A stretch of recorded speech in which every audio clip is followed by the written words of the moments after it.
Hello and welcome to the stream, everybody. Sorry for the late stream, but I was sleeping. I was getting some sleep over here, everybody. Resting up, ready to play some games with all of you. But man, I was exhausted. I don't know. I've been pushing myself a little too far there. That was way too far. I've been playing a lot of games. Been playing a long time here on stream, but we're gonna have some fun tonight. We're gonna get into some Satisfactory. We didn't get a chance to do it earlier today, and usually Friday's kind of up in the air. Anyway, I know that I do have medical conditions that do make it difficult for me to hit schedules, but I do try, and I hate being late, everybody. I hate being late. I hate missing stuff. But with my conditions, it's all I can do. I can only do the best I can do. So I try my best, everybody. That's all you can ask of anybody. Let's go ahead and get you guys in here. Oh, there you all are, right over there. Now, put a 1 in the chat if you can see and hear me. Let me check here before I get too far into it. Ice cold water, so good. Now we're going to play, again, some Satisfactory. Let's go and pull that down here. Now, I've been letting it run, and I found some problems in my factory. I let it run for a while, and I found a bit of problems. I'm going to talk about those and how I fixed them and how I did some troubleshooting in the factory to realize that there was things going wrong in there. So we'll talk about that, and then we're also going to try to work toward nuclear power today because we're in the high end of the game where we're trying to get those highest end items to do a whole bunch of stuff in there. We're going to fool around with all of that. Now, of course, we've been using the power of time where we just set the stuff up and we let it run. We have a backlog of a bunch of different resources. Then we can use those resources to build the stuff of the next tier and so on and so forth. And I feel like I really want to lean into it in a future playthrough as well. Just make an absolute crazy ton of backlog of stuff. And then just let it run, and then backlog and run. I think I could go even faster through the game and have even more fun as well. I really like this place where I'm at right here. It looks dark and spooky there. I love the light off in the end there, just glowing at the end. Looks very cool. But let's talk to all of you, then we're going to get into it. We're going to go as long as I feel like going. Again, Fridays are usually kind of up in the air kind of day, just me streaming, having fun. Foggy coming in saying hello Foggy, good to see you as always. Appreciate you being here. The D coming in as well. Thanks for those 1s in the chat as well. In fact, I give you 1,000 kids caps for being awesome. Now don't forget to go out and retweet. Everybody does help the stream, invites other people to come on in, and does earn you kids caps toward future giveaways and stuff like that. Now I'm super excited. I've been trying to resist doing anything in my factory that's not that's off stream. I did a little bit. Let's go talk about it. I'll show you how I fixed it.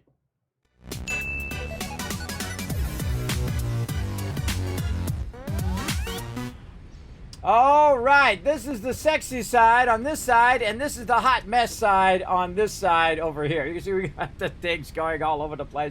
I love doing that, everybody, because not only does it trigger the chat, it actually triggers me too, and I'm the one who's doing it.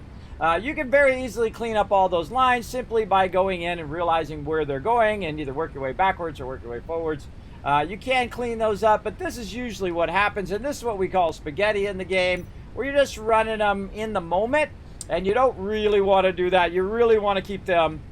Oh, I hear Notorious TDK in the chat, everybody. Go show him some love. It's party time up in here. We got Notorious TDK in here. What up?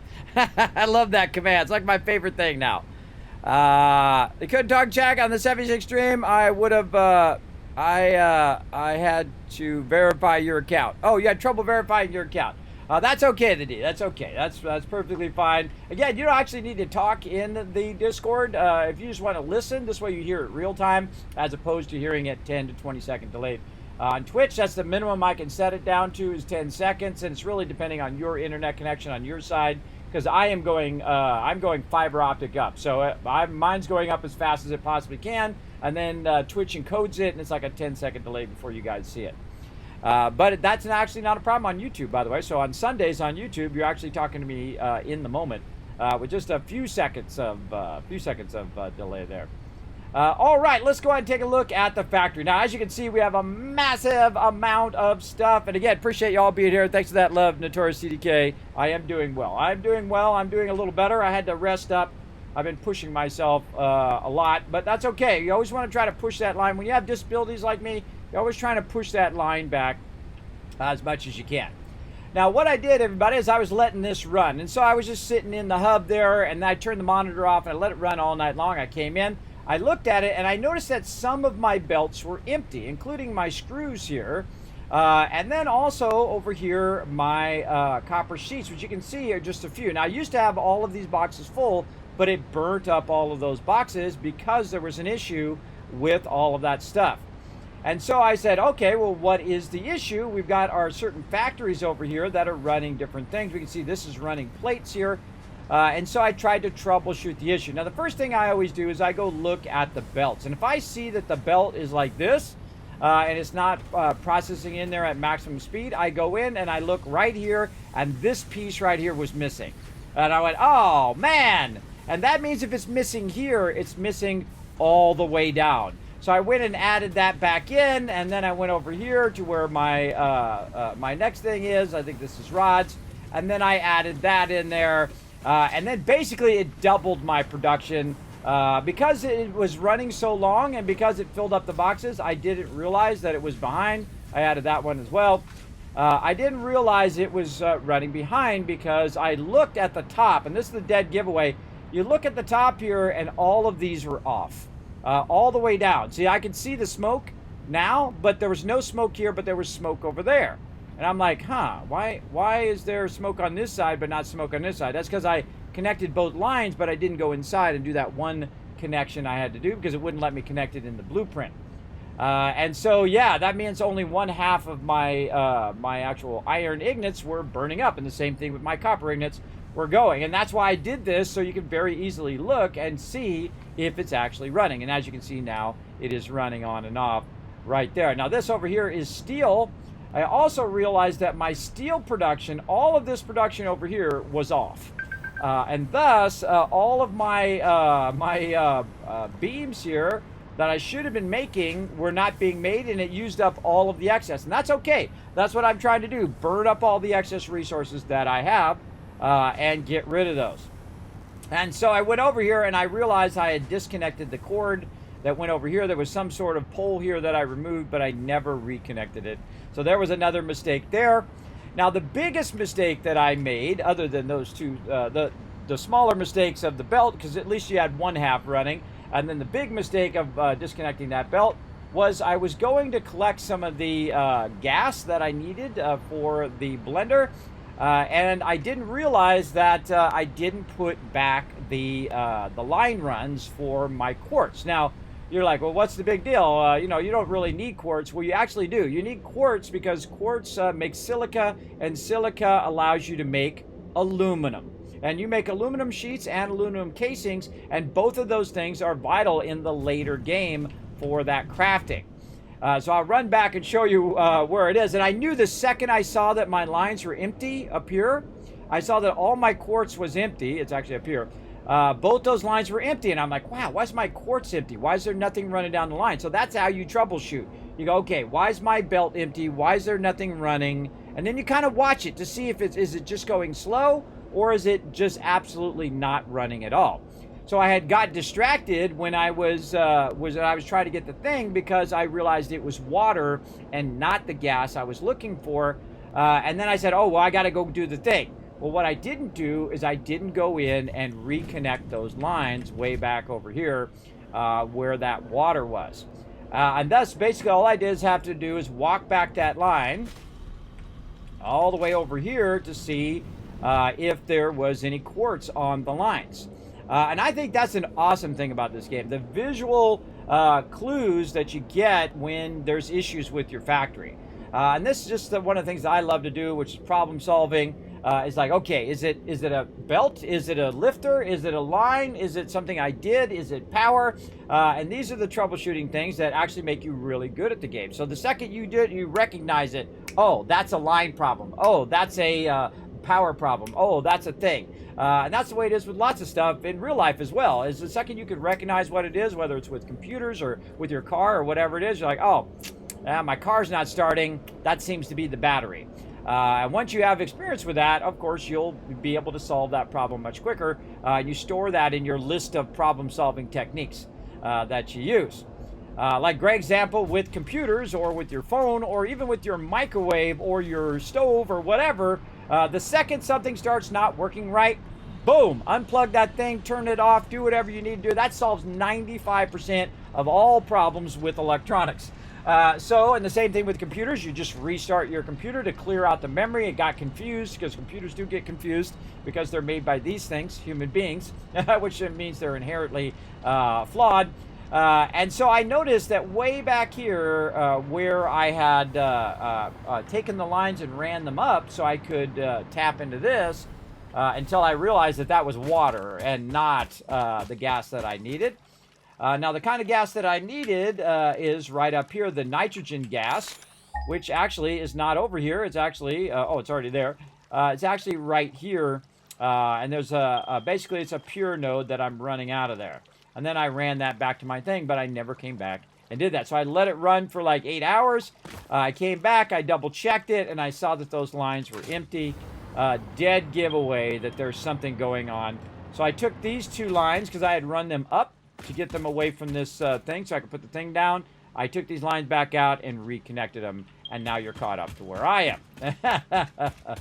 And then again, I let it run. I've been letting it run all night long until right now. And so it most likely is backlog a bunch of resources. I didn't go look. We're going to go look together and see how much resources it has backlog for me to do the final stage. I'm in the final stage called particle enrichment. I don't think I've ever actually finished particle enrichment because most of the time I get to this point, like I feel like right now, I want to start again and do it much better this next time. I love the beginning of the game and the progression of the game. I feel it's really awesome. There's like 100 different ways of doing it. You can start with power first. You could just use your awesome sync if you want. You can do like I do, and that's maximize your time. So you're spending the minimum amount of time for the maximum amount of benefit. And I feel like that's what a factory is all about. It is to make you efficient as a human being. So when they build a factory, that's what it's to do, is to make that process very, very efficient. Now you can see my lines are running up there along with all of my copper coal as well. And now the next thing we want to do is our nuclear power. Now nuclear power requires its own resources because there's different stages of it, just like our aluminum. I would say aluminum and nuclear power are probably among the 2 most complex things, but they're not that complex that you can't figure it out. The best thing to do is start with the end product and work your way backwards. I've said it a million times here on stream. It works both in graphic design. It works in all businesses. These are the processes that help you eliminate issues along the way. So if I say, oh, well, I need this resource to do the final thing, well, what do I need to make this thing? Okay, what do I need to make that thing? What do I need to make that thing, right? So you work your way backwards like we did with the aluminum. And if you missed that, I'm going to run by my aluminum here, and we'll take a look. Now you can see I've got a bunch of mini factories, right off the side. You can see I've got a bunch of mini factories running. Now these are the more advanced resources up at the top that are being combined from the resources that are down below. Now at this stage though, if you do want your factory to go faster and you want to produce stuff faster, you do need to up the amount of extraction that you're doing. Now, just so you know, I love to be efficient because it also, Fix-It always says efficiency first.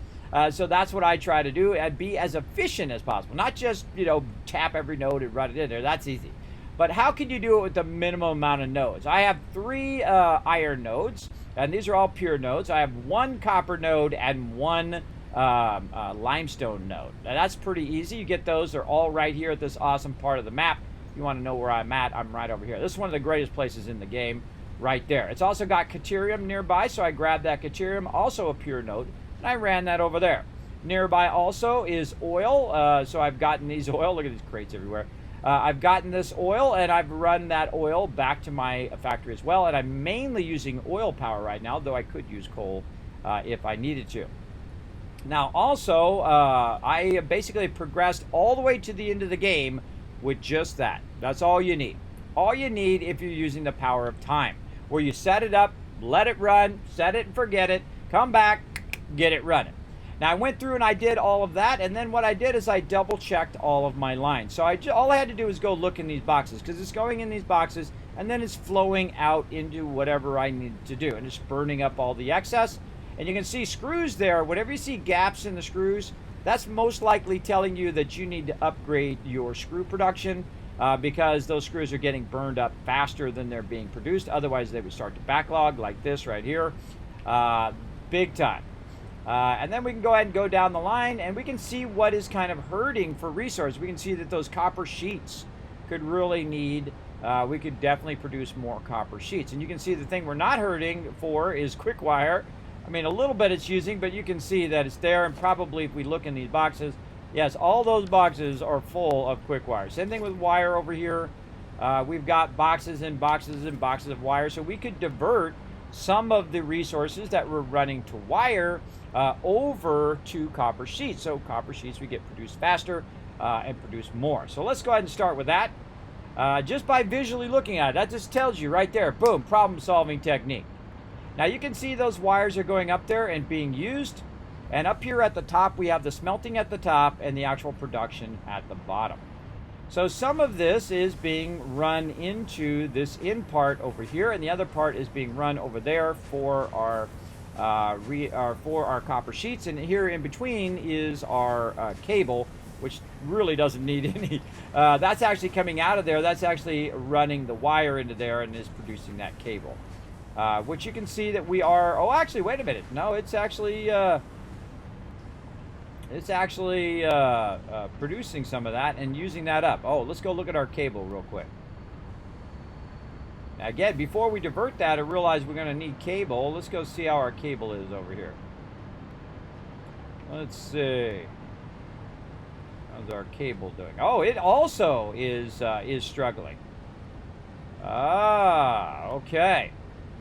So it's struggling to do resources. Now we have tons of resources right here that we can divert out of this particular one. We're diverting it that way and running it across. But we could actually take that and divert that back down and utilize that over here to make more wire. If we're hurting for wire, we could just go up here and say, oh, okay, we're running this through here. Oh, well, that looks like it's got a touch of that. That's okay. We'll fix that eventually. So we can look at where our wire is.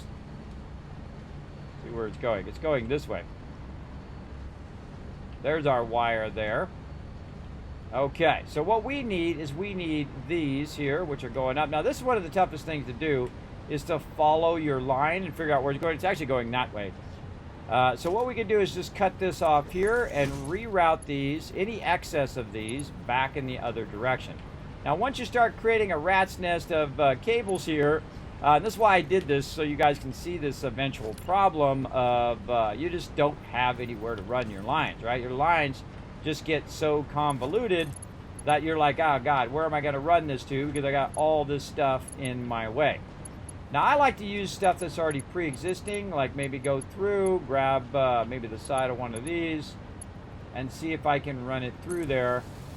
To try to sneak it around somewhere to get it to that other side. Kind of like this. Now we could do that. Now another thing to do instead of running that through there is to basically just lower the extraction. So we're going to go ahead and take this. We're going to go down here and we're going to go to these here and see if we can put a splitter on here. Now, it doesn't really like putting splitters on rounded objects. Now, I could probably get away with it down there, but really the thing to do is to split it before you run it up there. So we're going to grab it out of there. We're going to grab it down here, and we're going to run it much lower so we can just kind of run it across back the other way. So if we have any excess, it will burn up that excess. Now, I could also grab it from further up so it doesn't grab the bottom boxes, but in this case, I'm going to go ahead and just grab it. And then what I want to do is go ahead and split this. And so I got to get this right up in here. And, oh, we got to take this out. We're going to have to take that out. Take these out here. These are in my way.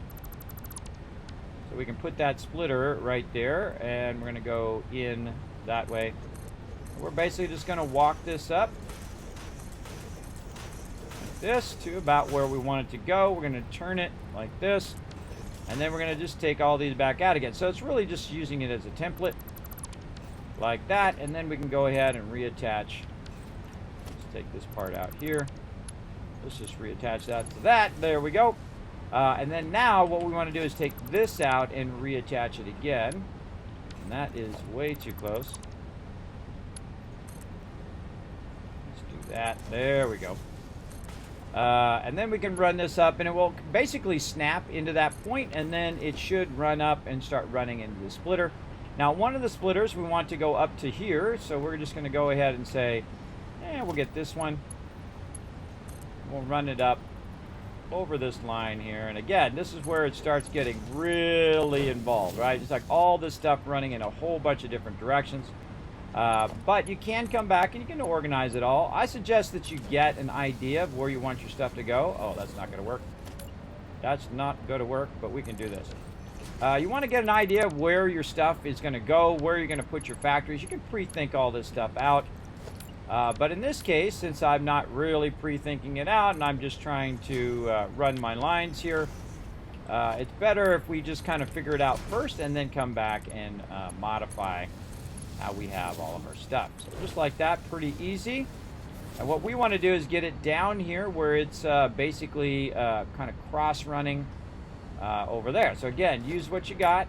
Nice run these in a sequence. We're just going to use those excess. Now we could cut off the amount that we're producing over there, but we want to use up the excess. And so we don't want to hang on to all this excess that we're not really using in the moment. We backlogged it for this moment. Actually, if I could have reached that, I could have done it to the next one. Even better idea. Let's go ahead and reach this. Way over there. There we go. That's nice. And then again, trying to get to this right here so we can tie that in. Let's go ahead and split this right there. And then basically we're just going to put it right back in there again. It was actually coming out of here, going down the line, going down in that box, back up the box, and ending up back over here. But a portion of it is going to our other production as well. So let's go ahead and... was that not... Is that a splitter? Oh, that was a splitter. We need a merger. There we go. I can always tell because it won't let me connect the line. And there we go. We just run that in there. Now watch this line light up. Watch this. Because it's grabbing all the excess, because what I need is copper sheets. Now, because we're running those in there, we should start to see a massive improvement in the amount of these that are being produced instead of it starving for those things. You can also tell from up here, you can see how many are running. Right here, we got the first 4 running, but these up here are not running. Well, it is running now. These ones in the back are not running because they don't have enough resources to keep them going because we're diverting a bunch in that other direction. So we're going to go ahead and just run all of our excess in there, and over time, what it's going to do is going to fill this one, fill that one, fill this one, and fill all the rest of these up with all that excess. And then that will basically let that run faster. Now, another thing that we might want to do is go ahead and upgrade all of these lines as well. Like this is a level 5 lifter. We'll want to go ahead and make this run out a little faster. Inside the factory itself, there's a certain speed that we have going, which right now is 480, but we could make it way faster by just going like this and make this 780 instead. And so we'll want to go through, upgrade all of our belts now, and really you want to do this to the entire factory at this point. You want to go through, because I have so many copper sheets at some point that this is basically what you want to do. And then this is going to go ahead and lift those faster. And then the same thing over here. It's just getting the raw resources down the line faster. And it's filling up each thing, which is causing the overflow to go faster. Very, very useful. And this is why I don't worry about running it at 30 or 120 or any of that stuff. Just run it as fast as possible speed, because that is going to get you your fastest thing. Oh, let's go back and make sure that we upgraded the cross belts. We did not. Okay. This should be the front. All right. And so we have a crossing from one factory to another. And again, good time to check all those belts too, to make sure you got the belts in. Because again, I was missing one of those belts and it was slowing down all of my factories. For sure. That's what happens when you do this stuff late night too. You do it late night, the later it gets, the longer you've played, the more mistakes that are made, I find. There we go. So now that's running down there at a much faster speed, 780 instead of 480. We're going to start seeing all of our stuff start to light up now. And as it moves its way down, yes, now we got 4, 5, 6 getting ready to go. Now, I also probably have some of this on me, and I could just kind of manually feed it in there. But I'm going to go ahead and let it run as much as it possibly can in there. We can see it's running down there, and it's kind of doing every other one now as it kind of empties out what's in that box. And again, we don't need to save all that wire. We need to get rid of that wire because we have boxes and boxes and boxes full of that wire. Now, it's going to go a little slower because the wire is being moved down eventually from the one up above. And that's only going to go as fast as this belt here. And that's why it's going a bit slower over the long run, because it's going to split in two. So now it's going to go, instead of 780, it's going to be half a 780, half a 780, going in two separate directions. Of course, sometimes it will go full amount this time whenever this belt is stopped, but other times it will just go ahead and run it out. Now, I suggest if you do want to save some of this, now's a good time to grab a few stacks out of here for yourself and maybe just put it away in some other box. I typically have like a little backup box where I put a lot of my stuff, and then I can just go over there and grab it should that burn up all of that.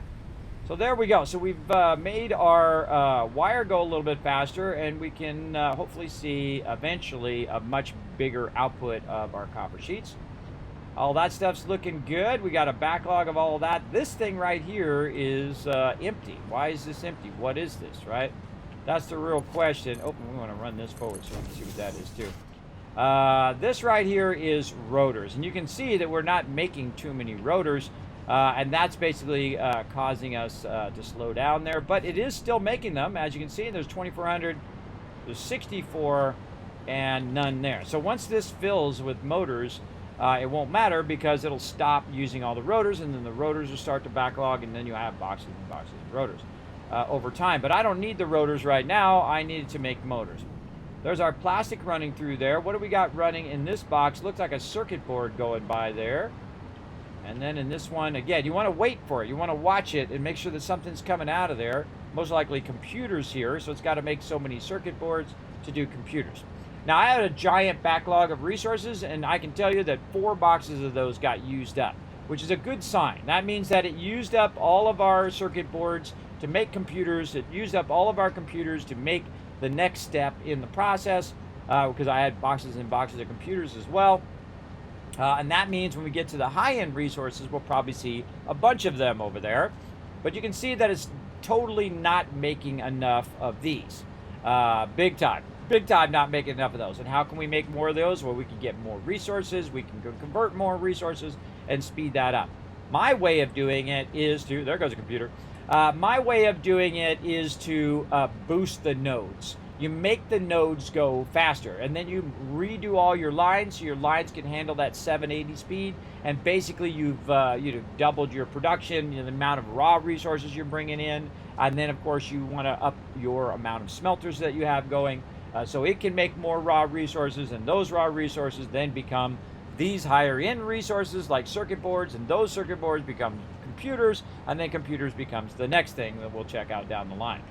Now, this is one of the few things that I'm diverting in this box up here, and not, wow, look at all the backlog of those, and not in the bottom box, and that's because this is something I'm using a lot of, and this is for upgrading our belts. Now, I thought I might need 4 or 5 more boxes, but I really don't. I really don't. Also, you can see that it's actually producing copper sheets again, which all of these were empty a while ago before I let it run, because it had used up all my copper sheets because my aluminum stopped because I had broke the lines. So there we go. You posted a pic of your new blanket? Oh, definitely.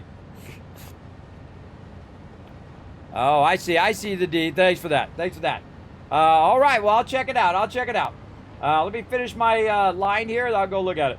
Now, we've got some Nobilis down here. We have some quartz crystal, and then this is the thing that ran out, which is the silica. But luckily, I had boxes and boxes of it.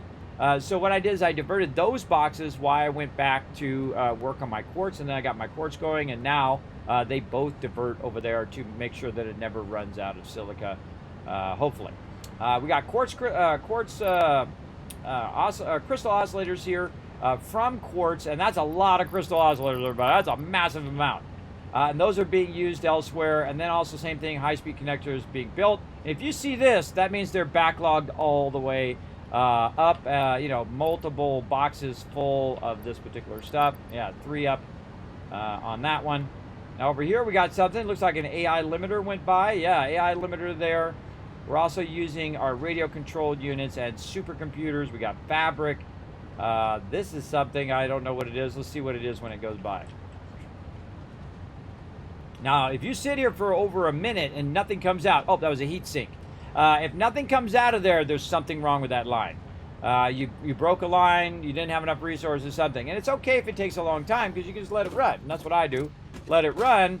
And then what you should see at this point, because all of those resources before this makes this resource, which is your, wow, that's a lot of those, fused modular frames. So I've got a massive amount of fused modular frames in here, not hurting for that. Another one that we need over here is our motors. And we're going to see if one comes out of there, either up or down. You can see I've actually made an extra box and I diverted the box. So a portion of it would go into this box and the other amount of it would go the other way. In fact, we just look in this box. Yeah, there we go. The cooling system. So we actually need a bunch of cooling systems. So I diverted that so I could get those to finish up this last one. Also, I'm going to need some turbo motors. One of the toughest things I find, because there's so many sequences before the turbo motors that you have to do to get to the turbo motors, and I got a whole box full of them. Very nice. And I got a whole box full of encased industrial beams here, too. Let me offload some of those encased industrial beams here. Way too many of those on me right now. And that's because I was probably turning those in for a achievement. So yeah, so there we go. We need 100 of those, easy. Now also over here, we're creating electromagnetic control rods. That's going to help us later on with our nuclear power. And then of course, smokeless powder. Now the smokeless powder is part of the MAM progression that we need as well. So we're going to grab a bunch of that and work on our MAM production as well. And then it's going to just spin right back up again and make me a whole bunch more. Now, if I know that that box is full, then most likely if I go up here like this, yes, all of these boxes are full. So that's like 20,000 of that particular resource that's just sitting right there, which is pretty sweet. Pretty sweet. So you can see we've got all of the resources going. Very rarely do I have every single resources running at some capacity at the beginning of, at this part of the game. Often I'll jump over steps. I won't bother to make any more of that particular thing because you don't need any more. You got way more than enough, just backlog. And if you do need some more, you can just let it run and do what you need to do. But this is basically the last part of your upgrades here. So we're going to go ahead and upgrade that. And oh, we need some more rods. I forgot to grab the rods while I was there. And we're going to upgrade that. Oh, and we need some more fusion things too. You can see we actually need 2 more. So we'll go grab those, and then we'll do this last upgrade, and then we'll actually put our thingy, our space elevator back, and get that going. All right, over here, control rods. We'll grab a couple of those, and oh, no opening there, and we'll run back. Again, that's why I love this game, everybody. It's so incredibly fun. It's so amazing how well it's thought out. The ratios are thought out. The way the game plays, the way you build stuff. It's just so incredibly well thought out. And I'm barely scratching the surface here, everybody. I mean, you really can go to town in this game. Just getting it started. All right, that's what we want to see. That little red button. Let's launch that pod. Milestone reached. The particle accelerator enables previously impossible processes, such as recycling nuclear waste and converting it into plutonium, as well as the generation of exotic matter. A new project part enables progress to the next phase. Okay, now I have never done this part. I have never done the Tier 8 particle enrichment, not one time. And that's because I leave stuff to do in later playthroughs, and this is going to be that playthrough. So you guys are going to see it happen. Now, the thing that we really worked on was our aluminum. Our aluminum is like a key part of the game because now you're at your maximum belt speed. And you don't have to worry about going back and redoing your belts over and over again, which is very time consuming to do that over and over. What we really need is a lot of power. Now, we've really doubled down or tripled down on oil power to get us to this stage, and that's not part of that. That's where we're at right now. And you can see with everything running, I have all of my stuff running and producing as much resources as possible.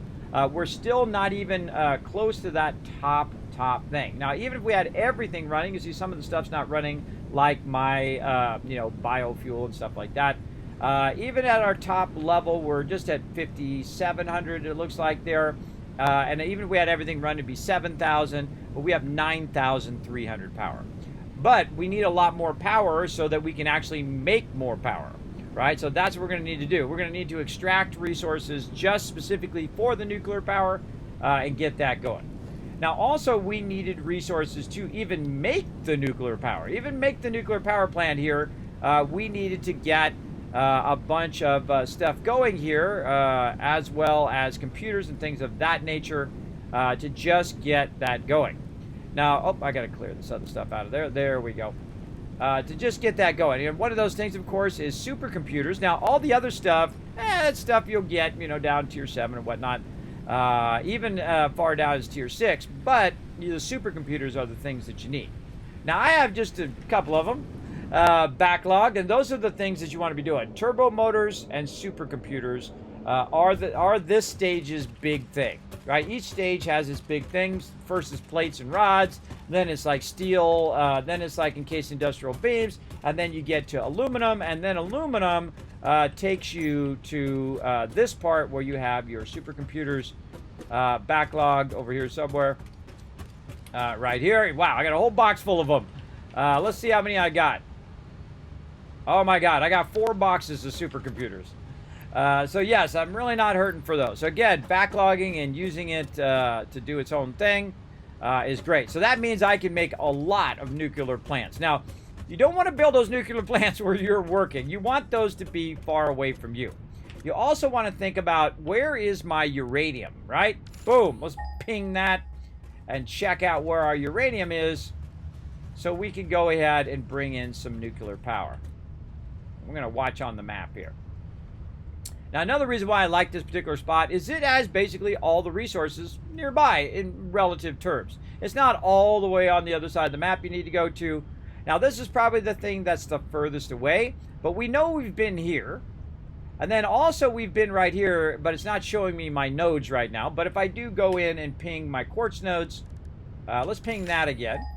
You can actually ping multiple things at the same time, by the way. You can ping multiple things like that. So as you can see, we've taken over our raw quartz, and our raw quartz is really close to where that uranium is. So if it's in a spot that's easy for us to get, we could just tie it in to our quartz and then run it all the way down the line. That's a dangerous thing to do, though, because then you're going to have radiation coming all the way down the line where you're working. I suggest you definitely run it a different way. In this case, what we're going to do is we're going to run it by train. So we're going to go up here by our Caterium. Let's ping that again. Let's ping our quartz. And then we're going to ping our uranium. Also, what we can do is build ourselves a radio tower, a radar tower. Let's put that on the list of things to do. I always forget what that's in. Production, special, organizing, organization. There we go, radar tower. Now, radar tower is going to take circuit boards and crystal oscillators. So we'll probably end up making our own circuit boards because it's burning up all the circuit boards right now. The toughest of that one is actually the crystal oscillator. And so we'll go ahead and run over here. And actually on this side by the quartz. And we'll find ourselves these crystal oscillators over here. Actually, you can go on this side. There we go. So now we can get a bunch of these. We got more than enough. And then circuit boards. I like to leave these little production craft benches laying around just so I can go in there and get it done. Let's go down here and see if we can find these circuit boards. All right, how many we need? We need 10 for our radar tower. Now, the radar tower is going to allow us to basically see all of those resources all the time, so we don't have to keep guessing about where the resources are as well. I'm glad you like the Brahmin backpack I gifted you. Yeah, that Brahmin backpack is awesome, the D. I really like it.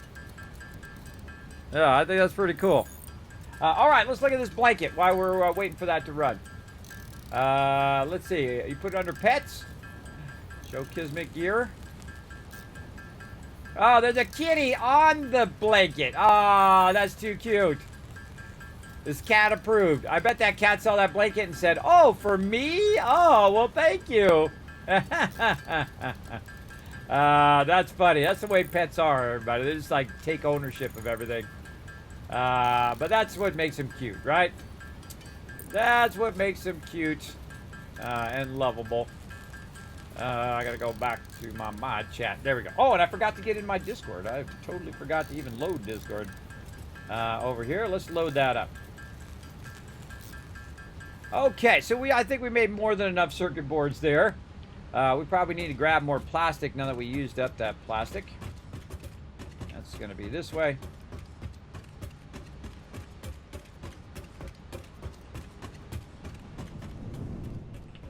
Oh, it's used up all my plastic. Oh, that's good. That's good. Use that stuff up. Where's that going? Going over that way. Now, one of the tricks that I use when you run low on something and you didn't backlog any of it is you actually go into the thing and just grab it out of there. Oh, that's what's causing these circuit boards to go slow, is our plastic production. Our plastic is being used up. I just need a little bit of plastic. Don't need that much, but we'll grab a little extra just in case. And eventually it'll make more. Now, also we need our space elevator back. So let's go ahead and head over here. We're just gonna, we should stick it at the end there. Probably in the back here. This way, if we need to run any resources to make stuff for the space elevator, it'll be back here. Fill all this back in again and super our way out here. Oh, there's a box there. Darn boxes.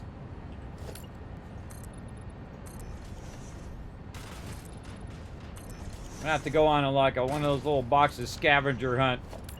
Get rid of all of those boxes. I hate those boxes. I can't stand them. I think they should take them out and just make it go into like a backup thing in your inventory. You know, a nether space that just holds your stuff for you. I don't know what's going on there, but we'll run that in. All right. Let's see if we can throw our space elevator down here. I don't know if that's even enough room, but I guess we'll find out here in a second, won't we? Oh, we need a bunch of wire, and we need some plates. All right, wire and plates. Let's go get it.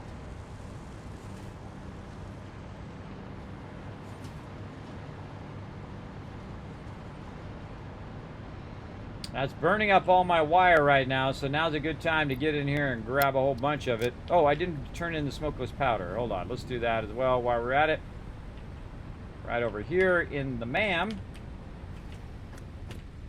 Let's see, where are we using our smokeless powder? Do we have enough of this? We got to make some of those. Geothermal generator. Oh, we can do our programmable splitter too. There we go. We'll get into that. Our Marsilia, we're going to need to work on that as well. And then this is the one that uses a lot of the smokeless thing here. Motors, rubber, Nobilis, lots of Nobilis there.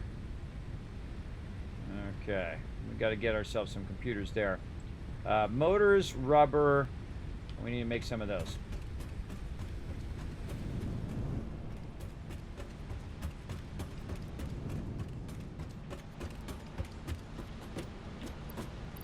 Motors. Rubber, rarely ever hurting for rubber over there. We'll run back. There we go. And that's across the top of Korean side bed. It's really big. Awesome. My Retro Starfield T was wrong. However, they sent the gray one instead. I sent them a note. Oh, they sent the wrong one? That's a bummer. That is a bummer. Big time. Need some more heavy modular frames. We've got room for that. Man, I always have a ton of stuff that I either need or don't need. Let's do what we can do first. Let's do this. That'll get rid of some of this stuff out of my inventory. There we go. And we can actually go down here now if we made some more circuit boards. Let's do it.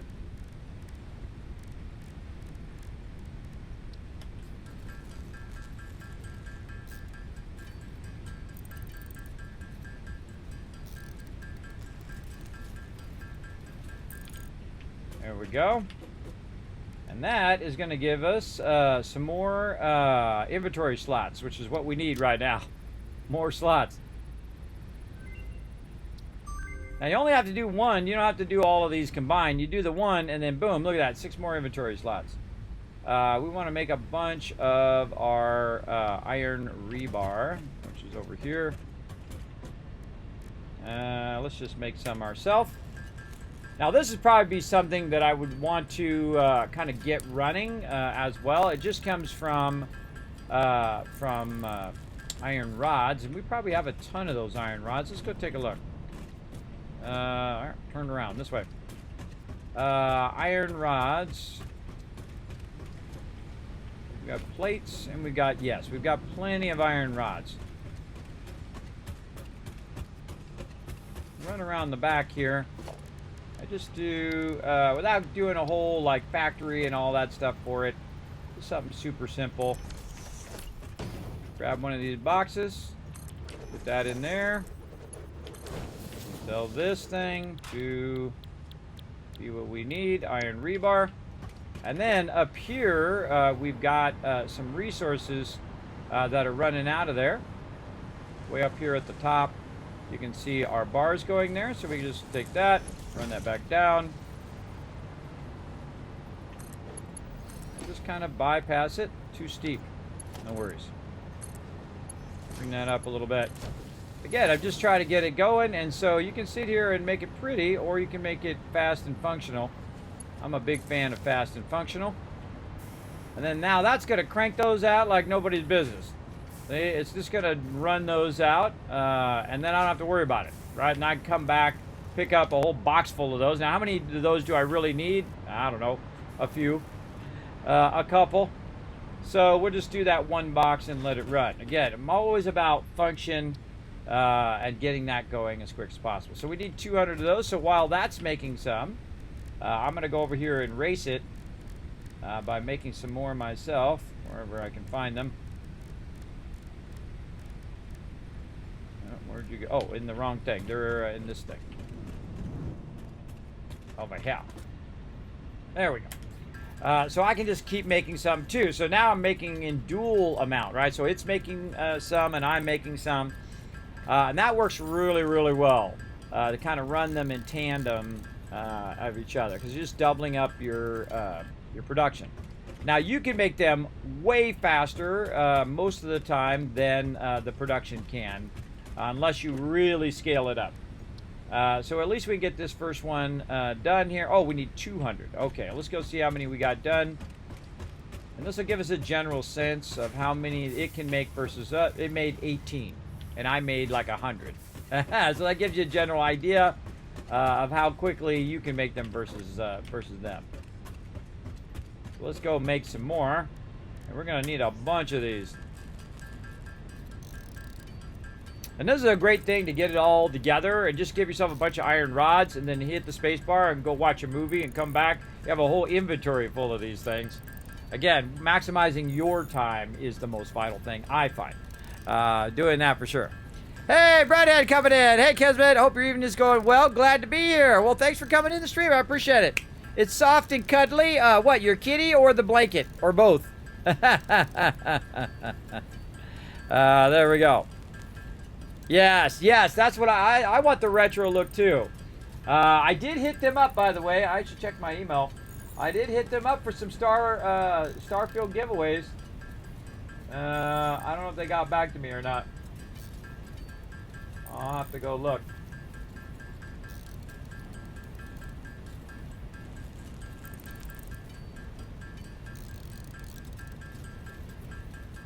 I don't see anything yet. Well, I'll keep a watch, everybody. I'll keep a watch and see if they send me any goodies for Starfield as well. I looked away and we made 400 of them. See, just look away for a second. Bam. You're in the thing. Okay, back over here to the MAM. And we'll go ahead and now run that one. There we go. Okay, explosive rebar. That's fun. I've never used any of these, really. This one over here needs Nautilus, and some nuclear stuff. And this one needs some turbo fuel. I think have I unlocked turbo fuel? I think I did. Where did I unlock that turbo fuel? That's a good question.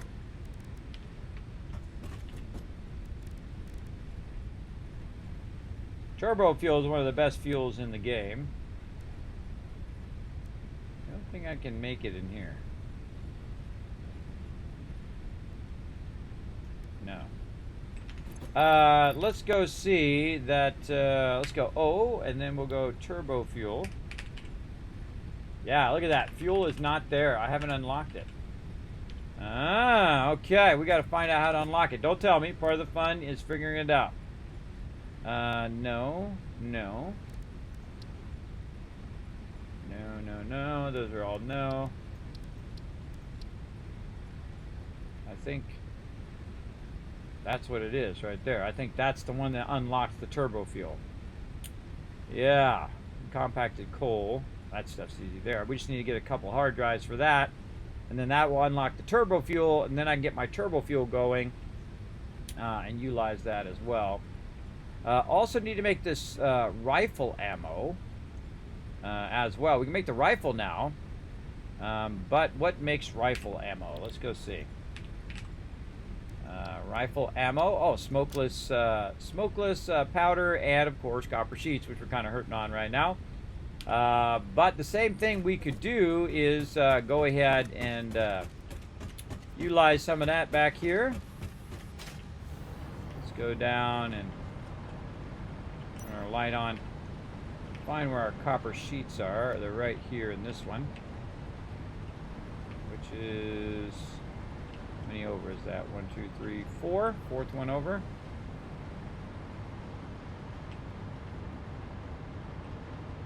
So this one. Fourth one over, huh? We know we're running out our copper sheets like that.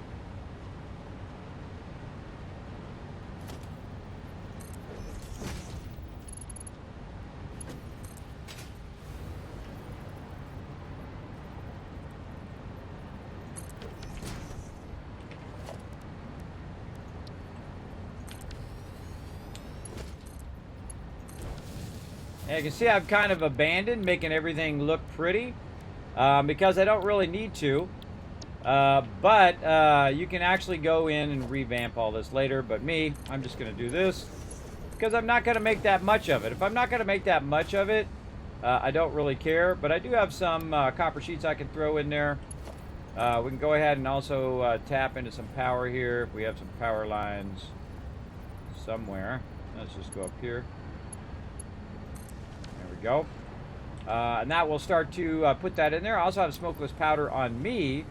And there is smokeless powder down there that I can go ahead and run right into there. See what we got right under here. Oh, maybe. Oh, I'll cut that through there. I'm gonna live with it for right now. We got a lot of other stuff to do, and again, we come back and clean up this big old mess. Now, smokeless powder is way on the other side over there, so I can go ahead and run that all the way over there, or what I could do is do offline production. Now, if you're not going to produce a whole bunch of it, doing that whole line run thing and doing all of that's a waste of time, and that's why I put this box up here, if you guys noticed that. I can just go ahead and run that in there. And I can just physically go over there, grab a bunch of that smokeless powder, throw it in that box, and just have it make me a little bit of that. But not having to run the entire line saves me a lot of line run time running over there and running it. And I can run it actually fairly easy just by going over here, running it across here, maybe run it on that side, and run it down there if I so desire. But I can also just go like this, take all, run back over here.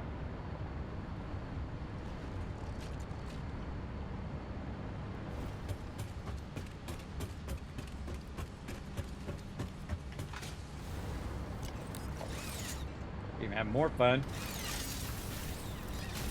Whee! Where'd it go? Oh, it's back there. And there we go. Put that all in there. There we go. Now it's going to do some of the work for me, so I don't have to worry about it. The biggest problem is going to be copper sheets, because those copper sheets are going to burn up. But now it's making me rifle ammo. You see I've got 135 of it already. Now sometimes it's actually faster than you. But you have to really scale up your production to make it faster than you. Most of the time, all resources are usually faster if you make them. And now, that's something also that's not made over here. It's made over there in the corner I just thought of. You got to make it over in that other side. Okay, so again, we need 1,000 of those, so we can let that run. We need some Nobilis and smokeless powder. That's pretty easy. Let's go do that.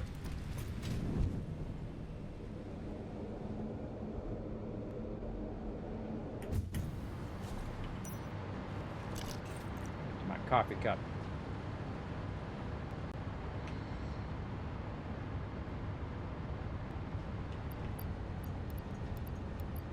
And see, it already has backlog, so it's it's bringing all that backlog up and starting that production back up again. It's gonna make me a bunch more smokeless powder while we're letting that run. So we need that, and we need Nobilis, which are at the end of one of these things right here. There we go. And you can see we got a couple, 1,000. In there. I got a lot. That's 4 boxes high full of Nobilis. So we're certainly not hurting for those. And let's go ahead and get our cluster Nobilis. There we go. We can actually make some of those too, I believe. Over here, then the other one. The other one, this one. I don't think I've ever made these once. Yeah, right here. So we need more Nobilis to make that happen. Never made them, never used them. And again, I always like to leave something for me to do in future playthroughs, but we're going to be doing all the stuff in this playthrough. So there we go. So as you can see, we have the hot and sexy side, where we got all our nice line runs over there, and then we got the hot mess side over that side. On purpose, by the way. I could easily go in and rerun all those lines. But I find it super funny, everybody, because I know it triggers everybody who's played Satisfactory for a while, and I know it triggers me, and I'm the one who did it, which makes it even more funny to me as well. Okay, and then we'll make ourselves some of these more advanced, not there. We gotta use our other thingy. Yeah, and you just throw these down wherever you need them. Boom, need one right there, throw it down. Oh man, look at that. We can make a pulse Nobilis too, look at that. Well, let's go ahead and make a few of these and we'll test them out.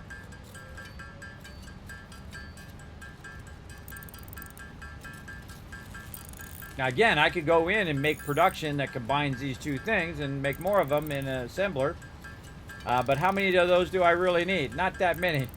How many pulse Nobilis do I really need? Probably not that many. Because I'm just going to try them out. I'm not going to really make an absolute ton of those because I want the nuke one eventually.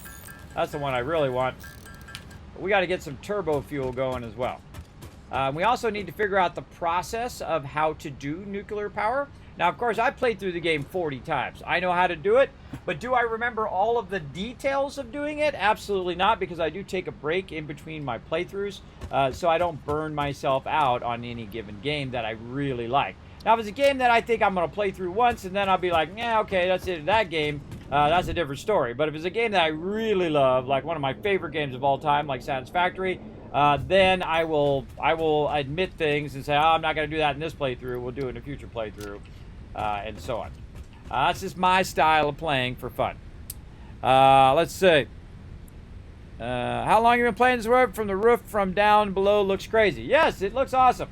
I have been playing, I'd say my time is about 60 hours, and the actual run time of it is probably a couple hundred. Yeah, 276. So, see, my time is the most valuable asset that I own. How much time did I spend building the factory? So, about 60 hours. Building all this out, it's running every single resource right now. And I could have probably done it faster had I not been sitting here chatting in the chat, and so on. But the thing is that I utilize the power of time, and that is with just letting your machine run. You let your machine run, it runs and does all the stuff. So I've been letting it run overnight, letting it run every now and again in between streams, and basically backlogging me resources. And I could go a lot faster in it too, but at some point I stopped, and then I revamped my entire factory so that I could integrate all of the stuff together, and of course trying out blueprints, which I absolutely love. I think it's a huge milestone in the game. And then, of course, being able to build out tons of factories. We got some coal power as backup over here. And you can see that we have lines running all over the place. And we have inputs and outputs. You can see I've got them marked there. We've got our giant power lines. We've got our manufacturers running there. And this is actually all on oil power. We haven't even got to. So we've already unlocked everything in the game with just oil power. With some coal to get us, well, some biofuel to get started. Coal after that. And then, of course, quite a large amount of oil power running over here from these nodes. So let's run over there. We'll take a quick look at my power center here. Now, down here is producing turbo fuel, and up here at the top is producing plastic and rubber. And you can see I've got them stacked using multiple blueprints where you have the under part, you put that down, and then you have a second, you have like A, this is like A, this is B, then you have C on top of that, and then D on top of that. So that's how I can stack those vertically like that, and it looks awesome. And you can see I've got just a smidge of oil power going there. And it's actually not just on this side, it's actually on both sides. So yeah, we've got lots of power running right back here. And all of these factories here allow that to run and keep that very, very consistent power. And then, of course, we're running and using the excess and using additional oil to produce this. And we're not even using all of the oil right now. We could actually do even more if we want. But we want to get it to a point in which we can get our production going. And even if that production is running at a slower speed, it doesn't matter because I'm letting it run. And it's not my time, it's the computer's time running, right? So my time is maximized where the computer does most of the other part, which is what your factory should do. You shouldn't be spending 400 hours doing your factory when it should be doing a lot of the work first. And if you're playing like sequentially through and not letting it run in between, then you're constantly hurting for certain resources. You're constantly hurting for that as well. And it's finding that good balance between spending time running lines and spending time doing power and spending time doing resources, I find is vitally important. And so that's how I like to play. That's the Wasteland Tycoon or the Gaming Tycoon style of play, where you make it do all the work and you get all the benefit, as I really like. Okay, and we need some high-speed connectors to finish that off. What do we need over here? Rubber and heavy modular frames. Okay, let's go over here first. We're going to check this rifle ammo, which we probably got a ton of it now. Holy moly. All right. We got a lot more of that. Or not rifle ammo, I mean rebar. Then we're going to go down here. We're going to get ourselves some heavy modular frames. Now, we haven't even got to the nuclear power plant and the radio tower. We'll get back to that. But it's a really good idea to get this stuff out of the way so that we can just kind of mark that off. Now, some people do that in the early game. I typically don't. And the reason why I don't do that in the early game is so that at this point when I have the actual resources to finish it, I can. Because most of that stuff I don't really need along the way. Whoop. right there. Try to remember where it was. Most of that stuff I don't really need along the way. All the spark splitters and all of that other stuff. It's useful. It's convenient. But how much do you really want to spend time on that versus anything? Now, in the back of this is a giant sorter, by the way. In the back of this, we've got tons of smart splitters. And all of this, if I put this stuff in those boxes that are right up here, it'll automatically sort it into all of these boxes over here into the appropriate one. And if there's overflow, like you can see is running here in the back, you'll see some quick wire coming through. There we go. If there's any overflow, it'll run it all the way down to the end and run it in the awesome sink, collecting me tons and tons of tickets. So very cool mega sorter there. And of course, we also have our little mini factories all done through blueprinting, which is super fun. I'd appreciate that follow as well. C-Scuff, thanks for coming in, hanging out. All right, so we were doing that. See, all right, I get talking to chat. I get distracted. I forget what I was looking for. That's okay. We'll go back and we'll look. I know I needed some heavy modular frames. Let's go look again. Try to get our Caterium done here. Oh, our rifle stuff up here. Now, if you notice I'm flying around, that's because you have a cool little hovercraft that you can use. I've got it set up where I can kind of fly through that bottom part where I don't have to worry about it as much. All right, it's already done almost 1,000 of that for me. And I forget how much I need. I think I need 1,000. Let's go down here. Great way to navigate a more complex factory with this. And again, trying to get that Caterium. How much we look? Oh, we just need 500. All right, cool. And then we need high-speed connectors. That was the other thing. What do we need out of this? Rubber. High-speed connectors and rubber. See, remembering things is the hardest thing. Now, I could go and put it in my little tracker thing, but I'm fine. High-speed connectors, which I believe are over here somewhere. I might be using all those up. Now, this way. I should have a ton of those. Oh, my God. I got box after box after box of those. Yeah. And see, what I did is I've run them down the bottom. Now, I see that this one doesn't have any, and this is like this. This means these are running down. These are actually diminishing over time, and that's okay.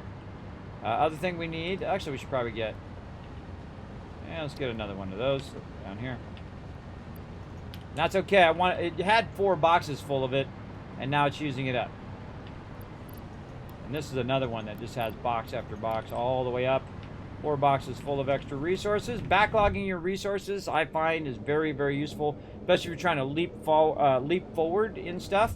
Just backlog a ton of resources, convert it into the next thing, burn up all those excess resources, because you're going to be busy running around doing stuff, right? You're going to be busy running around making things and whatnot and running lines and all that. While you're busy doing that, it could be busy backlogging resources. Boom. All right, there we go. Bullet guidance system. There we go. And then right here, a geothermal generator, which I may or may not use in this playthrough. And that one is complete. Very nice. We got to go get some hard drives here, too. Hard drives. And we need to make some turbo fuel. And eventually some of our uranium cells for that one. But really what we need is hard drives. We need 2 hard drives. Now, the great thing is, if you use your radar here, it's going to tell you, if you click on it, it'll tell you about that particular area, and it will tell you how many hard drives are there. We can see there's 4 hard drives nearby. Now, I actually don't remember where they all are, but we have enough resources and whatnot to be able to go ahead and track them down. Now, I could use my little scanner thing, but they're usually pretty obvious. You'll just see them laying around. They're crashed on the side of something. I believe there's one in the lake back here. So we're just going to bypass that.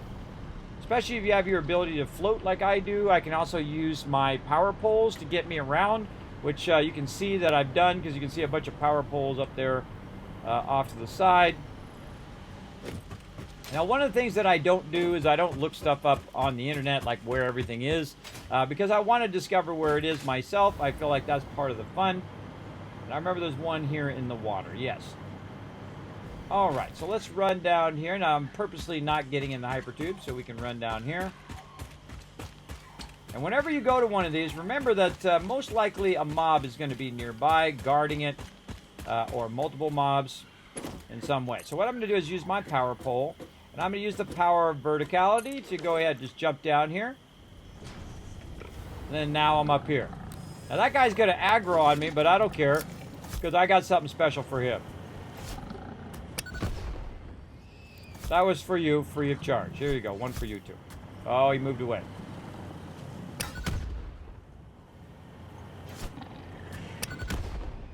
There we go. So Nobilis are awesome, as you can see. And I use my ability to go vertical because they can't hit you from range. Now, there are mobs that can hit you from range, so keep that in mind. If you are playing the game, I highly recommend seeking these out in the earlier game, especially an easy one like that, where you could just kill those guys with your lower level weapon, and then you get a bunch of resources for free just laying around on the ground. Including cables and all sorts of good stuff. You also find more advanced stuff in the more advanced areas, which is super useful. Now again, using my power of flight here, I will go ahead and walk my way right out here into the water, which is pretty cool. And then we can go ahead and look at this here, and we'll open the drop pod. Now what does it need? It needs repairs. It needs itself some steel beams. Right there. Now, it's actually got some steel beams in there. Did it automatically put some steel beams in there? Now, battery broken, needs 20 megawatts of power. Now, I don't think that's going to be a problem because I didn't even know it needed power, by the way. I just happened to run that just so I could float. But now it needs power. It's got power. I can just open that door. And each thing has like a different riddle to solve. In this case, power, which was super easy because I had already run it. The hard drive has been salvaged and can be repurposed to unlock an alternate recipe. Salvaging more hard drives will provide additional alternate recipes. Oh, no. Yes, so I got the hard drive, so we'll go ahead and make our way back up here. Now, you got to be close enough where that's going to grab you and run back. Now, while we're here, just because it bugs me, and for no other reason other than that, we'll go ahead and put our vehicle down. I don't know why this thing just doesn't... Sometimes it just doesn't go to the one you want it to go to, and it goes to all the other ones. This is why I eventually do this, where I put this as number 1, this is number 2. I go ahead and swap these around, so these are all in the start. So it's easier for me to get the cup. Okay, I'm going to use my little car, and we're going to drive our way to the end here. Hopefully we can fix this end part. The reason why I don't like this end part is it clips through my power. I didn't notice it before, but as I've traveled back and forth, I notice it now, and I don't like it. All we need to do is be able to put this down. Oh, yes, we have just enough bars there. And then we can go through and reconnect this. That's more of a cosmetic thing than anything else. But there we go. Okay, now, since we're down here, it's actually faster for me to go this way than it is for me to go the other way. And that's because the entrance to my hypertube is right over here. You can see we got our sulfur, our quartz, and all that stuff run there.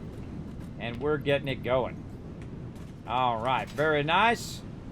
And let's go ahead and look over the side here, see if we see any more. There's Fred down there doing his thing. Hi, what's up, Dr. J? Now, again, we just kind of glance around and look for any more of them. There's usually a ton of them around. But what we want to do, of course, is get back in our hypertube and go get ourselves some resources before we get too far away. And while we're going, we can look around. Enjoy the beauty that is Satisfactory. It's all one world, by the way. All the starting points are in the same world.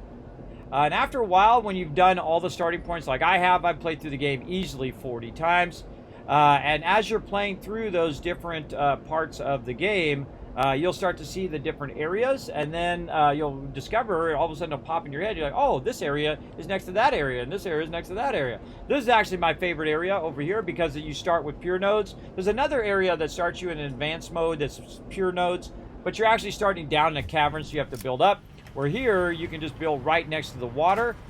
My entire factory here is built on the water. So if I need water at any point, I can literally just pull up the floor, put a water thing down there, and extract that water, which I've done throughout the factory here, for sure. Okay, let's run back and get these other resources that we need going, including, again, I don't need 2 hard drives. I do need it in the long term, but in the short term, all I really need is to get this first one going, which is the turbo fuel. But you can see that the turbo fuel requires the compact coal, so that's how they troll you, everybody. So I have to do the compact coal first. Now I need sulfur and I need coal, And that's not too big of a problem. Oh, we can just run over here and see if we've got any backlog, which we do, and that's why I keep that in there for use for here in the MAM. And now we got that going. How many compact coal? We need 15. All right, now the first thing you do when you unlock something is you go look and see if you can make it yourself. Let's go in here and see if we can see any compact coal. Don't see it. We just go compact here. Nope, no compact coal. Or we just search for coal, another one as well. And you can see that we can't make coal. And that's because that's in some sort of thing. Now we can also go in here and just say coal, and we'll see the compact coal here, and it'll say, oh, this, you need some sulfur and you need some coal to make that compact coal. And again, those are those recipes that normally you should be able to do in here. Let's see if we have any of this closed. Let's just double check. Where the heck did all my other recipes go? Oh, because I'm showing only the affordable ones. There we go. Let's see, compact coal. Just double checking. I haven't made compact coal. I don't think I've ever made the compact coal, now that I think about it. Because I leave stuff for me to do. I don't think it's in here. Because you can't make the other variations of coal either in there. So if you look at coal, you typically will, it'll have you do it in the assembler. But if you look at other types of coal where you have, oh man, what is that other coal? It's actually called something else. I'm producing it right now. Petroleum coke. Wow, I guessed it. Petroleum coke, that's something I can't produce because that's from a fluid, and you can't really hold fluids on you, but you can package them and try to reuse them, but I can't make that either, so I have to use an assembler to make that happen. So let's go ahead and work on the compact coal. So again, we need sulfur and we need coal, and it needs to be in an assembler. Now again, you'll see me start to get away from making factories, because I could sit here and make a factory and run all the things and do all the stuff. But what I could do is simply go right here like this, and see, I need the raw resources. I don't need the refined resources. I need the raw ones. Now it just so happens that I have a ton of resources running over here that I could easily tap into and utilize just by doing a splitter. And again, we can make it fancy later, but make it work now. And the more you do this, the more convoluted that your factory will become, for sure. And lifters are awesome, by the way. They are incredibly useful for this type of thing. All right, there's coal. We'll turn this one this way. Oh, and I'm out of aluminum sheets. I'm sure I have some laying around, maybe. No, no extras there. Nope. Alrighty, no worries. Let's go get some.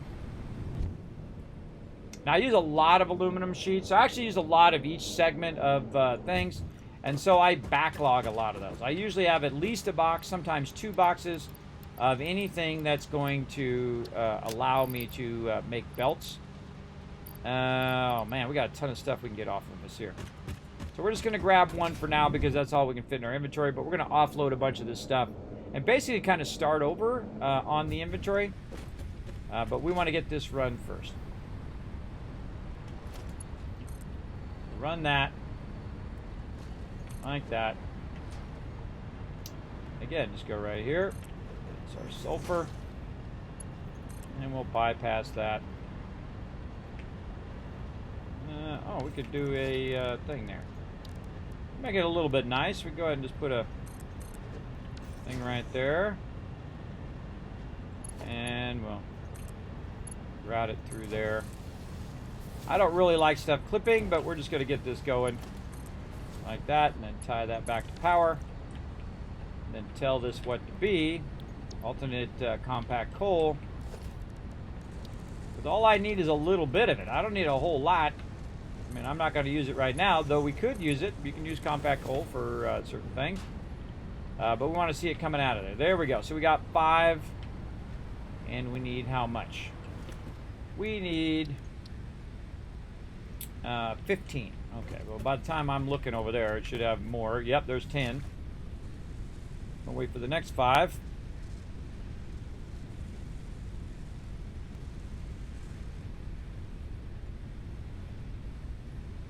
There we go. Okay. Again, I only need it in the moment, and I can't make it, so I got to use that thing to unlock it. Now, we need another hard drive.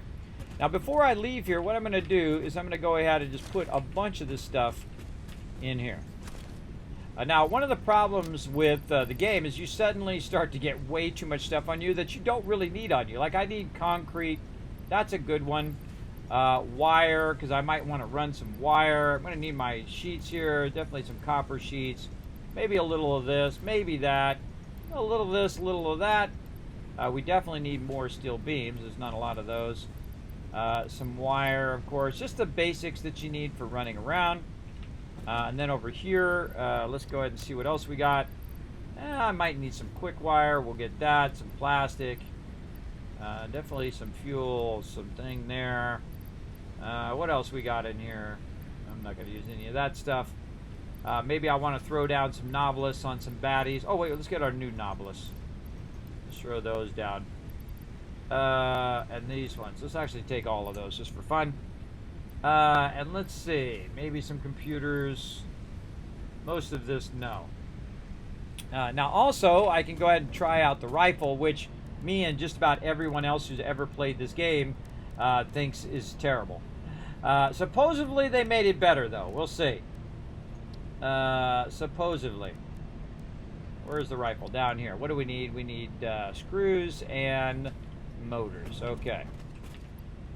Well, we probably have some of those laying around somewhere. Motors we got. Screws we don't got. Really? Okay. Well, let's go grab some. Now, here's a great little trick. If you need some resources, you just go ahead and take this part out. And it's just going to backlog those resources in that box. A whole bunch of them. Now, of course, the rest of my production is going to go off when I do that. But that's okay. We'll have it do like 100. There we go. And then just reconnect it. I'll go back to what it was doing. Okay. And we're over here making ourselves a rifle. Oh, I need 250 screws. Okay, my bad. Go right over here. It's the wrong thing. This thing. Make my own screws. Oh, I didn't bring any rods either. Oh man, that would have been bad. We definitely need rods. We got stacks and stacks of them. It's like going shopping. Every time I go over there, it's like shopping for stuff. Oh yeah, well let me just pull that off the shelf. Let me just pull this off the shelf. And that's why I like doing that kind of backlogging of resources. Is so that when you need some screws, you need some rods, they're right there next to your hub. Where you can just grab them. Usually the central area in which you're working, it's right there going to help you. Now, you're not going to make that many rifles. You'll probably make the one, and that's it. But unless you lose it, then you might make another one. I make several of the little cars as well. But I rarely ever use the rifle because you know what's way more fun than the rifle? Throwing those bombs on them. That's really fun. But you know what? We'll make one just for funsies over here. We might make some of that heat-seeking stuff too. Let's do that. And I didn't bother making the rebar gun either. But let's do it. Okay, now we got a rifle and we have all of our hand slots unlocked in there. And we want to go ahead and make this ammo over here. All right, a homing rifle ammo. What do we need? High-speed connectors and rifle ammo. Okay, high-speed connectors. High-speed connectors, rifle ammo. How convenient. All right, we make 170. Am I going to make 170? Absolutely not. I'm going to make it just a little bit. We'll try it out, and then I'm just going to throw the bombs on them. That's exactly what we're going to do. All right. Man, it's been a long time since I got that out.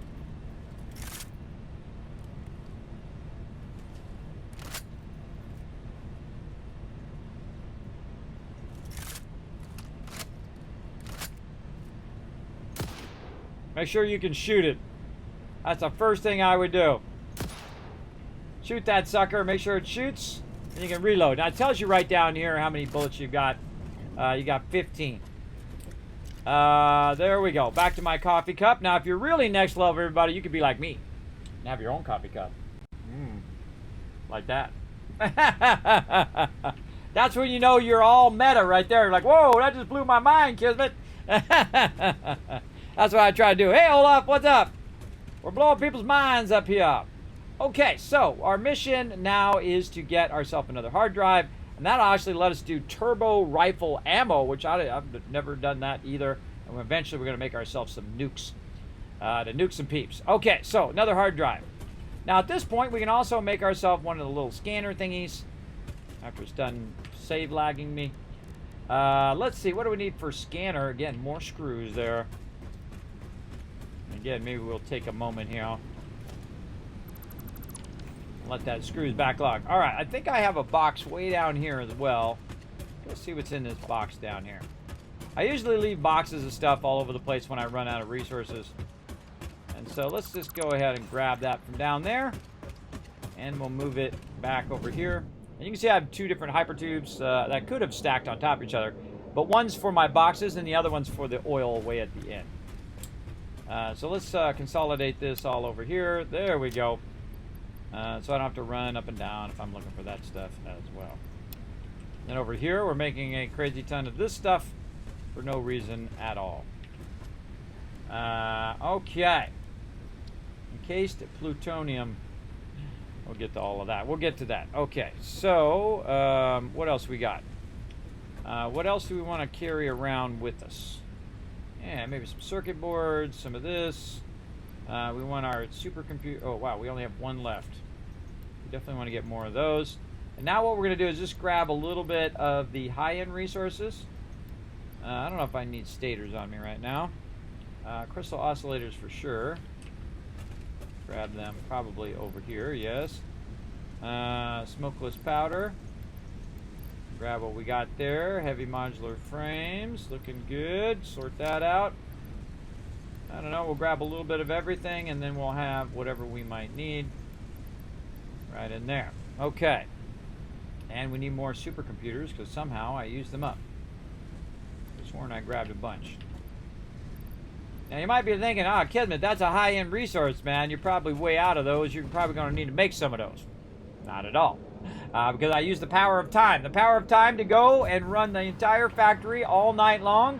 And so when I show up the next day after I've rested, which is not an easy thing for me, but once I have rested, I can come in here and I got boxes and boxes full of them. Now take the smallest stack, put the smallest stack back so we can fill that up so it doesn't take up that extra slot of your inventory, because your inventory is also very valuable as well.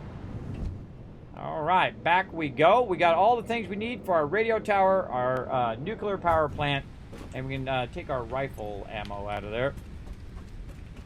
Let's go up here. Blueprints. No, this thing. Rifle ammo. Now what I do is I add to it and then I remove it, and that will take it off your list over there. Now what I want to do is radio tower, nuclear power eventually, but we also want to probably run over here and make ourselves a little object scanner by getting a few of these screws that we just backlogged.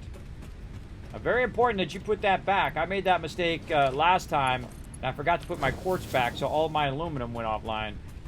Very important. Okay. Now, normally I don't use the object scanner. I just run around. I feel like the object scanner should be like built into your heads-up display or something like that. Then to run around with it in your hand, it's kind of stupid, but then again, there you go. I think it's dumb, but there you go. Fixit has already sent it to us. Okay, so we're going to run up here to the top to give us a little bit of a head start. Now we also have 3 more that we can find. How do I know there's 3? Well, I go to my radar tower here. It says 3 because I already got one of them before. So now I could use my radar tower to help me find the thing that I'm looking for. In this case, this. See, it says it's out of range, so it's not anywhere close to where I can scan it with my little scanner. So we're just going to keep walking this way until we see something kick in. And they're kind of spread out, too. They're not, like, all right next to each other. What I do is I just start walking. Now, I, of course, also use my power of flight if I need to.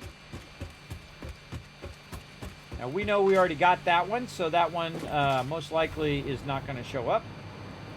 We already got that one. Now, if we also see some of our little friends, our little wormy friends, we're going to try to grab those out of the well. None so far.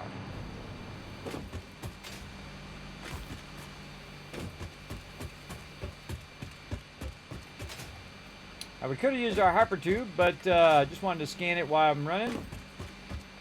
Nothing so far.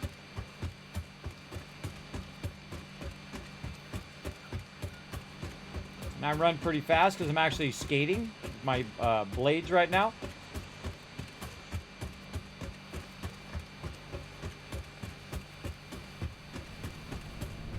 All right, nothing nearby. That's okay. Okay, now I wanted to end up right here for a reason, because we're going to go ahead and put our other tower down here. So we're going to go ahead and put our radar tower right there, and luckily we already have power nearby. We just tap it right into our thing there. And now we have a second radio tower. Look what it's doing, everybody. Look at all these nodes it just found for us. Now, I feel like that when you put your radar towers in further, now those nodes are not going to go away. Those will show up on your map forever now. And so if you put it right in the middle where I did, boom, it's getting all of the nodes nearby. And this is going to help us because we're going to need those nodes later on. Now, it doesn't quite get the uranium node, which is a bummer. So we might want to move it just a little bit closer. Let's ping it and see where it's at. It's pretty close to here.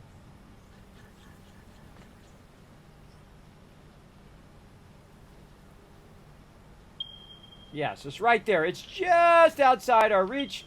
And that's okay because we can just do this. We're going to run out of plates. There's always something I'm forgetting. Let's go. What do we got down here? Let's hope I left some plates here. I absolutely did. Yay.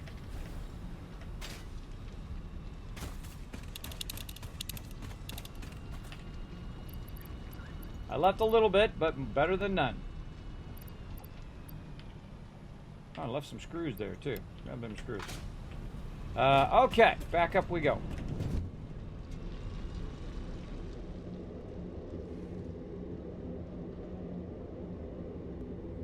We're on it, everybody. Now, what we're doing is we're doing a bonus stream right here. We are basically building up our radio tower so that we can go ahead and get more of this going.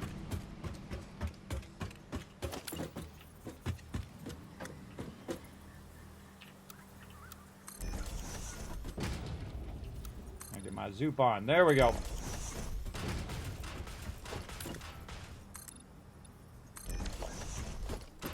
Take this out.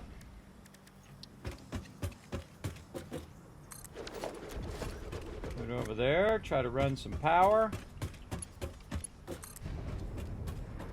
Here. And let's check again. Ah, there we go.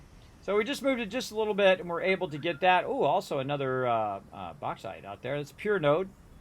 This uranium node's only a normal node. But remember, we could go in and we could tap every single one of these nodes and run it in. But my entire playthrough is based on 3 iron nodes, 1 copper node, and 1 limestone node. That's it. I got all the way to the end of the game with just that. And then, of course, you need your other resources. Deuterium. I've got some nitrogen gas going there. As well as a bunch of this other stuff running over here as well. So we've got a ton of stuff going there. Now, this is a good time to take a quick break, everybody. My alarm went off there. I got to check on my towels. Go work on that. And then I shall be back in just a moment. Let's go ahead and get some words on stream. Now, you guys can play this in the chat. You can de-scramble the words. Don't just make one person do it, everybody. Come on, participate in the channel, and I shall be back in just a moment. Oh, look at you guys go. Oh, man. 2 more words. Let's go. Let's go. Let's try to get it done. Wow. This is a tough one. Bree. Anybody already get that one? No, it didn't come in. Yow. Yow. Fire! Oh, third brick at the end. Wow, nice job. That was a close one. I got 0 words. Nice job, chat. All right, let's get back to it. Got those towels a running, and I'm going to check in on them here in an hour. Hey, Suri, set a timer for 1 hour. 1 hour, starting now. Trying to keep them towels going, everybody. They get used up a lot. A lot around here, so we're getting those running. Got a couple loads of towels running. Okay, so we've used our radar now to be able to see where all of our nodes are. This is going to be vitally important later when we go to tap into these nodes to work with our stuff. Now, we don't have the ability to go do the uranium right now, and that's really not what we want to do. We just wanted to go over there and put the radar tower down, and that's it. Oh, I hear some beeping.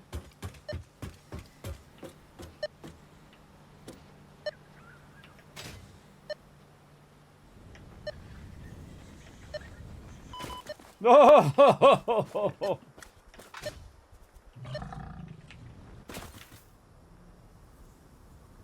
oh, lag. Do you see that? I damage fixed the property, but I survived. There we go. Now again, if you do get in trouble, you can eat your little thingies, or you can make yourself some med packs. I find just eating those makes it pretty easy as well. Now also we can use the power. Our power runs here as a way to run around a little bit safer. Find some way to tap into this power. Let's go this way. There we go. Now it says there's one in this direction. Now, I hope it's not the one that we already got. This way. And what we're going to do is we're going to use our power lines as a way of navigating. Like this. This is one of my favorite things. I love just navigating around this way. Now you can use your thing. Now we got to make sure we got the right thing. Oh, see, it was telling us the wrong thing. I forgot to change my thing down there. So it was actually telling me the wrong thing. It ain't nothing up there. It says out of range. I can tie into this power. Also, we can use our slider thingies, but there's nothing there. Well, let's go back this way. Now I know where a few of them are, and I can just go there, but part of the fun is exploring around for them. I'd like it if it actually searched for them on the map, would be nice. And then you could see them on the map. But once you knew where they were, you could just mark them as you're running by. That's also a good thing because they have the ability to mark stuff now on the map. Definitely want to get that going. Now, again, it resets this thing every time. I don't know why it does that. That definitely needs to be fixed because that's pretty annoying that it resets your little scanner thing each time. Uh-oh. Uh-oh. Woo! Just made it.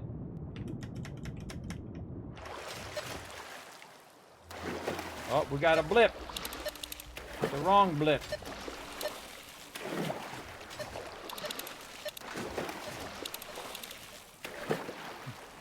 Not even letting me scan for it here.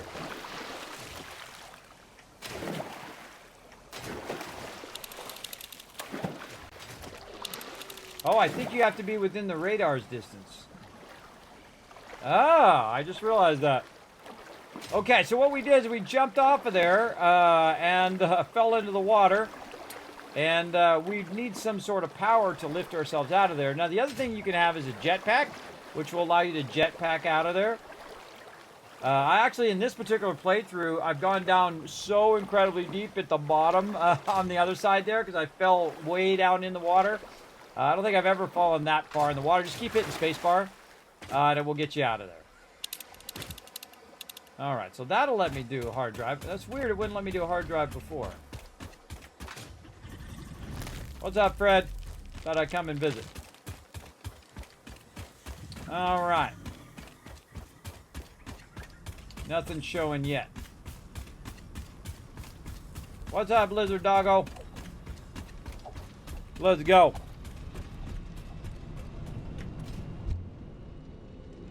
All right, back up we go again. And I was just trying to jump and try to scan it while I was on my way down. Didn't see anything.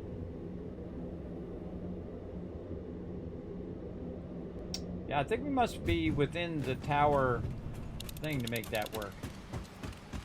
I noticed that it disappeared when I was trying to do it in the water, but that just could be because we were in the water. Okay, let's do some power navigation. This time. We'll just basically put some power down here and we'll jump, and that'll allow us to basically float. And we just keep running our power line like this, which makes this crazy easy. Then also it gets you away from the mobs, which may cause you to die. Alright, let's check our scanner. Yeah, still giving me the scanner, so that's good.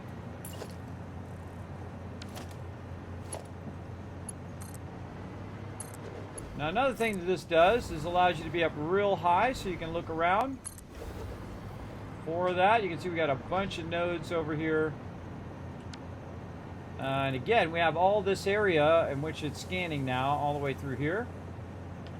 Don't really see any things here, but we know they're here because it set it on the radar.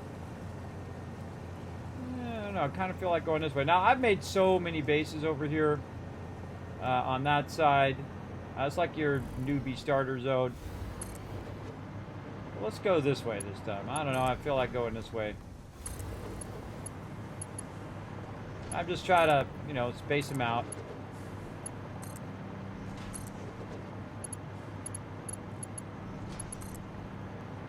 Now we could be running around on the ground on our vehicle.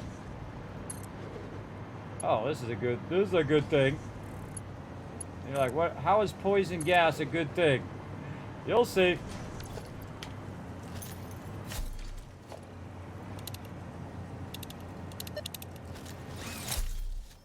Where's it? There it is. Let me rotate. Let me change the fuel of that. There we go. All right, let's try these cluster novelus. Now they've actually changed these. So we throw that down there. You can finally blow up those darn things. I don't know about you, but I've hated those things forever, and it feels good to blow those things up. Let's just do a Kobe right in the middle. In fact, let's Kobe a bunch of these. Oh, there's a mob in there too.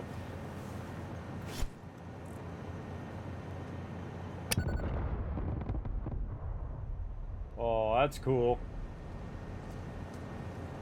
That's cool. All right. This makes me want to go the entire game and remove every single one of these. Every single one. Yeah, it's cool. I'm throwing it short on purpose to see if the clusters will wipe these things out.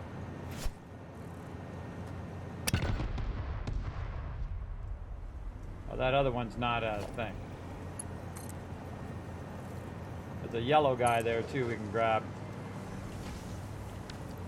This is fun. Again, I can do this all day.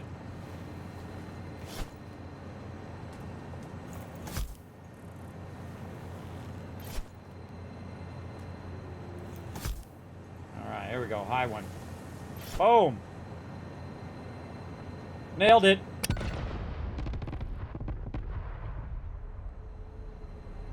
There we go. And so we cleared all of those. Easy mode. Pick it up. Alright, let's check our scanner. See if we got anything nearby. Oh yeah, we got a hit.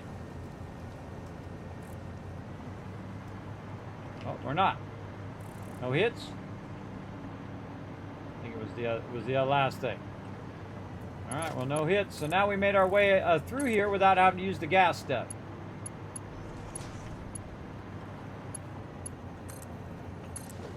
We could have just went over it anyway. What do we got over here? Water? Water. forgot that water node was there.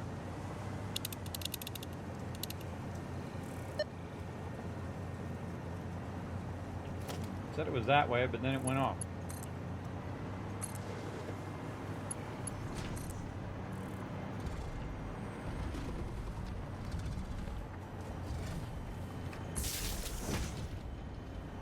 There's a big boy down there. Look at him stomping. He don't like it when I fly overhead. Well, how convenient.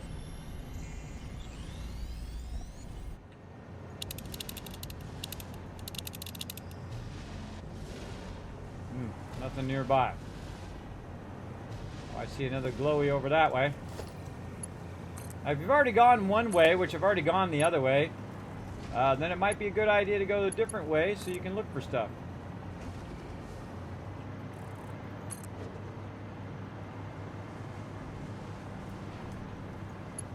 It's called easy navigation here. Easy navigation because you can work vertically, horizontally. You can do a whole bunch of different ways to get around where you want to go. Now, of course, you put this too far away, you won't be able to reach it. It's being feisty right now. There we go. Now you want to go up high so that you can get close enough so your hover thing can get to it. And I literally can just roll right up on it. Right there. Now I find when you stop looking for something, that's when you find it. Usually. Yeah, look at all this stuff out here. Some of these places, it's been a long time since I even came through there. It's been a while. Keep climbing. Just for, oh, come on, get in there. Just for funsies, let's climb around. Oh, well, look at this. How convenient.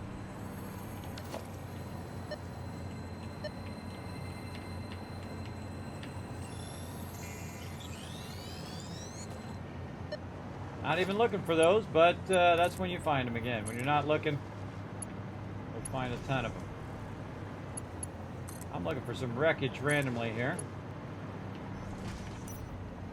Somebody down there is unhappy. Now, there are some mobs that do shoot at range, so keep that in mind.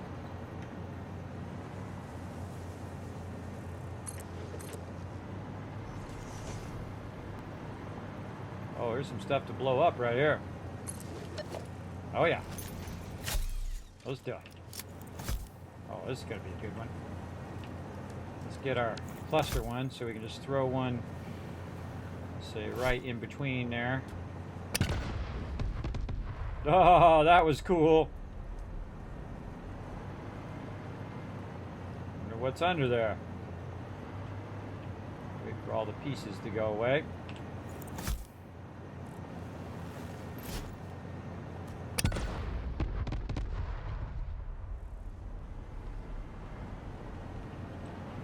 Now, eventually the pieces will shrink away, as you can see. Let's see what's under there.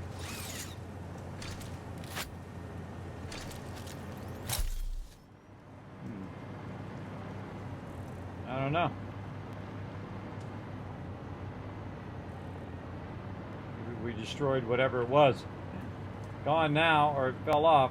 Oh, look at that spider down there. He's not happy.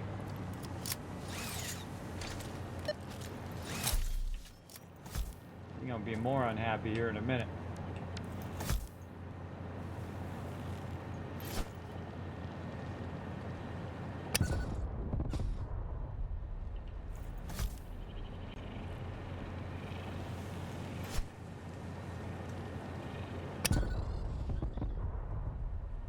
And now he did. So there we go. Now again, if you're up in the air, it's hard for spiders and these guys to get you. Again, I don't know what was under them rocks, and now we'll never know. What we got going this way? Oh, there's a purple one up there. All right, well, cool.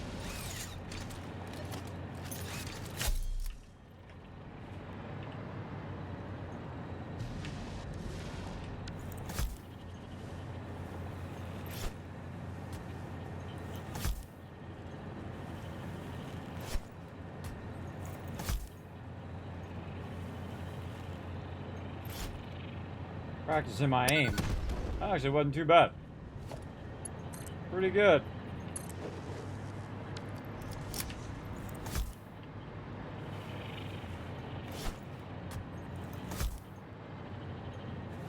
Get too close to them, they'll start throwing out some stuff. Oh, way off over there.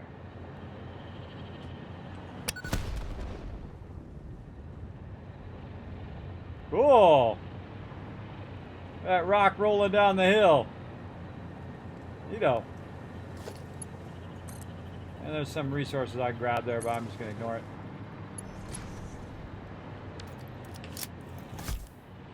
Yeah, this is so you can climb your way up there. I see. The reason why you're clearing that is if you're actually physically walking up the side there. And you're clearing that out so you can walk all the way up. Oh, there's one out in the front too. But I don't need to walk. I can fly. I can fly. I can fly. Straight up like this. Oh man, that's a long way to go over there. We're going to go straight vertical. One here at the top. We most likely got somebody up here at the top too.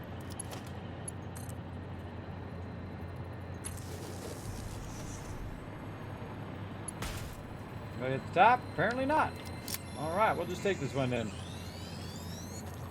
While we're up here, we'll enjoy the view. Beautiful. Beautiful. Maybe we'll do a little scanning. We can find a hard drive. Nope, no hard drives. Man, great view though. Very cool. Yeah, let's keep on exploring. Whoa, that's a long way to go there.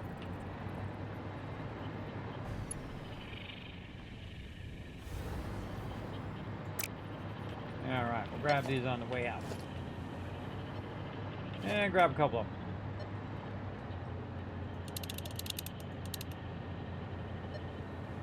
Oh, got a hit.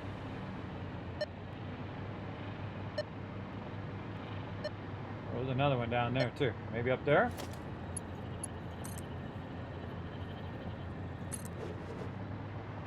Now be careful, it's not too far. If it's too far, then you won't be able to rotate to it. Oh, ho, ho. Now you hit me, saw me pressing spacebar, and that's basically rotating the things, so that it gave me a chance to make it across. There is like a max limit to which you can go. This is the toughest thing, getting this thing to stick up here. There we go. Let's go up here. Aha! There it is. And if we switch to our thing, it's going to be beeping like crazy. Uh-oh, I'm out of cable. That's a problem. That's a problem. Can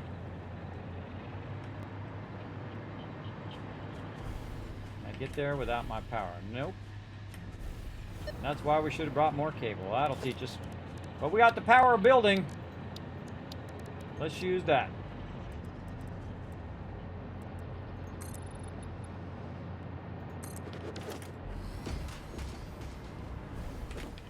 Now we gotta be diligent.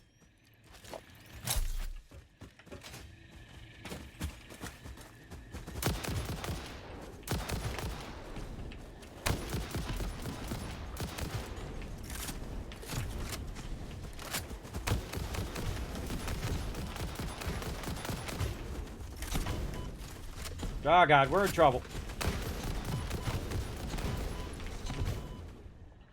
Gonna die. Running away.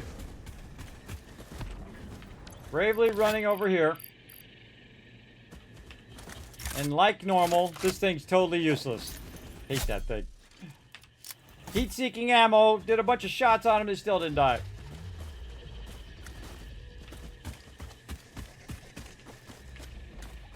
Okay.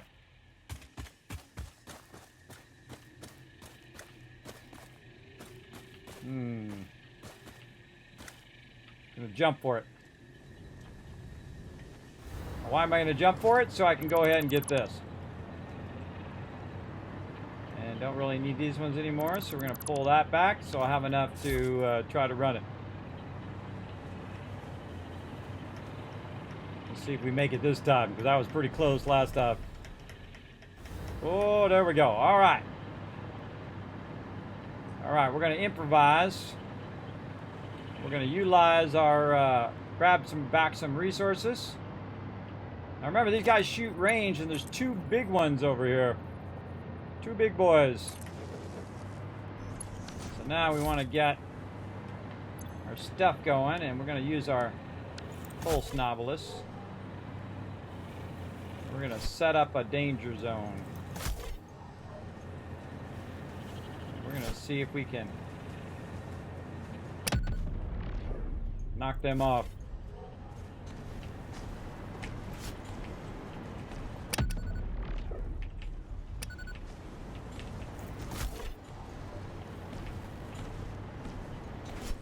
I'm going to throw it to the far side.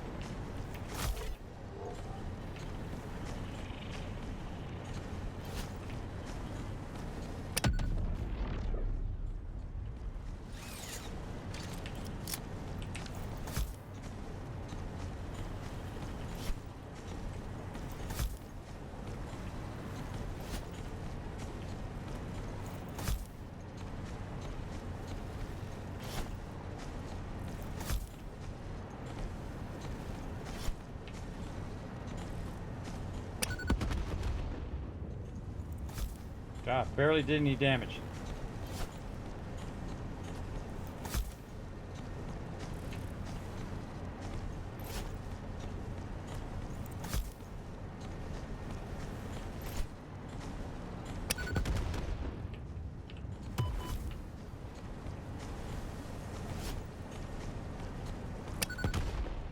There we go. Kobe.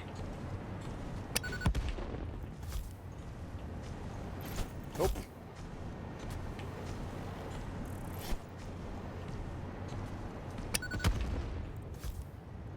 All right, and that's why those things are awesome. You can see I was just dodging their attack. Must be something good up here if it's like that. Holy mackerel. And just in case, we'll elevate ourselves in case there's anything else that's up here. Man, very rare do you see two of those together. Let's see what we got up here. Cable, some modular frames. More modular frames.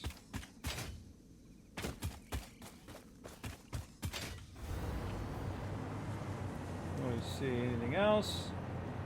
Oh, iron plates.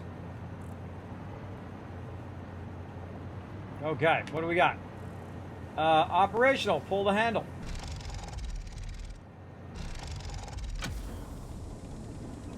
All right, that was a bit intense for what we needed, but got it done.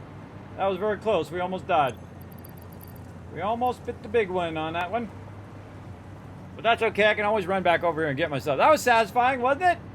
Yes, I like the things much more. You saw I was just shooting that that ammo right into him. Didn't look like it was doing much damage, but it could have been. Whoa, whoa, whoa, whoa. Almost fell off the side there. Just trying to look off the side and almost went off the side.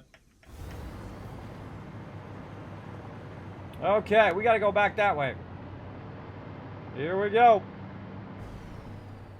Got to have faith, everybody. There we go.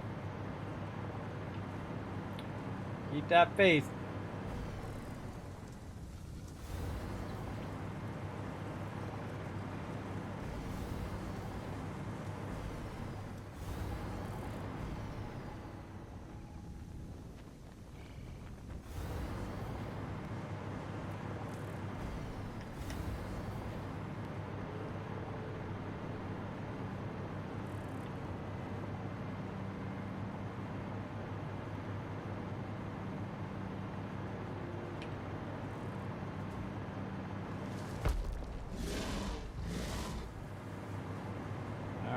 Making our navigation back.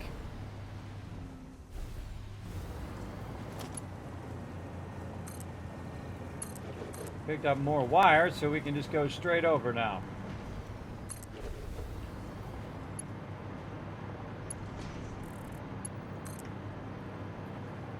Yeah, I think those cluster bombs would have worked better. And I think our nuke would have worked even better than that.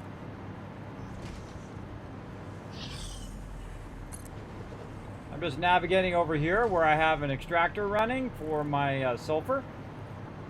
Then all I got to do is go right there. Boom, that's all we needed was that thing, but we also found some little wormy guys that we could use as well. Once you get back to your hypertube, you're good. Now, by the way, it no longer just goes to 3. It goes all the way up to max health if you let it go long enough. So we'll just let that run. And again, now we're safe in our hypertubes. We're just trying to get our turbo fuel unlocked. And then we're going to go all nuclear power. Falling with style. There you go. Good evening. Yes, that's how I do up here in the stream. I fall with style. Just like surfing. Just like in Toy Story.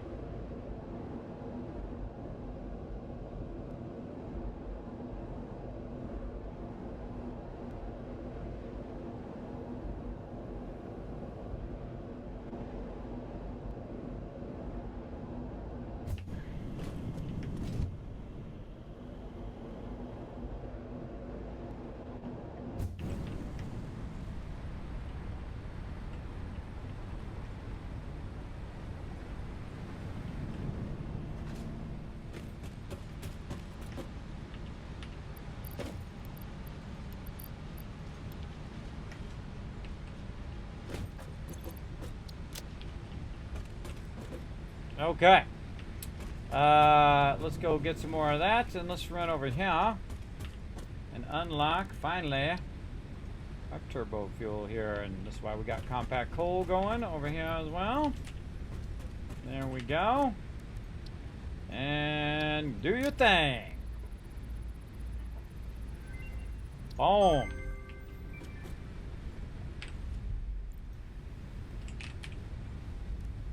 Ah, there we go. Now we got it going. Now there is some alternate recipes that we can see down here. I'm not going to use them in this playthrough, but I highly recommend using those alternate recipes and finding them. Those hard drives unlock alternate recipes as well. It's all up to you. But what we want to do is take some fuel. We want to take some compact coal and we want to combine it into turbo fuel, and then we can go ahead and package that. Now our compact coal is way over here right now, and we just want to make a little bit of it over here, and then what we're going to do is transfer this into one of these boxes here, right here. Then we're going to take this out because we don't really want that to be right there in the middle of our base. Not really.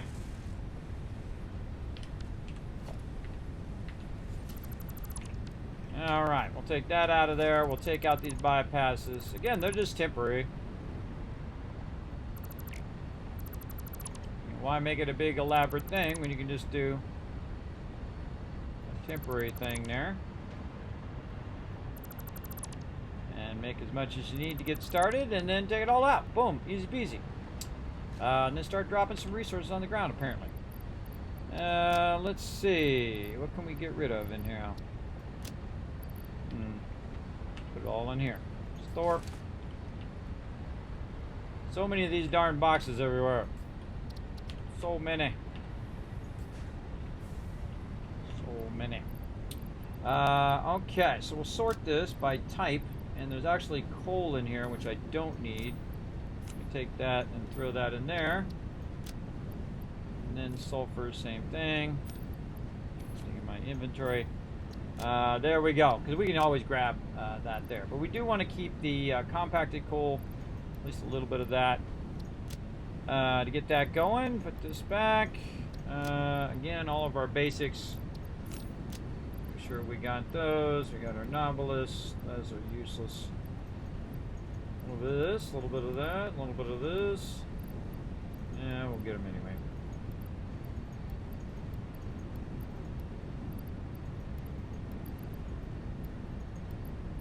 Let's get all of this stuff out of there. Out of space again. Maybe too many of these. Need more of those. Now, see, it doesn't matter how big your inventory is constantly full, I find. My cup back on. Big time. Okay, so we got that going. And now what we want to do is what? We want to do our turbo fuel. That's what we're doing. All right, we're going to come back to this nuclear power as well. We're going to clear that. Let's do some turbo fuel. Oops, wrong thing. Turbo fuel. All right, so we're going to go ahead and say turbo fuel. We're going to add that to the list here. What we need is we need fuel and we need the compacted coal. So we're going to need sulfur and coal. Now, it just so happens that way on the other side, Kismet thinks this far ahead, everybody. I think this far ahead, 20, 30 steps ahead. That way over here on this factory, way at the end, I'm making fuel right now. And so I could also be making turbo fuel in the same place. So let's go ahead and run on over here and check this out. You can see our fuel's coming out there. Now, what would be really cool is if we could just really quickly kind of just take this out, right? Look at something like this. Take that out. And then we could just go ahead and go to our blueprints here and basically go to refinery and look at our fuel refinery here, which this one's actually not the fuel refinery. This one is our, oh man, what did I call that? All-in-one fuel, I think it is. And then we're going to go ahead and wait for it to save lag. And they really got to fix the save lag. I mean, I turned it to every 15 minutes now because every 5 minutes was just killing me. It was bugging me to no end. All right. So how do we want to turn these? We want to turn these so this matches up to what we got. Something like that. Now, of course, always, no matter what you're doing, you never have enough of that thing that you need in that moment. Let's see if we got any in there. No. Over here. No. Never have the thing that you need in that moment, so you got to go and run back and do it again. So let's go blueprints, though, so we can remember, and all-in-one fuel. And that'll tell us that we just need encased industrial beams. We'll go grab those. Hey, Rotisserie G, what up? Did I check my Steam gifts? I have not checked them. Should I be looking at them? Let me go look. I'll pull it up over here. I do 1,000 things in a day, just so you know.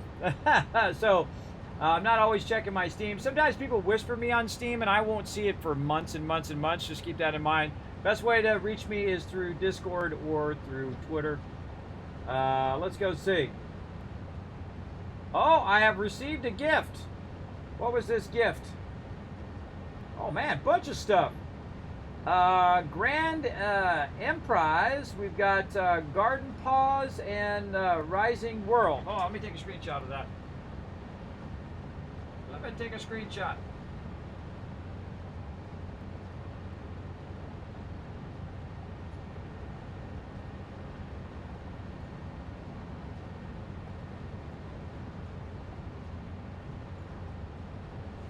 All right.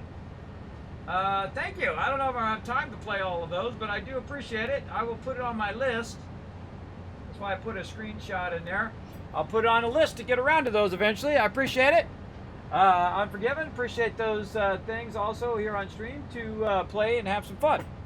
So again, remember, I only have so much time in the day, so I'm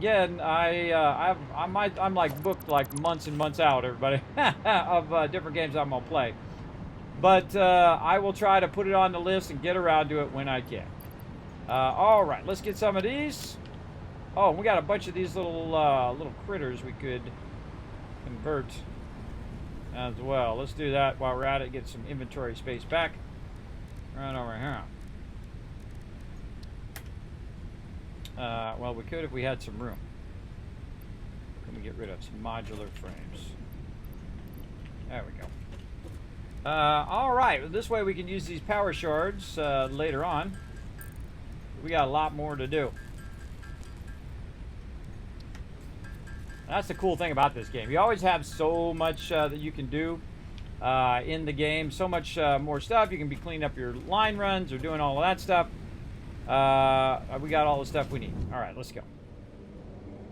We're going to try to get our fuel going.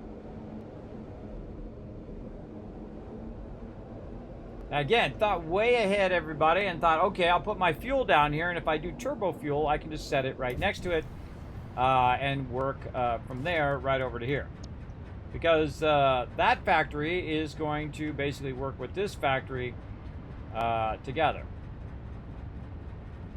And I think I want my arrow facing that way. This way. Like that. That looks right. Let's make sure that it's nudged into the right spot. There we go. Boom.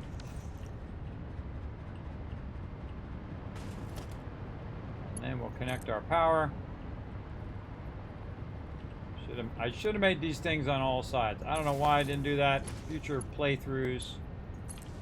Put your power connectors on all sides of your factory, so I could have just connected to this factory and so on. Okay, so this one needs some inputs. We need to go check out our inputs here. This is just a fluid buffer, so we have that extra fluid. But we can go ahead and pipe that in there. Now, what we need is we need this here, the packager, to eventually do some turbo fuel for us. Now, also inside here, we'll slide on down.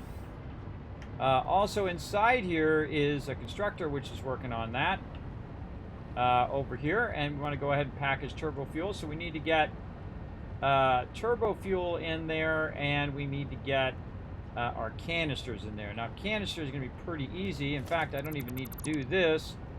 I can just go ahead and I just run this in here. I can just run it from below. Let's go ahead and do this. That into there, because it just so happens over on this side we're already making canisters right over here, and we probably have a huge backlog of them sitting right in here. So we might want to do something like this and maybe put a little splitter there. It's pretty close, but we'll go with it. There we go, and one of them is going to go in there. Take this one out, and hopefully we can put that there. Run that out that way. I'll also the one over here, which we can then run over that way.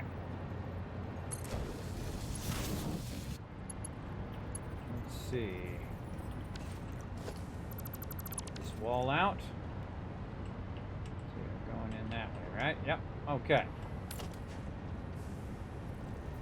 Put that back. Run all those canisters down there, so it'll have its own canisters. We'll just take off the roof here, just make it easier for us to go in and out. And there we go. So that'll start to backlog that. Now we need the turbo fuel. Now the turbo fuel uses a refinery. Now we've got a refinery over here, which is producing an absolute ton of the fuel, as you can see. It has its own separate line, and will actually make an absolute ton of this stuff. But we need to get our turbo fuel, our original turbo fuel, over here to use compact coal and also this fuel. So we want to go ahead and basically get this fuel tapped off of this line or off of that line, and then basically put another one of these things over here. Now, all we have to do is utilize what we've already done and go in and make ourselves a refinery. There we go. And use our fuel factory. Now, what we first want to do, though, is our underrun here, and we're going to need plates and a whole bunch of stuff. Let's do underrun and fuel factory. Now we got to track down some more loot. Don't need that. There we go. Got a bunch of that. Bunch of, oh boy, so much stuff, not enough space. There we go. Any happen to have any motors in here? No. Let's go get some motors.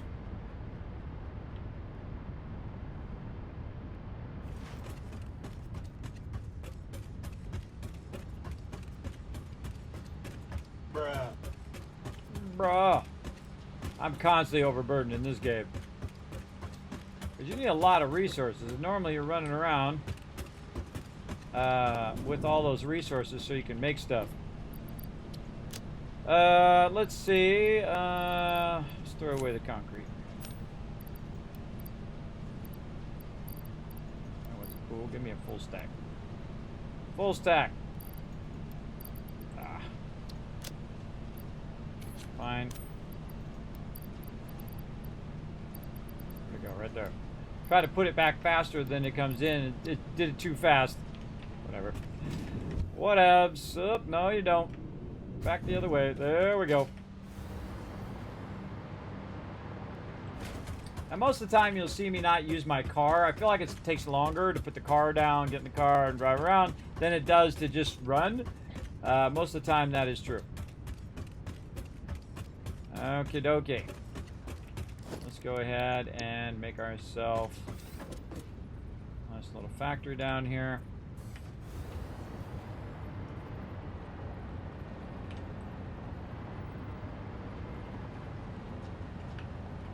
Make sure it's nice and done. And we know the arrow's going that way. Keep that in mind. We want to look for our inputs and outputs. Oh, I didn't mark it as inputs and outputs. I have not marked it. It does look like it's outputting on this side. Our package fuel is going to end up over there. All right. Oh, and we need to do all of our stuff.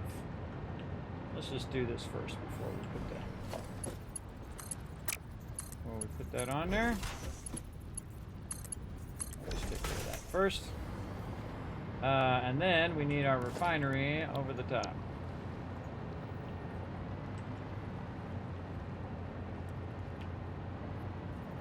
And this is the real awkward part. You want to make sure you got it turned the right way. Because it's such a big object, it's better to be kind of up. And I aim really far over that way and turn the arrow in the same direction my other one was. And then sometimes you can nudge it into place, but sometimes it's too far. See how that was too far? Just by a couple things too, which is also very annoying. But I'm going to physically move kind of more over this way. Run out of power apparently.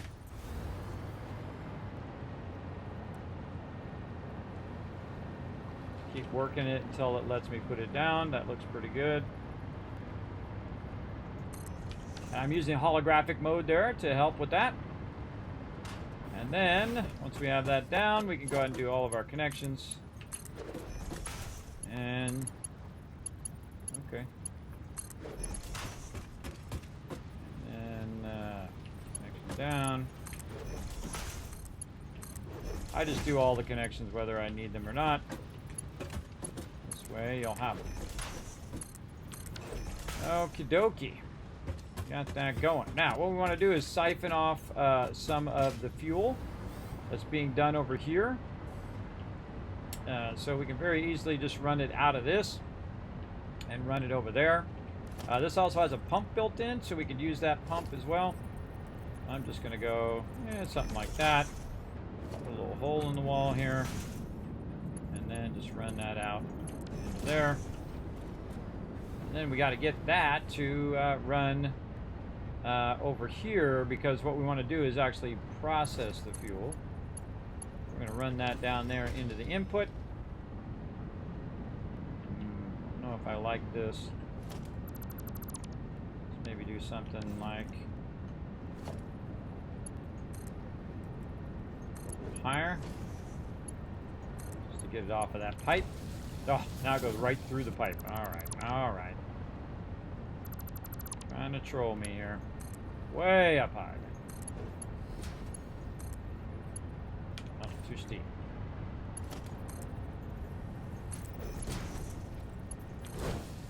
Just get it so it's not hitting the pipe. Okay, so that's going in. Now we need to tell it what to be in here. So what we want to do is produce turbo fuel. And we're going to need fuel and compact coal. Turbo fuel. We'll want to find the power connections over on this side.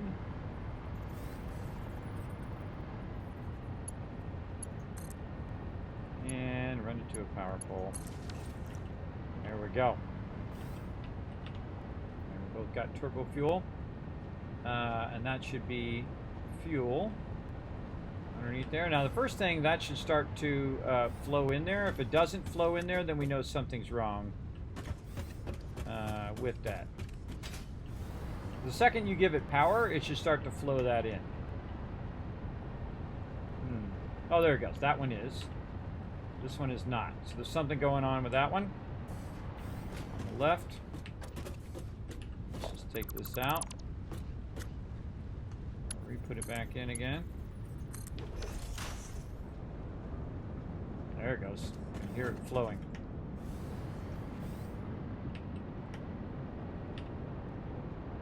Yep. Okay, mission number 1 done.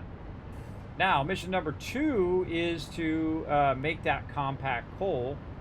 And we're going to need sulfur, and we're going to need our other stuff, our brain, sulfur as well. And make that compact coal, we're going to go ahead and use now our assemblers. And let's see, in left, out left. We can actually probably stack this on top of here if we really wanted to.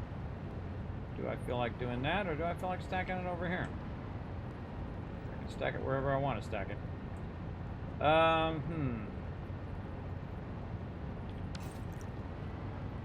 feel like I want to put it out here. I can run it in there.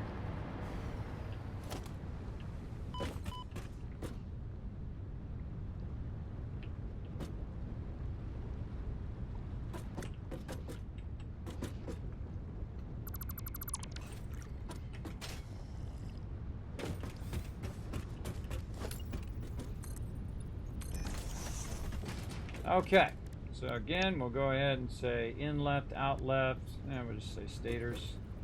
Doesn't really matter. We can go in and fix it in the thing if we want. The trick is to know where the actual inputs and outputs are on your thing. And I, on some of these, I have them actually color-coded, where I've colored in the walls right here. So these are our inputs and outputs here. And so we can just go ahead. The easiest way to identify these also is just to put a thing there. So we have our inputs. We're going to run them way up like this. And we'll go look at what our inputs are. Now I put ladders in front of the ones that are not the inputs. You can see them there. And the ones that are the inputs here. I like to be able to have a little cap. Put that cap over that to block it. Oh, we need more sheets. I happen to see more of those right over here. Actually, probably just take this out. Or not. Too many.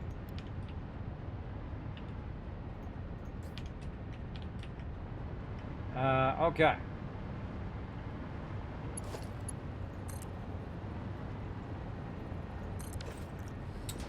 Now, we need coal and we need sulfur. So let's go get that done. Now, I do have some coal running down here for all my other kind of factory stuff here. But we're going to give it its own separate lines. We're going to run those lines way out here on the side.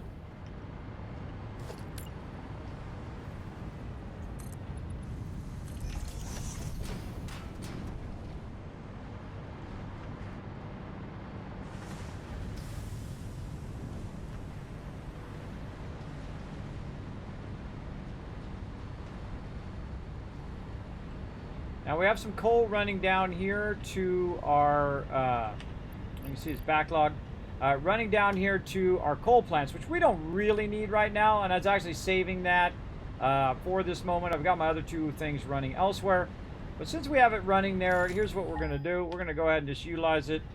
I'm not trying to ping stuff, I'm trying to go down, wrong key. So what we're going to do is just run this up instead, and then use this box because it's got a bunch of extra resources to run that coal out of there and burn up that excess resources.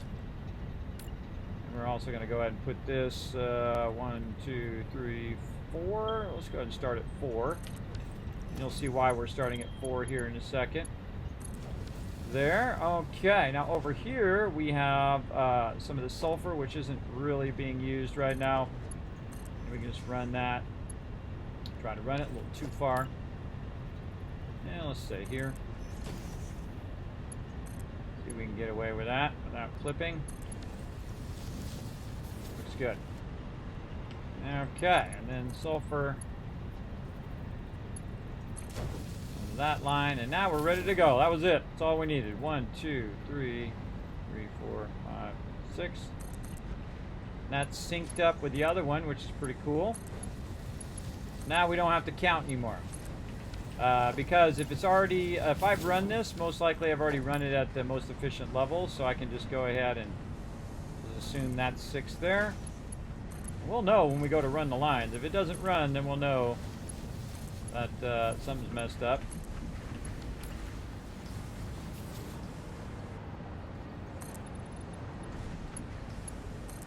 Sometimes I like to run them separate like that, just so that later on when we're turning corners and stuff, they don't clip each other.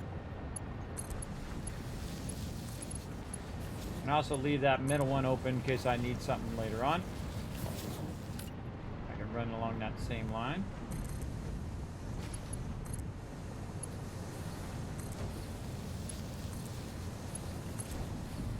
I put this one at the end so I know when I get close to the end. So we're siphoning off some of that sulfur and coal. Get that running.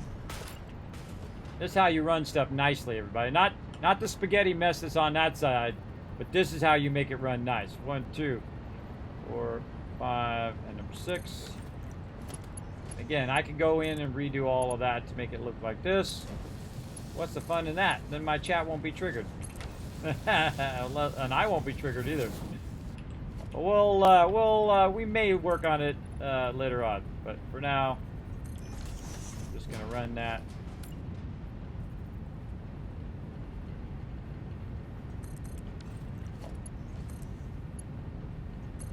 Way over here. Now we also have our Mark III converters. So when we get to that, that's even going to be more crazy. 1, 2, 3, 4, 5, and this is number 6. It's gonna be crazy. Right over here. And right there. Okay, we're getting there. Trying to get it to this building right over here. Ooh, okay.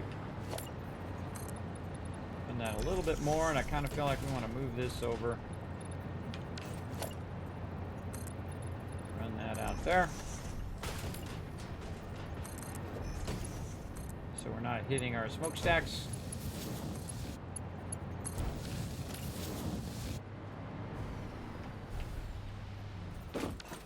Okay, another good thing to do while we're here is probably work on this power.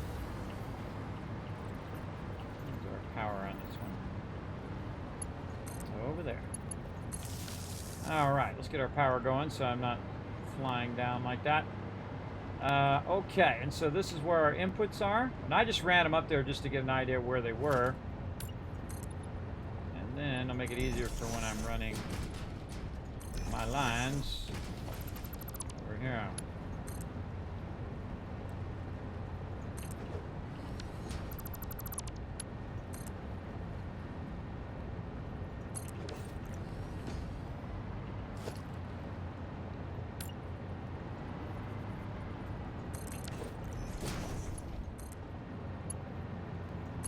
Yeah, you can actually do it to the back side. Depending on where you put your cursor, it'll actually do the back side of the object you're looking at. Not all games do that, by the way. A lot of games will make you go to the other side to click it, including 7 Days to Die. And that's awesome, everybody. It just knows that that's what you want to do with that. And that's super cool. Okay, in here we go. Now we need to tell these assemblers what they should be doing. And that is alternate compact coal. So we'll copy that. Paste it into all of these, and we'll see if they all start moving. They're all moving. That tells you that you did the right thing because now it has those resources.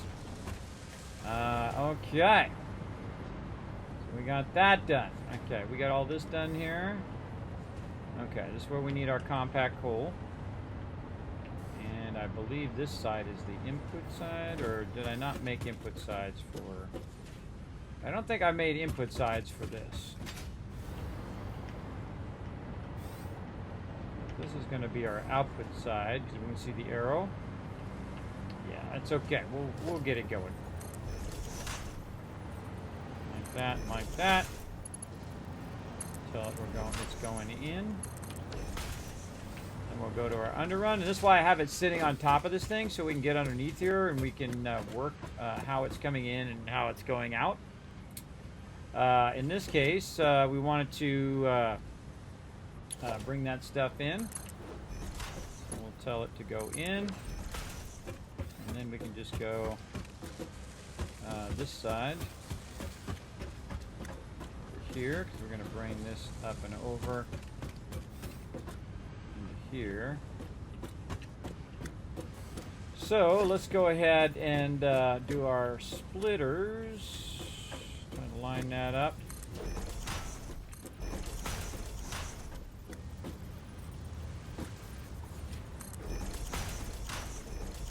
Close there.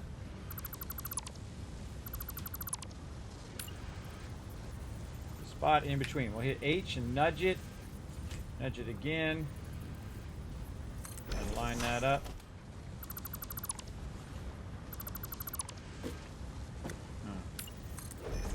Seems too close. I think that first one was right.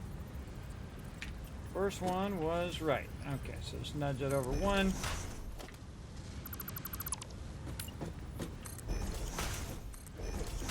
Get a little far forward.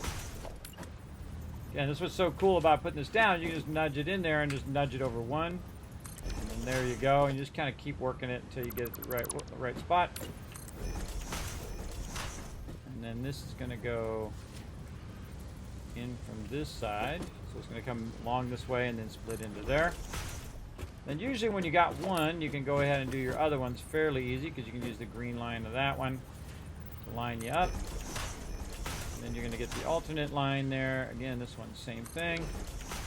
We just take all these out. Also hit G, so you're just taking all those out. And there we go. And then what we want is we want a nice little wall thing here. Just go ahead and put that one there, and we'll run that to the wall, from this over there, and then we'll immediately take out our lifters, everybody. Lifters should be the last thing you do, because they will screw you up, and they have screwed me up so many times in this game. So many. Alright, and then we're going to go ahead and run this right over here, except for that's kind of in the way, but no problem. We'll lift up and over. Alright, like that. So that should go ahead and start running that coke in there. That should then be feeding up into these, and then these should start up. Oh yeah!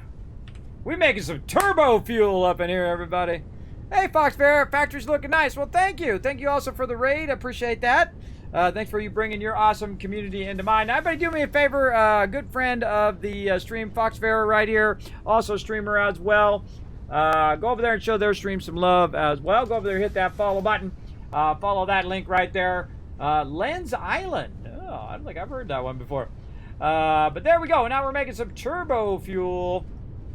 And of course, that turbo fuel's got to go somewhere. We've got to go ahead and make a little spot for it to come on out of there. So it's going into here. Now we got to get this to go into this one. Now we haven't really adjusted these orientations of the inputs and outputs to match. We're just kind of making it work right now, which is not a good thing. Not a good thing. Okay, so we need turbo fuel in here. This is, well, that's kind of going in there. Is there anything in there? No. So we can run that around the back and get that in there. Like so. Now they did add the ability to do something really cool, which I actually like, but it does get messy, and that's where you can go ahead and attach this automatically to the side of stuff, which I think is cool. And so we can just kind of run this along. Now the thing you can't do though, that's a bummer, is you can't go and click it and then make it come out further, which I think would be an incredibly useful thing in the game, big time. But what we want to do is try to get that over there. Now, what I would do is I would go ahead and just bring it up at this point. Basically up and over. And we might want to put a pump in there or something fun. Say something like that. And then we can just bring it past where this thing is. And then bring it down and around. Like that. All right, so that's going to start pumping wait, is that right? Yes, into there. Now we need to go and make sure this stuff's all connected. Yes, all right, it's filling up with turbo fuel. Now our biggest problem is getting the turbo fuel from down here and pumping it up and over now, since we put that lifting in there. So we want to go ahead and just utilize a pump and go ahead and find ourselves some power. Say right there and tap that in there. And then you're going to see that thing starting to widen. That means it's working. And it's starting to pump that stuff up and over. Now it's kind of a waste to pump it over. I could have run it under and then back up, and it would have used less vertical stuff there. Oh, I got to check on my laundry. But what we want to do is start to see this separate and start to see that turbo fuel get in there. Right now we're not really running that much turbo fuel.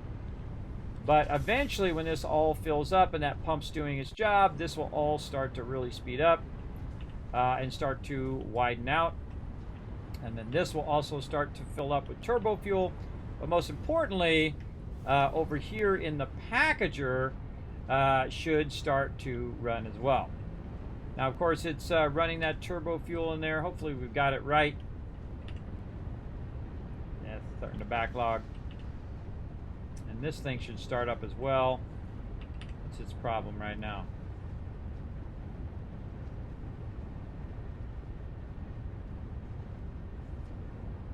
There it goes. All right, just took it a minute to get up to speed.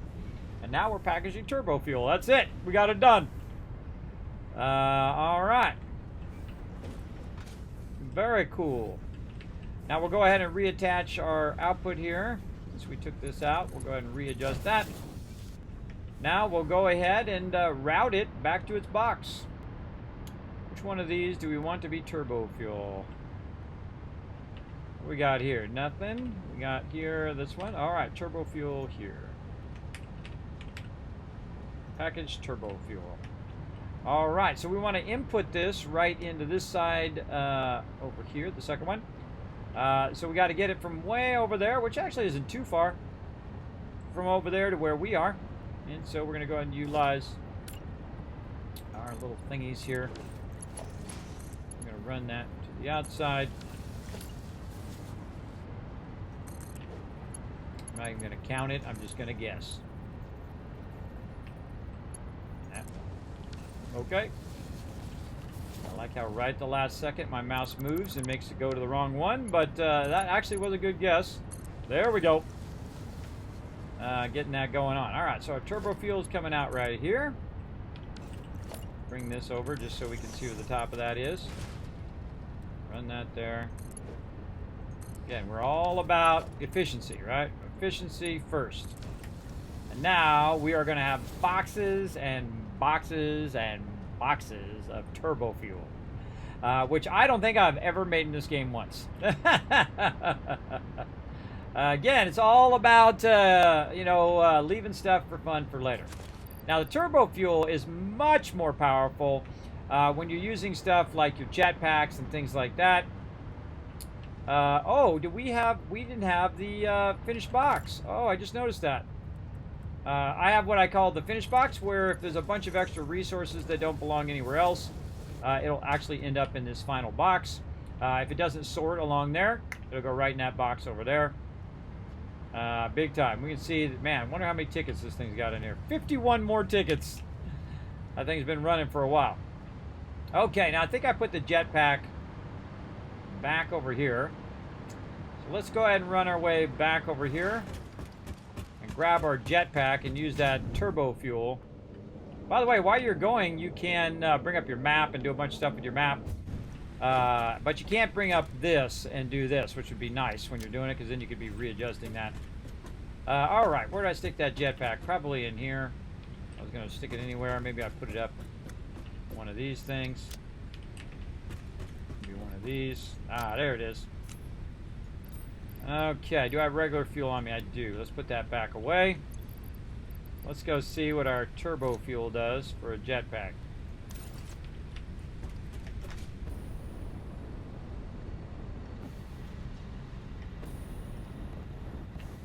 Whoa, man, just a little bit of turbo fuel really gives you a boost. Squirrel! Let's go. Oh, thank you for letting me know. I forgot to take it off. All right, try to kill myself.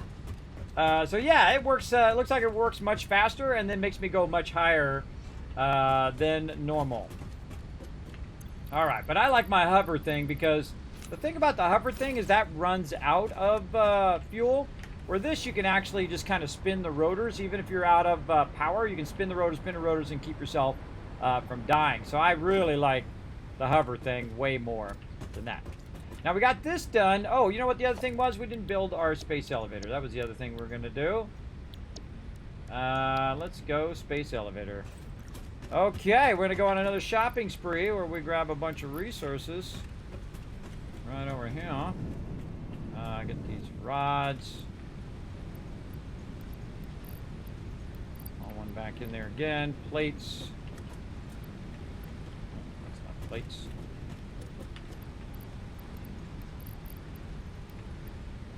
Lots of plates. And let's see if we got any wire. Wow, still got plenty of wire backlog. 1,500 wire. Okay. Oh, we don't need this petroleum coke anymore. A lot of wire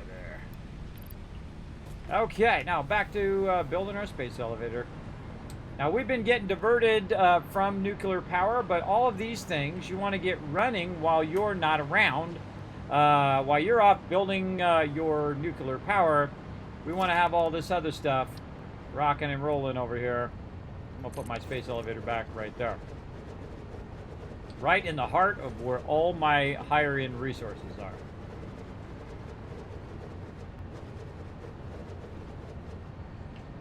It's cool every time. Every single time, everybody. I played through like 40 times. A lot of times. How we doing on this retweets? We're 3 retweets. There you go, everybody. Click that link. Go ahead and show some love over there on the Twitter.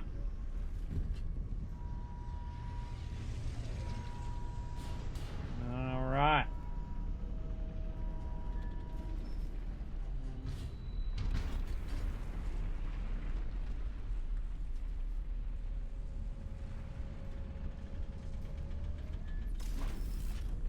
Okay, now why did I have my space elevator out at this point? Well, that's because space elevator only does one more thing right here.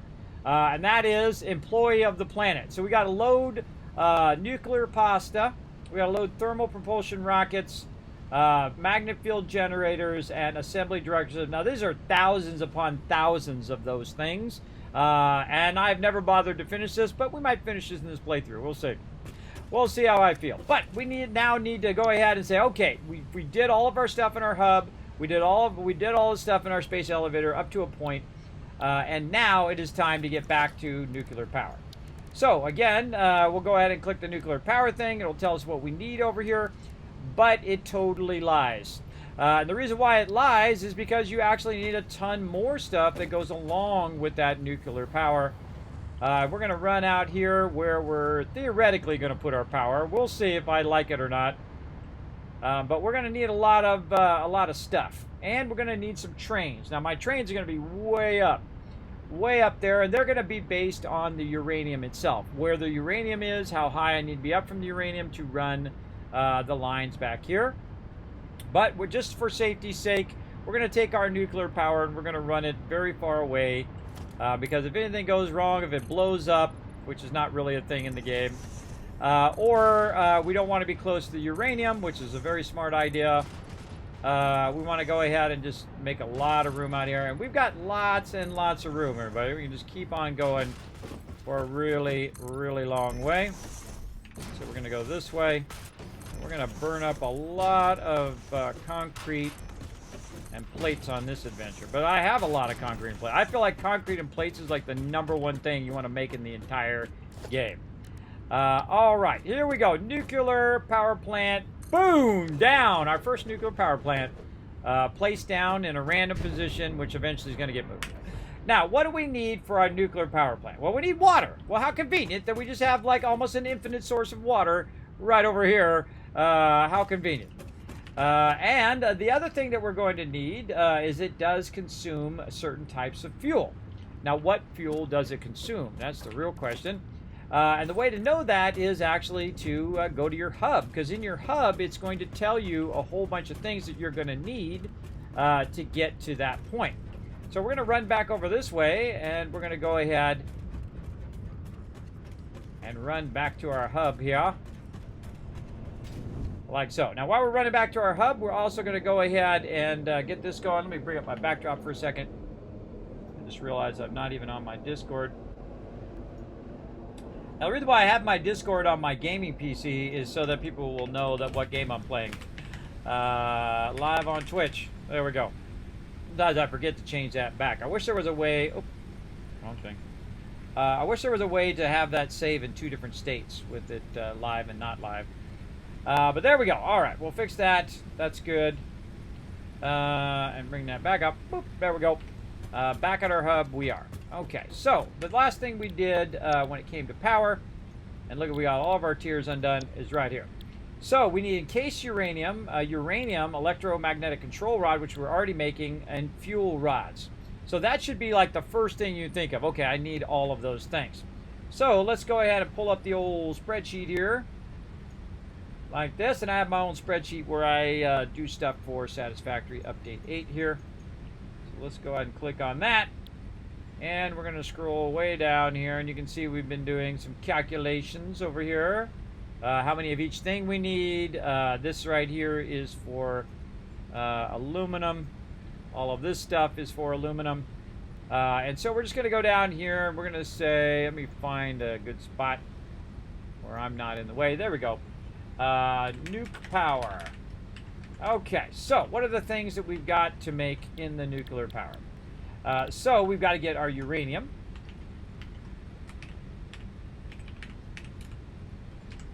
Uranium there. And then also we've got to get our encased uranium cells.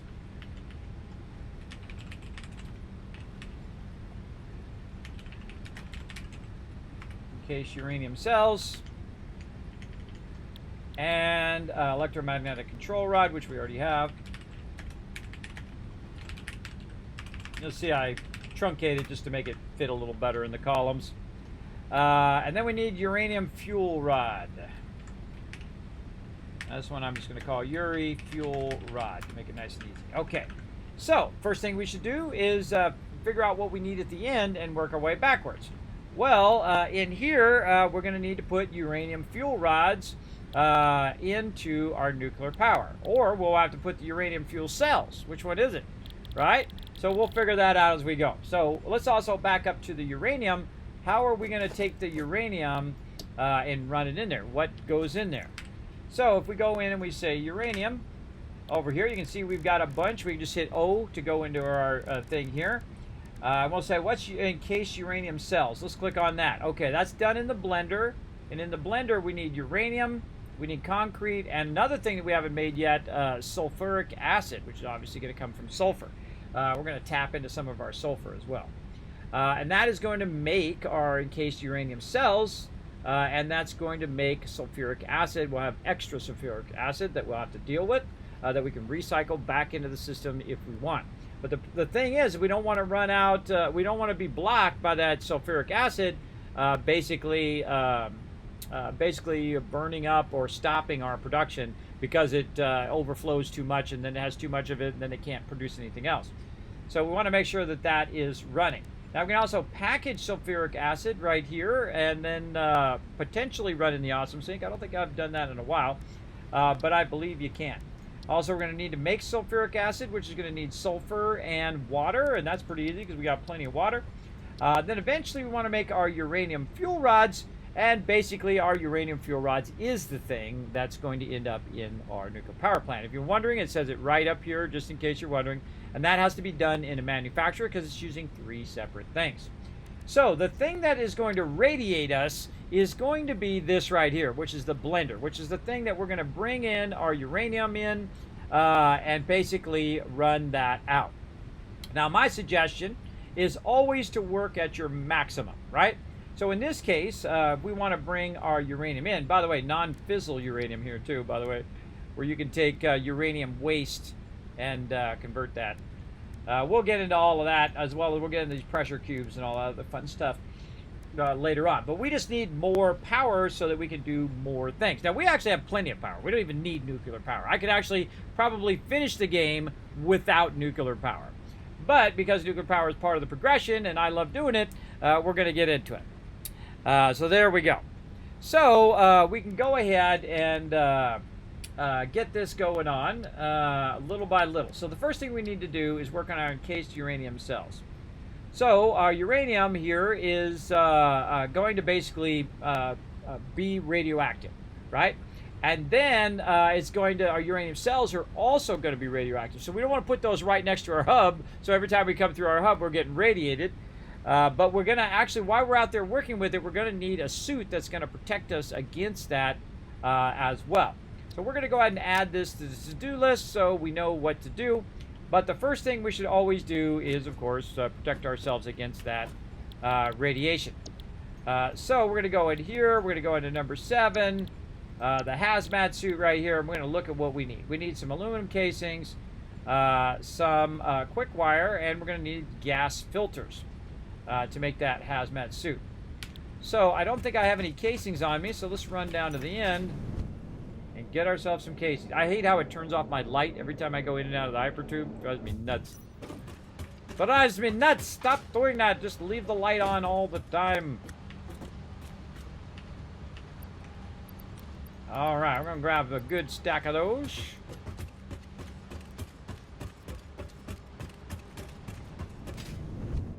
Run back the other way. Oh, while we're running, we can go ahead and say wasn't saving. Hazmat suit, and we can add that to our to-do list. Okay, what? Oh, we need fabric as well. Hold on, let's go get that fabric down there.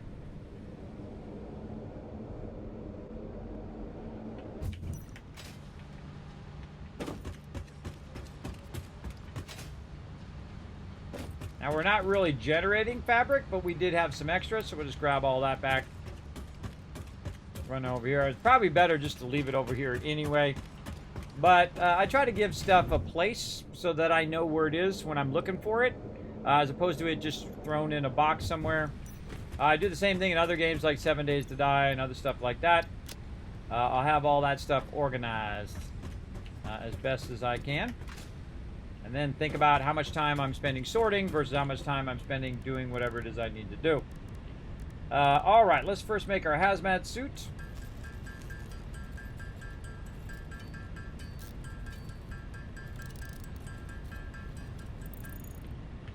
All right, let's put that sucker on right here. There we go. We got that on our body. And then we're going to need our gas filter and our gas mask. Maybe we'll make one of those too, because that'll be, I think that'll be on your head. So plastic and rubber is what we need.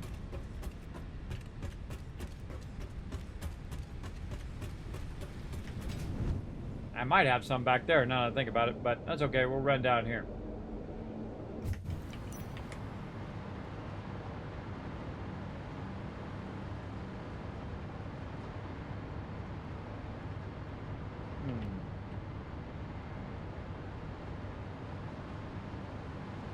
Still went past it. Oh yeah, right here. We'll grab a bunch of these so we can keep them at the end. On that end. Our plastic. Oh, our plastic is starting to backlog now. Nice. Very nice. Okay. Other way we go. There's a way to do that with a custom bot. I don't even know what I was talking about now, Unforgiven. I'm sure there's a way to do everything. Just, do I want to take my time to do it is always the question. Let's see. Gas mask. What do we got? Let's put some of this rubber over here in our thing. Oh yeah, we had a bunch of it over here. Jeez. We got too much of everything. Put that in there. There we go. Okay, gas mask. Put that on. Then see it's coming out of our inventory slots. Then we need gas filters, which we need more coal, which should not be an issue. We got a whole bunch of it right over here. But do we have inventory space for it? That's always the question.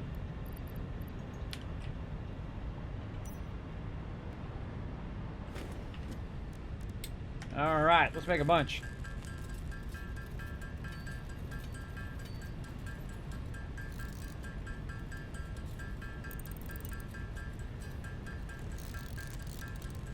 Okay, so we made a bunch of gas filters, but what we really need is the iodine induced filter, which used a hazmat suit to absorb radioactive particles. And I make about 25 of them. That's probably more than enough. We're over there working.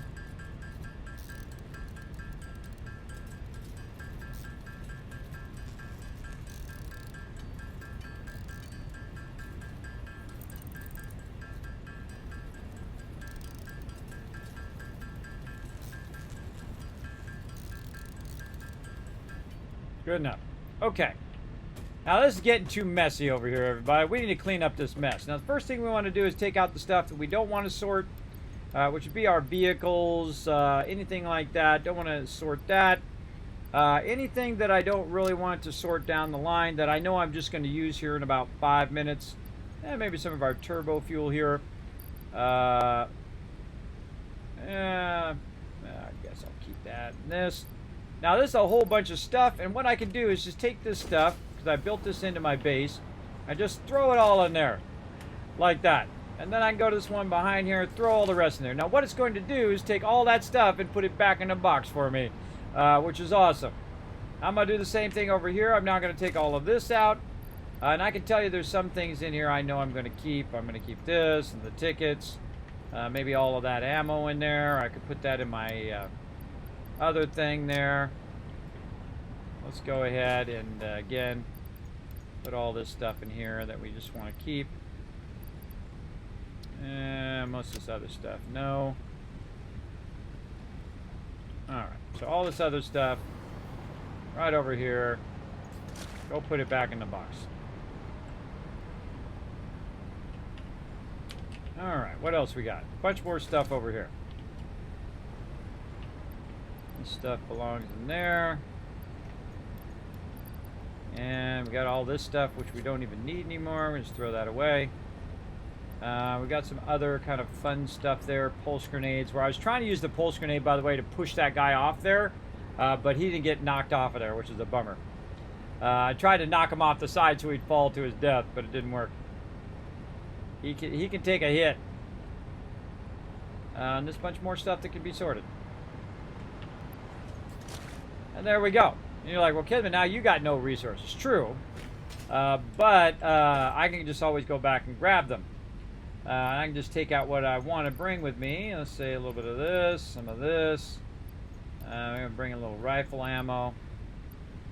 Actually, we'll bring the heat-seeking ammo. And don't need any of this except for maybe my vehicle. What do I know I'm not going to use? Probably this. I can take that back out, put my vehicle in there instead. And, of course, the one thing that you don't bring is the thing you're going to need. Okay, so now what we're going to do is build some, our very first, in this playthrough anyway, our very first level 3 extractor over here. Here we go. Right there. Now, another things that we're going to be building is some trains, some transport and whatnot. Now, we're going to need to go out there and scout the area first, but we're going to go ahead and just put that in there. A couple train stations, some freight platforms for sure, a bunch of those, a lot of railway for sure. And then we can use our signals and whatnot, but I very rarely use those. We also got a fluid freight platform. If we want to bring some of that, we can as well. So that's basically going to give me a list of things that I'm going to need over here on the side, as you can see. And we're going to grab a bunch of that, but we're going to need even more than that. And I can tell you we're going to need at least a whole row of concrete. So we're going to grab a whole row of that. We're going to need a whole row of plates. We'll grab those. We're going to need a little bit of each thing. So we're going to need, let's say, 2 stacks of that. And we're going to stop this for a second so we can get some screws. come back to that. Let's say a couple of stacks of this. This we can throw in the trash. We're going to get some of that. Stack of that. We're just going down the line here. Stack of quick wire. I'm going to go ahead and get that out of there eventually. A couple wires. I don't think we have a backlog of this, so let's start backlogging that for a minute. And then probably a single stack of that and a single stack of this just for making boxes. There we go. And then a couple of these. And you can see this just starts filling up your inventory very, very quickly. There we go. 55 heavy modular frames. So we get 2 of those. Yeah, we're just walking down the line, going shopping. I think this is computers, so we'll take this out. And that back out. Those are rotors. All right, that's not what we need right now. Goes into there. Stators don't need. Definitely some motors. And plastic. At least get a stack of that. Stack of this, don't need fuel. This I think is my computers. Stop that, let that backlog a little bit. These, we're going to need an absolute ton of these, so we're just going to do a whole row of those. And put the smallest row back. And we already got some Nobilis, so we don't need those. Quartz crystal probably won't need, but you know what, while we're at it, let's just stock that stuff. Just stocking up on the various resources that you might need along the way. And this is, let's take it out, let it run, see what it is. Stack of those. Now this is what I do at this stage, where I just grab a stack of everything, and then I have a backlog of those. Fusions, and this actually can be moved now. So let's take this, put this over here, and put our kind of stuff we got going. We're going to grab all of these out. We're going to take this out, and we're going to go ahead and put all of those in those so they can be used in our production, because that's no longer necessary. That was just so I could get past that tier. And then turbo motors. All right, now we're getting somewhere. Now we'll get all this stuff back. Take this out. Now we're getting down there. So we got a few things left. We need portable miners and computers. Now portable miners I don't need. I can make those when I get there. But 35 computers is going to be our tall order there. Because those computers are going to take a minute. What is it we're making in this one? AI limiters. Okay, that's not the one I need. So put those back in there. Those will run those AI limiters through.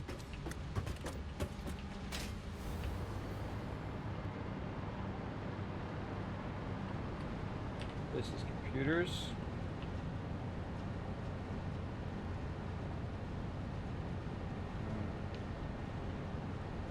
Computer's probably waiting on third one back. Oh, those are circuit boards. This one's computers. Alright, so the second one is computers. Third one is circuit boards. Computers, this one up here.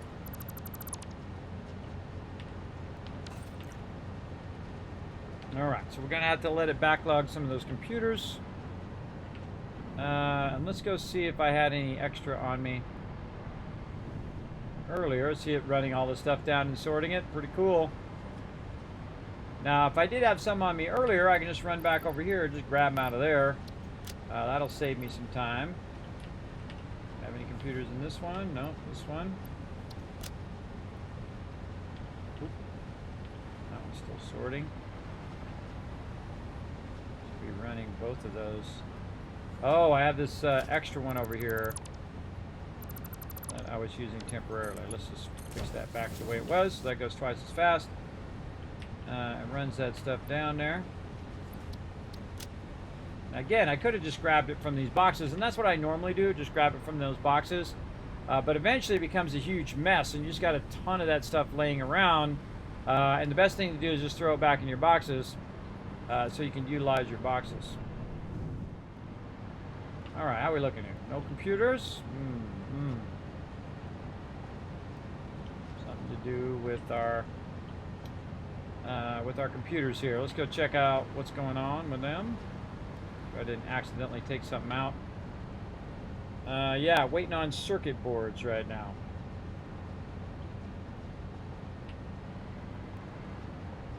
Okay. Circuit boards.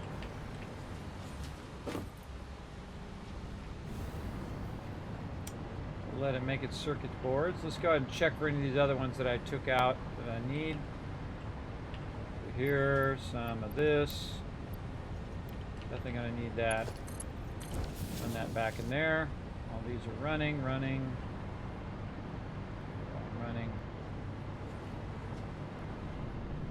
Good, looking good. And these computers are gonna take a while with no ability to do that. Okay, so what we need right now, circuit boards. So let's focus circuit boards. And again, we're going to use this box just to hold all of our stuff. This one over here. Usually I find you need 2 boxes to match your inventory. All right, let's take a minute to do circuit boards. Oh, not the right thing. Should automatically went in the thing when you went in there. What do we need? Plastic and copper sheets. Let's just grab these copper sheets out. And I grab some plastic. And let's make a bunch of circuit boards.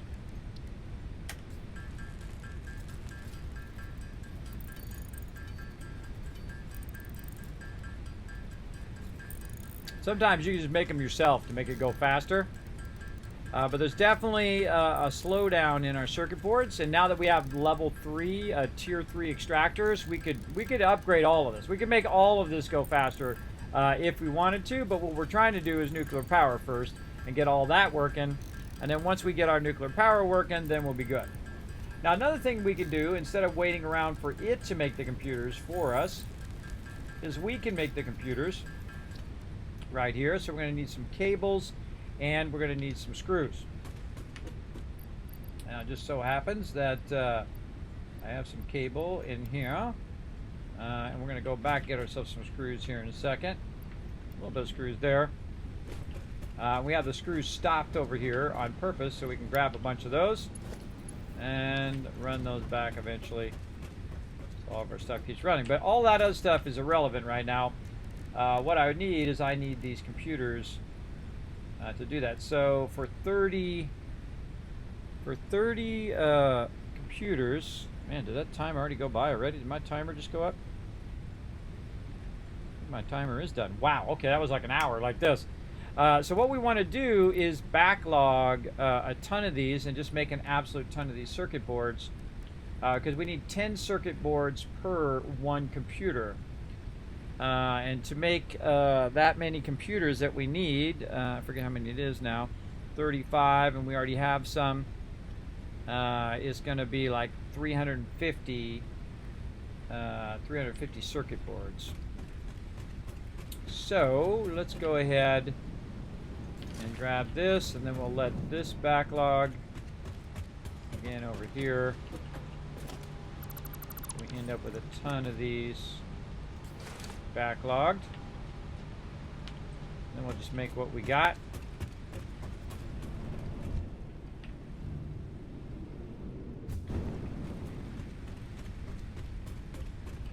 All right, now how many of these can we make? 27. That doesn't seem like a lot. 50. It's because we don't have enough plastic. But we do have a lot of plastic. We're going to go grab it.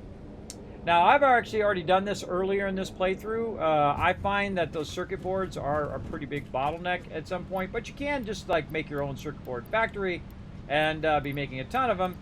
But I'm literally going to just grab all the extra stuff except for the small stack, and then grab those, and then grab what circuit boards I can, let those run. So I'm going to go do my towels, and then I'll be back.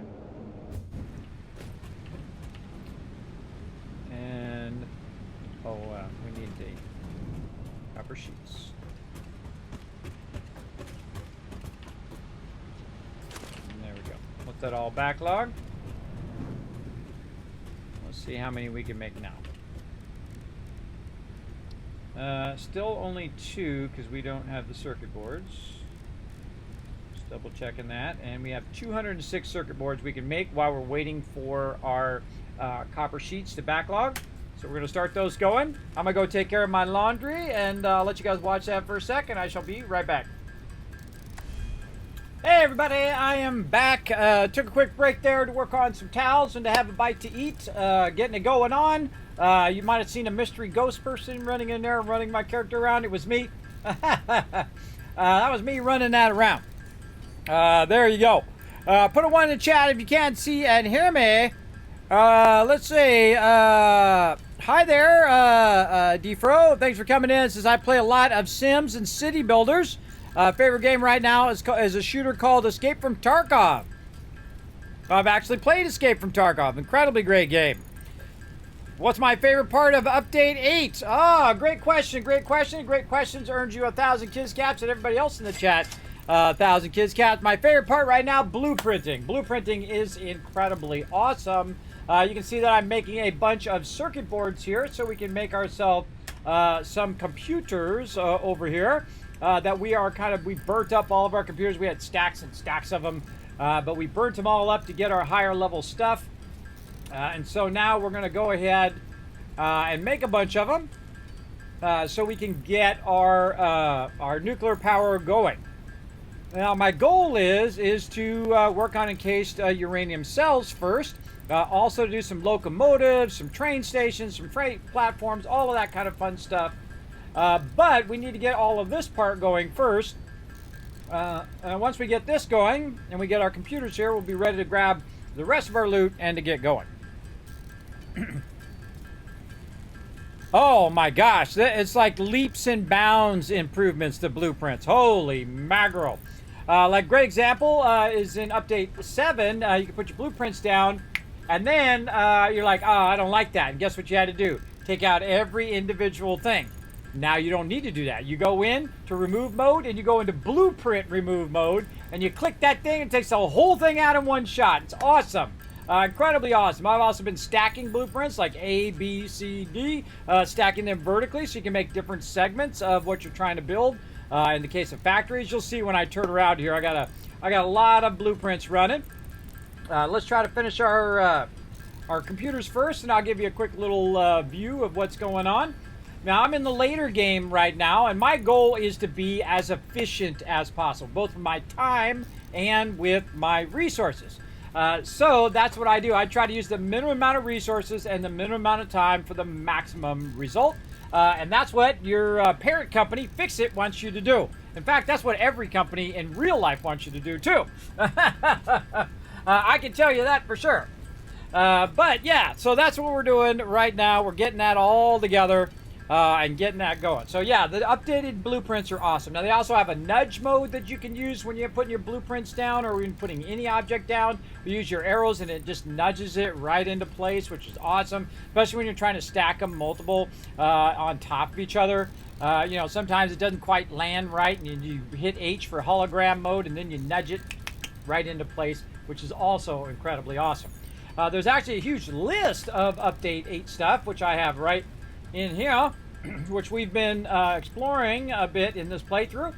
And one of those things, of course, is also the power priority switch, which I have right here in front of me, as well as the updated jetpack fuels, conveyor and pipe building. You also have auto standing poles now when you run like your pipelines or you run your conveyors. Instead of having to put the pole thing down first and then connect it to it, it automatically puts that down, automatically connects to walls and ceilings. as well, which is super cool, I think. Now behind me, you can see we've got that going, and here's these priority production things where we can actually set the priority of what we want to turn on or off. Like one of the ones that I would put way down here would be quick wire. I make so much quick wire, I don't even care if it goes off. Also, in stuff that does a lot of that particular thing, you might want to turn that off. Industrial beams, we got a crazy ton of those going, so we can actually tell it the priority of what to keep on and what to turn off. Like priority group 2 will go off before group 1. And so if you use up too much power, it'll kick those off automatically, but then keep your power on. Especially with priority group 1 would obviously be your power and anything to do with your power, like coal or water or anything like that, or oil in this case, because I'm using mostly oil right now. As well as, of course, you'd want to have your transports as well, like your hypertubes, be on their own individual line, which you can control. And basically, I just don't put those on anything. I just leave them unconnected to these power line runs, and then everything but that turns off. So everything but, right, goes off instead of that thing when you're using these production. And so production 2 is on that side, production 1's on this side. And you can see I've created little mini factories which do a whole lot of things. And you can see we got a lot of stuff going on over here. There's a little bit there. We've got a mega sorter here which sorts up all my loot. Now this is the sexy, nice underrun side over here. We've got it all run really nice, and of course we're using our ceiling hangers just to test those out. That's all the sexy side. Now this is the hot mess side over here, which I love to create because I know it triggers people who ever play Satisfactory. So very, very fun. Now we can clean that up easy. Just go in and run it like we're running it down here. But this is what usually happens, right? This is what you really want. On that side over here with these nice line runs, and then this is the usual mess that happens when you're just running it in the moment, which you don't really want to do. You want to figure out where you want your stuff to go and then come back and then clean it up and make it nice. And you can pre-think it out if you played the game a lot like I have. I played through the game like 40 times. I played it since it first came out, and I played every single update since. Absolutely love the game. This is like one of my favorite games of all time, and it hasn't even been released yet. That's a tall order, everybody. That's a tall order to get that going on. Oh, and we're making some turbo fuel right there, too. And we're basically making every resource right now that we can, except for a few things which I don't really need, like biofuel and stuff like that. But mostly we're making all the things that we can, and we're having them sort down into these boxes here. Once they sort in these boxes, then we can grab them and use them for whatever we're trying to make. In this case, we're trying to make some computers to go ahead and do some higher level stuff. Now, before we leave, though, we want to make sure that our factory is back up to snuff. So we want to go ahead and put our things back there, and the same thing with our screws over here. Let's go ahead. Oh, man, we're going to need some of our stuff from over here. We'll get all that out of there. And our stuff from over here. Oh, we don't got enough room. Oh, boy. Put a little bit of that back. Get this and this.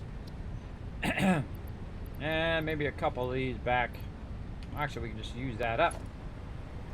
Right there. Okay, now we got our screws back in the thing. Now I just temporarily cut it off so that it would backlog. I like it to backlog it and then use it up. Use it all up because that saves me time. And you can see all this stuff is running up into the various larger machines up above. Your assemblers and your manufacturers and all of those things in the upper level. If we fly up there,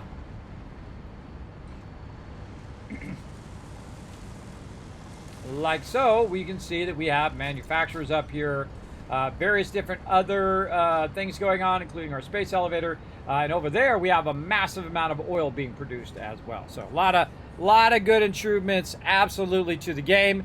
This game was already a 9 out of 10 when they added trains, and then they added fluids. It was a 10 out of 10, and then 11 out of 10. It's a 12 out of 10 for me, everybody. Absolutely. This is one of the greatest building games of all time, because they are so good at iterating on their previous thing. Okay, what are we adding next? Okay, we're adding trains, then we're going to add fluids, and then we're going to add this, and we're going to add that. They're so good at iterating on that. Look, I'm even cranking out turbo motors there. Okay, do we have all of the things now that we need oh, we need our wire. Okay, so we're out of wire there. Let's get that wire going. Now, along the way, we're definitely going to need to come back and get more resources. But we want to make sure that this uranium is running away from our primary factory. We don't want to run it right through the middle of our factory. We're just going to get irradiated all the time. Actually, I'm just going to throw some concrete away. Let's just throw, we'll probably regret that later, but we're definitely going to need our wire. So let's bring a bunch of that. Put the small stack back, take a big stack. And there we go. Now we got a hodgepodge of different stuff, but very leaning, very heavy on concrete and plates so that we can go ahead and make a train level. Now, way out here on the outside of the map, and I put 2 radar towers down. I've got one right here, which is basically showing us all that area there. And then a radar tower here, which is showing me all the stuff over here. Now over here you have a lot of really good stuff. You've got pure nodes, you've got copper, you've got iron nodes as well, and other stuff. Now the thing I'm using right now is the quartz, and very close to the quartz is the uranium. Now also my character has gas mask, he's got the hazmat suit, he's got pretty much all the stuff right over there. So I've got to make my way over there close to uranium, hunt down where that uranium is, and then take that uranium and run it over here. So I don't have to go and get it. Now another thing we want to do is, instead of starting with level 2 extractors, we're going to start with our first level 3 extractor in this playthrough. Now again, remember I played through 40 times. It ain't my first playthrough, everybody. I like this particular spot because it starts you off with a few nodes, and I'm only using a couple nodes, and I'm already at the end of the game. Very few nodes, but using those nodes very wisely as I progress through the game. Kismet, why you're not on the Baldur's Gate 3 hype train? I don't follow trends. Kismet does his own thing. I'm my own man. Everybody else go play Baldur's Gate 3. I hear it is amazing. I might just buy it because they say there are no microtransactions in it. And they asked, is there any microtransactions? No, there's none. Just enjoy the game and enjoy. And I'm like, you know what? I'm going to buy that game, even though I may never play it. And Baldur's Gate 3 is like my type of game. I love that type of game. But I don't know if I have enough time for it because I got 1 month left and then I got Starfield. I'm still trying to finish my playthrough here on Satisfactory. We got a whole bunch of other playthroughs we're working on, 7 Days to Die and a whole bunch of other stuff. Plus, I'm trying to get the season done in Fallout 76. I'm also playing through Fallout 4 right now in the Mega Run. So again, I'm my own man, everybody. I don't follow trends. I don't do all of that. And that's why people watch my channel, because I don't just chase the thing. I don't sit here and just do react videos all the day long. That's other people's thing, and if that's your thing, more power to you, but that's not my thing. My thing is doing my thing. You know what I mean? You know what I mean. You know what it is to do your own thing. Even though that might not be the most popular thing that everybody else is doing, you doing your thing. All right, let's see if we can find our way out of here, because we definitely can't go that way, because there's a bunch of rocks in my way. And our uranium is this way by 279. All right, we got a little ways to go. Now, we've already got a hypertube and stuff over here, so that's going to help us. We also got power, and that's the main thing that I want to take with me is power. Now, I travel by power. And you're like, well, wait a minute, what do you mean? What do you mean travel by power? I travel by power by going up, and away if I can. If I can set that stuff there. Right here. There we go. And that allows me to elevate more. Up higher, up higher. Then put another one down. Boom. And then up higher. Up higher, up higher. I kind of feel like this uranium's going to be in a cave. You watch. It'll be in some cave somewhere. And then up here I go. And again, I'm using the power pole to use my little hovercraft to travel around. And I love doing this, everybody. This is one of my favorite things in the game. It's just traveling by power. And, you know, the more of these you put down, the smaller the gap, the easier it is to travel where you're trying to get to. And again, we'll go ahead and do this. And now, also, I'm up above the ground, so it's harder for ground-based mobs to try to get me as well. And I'm just going to, first, we're going to go explore through the woods here. And we get up much higher, too, to see where we're going. And we want to go this way. Now we're 300 that way? Wait a minute. That doesn't seem right. How do we... Oh, because it must be down low. That's exactly why.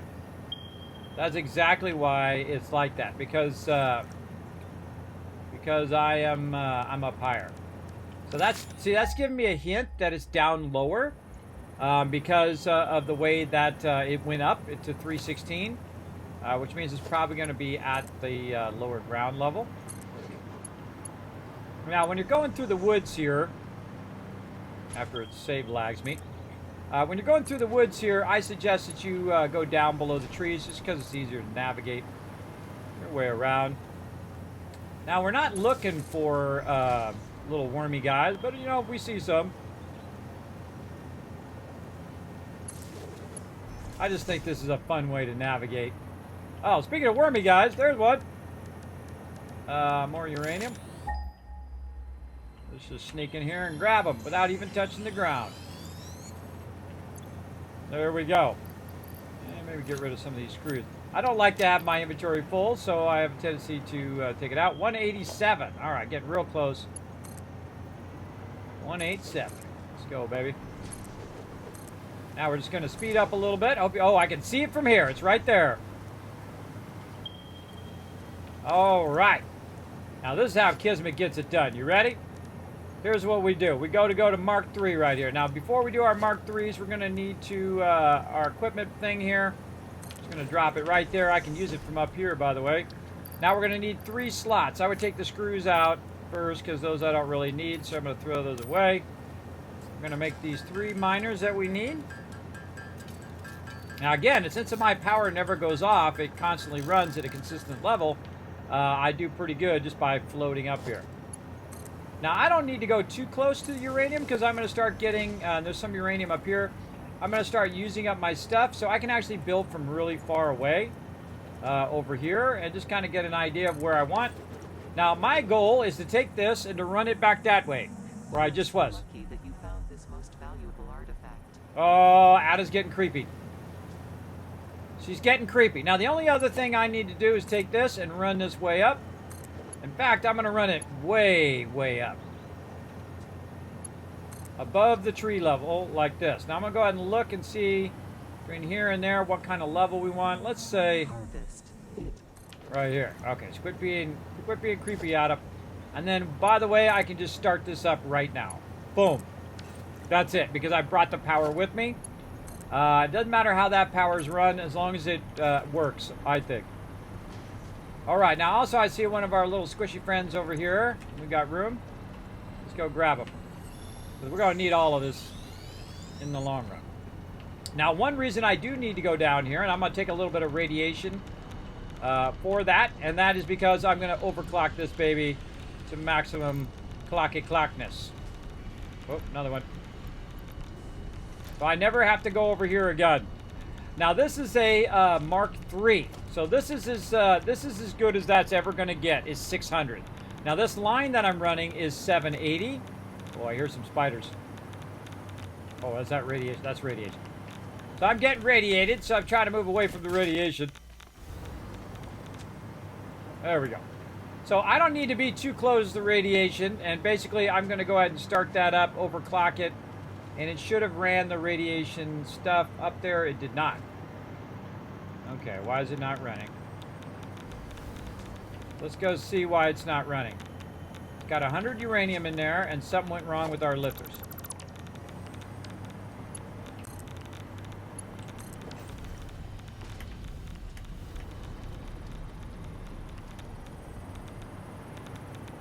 What's going on with our lifters?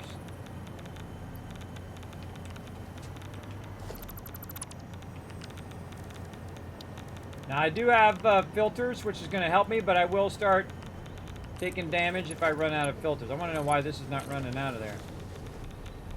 That was weird. Okay, that was weird. That wasn't running out of there. Oh, it was running out of there. It wasn't just it wasn't showing on the belts.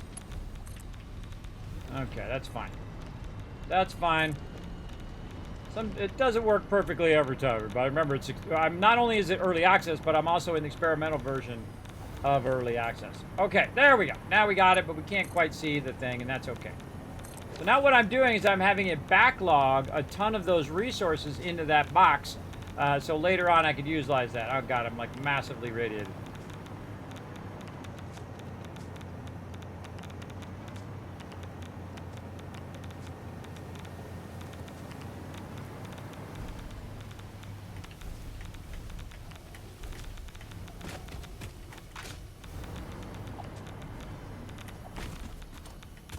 Oh, my radiation level's not going off.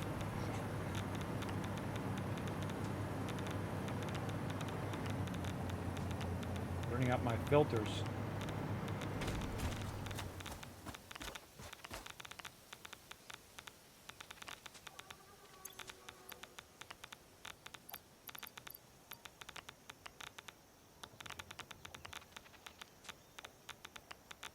Huh. Eventually that radiation should run off. But it doesn't look like it's doing it. Oh well. Okay, so we got to go from that space elevator over here. So here's what we're going to do. Yeah. We want to make this train as straight as possible. Actually, we can go that way.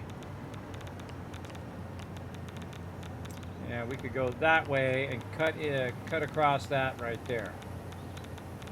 That's what we're going to do. Okay, we got to head back before we die here, because we're going to die en route. Because this radiation thing is not going off. Sometimes you play games and they're bugged. What can you do?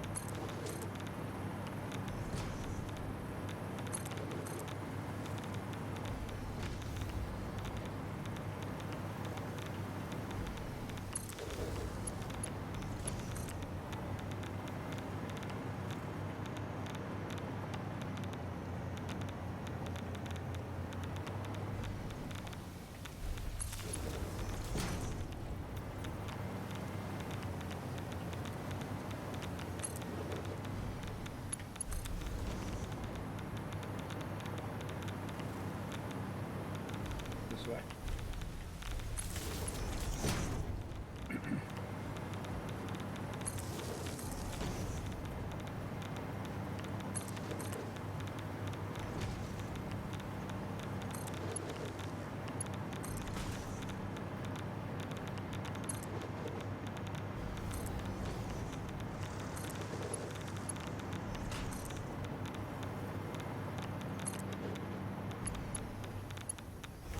Oh, I know why. Wait.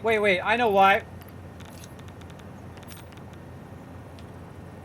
Ah, there it was. I had uranium on me. I forgot to take it when I took the belt out. That's exactly what it was. I had that uranium on me when I had to go this way anyway. It's not like I didn't have to go this way, but it suddenly dawned on me. See how I'm working it? Just pressing the space bar so I can travel across there. I'm just trying to find my way back over here.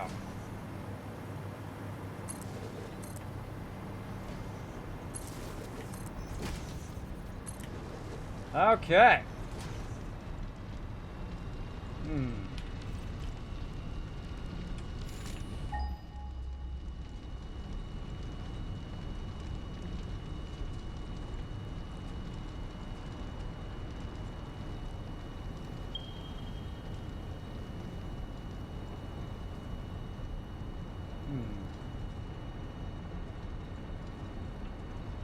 I kind of feel like we could go across and then over.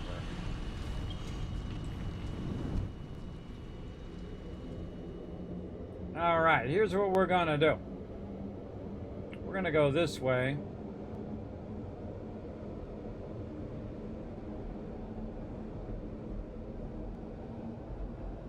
Over here.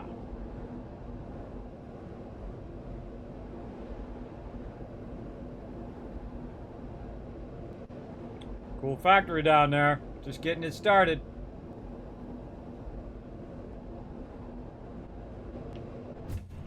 Moink.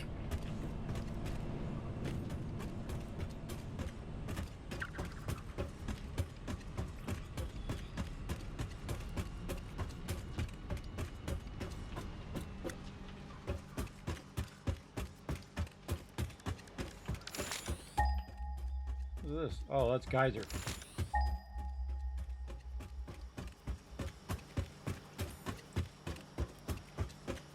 Okay, so the current's the highest level we have is this right now. And I think that actually would be enough. I think that'll be high enough.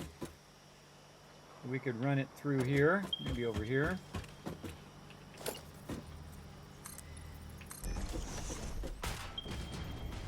I'll get us above those trees, maybe. So we're going to run that, but what we're going to do is dogleg this. So we're just going to go straight out this way and keep doing it until we get there. Now, the reason why I ran back over here to do it and didn't start it from over there is because this is basically aligned to my base, and the other side is not.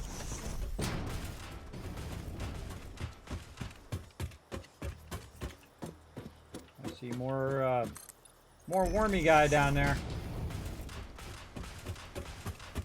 Sometimes it's better to run your foundations first and then do all the other stuff later.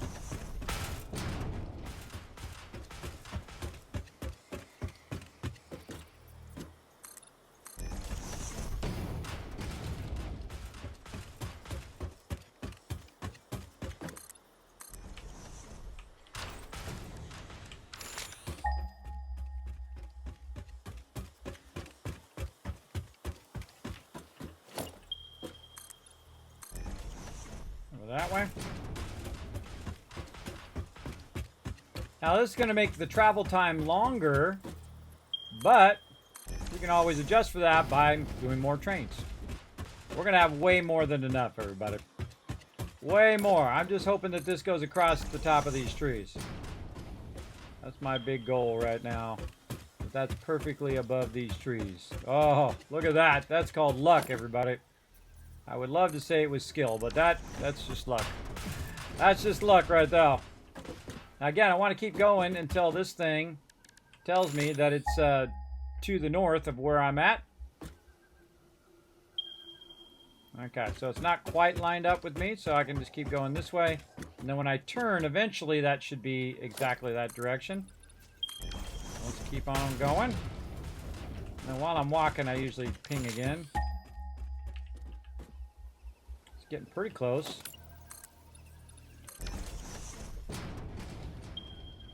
Actually, I can see it from here. Actually, let's cut this off. I can see my extractor from here. Perfect. Let's see if we get irradiated when we walk by this thing.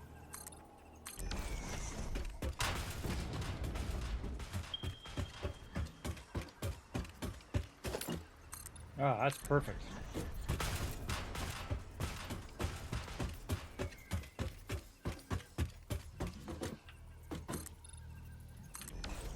Perfect. It's almost like I planned it. Almost. All right, now we're looking good. And we're going to run that right up next to that. Like that. Okay, now we're going to back away because there's something radiating us here, either from down below or over there. There's a certain distance you have to be so you're not getting radiated the whole time. Also, don't keep radiation in your inventory like I did and burn up all your filters for no reason.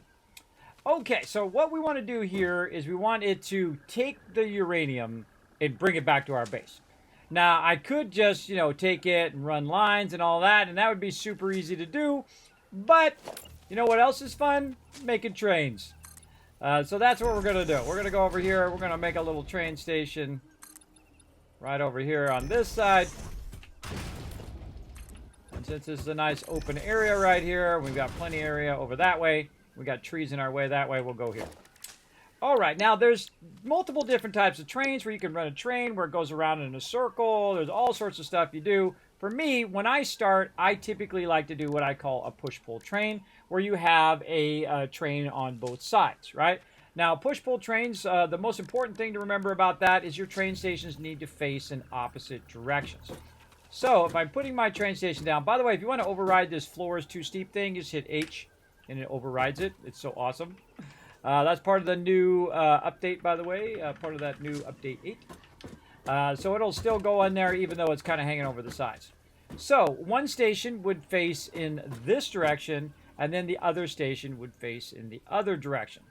Now, in this case, because I'm going to be doing multiple trains, now that's just if I'm doing one train, or if I can also do a side track where one's coming back and the other one can go on the side track. This one then passes, that one then goes. You can do all of that. But in this particular case, I'm going to run multiple lines down here as well. Now, what I really want to do here is to try to align that to my thing here. So it's running down the way. So I am going to go ahead and wait for that lag to stop. There we go. And just kind of nudge this just a little bit out over this way. And we should create a little train thingy. And I'll say number 5. Okay, so the first thing I want in there is the power line. Oh, power line is number 1. Trains, transport. Let's say train station number, actually let's do locomotive number 2, freight car number 3, train station 4, freight 5, fluid 6. This would be 2, 3, this would be 4, and this is 5. There we go. Fluid 6. Oh wait, no, we want this is number 2, 3, 4, 5, 6, and this would be number 7. Yes. If you notice that, what I'm doing is I'm pressing buttons on the side of my mouse. I have a Razer Naga, which apparently does not want to let me move. Look at with the 12 buttons on the side. So I'm just pressing those buttons on the side and setting it to my hotkeys down there, so I don't have to keep going in and out of this menu 100 times to get what I want to get going on. So let's go ahead and set that up. And of course, our power and our railway is going to be one of those things that we definitely want to run. But first, let's go ahead and, again, put our station in.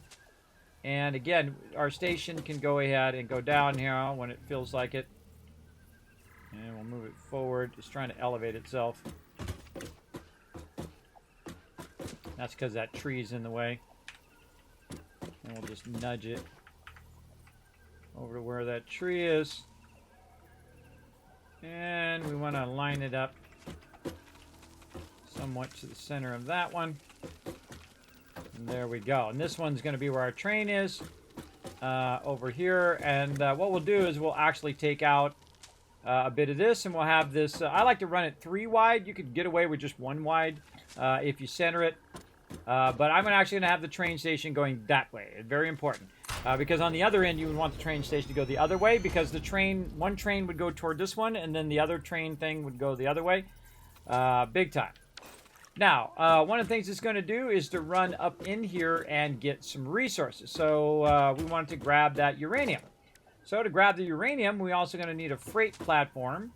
And we need to think about which sides are our inputs and outputs. We're going to have our inputs on the right side here.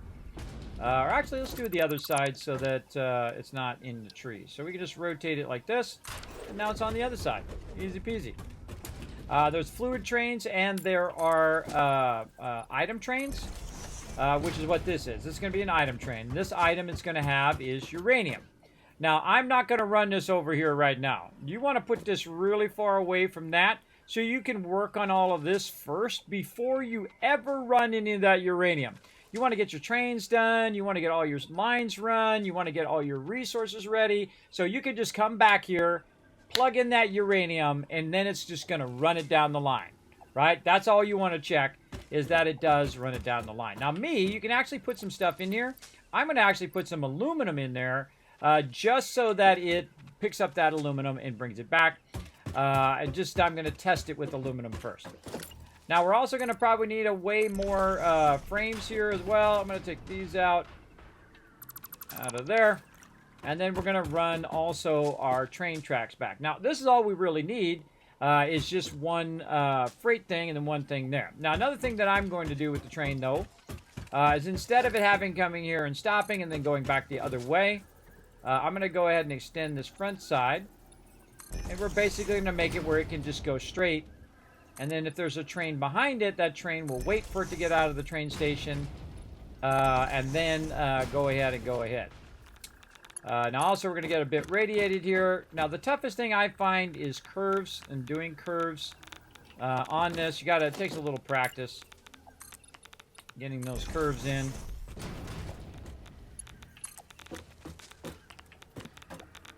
And it really takes a good amount of patience to get it to go the way you want it to go. I find sometimes I build the curve in already, where I kind of go in and try to rotate it. Come on, rotate thing.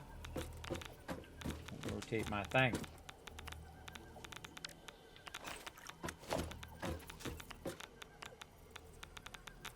What the heck? Won't rotate my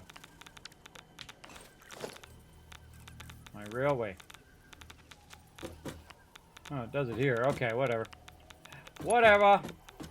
So what you can do is you can try to do this, where you put one down, and you kind of control that corner, and then you go in and you try to connect that into there. But it's very particular in what it will do and what it won't do.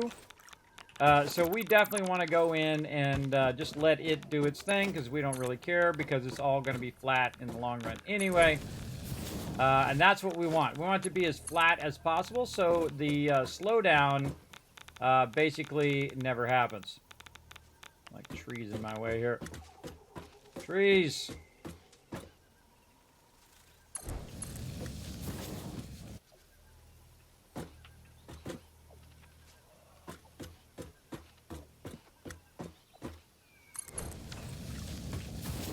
And just for the sake of say-so, we'll put some frames over there.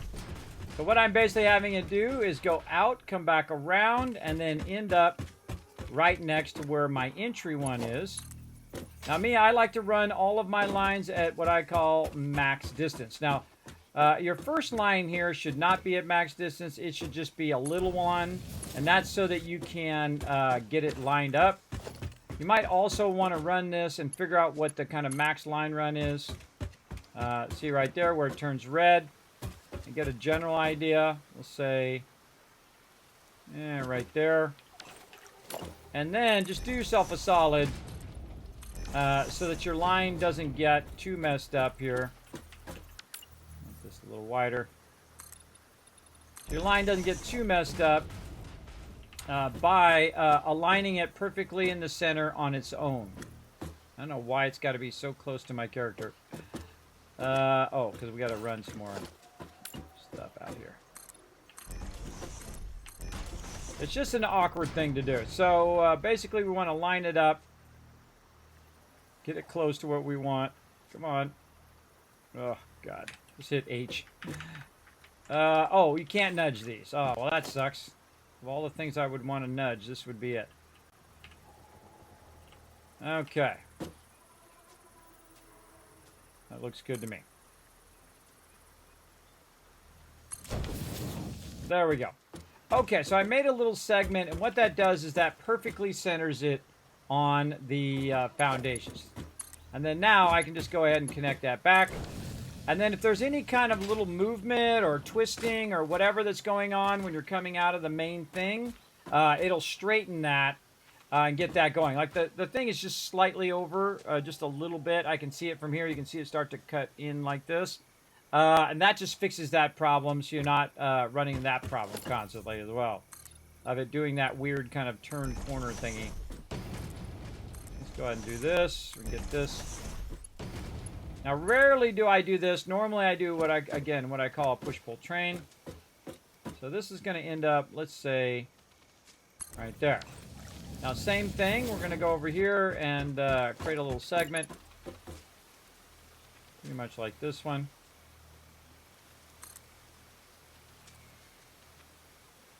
And try to make sure that's nice and straight, just to control what's going on with the tracks. You got to control the tracks by using small little stuff. Yeah, I figured it out. Uranium in my inventory. I did figure that out. You get uranium in your inventory and it burns up your filters. I totally forgot about that. I took a lifter out, and I forgot I took the lifter out because I couldn't see the uranium on the lifter. I thought it was messed up. And then it went in my inventory, and I'm like, why am I getting radiated? And then it kicked in. But there you go. Yeah, I don't ride the latest game waves. I play what I like to play, and I think that shows in here.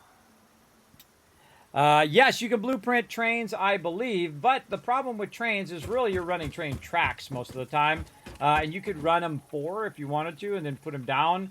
But it's way easier just to run them, I find, and whatnot. Let's go ahead and actually change the name of this one too, so we know right over here. Let's see, it's not that one. It is, where is it? Here. We're going to call this Uri, or uranium. And here's the cool thing. When you change it there, boom, it changes it up on the thing. Let me get closer so you guys can see. It changes it up on the location. Okay. Now in this case, I'm going to do 2. This way, when one's going back, another train could be coming in, and then they just go through a loop, right?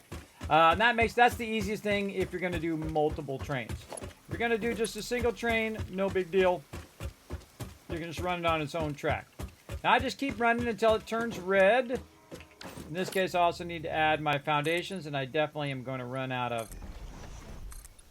stuff here. And again, I'm running it from this direction first, and that's because it's going to be way easier for me to manage. And you're going to see that I'm going to do both these line runs exactly the same, just to keep them organized. And now we're going to have to turn the corner. So you got to think right here where you want to turn your corner, because you got to do a lot of corner turning. Oh, there's radiation near the spot too. Yeah, radiation under there. So what we can do is just go ahead and say, okay, we're going to turn this corner. We're going to need some more stuff here. Like this. And we want this one on the inside to end up on this one. And if we do it just right, it should come around and somewhat be straight. And by somewhat, I mean not straight. Just so you know. But that's not bad. That's not bad right there. And there we go. Now, another thing you don't want to do is you don't want to get radiated every single time you're riding on your train. But I suggest just have a lot of filters and you'll be fine. Alright, now same thing. So this is going to here. And then we're just going to go ahead and just... we got to run this out first. Let's go ahead and run this first one out. And again, now what we can do is we can reverse engineer what we're doing here, where we can go ahead and put that down. And I can't believe you can't nudge that. That sucks. That of all the things that I would want to nudge, that would be one of them. And then I can go ahead and run the rail line here on the opposite side, now that I know where I want that to end up. And make sure this is, fairly straight. I just max distance. Then if I did it right, in theory, it should follow along the same curve that I have for the first one that I did. Like this. And that should just run around there ever so nicely. Now, if you notice that it actually cuts in a little bit on that curve, but it doesn't matter as long as the train runs on it, what do you care? Trains will collide with each other now, so watch out for that. For those of you who've been playing previously like me and had the wonderfulness of having trains just like magically ghost through each other, watch out for that. Now, at this point, you can see this is just easy money now. This is just straight back across here. And we're going long distances with these train tracks. Now, one of the things I'm definitely going to need is more resources. For sure. I try to keep it as straight as I can. And then also match both sides up if I'm doing kind of a train that's going to go... match both sides up if I got a train that's going to go in circles. Yeah, definitely going to run out of resources. I can see it already.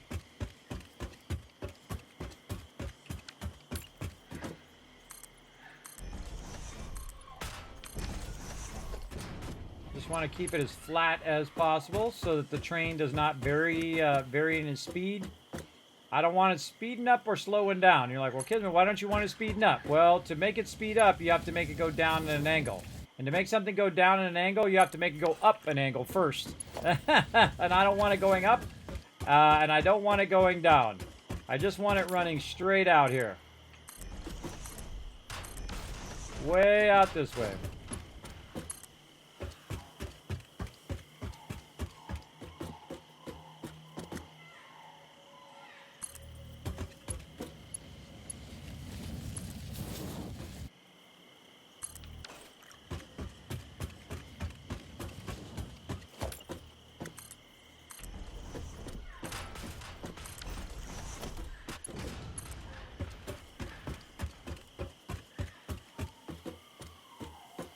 Remember, max distance means minimum resources.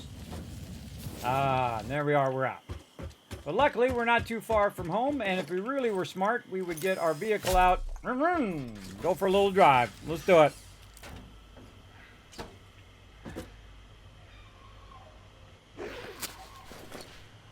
Just for the lulz. There you go.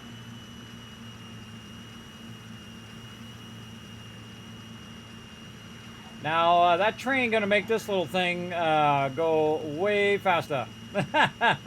This is going to seem slow here in a minute. And you might be thinking, Kismet, why didn't you make a hypertube? I got a train. I don't need a hypertube. And that's why I'm not running it, because I don't need to. Also, train stations run power, so we don't have to worry about that either.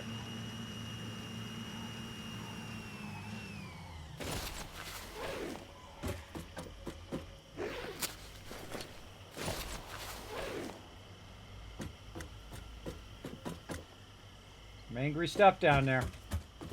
Very angry. All right. Oh, we should use this. Now's a good time to use our zip line. That would have been fun. Or you can just slide.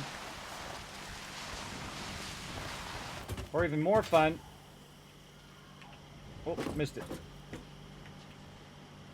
Slide down the thing. Kind of squeeze in there as best you can. Hypertube's in the way. Man, we got so many lines to upgrade in this playthrough. We got so many. We're going to upgrade a lot of lines. Alright, I'm just walking down the way here. It might have been faster to go the other way. I'm just walking down the way so I can end up over here at my hypertube. And that will take me the rest of the way. You can see I've got it on this angled ceiling, which takes me way back to my base.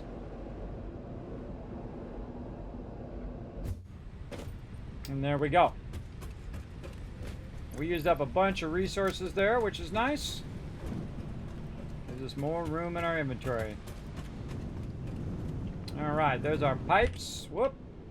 And also a hypertube apparently right there. Pipes. Get an absolute ton of those. And then here, bunch of beams, small stack back. Now we're making some strides, everybody. We're making some big strides. Alright, back to work. Oh, get some concrete while we're at it. How we doing on our plates? Probably can get some plate too. Oh, we got some squiddy guys. Let's go ahead and convert them. Actually, we could probably just put those away as well. But you might as well, if you got a bunch of these little guys, you might want to convert them anyway. This way, you just put them off to the side. And then you get all that inventory space back. Ooh, 13 of them now. That's going to be super useful later. We'll get back to that. Also put our vehicle away so it's not taking one of our slots up. And we good. 1, 2, 3. Smallest stack back. And then some plates. I always have these next to each other. Now I can tell you I'm going to burn up them plates, so I'm just going to fill my entire inventory and go from there. Let's see, we're going in the back connection back here. And we're getting there. All right. Now again, all we need to do is run that out past where our current stuff is, and then we'll have a uranium line all the way there. Now I always keep my trains up at maximum level, so they're just nice and flat. And they just ride around. No big deal. No going up. No needs for spirals or any of that stuff. Because I can just lift it. I can lift it up and I can lift it down. I can do all of that stuff pretty easily as well. Now another thing that we might want to do is utilize our hypertube here, the one that's running up this way, this one, and actually cut that hypertube at the top so that it drops us there in that corner where we're working. And so we can use this hypertube up and down. And then if we want to continue on to the next segment, we can make a connection for that. Unless you want to take this tree out here, too. Tempting me. Tempting me to take it out. Okay, so we'll take this segment of hypertube out. We'll go back to our hypertube stuff. And we'll put this here. And we'll put that one there. Kind of split our hypertube. I make like little hypertube hypertube stations where basically you just end up in that spot. Oh, we have no rotors and there's stuff up there. All right, no worries. Let's see if we can make some rotors here. We did need some rotors for our hypertube. Oh God, we can make a ton of them.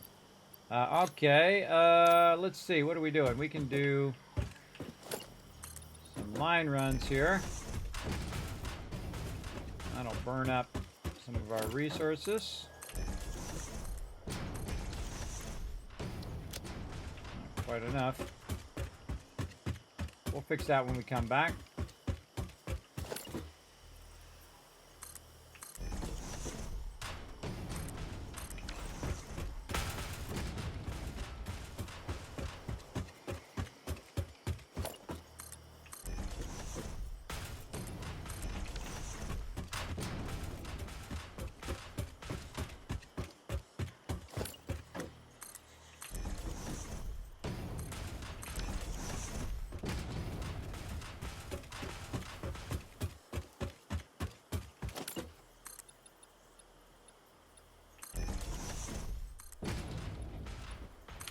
That platform is done.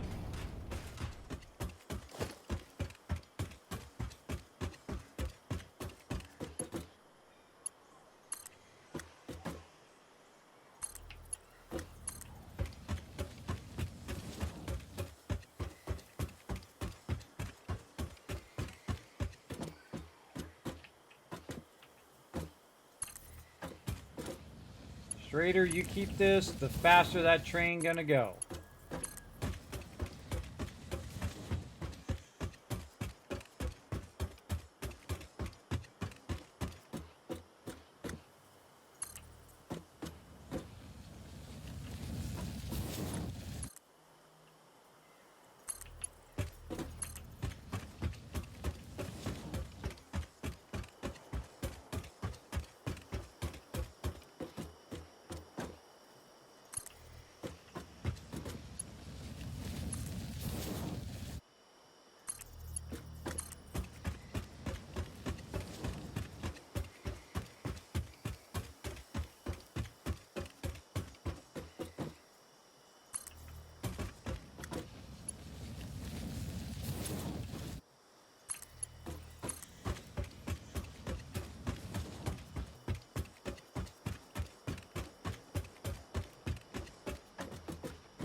Put that right in my own way. I knew I was going to do stuff like that. That's how it always goes. All right, I think I should have used up a little bit now. There we go.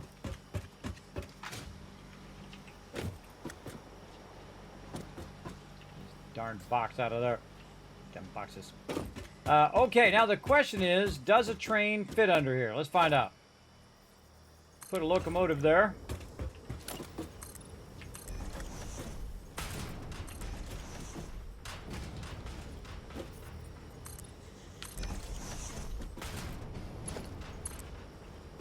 Let's run this.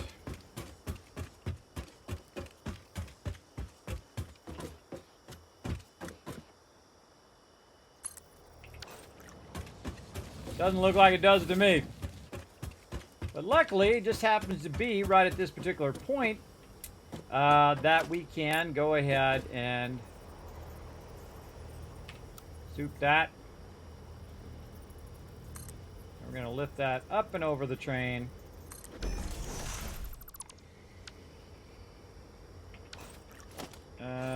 Using another set. There we go.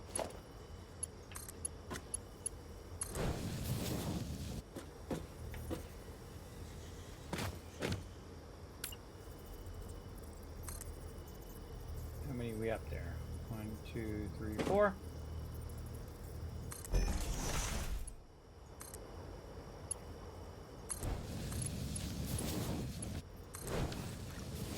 There we go. Create a little bridge for the train. And then we got our hyper tube here. We don't have enough rotors. Some rotors. Man, we need to backlog a ton of rotors at some point. This way while we're waiting.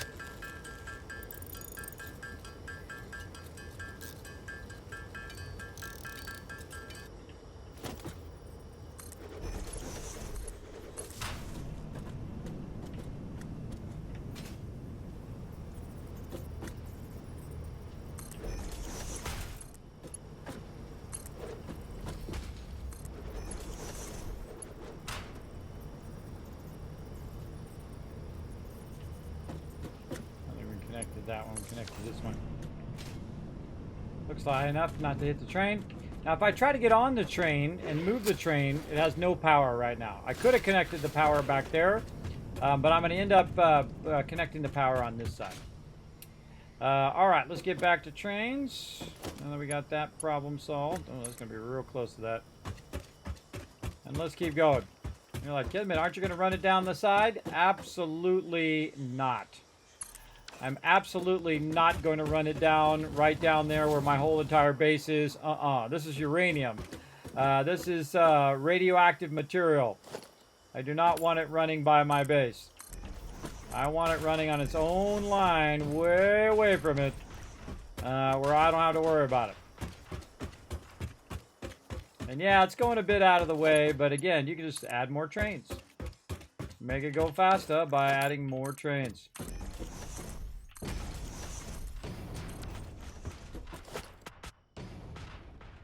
Now you can create a whole train system, which I have done in the past. I much prefer using trains than running individual lines.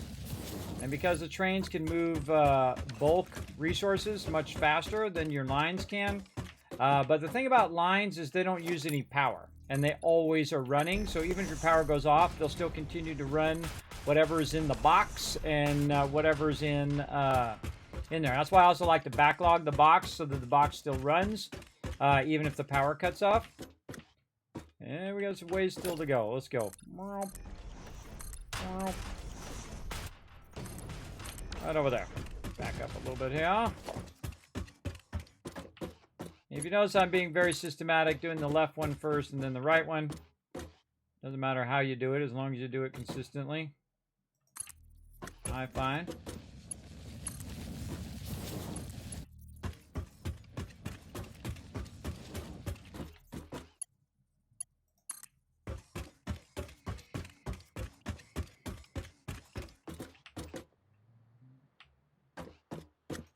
I have a tendency to, I mean, they'll go further, but I have a tendency to do it right on the foundations as well. Just makes it easier. All right, we're getting there.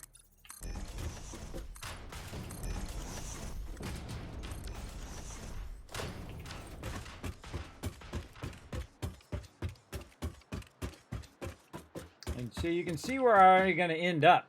So I always set the end goal first, and then work my way to that end goal. I always think from the end, work backwards. Now, of course, if you don't know what you need, then you might have to work forward until you figure it out, and then work backwards and figure out all of the logistics to get that going. The first logistics is get my uranium running where I'm not.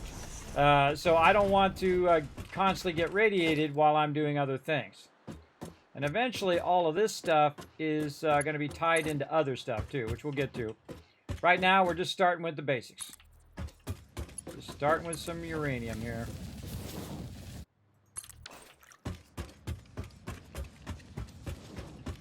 So we can look down there, and we're way past our pipes. There's our oil down there. Oh, so close. Zooping for the win.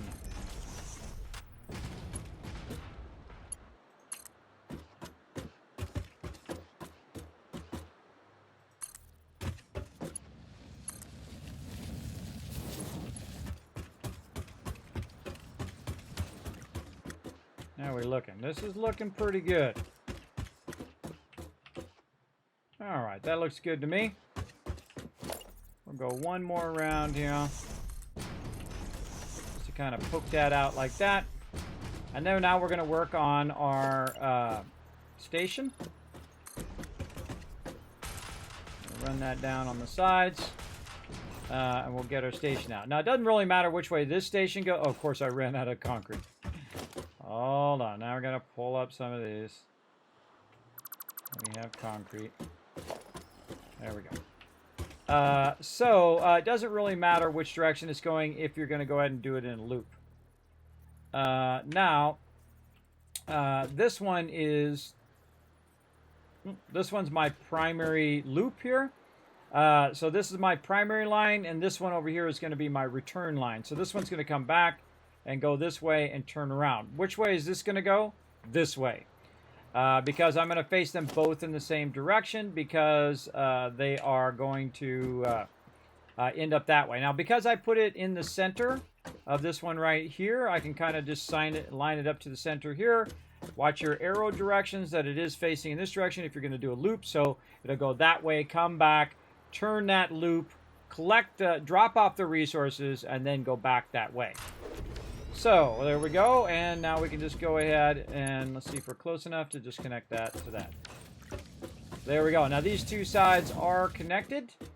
Now I do have some power way down there, and I also have power over that way, which I'll bring out here in a moment. But let's go ahead and probably have to go back down for some concrete. Yeah. Where's our thing here? All right, time to have faith. Everybody, you ready? Faith. Let's have faith that everything is going to work out just fine. Worked out. And there we go. Very nice. Oh, some loot there. Grab that too. All right, that worked out fine. Now what we're going to do is run back this way.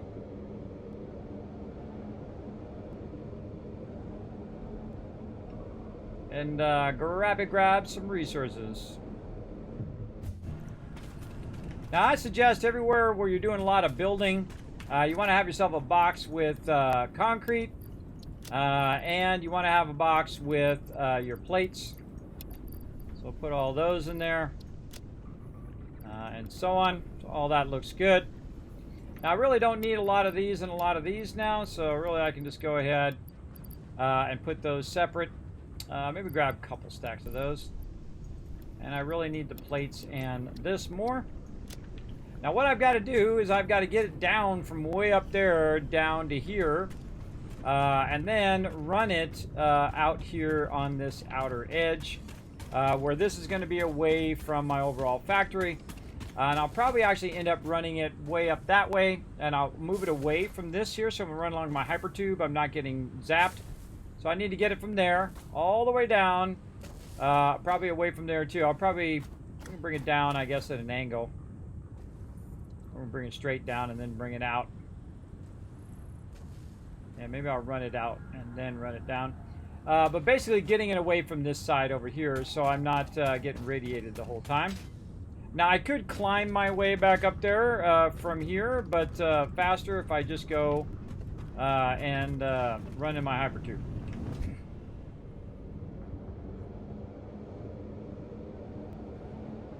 And I'll show you why it's faster here in a second.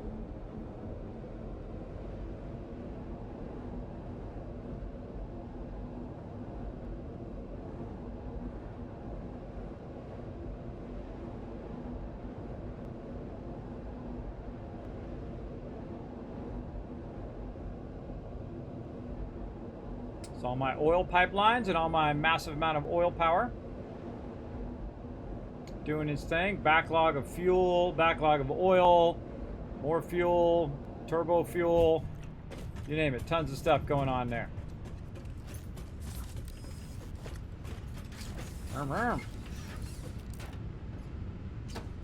Okay.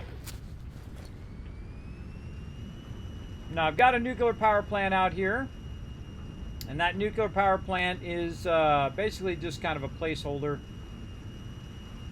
right now because I definitely want to move this further away from my hypertube here.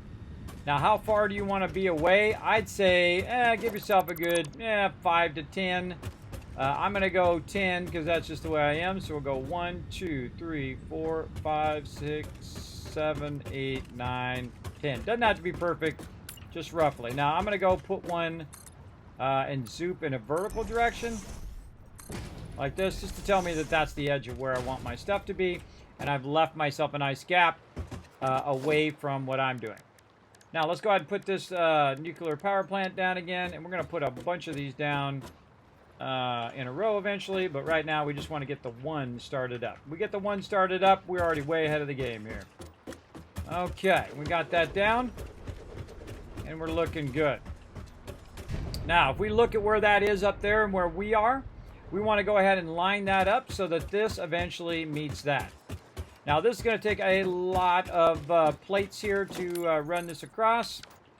So we want to get in here and turn our regular zooping on.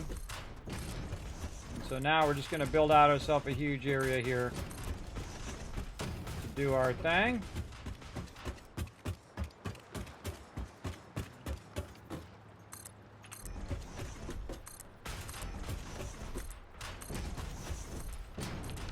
Okay.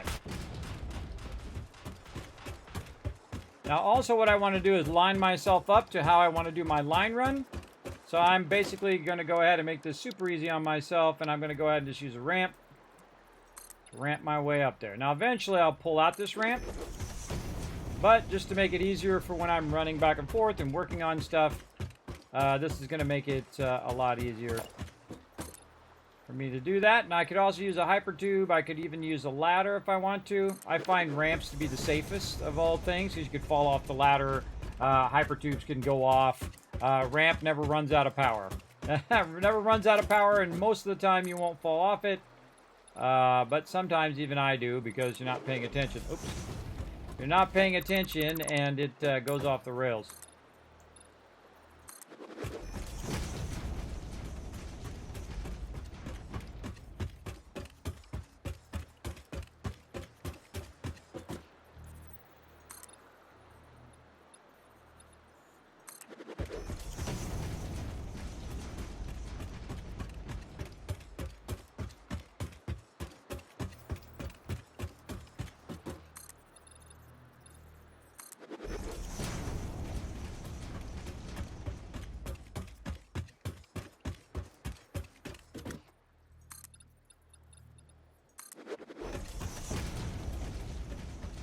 That's a long ramp.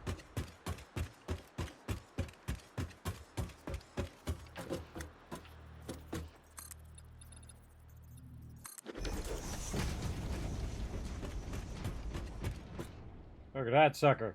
Now that's a ramp.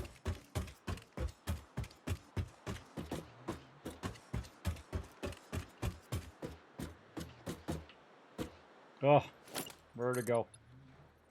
Vertigo alert.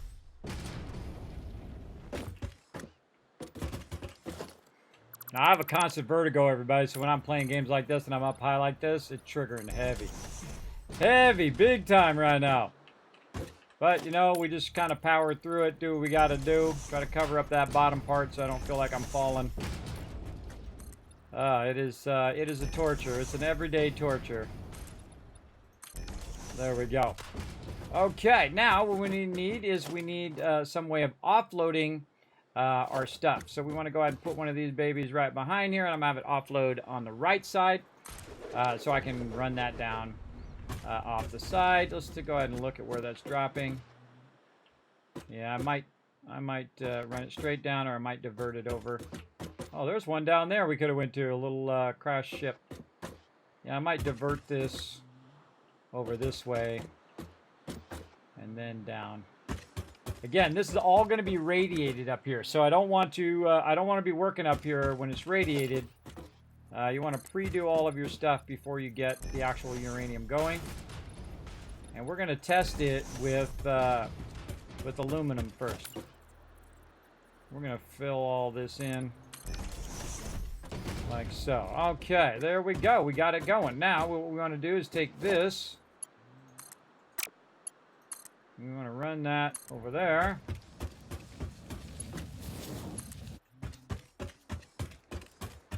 Basically, run it around to like this, but that's not going to work out. Don't do that. Don't do that. That's not going to work out well. All right, let's go a little wider. Let's run it somewhat nicely. Say there.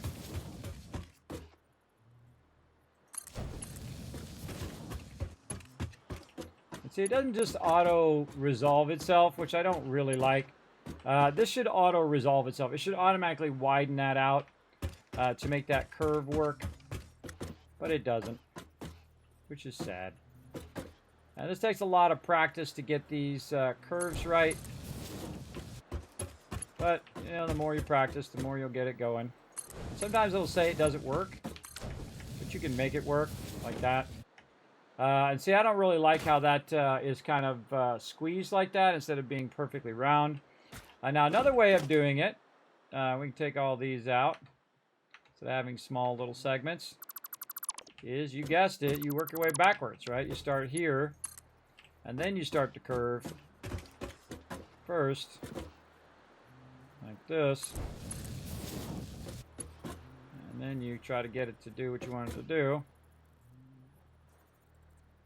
Come on, I know you go there. There we go. Take this segment out.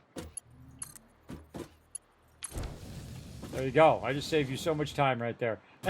I just saved you so many hours of your life figuring that out, everybody. See, I started from the end first and worked my way backwards. That is such a great way of fixing your train run lines. Is knowing which direction to go for, which one to do first, which one to do second. We'll put some foundations under there because I don't like it floating. Okay, now what we need is we need some power, right? So here's one of the cool things that we can do.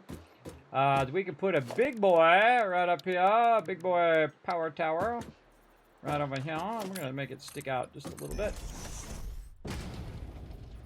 Maybe I want to do it on the other side. Let's go look at our other side here. Thought we were close to this one out here.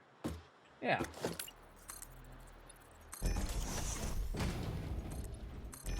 Now, you can't grab the power line from way over there, but what you can do is you can grab this one, and you can go ahead and just look down there at that one and hit it from here. Isn't that cool? I think that's awesome. Oh, wait, no, the wire is too long. Oh, I tried. I thought you could get it from here. Oh, look at this. Look at this deal. Oh, but then we can't connect those together. That's a bummer. It's just slightly too far. Let's take this out a little further. Let's do this. See what we can do with this here. We'll move it to the end. A little bit closer. Up here. Come on, I feel like we could get that. Come on. Oh yeah, there it is. Alright, we'll take, I'll leave that one in because I can't take it out from here. And then we just take this one out.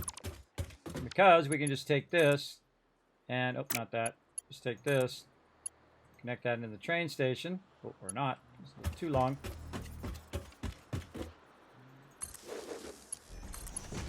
Now we can connect it in the train station. And that's it. Trains are up. Up or running.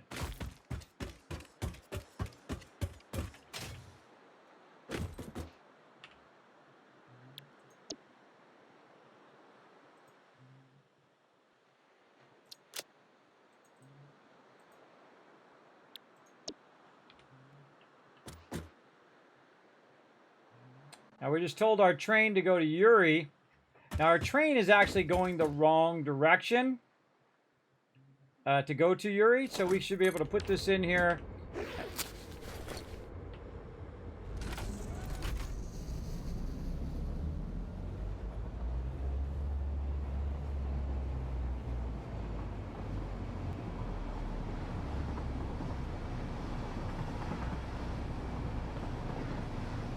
Oh, look at that. Look at the waves. See the waves in our lines? Stop!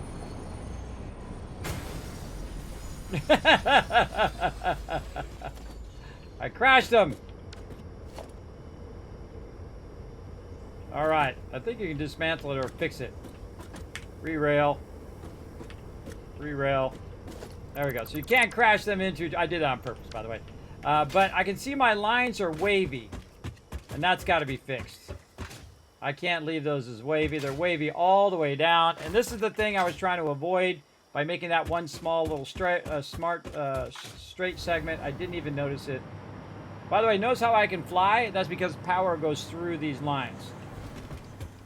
Let's go back and see where that is. I will stop everything if I see my segments are wavy like that. It just makes the train go like this the whole entire time, which makes it go slower. on the other end. And that's usually because you're going around that corner.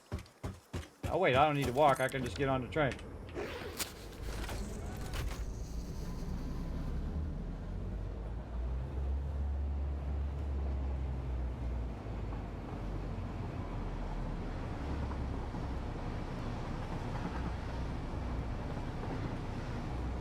Go check the other side here. Is this side wavy? No, that side's perfectly straight. Look how nicely straight that is.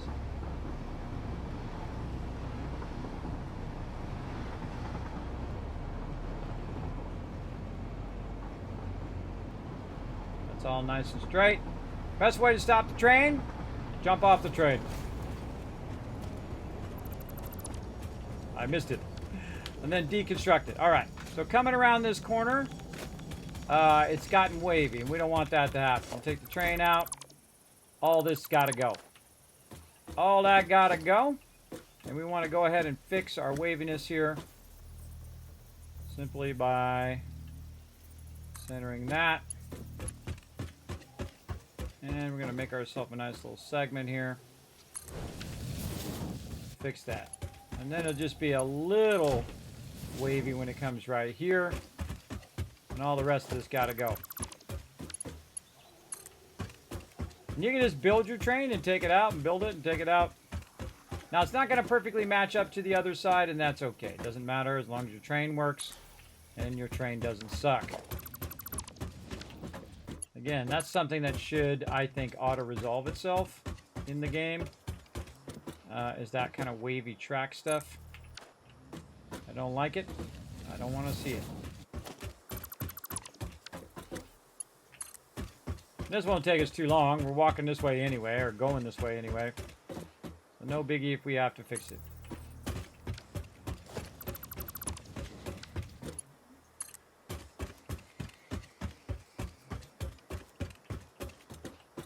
Waiting for it to go red.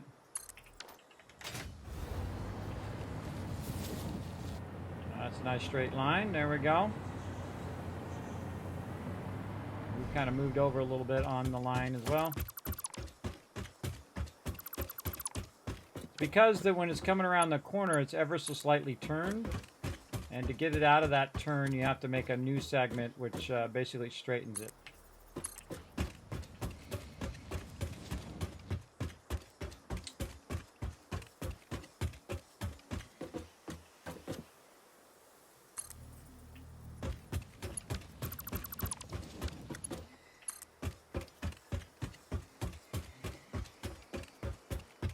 I'll do it as many times as it takes to do it right.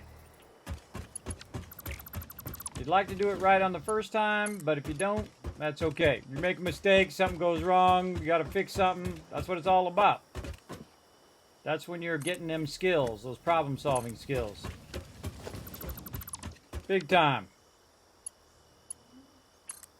I love doing the trains, everybody. I haven't even really gone crazy on these trains. I'm gonna do that on release. Just get like totally nutty on my train systems. And I know that people have already done that. They've gone in and built massive systems for trains and tapped every node and done all of that. I don't do that in early access. That's like an ultimate playthrough later on instead of burning it up in the early access. Burning up all your fun early on. I don't do that. I'm just playing it through with the improved blueprints and all the other stuff they improved here. Super excited about it.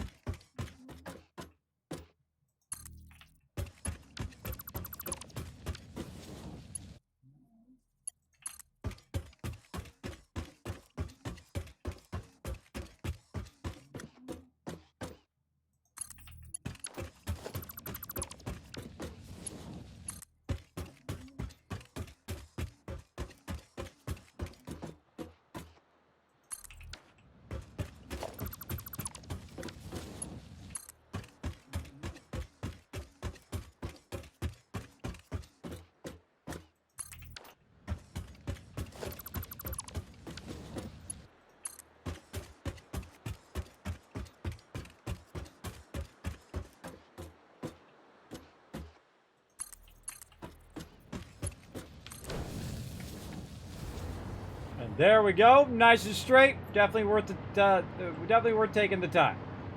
Okay, now we need ourselves a train. So let's go ahead and stick ourselves a train on here. In fact, I'll put the train this way. There we go. Put the train there, and then we're going to put a little cargo car on it. And then we're going to tell it to go back and forth automatically now, which is going to be super cool. One of my favorite parts is that you can go in and automate the timetable of the train. Oh, I got 2 trains on there. Where's my other train? Oh, I parked it way down there.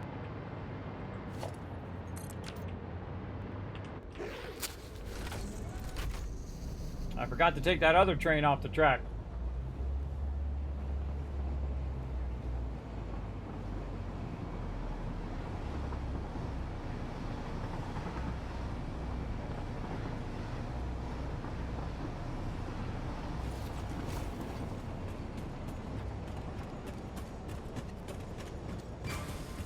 I didn't stop in time. I was going to see if it stopped in time. The answer was no. It's such a cool effect, everybody. See, look, it broke itself. And you just hit E and put it back on the tracks. No biggie.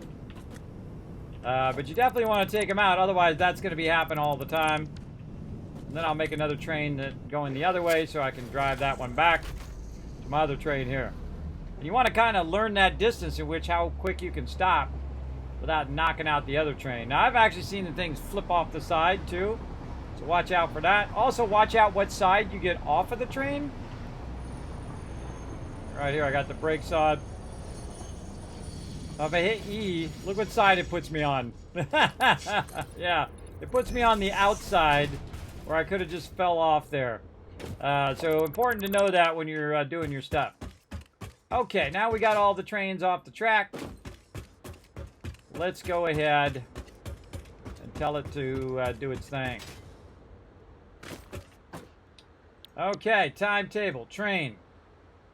Edit its timetable. Yuri to, what's this going to be called?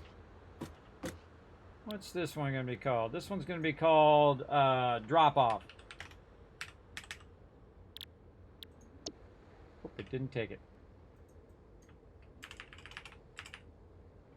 Drop off. Return. There we go.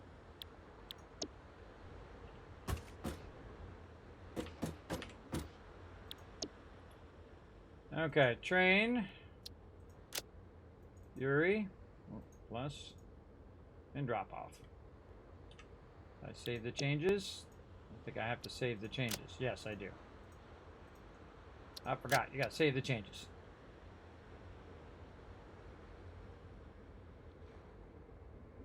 Okay. Should be going. What else I need to do? Info on the train. Turn on self-driving. That's what I have to do. There it goes.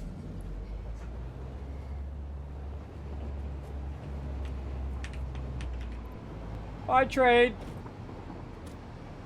Now it's going to run to that other side, and while it's going back and forth, it should load that other side, and then I have unload on this side. So by default, it does load. So it should load whatever it's got over there and end up over here. Now, we got to get this stuff down there, over there. And so what I'm going to do is add a little bit more room here. And we're going to add a little back cache of our storage. And whatever comes out of there is going to end up in this box. Just like that. And we'll do another box. And we'll double up on our connections. Like that. And then this is going to go 780 down. We'll go ahead and take this and flip it this away and hit H so I can run it off the side.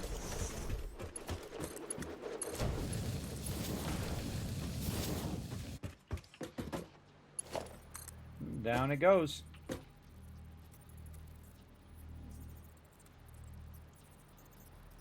Very close to that one out there. Is that my central one? That's my central one. It still feels too close to me.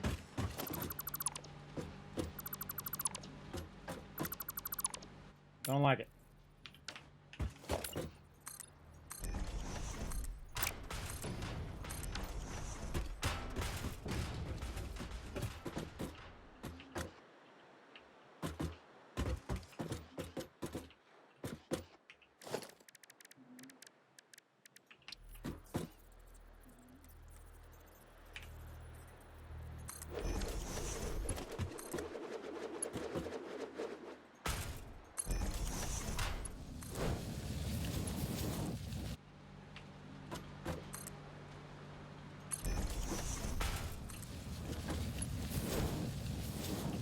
Run that simple way. I'll run there.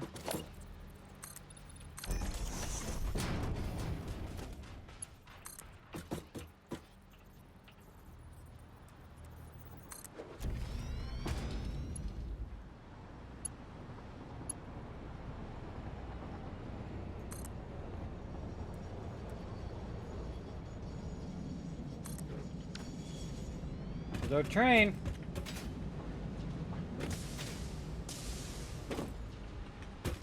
Here's our first load. So cool every time.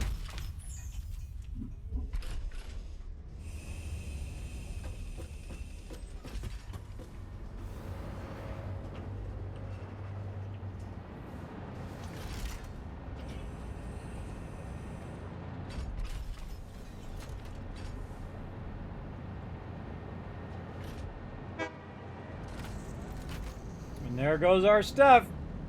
Our test objects. So it does work. We know it works big time. So very nice. Okay. Now we got to go down there. And we got to run that across there away from everything else. And then make it end up on that other side. So let's go get that done. Woo!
Well, let's call that 6.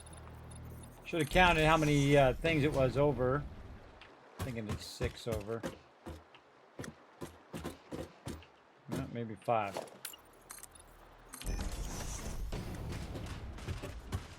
Yeah, 5.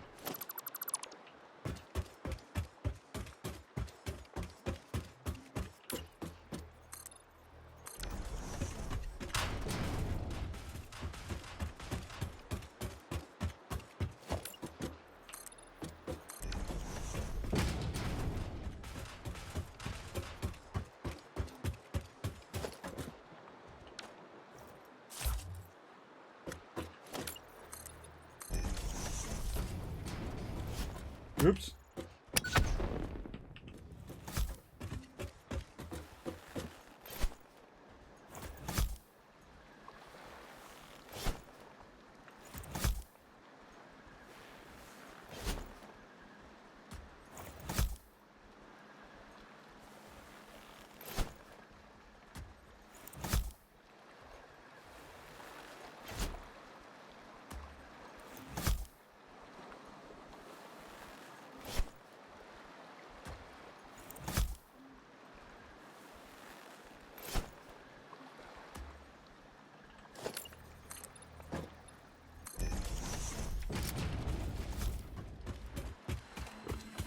Yoo-hoo! Ah, thanks for that save lag.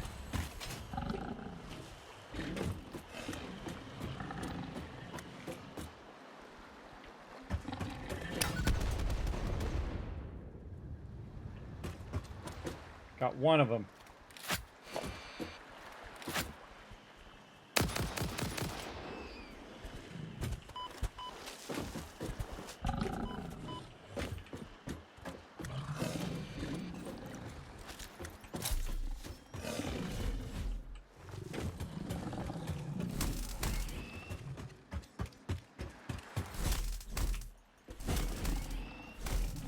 Didn't hit a one of them with those bombs. That's funny. My stupid thing didn't reload my ammo.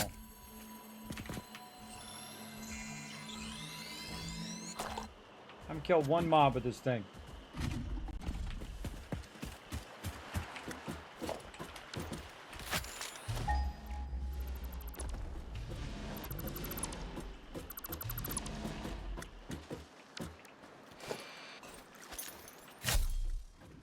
That's what I thought it was. I thought it was a big one.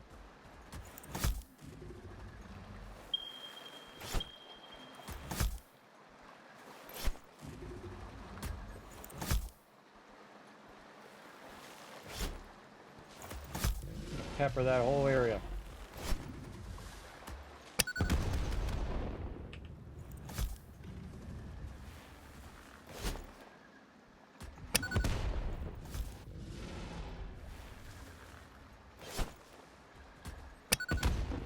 Slow. Kind of throws to the right. Throws to the right a little bit. If you're aiming at a mob, you want to aim a little right.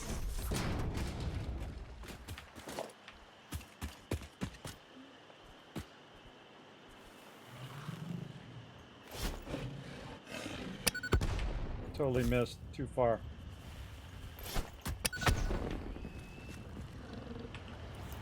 A lot of mobs over here.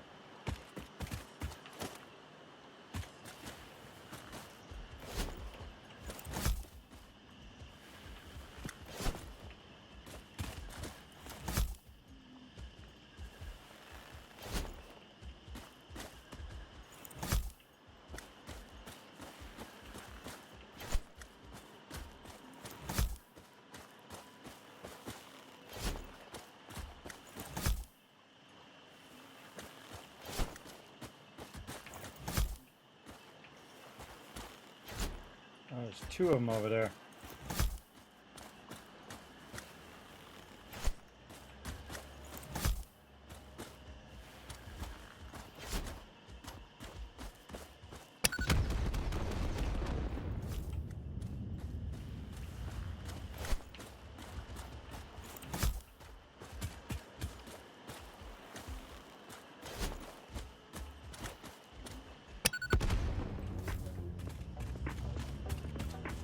Hey, thanks for giving for those biddies. Appreciate that. Let's show them some love in the chat, everybody. Kobe. Oh, God, that was really not close at all.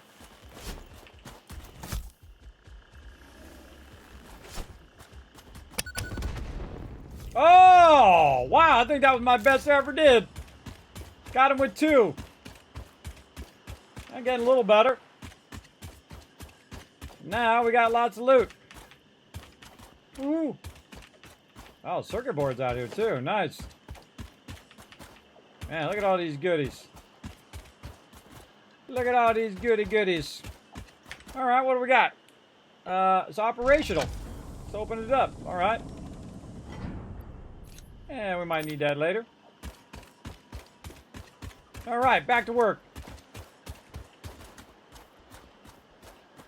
We got a lot of work to do there.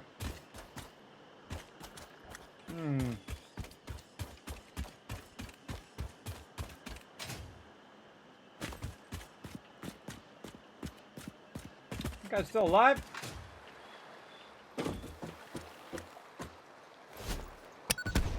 Not anymore.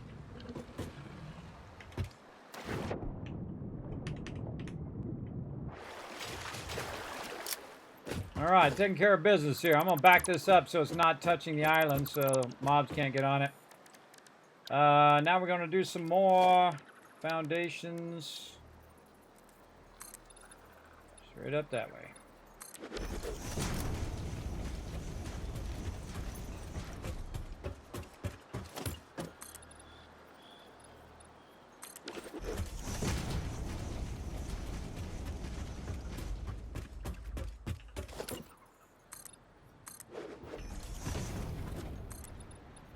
Ugh.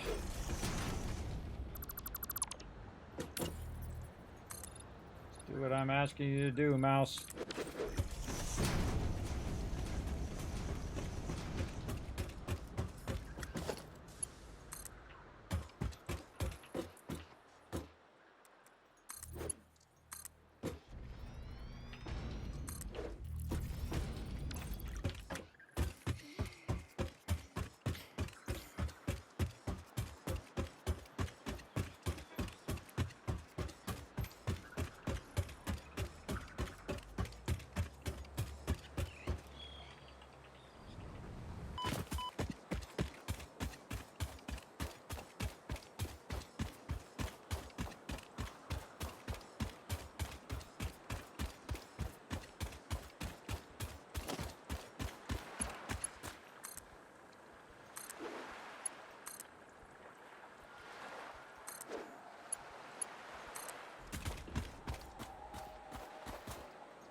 Am I really going to run this all the way up over here? Maybe. Maybe, but probably not. I don't like the uranium to be too close to me. So let's bring it right up to about there. And then what we're going to do is we're going to reverse engineer everything away from the thing. So we're going to start at the end and work our way backwards. And that's not too close. That's pretty far out there. It's not too close to us.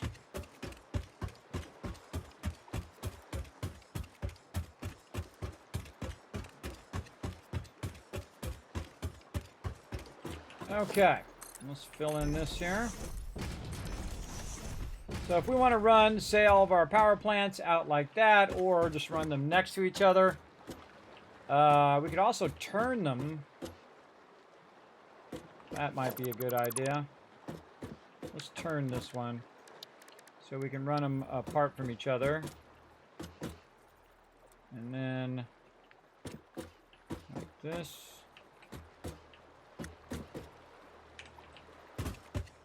So basically, we can just run them in tandem. We're using this as a marker about how far we want to go this way. We want to leave about 10 or so away from there. There we go. And then we can, basically, we can run the lines, and those lines can run in tandem of each other.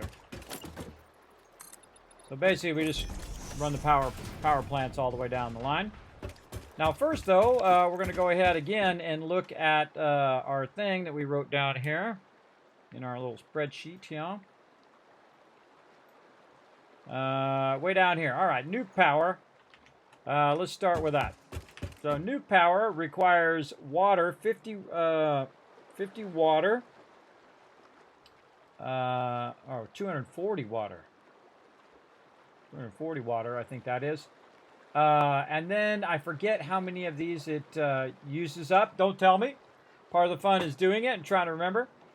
But it's going to output 2,500 megawatts, which is basically 1/3 of the power that we're already producing now, which is a lot of power.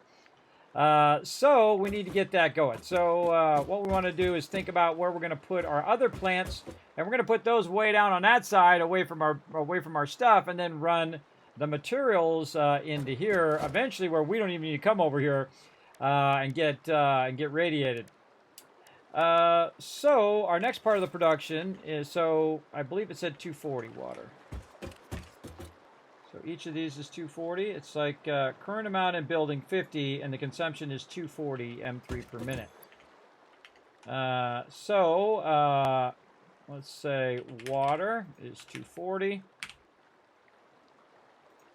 Right over here. And then I forget what the rods are per minute. Okay, now we want to go look at our uranium. I actually want to go in the opposite order.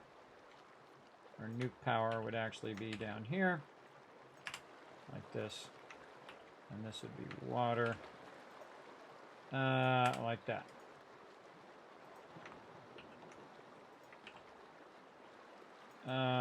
Chart.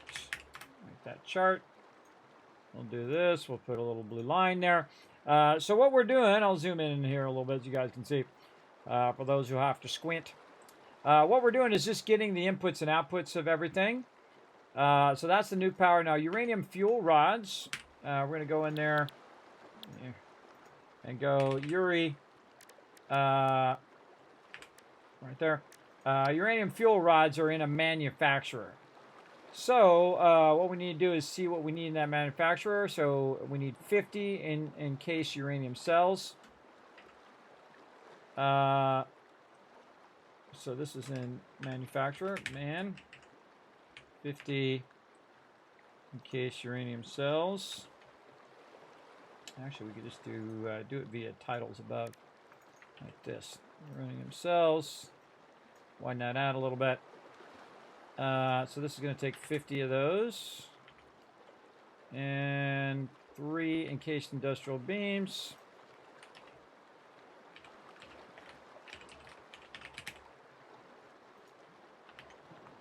So 3, yep, 3. And then we're going to need 2 electromagnetic control rods.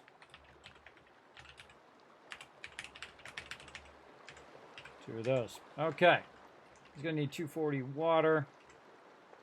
Let's just do it with, this is called header rows, where you put it above, or header columns. Gosh, come on. Just do it right above. There we go. Like this, where you just put it in between instead of putting it next to it. Water, and then we know it's going to use uranium fuel rods, but we can't remember what it is, and don't tell me. We'll figure it out. Okay, so we need uranium cells, beams, whatnot. Electromagnetic control rods, which we're already producing, but those are produced from stators and AI limiters. We can just run those over here, no big deal. Already got that going. In case uranium cells, that's the thing right here. That's why we need the raw uranium. We need some concrete, and we need sulfuric acid. Now, I suggest whenever you're working on your nuclear power that all of your nodes are separate from everything else you're doing.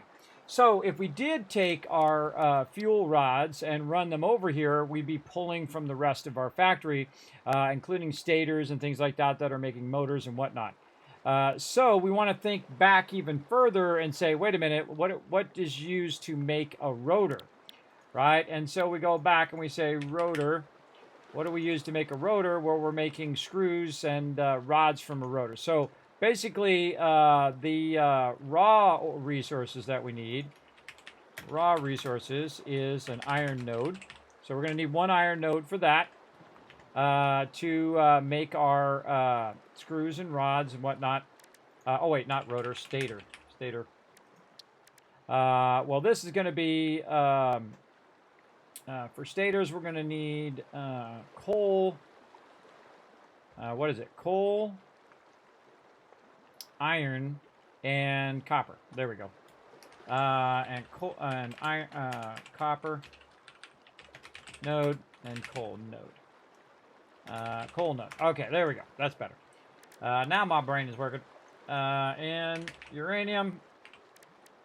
Again, so we don't have to make that stuff. Now, we're also going to need, after it's done saving, a concrete or limestone node.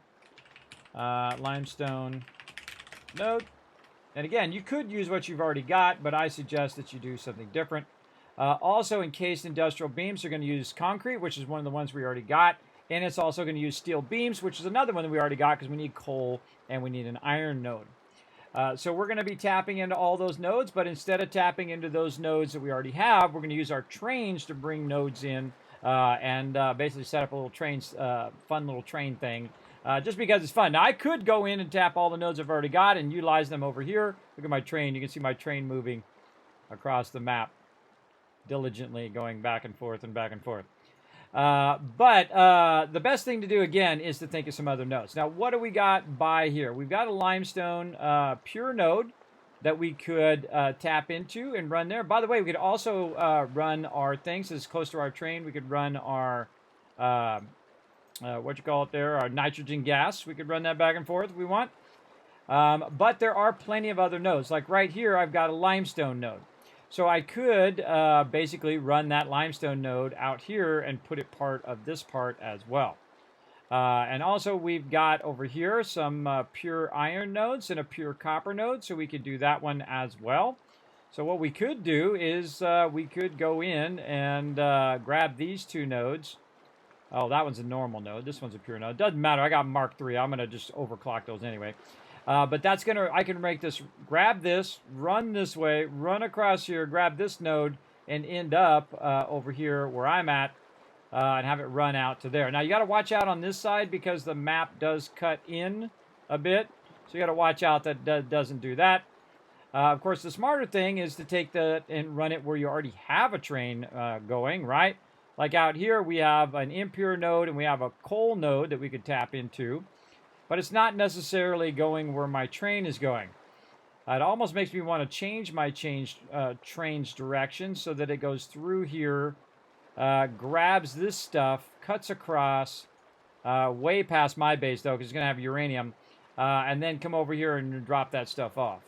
Now, I don't really want to do that because I want the uranium train to be totally separate from everything else, because that's just going to run that uranium and nothing else, and I don't have to get radiated every 5 seconds working with it. So I'm going to make another train. Now, look at all these nodes in here I could tap. I could tap all of these nodes if I wanted to, but I don't necessarily need those nodes, and that's the important part to know, that what you need is just what you need, if you know what I mean. Now, if you notice, there's no other sulfur nodes nearby. The only other sulfur node is way down here. And I could just tap my sulfur node there. I don't believe I'm using that at its full potential now. Anyway, so that's probably one of the ones that I could go ahead and grab as well. See, and I don't really need this as well.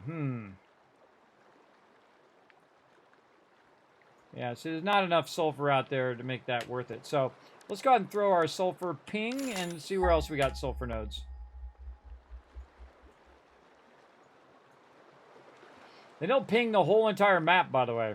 They'll ping really far. The map goes all the way over here on this other side. I don't know how that got discovered over there, but maybe I died or something. I don't know. Another trick, by the way, is to ping it on the map and then mark it.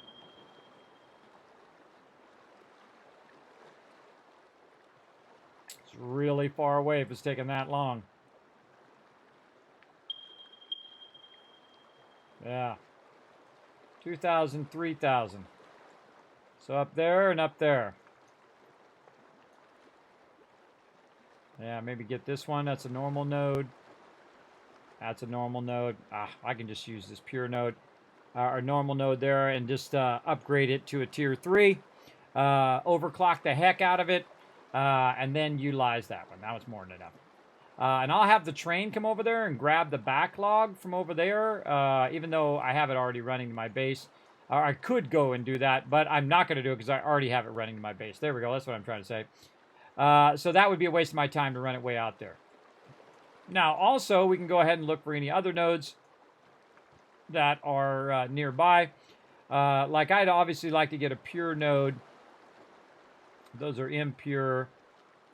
This is a pure node. And that's a normal node. But again, we're going to overclock these to such a state that it won't matter in the long run. So this is really what we need here. And that's not too far from where we're running. See, we're running right here. along that edge. And so I guess we could pull this limestone while we're at it, and then we just have one straight train coming straight on the top of what we already got. I mean, this is nice to have a pier node, but do I really need a concrete pier node? Probably not. There's a pier node that's over by our sulfur, and we already have a line run there, so we could go and grab that one. And then we'll have this as a pier node. Let's see what else we've got copper-wise. Impure. Yeah, I can tap closer nodes and just overclock the heck out of them instead of running it way out. They added node visuals on update as well. Yeah, they added a whole bunch of stuff. You actually note stuff on the thing too. Like you can see all the various crates that I need to track down. But you can actually put stuff on the tracker here. Make your own notes on there. Like you got a bunch of markers here at the bottom. So if I wanted to mark something that was outside the map, you could just mark it right on the map. Like I could say, oh, well, there's like radiation out there, and see it puts that little marker on the map itself, which is pretty cool, I think. Pretty cool. Actually, I want to take that out. And then we can remove the stamp. It's like a stamp you put on there. Remove. There we go. You can put that stamp on there and say, hey, there's something there before. Now, I also have the radar going, so that's helping me with my stuff. So I kind of feel like, yeah, why not just pick up that pier node since we're there? I don't think there's any other nearby copper pier nodes. I think that's normal. Here's 3. See, now, if you have 3 normal copper nodes next to each other, well, guess what? You got way more than pure nodes. You could actually take all of those and combine them. See, I could run that way over there and grab all 3 of those and just be getting crazy tons of copper. But how much copper do I really need? That's the question you need to ask yourself. How much do you really need in that moment? All right, so we need to make a train station here and a train station here.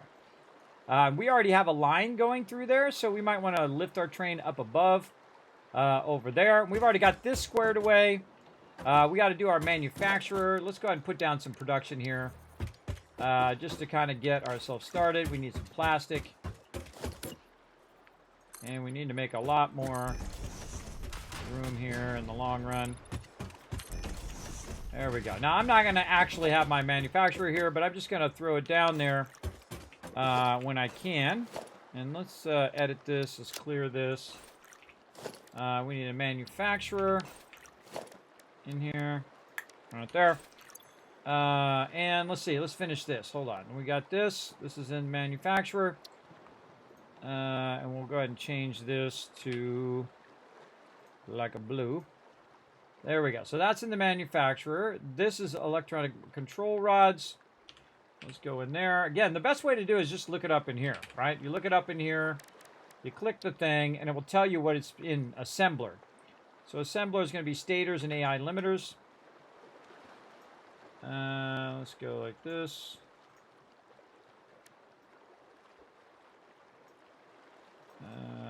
Stators. AI limiters. Okay. And let's make that a little wider. So we're just basically doing little spreadsheets. You guys can follow along with what we're doing here. And we'll do that below that. I'll just kick over to the side there.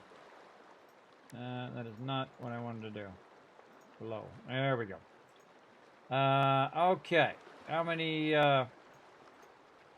stators do we need? We need 3 and 2. So 3 stators and 2 AI limiters. And now we're looking good. Okay, in case of uranium cells, I just type UR. And again, we need 10 uranium. This here, 10 uranium, 3 concrete.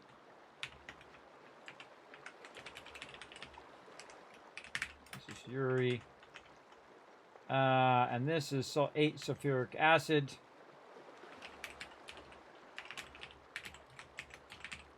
All right, and that's going to be 8. Okay, now we got to get all of that stuff over here, and if we get all that stuff over here, we're good. So we also need Let's see, green.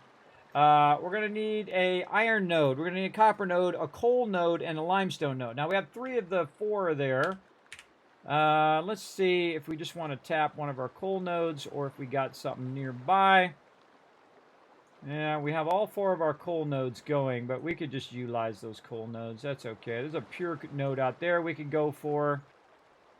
But honestly, just this one. Move, and then while we're out there, we might as well pick up the sulfur and bring it in, though I already have a sulfur line.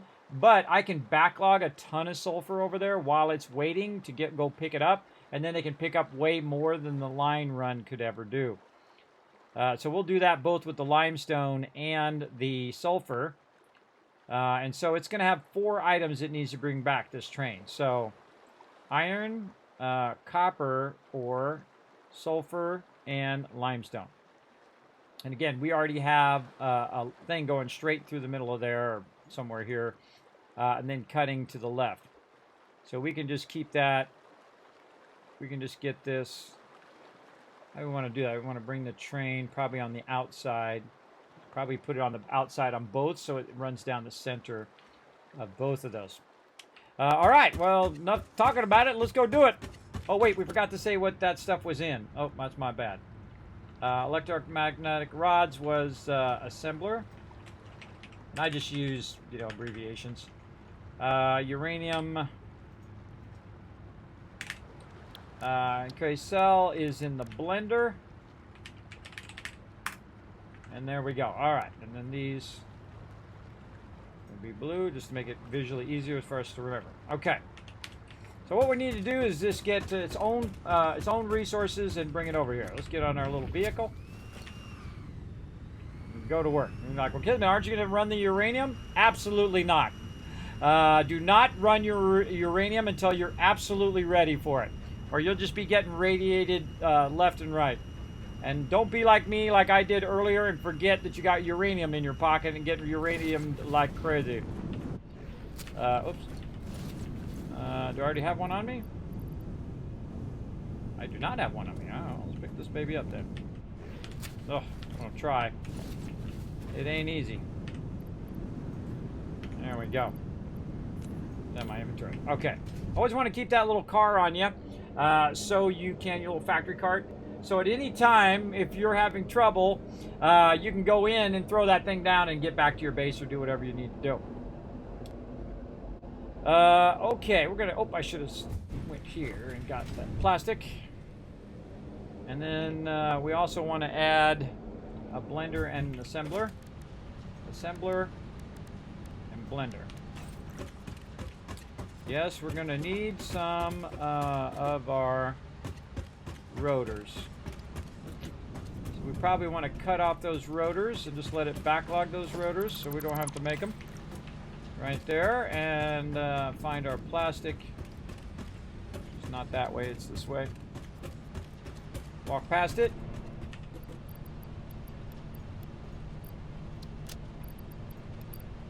And this is my giant mega sorter. As you can see, she's sorting, and she's got the hot mess side, and she got the sexy side over here where all your line runs are nice. I like to have a little mixture of both. Yeah, they did so many awesome things. You definitely want to do another playthrough of Satisfactory, everybody. If you have not bought this game, this is an instant buy for me. This is a 12 out of 10 in early access. It's incredibly fantastic. Now, remember, it is early access, though. It is experimental, so if you start having trouble with it, remember, they're still working on it. And they're doing a good job, everybody. A really good job. Second to none. All right, we got a few things in here that we could do, but we got to get all of our stuff going first. Let's see over here. We want to do some more trains too. I want to get our transport going. So what we're going to do is just click, some of these things over here to just kind of warn us if we've got problems with our resources. Right now we got problems with concrete and rotors. How many plates do we got? Let's go ahead and also say foundations because we're going to need a bunch of those. Come on, mouse. This way. Nope, not showing me. 573.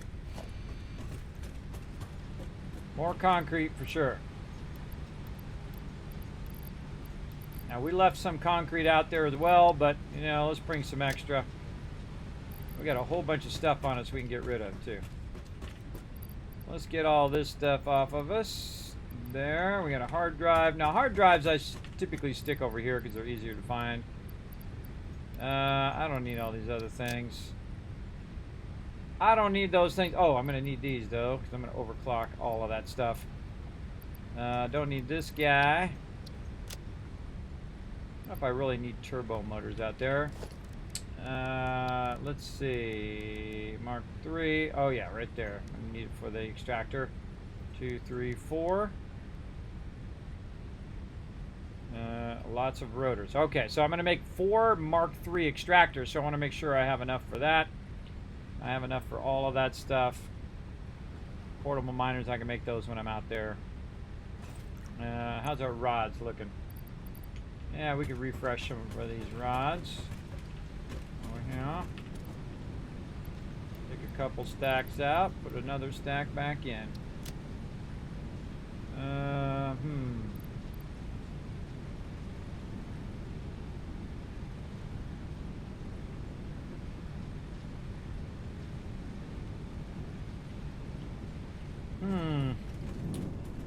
Let's run down here and grab these rotors.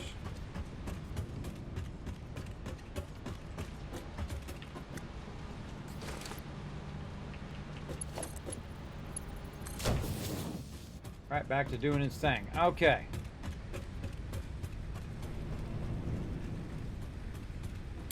Now, what do we want to do?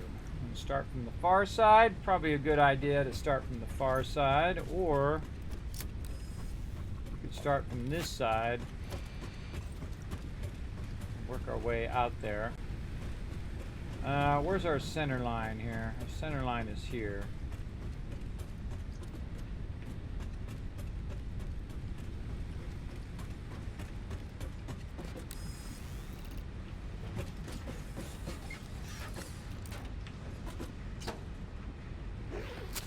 Center line is the third one over from our factories. Third one over this way. So our center line is lining up to our ramp back there, and our ramp is all of the stuff that we have running. So I'm going to line it up to that center line back that way. Nice thing about being on the water is literally I can just right underneath where I'm at. Awesome.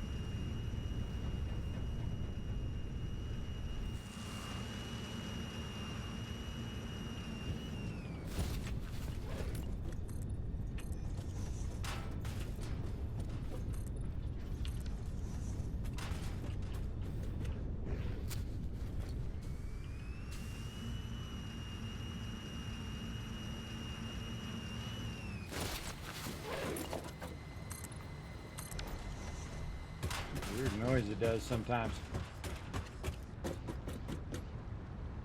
Yeah, so run it straight down through there.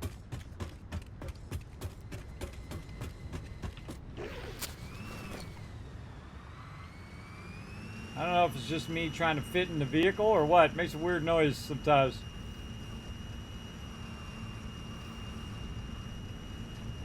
Kismet's awesome driving here.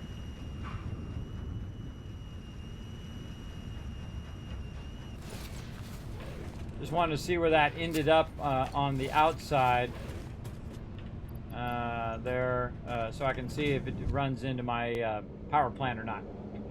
Okay, so that's what we're going to do. We're going to run it down that center line. That should end up perfect over there. And then we can build a bunch of factories that is just for our nuclear power. And we're going to do all of this part just by trains. Now, to start it, I'm first going to look on that side, but then I'm going to go to this side and try to run everything that way. And this is going to be up much higher than what I've got these line runs as. I have these lower so I can work with them a little bit more, but my train's going to be up real high. The number one place I got to watch out for is right here. So I want to think about that elevation level there.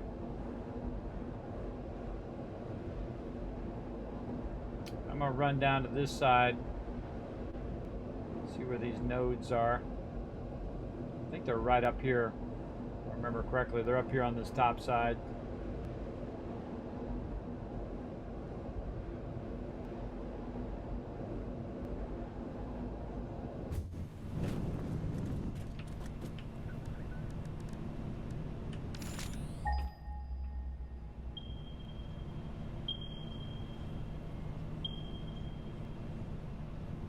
Yeah, right there.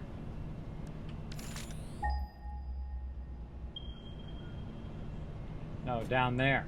Ah, okay, that one's down there. I think the iron is maybe up there. Okay, so that's not too hard. We can run that up easy. Over here, limestone.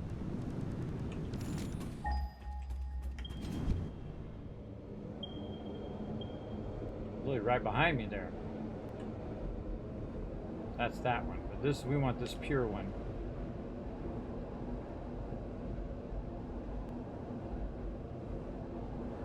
Oh, I can see it right there.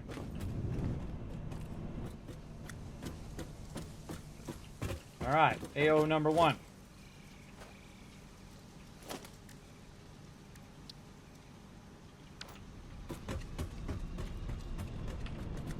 Now you know why I got these at every node, pretty much.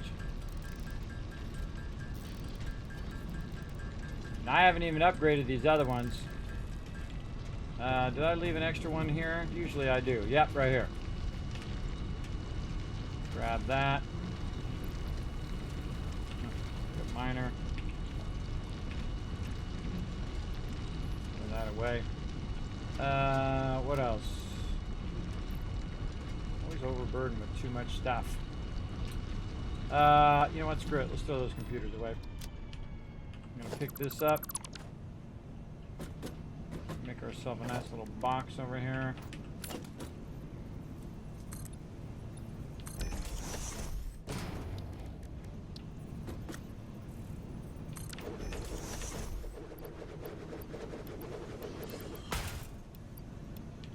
Put those down. Okay, let's get this back up and running. Now what we're going to do is replace the sulfur node with a level 3 so that we can extract even more.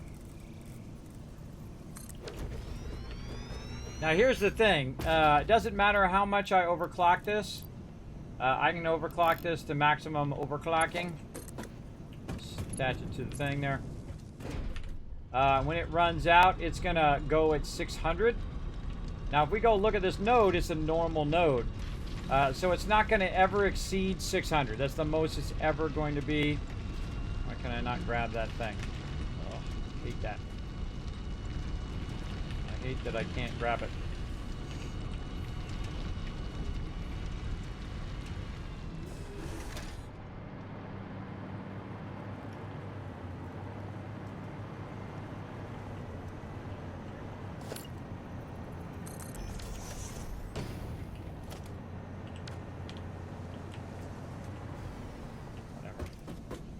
Whatever. Okay, so now this is going to run out at 600 versus the how 240 it was running out. So it's going to run out a lot faster. So we're going to go ahead and take that. I'm going to run that up there. Just like that. Up and nope. I want to do that. There we go. Same thing down here. We're going to go ahead and pull that baby out of there as fast as it possibly can and aim it this way. In the fastest belts you can. And get it started up with some power.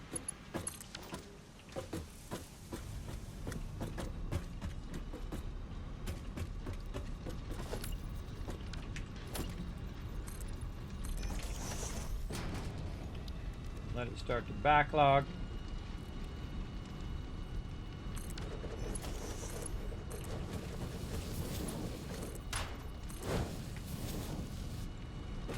There we go. And we're going to overclock the heck out of it. Now that one's going to run at 1200. But it don't matter because the maximum you could ever extract something from a node is 780. So what you really want to do is go right here and type 780, hit that, and then you'll know how many of these to take out. Right? So I always go maximum 780, so that's going to run literally 780 limestone down there, which is going to be extremely too much. a lot too much right there. But now we got 2 of them going. And you're like, well, Kismet, I thought you were going to use your trains. I am. But there's no reason for me to run my train over here if I've got a nice, easy run line that I can go ahead and run along that's already there and already ready to rock.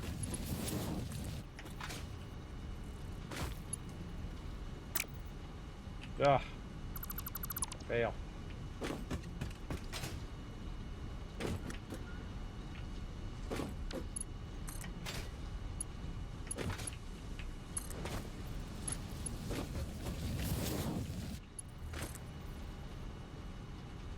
Use my belts.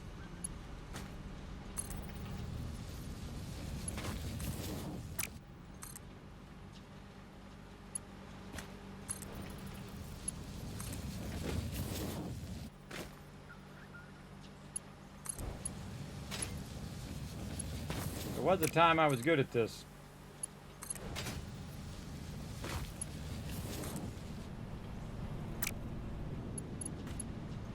Sometimes it just doesn't want to click how you want it to click.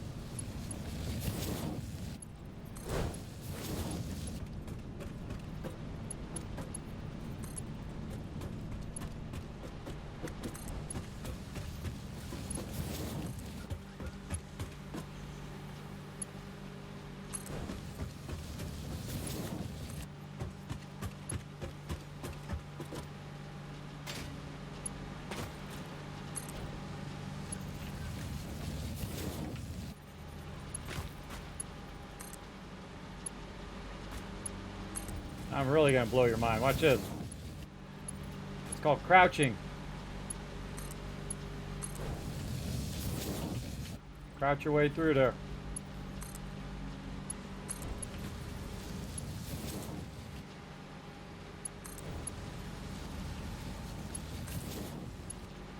Oh, sad, sad times. Ran out of resources.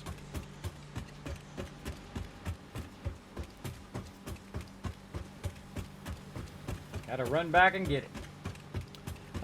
Getting it going on here, everybody. Now what I'm going to do is just run this over to where the copper is, and then I don't have to run an extra train line over here. So all I need to do is run this extra sulfur and limestone into there, and just run a straight train. And then I can just do a push-pull train the whole time, which is a single line train, and works incredibly effectively. Instead of having your trains going around picking everything up, they're just going to have, they're very specific as to what they do. All right, let's get this stuff back so we can keep those lines going. Oh, missed the entrance. I was also backlogging that in there. I always like to have boxes up front so that just starts to backlog while I'm working. And then it will just run it down there as fast as it can. Now, it doesn't really matter with that particular node because that node is going to be running at 780. So no matter how much I run out now, it's going to always be backlogged back there.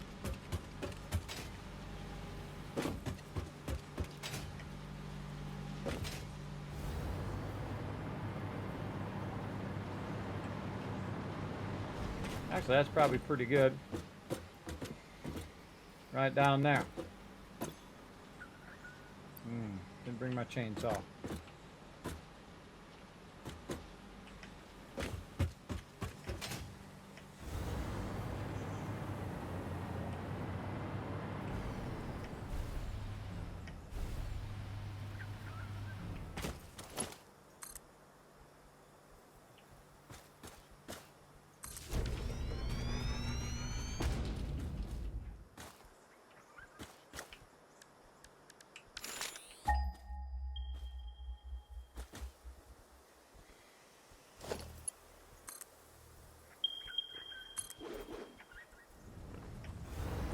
Wow, right on. Oh, and they're right next to each other. Cool. I got a little present for you.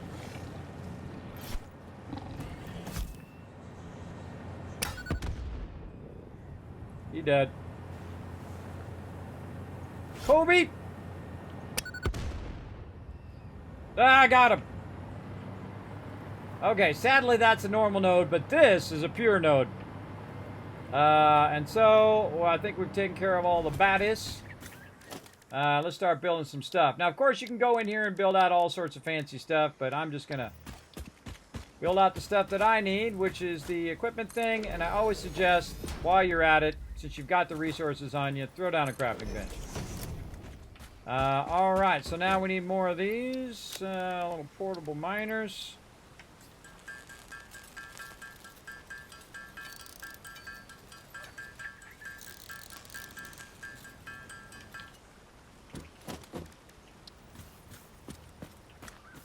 There's our line that way.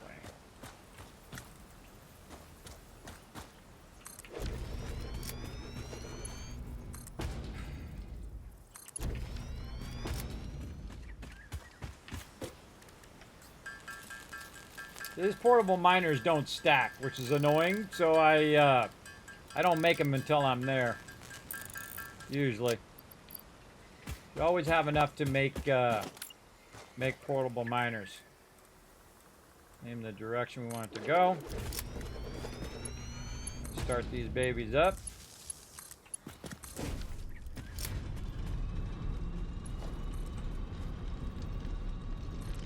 That's all we need to do.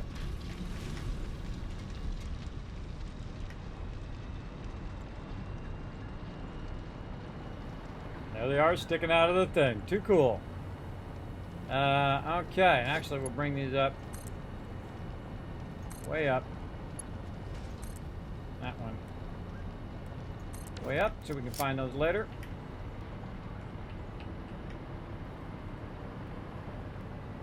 It seems like a long way there. That's a long way. Let's do this instead. Much better. Okay, now we got to get our train through there. Let's go get this part figured out.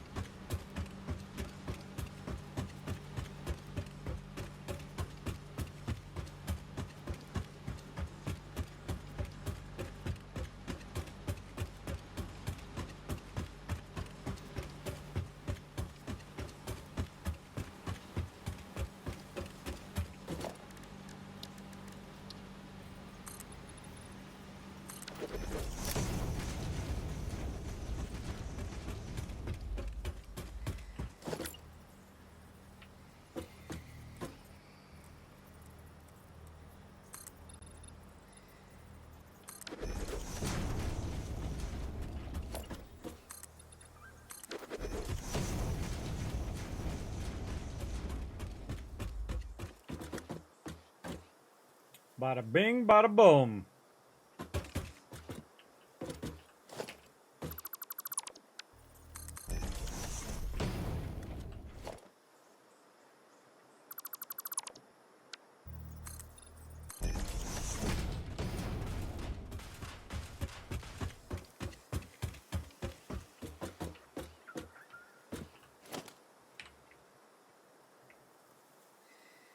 Turned on my ramp filter, so it's just getting the ramps.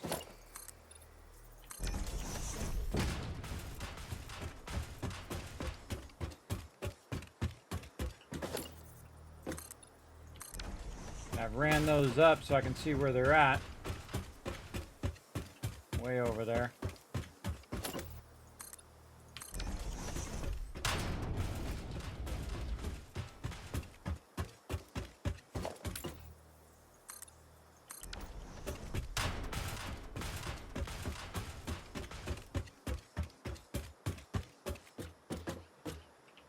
Getting there.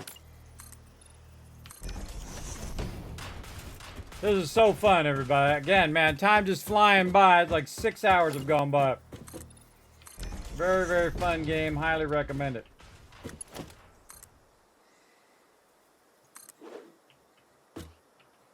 Actually, let's go the other way. Let's go the other way, so it's ever so slowly getting closer this way as it goes up.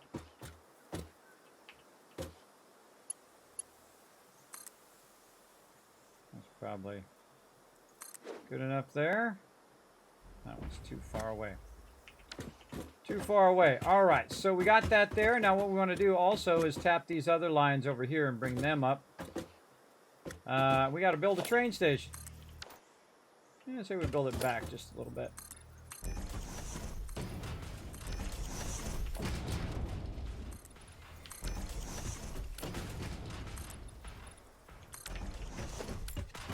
We're going to need some room here. We're going to need some room. Actually, no. Let's... No, I don't like it like that. Nope. I know what I like and what I don't like, and I kind of feel like that should go forward a little bit. Because we're going to have multiple cars, train cars, so we might want to actually pull it forward. So we could have, say, the copper or the sulfur in the back. Maybe end up more like this way.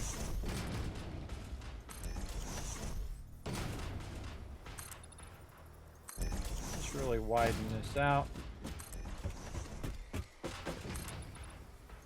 Nice wide thing, and then we're going to have the train go right down the center like that. Okay, so we need some train stations, and we need our cars.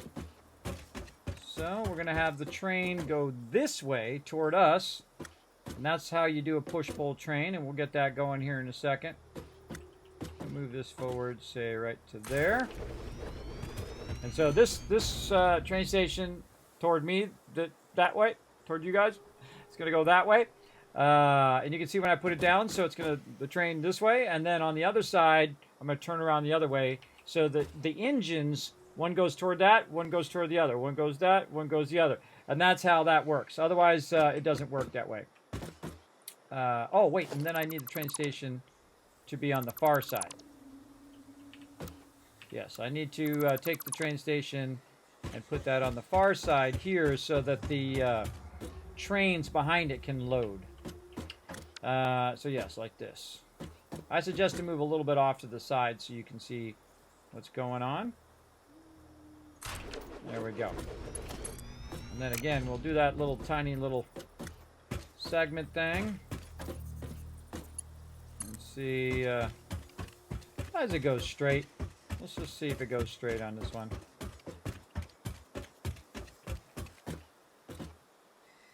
I mean, remember, it's still, there's still a work in progress.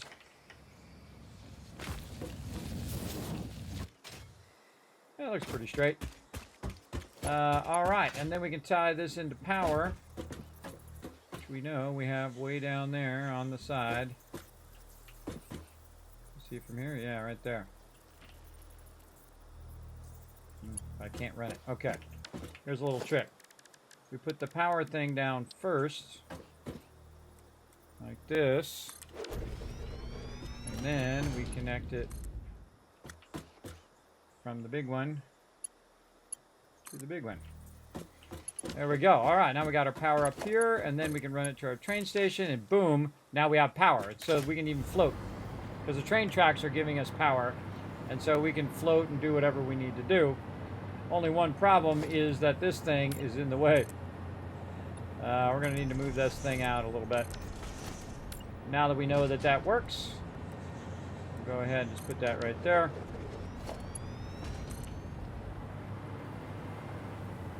Now we can do this a lot easier. There we go. Take that out. And run this.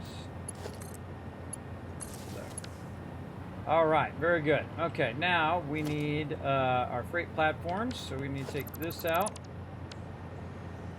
And that side's going to go in over there. And then another one on that side. And then on this side, we'll have these go in over here. Get me out of the way. On that side. All right, looking good, looking good. Oh, get out of there. Looking good. Okay, so we got two on that side, two on this side. And really, all we're doing is grabbing the raw ore. Now, of course, our easiest one is literally right here. That we can go ahead and just start backlogging it. By press the right buttons. There we go. Into there. That one's good to go. All right, let's try this out. See what happens. Just need to get down far enough to hit the front of that. There we go. And this is where you're really trusting your power here. It's actually starting to freak me out a little bit because of my vertigo, but we'll just have faith that we're not going to die. At least not yet. Okay. We'll add another thing out here. Because this one's going to need to come in. And oh, wow, it does reach. Wow, that was lucky.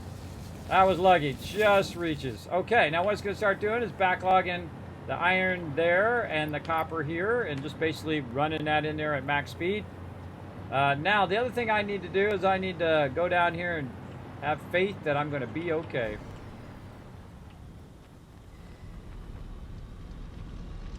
All right, there we go. We're not going to mess around in here, everybody. We're going to get this going. Boom, 600. And then we're going to go to this one. Boom, boom, boom. And we're going to act like we're going to do 960, but we can't because the belt can't go any faster than 780. So there's no point in going faster than 780. And there we go.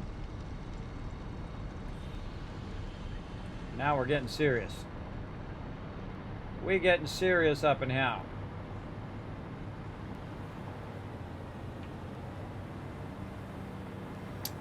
This is freaky. It's freaking me out though when I'm working in high places like this. It really freaks me out. Give me some serious vertigo action. I can't quite get there. We can stack these on top of each other. Wouldn't that be awesome? Guess not.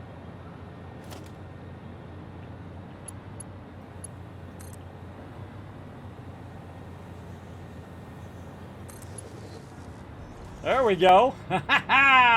Shortcut. Shortcut. Shortcut.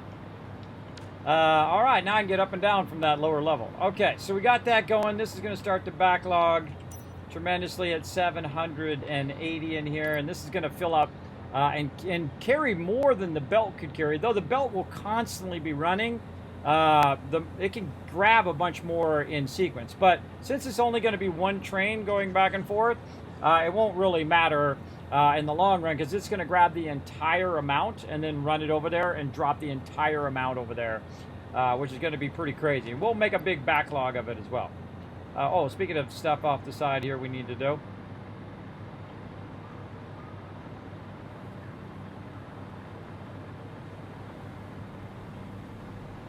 We're going to go down right here.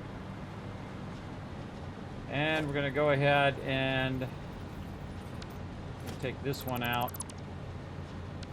Split this out this way.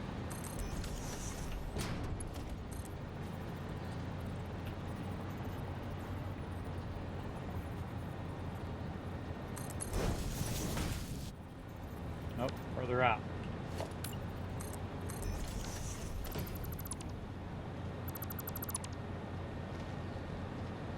Yeah, it is that. 3 out.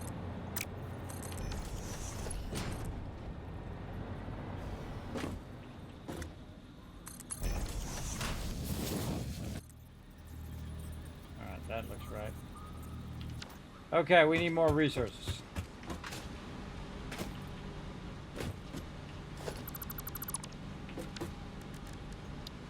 Now what we're going to do is just make this easier. We're going to make a little cut in our hypertube here.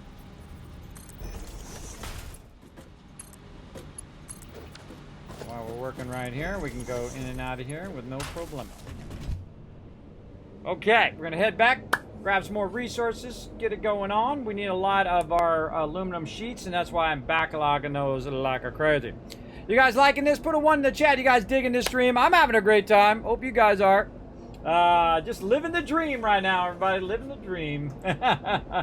Getting my whole entire atomic power separate from the rest of my factory.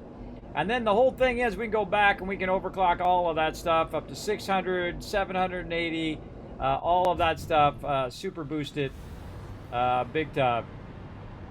Server will restart in 30 minutes. Well, let's just go ahead and save that. Haven't saved in a while.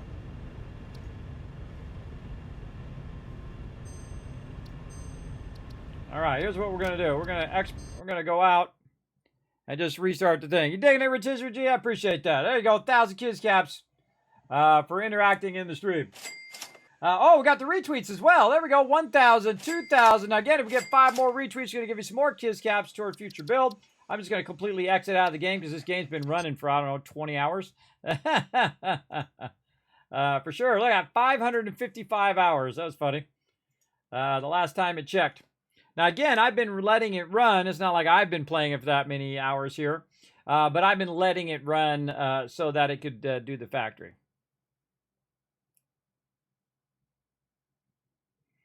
Let's just load it back up again and get it going.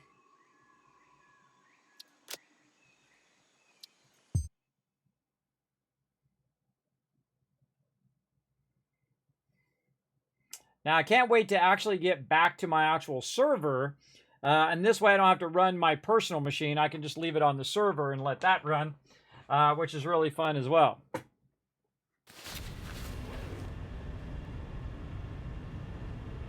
We'll get back to that eventually. Okay, back to work here. We need some more of our aluminum sheets. How's our inventory looking here? Anything we can offload? Bunch of stuff.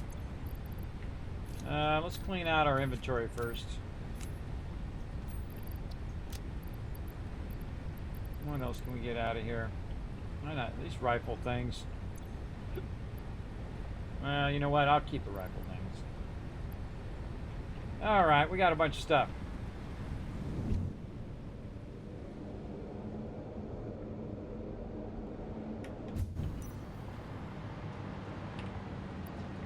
I'm gonna grab a whole bunch of them. Grab a whole bunch, and we out.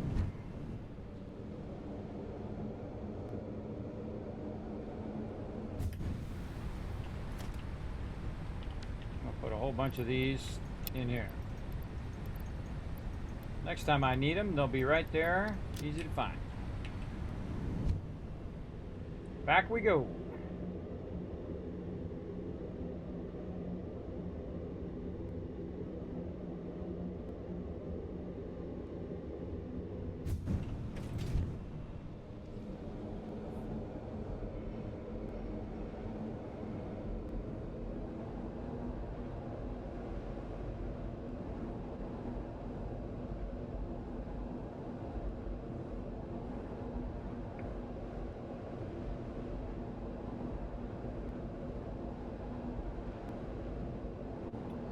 Back and take all that stuff out later.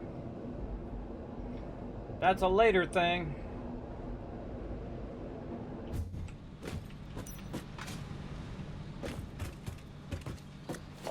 And this is the now thing.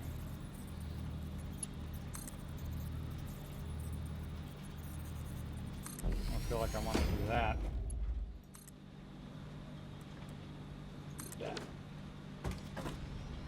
Okay, and then the same thing over here. Just take these two. No. Get that up just a little bit.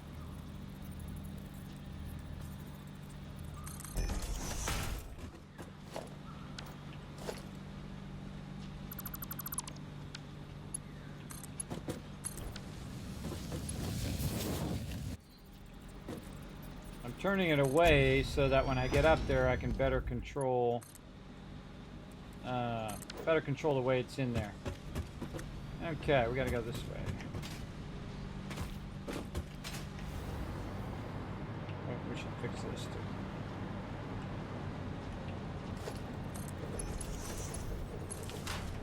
Put that back in there so when we need that, it'll be there. Ugh. Vertigo alert, everybody.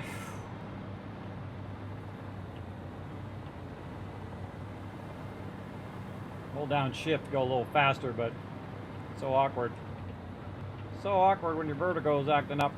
Okay, so we got to get one from over here. So let's go. Well, it's too long. Oh, that sucks.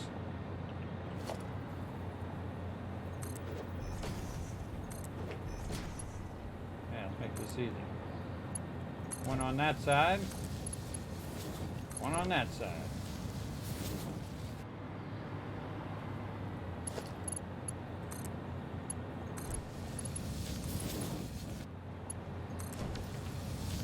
Oh, that's too easy, everybody. Too easy. Look at that. Holy moly. That is a lot of loot backlogging in there. Wow, that one's full already. Those two are already full. Iron ore. Wait, they're both iron ore. How can they both be iron ore? That one was copper. Oh, I was clicking the same one. Alright, that freaked me out for a second.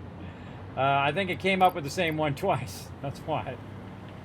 There we go. Limestone going in. Now you want to check everything's going in there. Oh yeah. Now this is going to be a load side, and it's going to be the other side's going to be the unload side. Now there's really nothing else I need to do over here. This is all done. All I need to do now is run this train back in the other direction and put a train on there. So let's go ahead and just fill out the sides here, because I like to fill out the sides as I go. Like this, and let's hope that we have enough to run these trains. No, we certainly do not. I can tell you already with only 91, it's gonna be close, but that's okay. We'll get really far in this direction, and then we'll be closer to grabbing our resources over there. We need to make sure to keep that straight. Keep zooping all of this. Now, I don't have to do this, everybody. I could just run the train separate. But this is for me, so if I'm driving along with my vehicle, if something goes wrong, it's kind of like a fail-safe for later, in case I have to come back and fix something on the thing. And I think, you know, while you're at it, you might as well.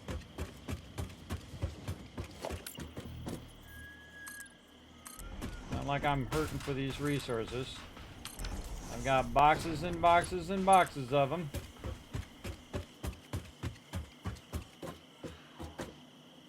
Funny irony is the ones I'm taking on the train right now are the ones that I can basically make more of those things if I wanted to. Alright, let's run this line. Then we're going to go get some more plates.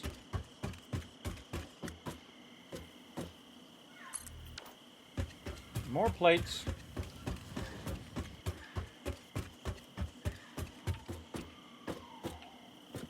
Have faith. Or die. Oh, look at that. Look at how close I was to death.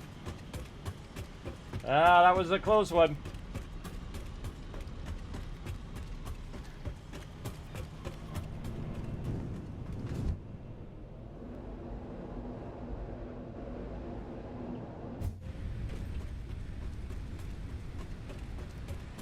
Thank goodness for those skates. Saved my life, though.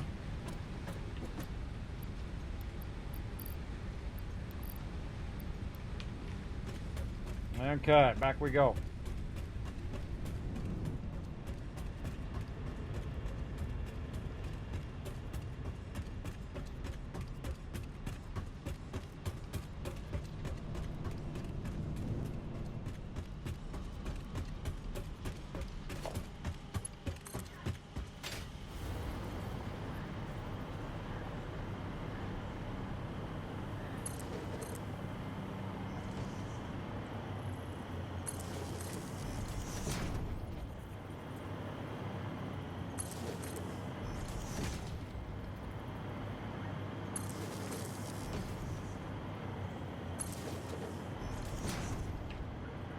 Sneaky, sneaky!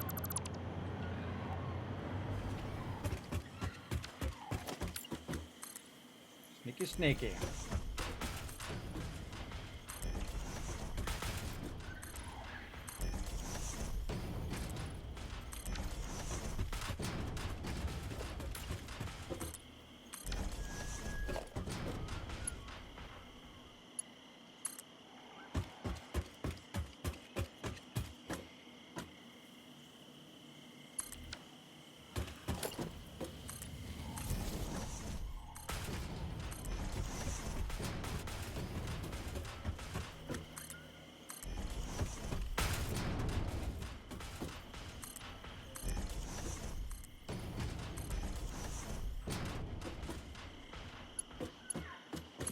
If you are close enough to the tracks, by the way, and they're powered from underneath, you can just jump up. The tracks will connect to you, and you can float around the side to get up.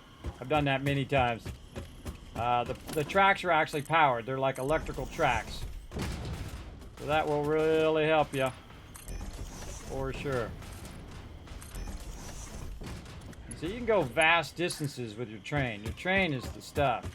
And I can get back and forth much faster with the train than most things. The hypertube, depending on whether the hypertube's going up or down, and whether you put a little hypertube acceleration in the front of it, that depends on what goes faster. But normally the train's about the same speed as the hypertube. But I personally think the train is cooler. That's just my personal opinion.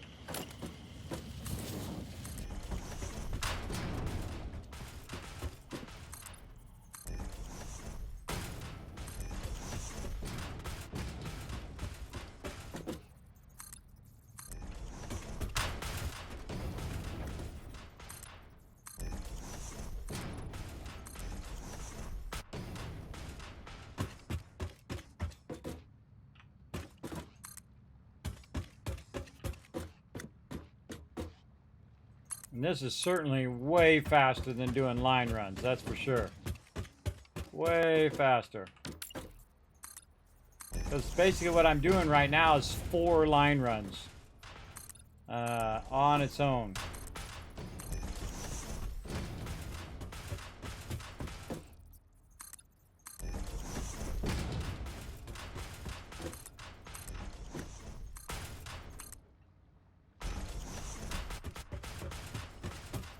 Looking, we getting there? Getting there.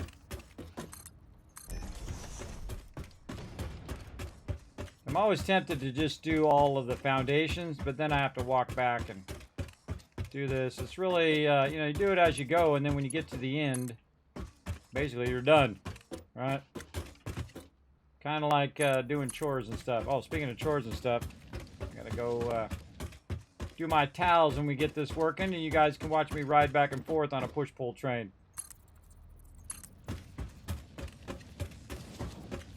Oh, out of resources. All right, now I'm just gonna go ahead and finish this off since I'm out of resources. At least the resources for the train.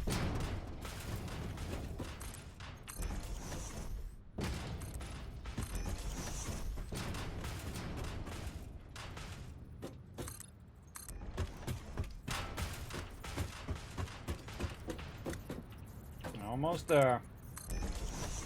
Tells you how much work I did at the very beginning of the game, running all of these run lines and whatnot. There's a lot of work running these foundations. Even with zooping, this is a pretty long distance. Oh, out of concrete. Out of concrete, out of that. All right, let's have faith.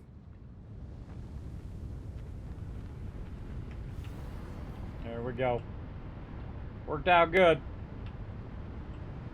More steel pipes. More concrete and stuff. Over here, more concrete.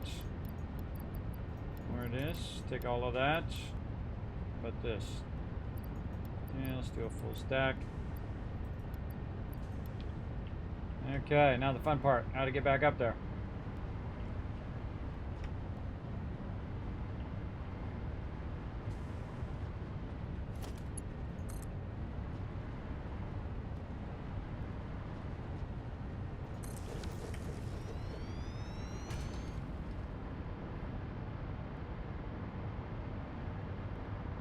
Oh, God. Vertigo alert. Yeah, too high up. All right, let's do what I call the walking. We can walk up this wall here by just taking the power from this.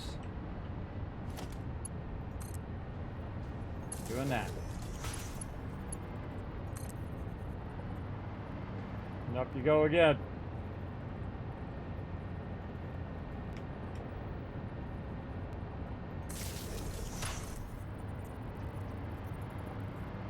Make your own elevator. Just like that.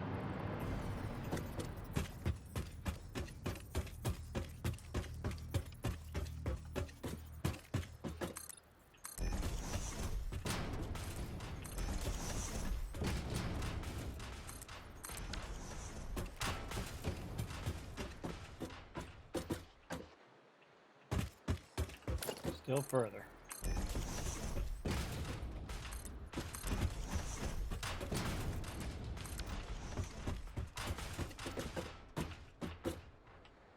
All right, that looks pretty good. Now what we want is we want the resources to be in the back, and the train to be coming this way, right? So the train's going to go that way, go down that way, grab the resources, but then we're going to have the reverse of the train coming back this way. So we need to remember what the reverse order is coming back the opposite direction. Now on these, all of them are going to go off this side and run down into their various factories. So this should be fairly easy to do. So let's widen this part out here at the end, and we could probably just take all of that out there. And we'll widen that back. And then our train station is going to end up right here. Again, going this way. Let's say, where's our center? Right here.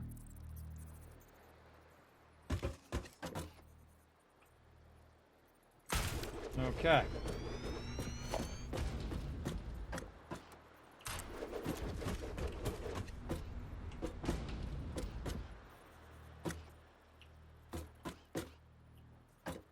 Too steep. Oh.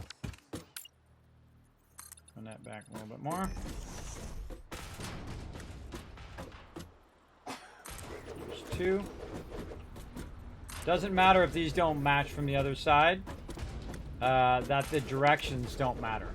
It does matter that you've got them stacked in the right way. If you don't have them stacked in the right way, then it's definitely not going to work. For sure. All right. Let's finish up our line runs here, and this will be all done.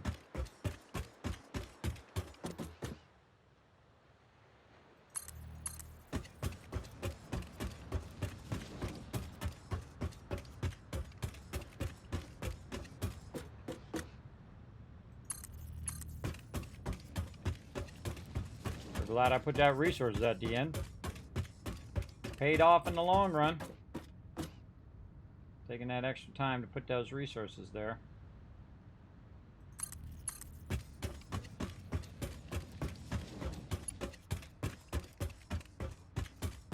This doesn't quite make it.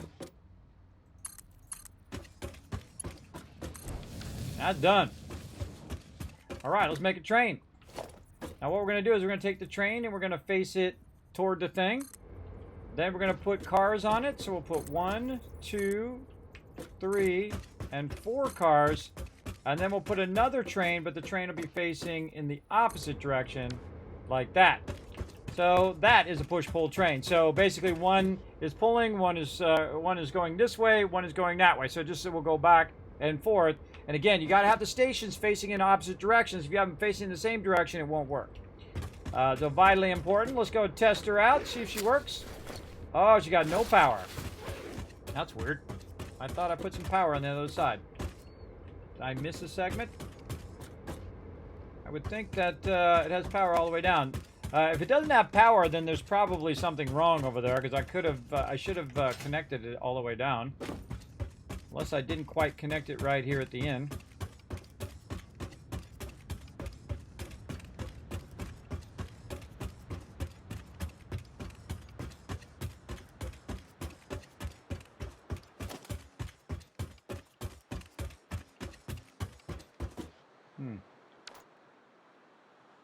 That's weird. Very strange.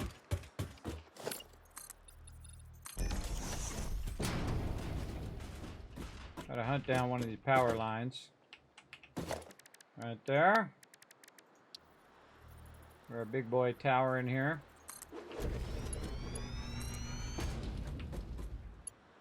Bingo.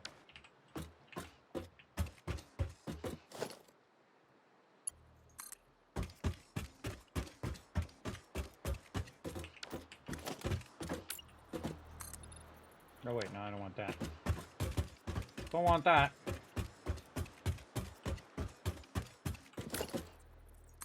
That's gonna... Oh, actually, I can just run them under, actually. Doesn't really matter, but... Let's build another one here.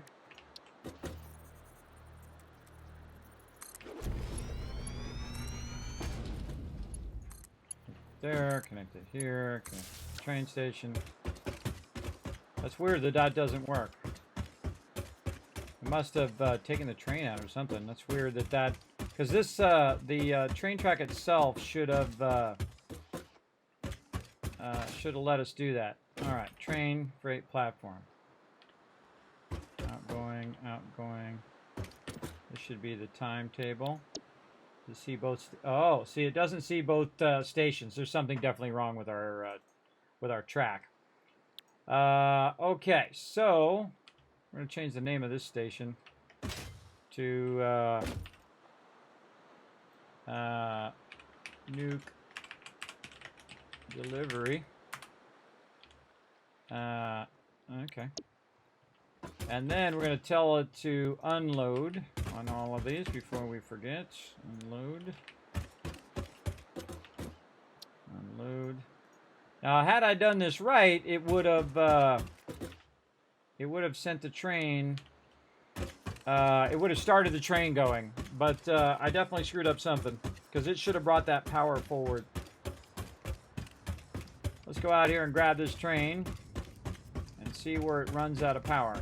Best way to test it is put a train on there and start driving, and then the second it loses power, you know you screwed it up right there.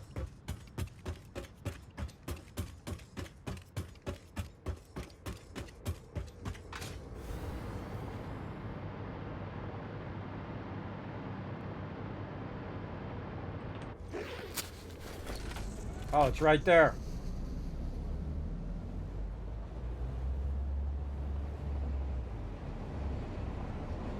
Yeah, it didn't quite connect it to that thing. Let's see what happens when we go to the end of the track. It just stops. Okay. Yeah, I thought I connected it all the way over. I just put a little thing there.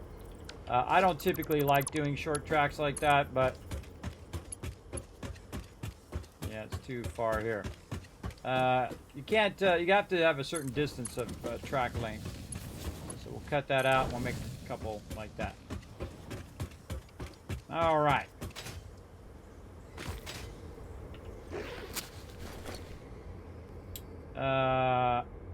Open train menu. Okay. Edit timetable. Yes, see now it sees both of them. So let's say this one and this one. Oh, and open train menu. Turn self-driving on. No time to... Oh, I didn't save it. This one to this one. Save changes. I'm doing nothing. It's doing it itself now. So what you can do is you can just ride on the train, which I love to do. When I'm AFK, I just let the train go back and forth, back and forth. You can also sit on top of the train. You don't have to actually be in the train. But now it's automated, so it should run over here. And we should see it stop, collect all the resources, and then go back the other way. And you definitely want to do it at least once or twice, at least once, so that you can see that your train is actually doing what it should do, which is basically to park in the train station in the front. You have your 4 things in between, which should load like that, which is totally awesome. And then the train on the other side should end up in the train station. This one here in the back will not, and then the thing should unload.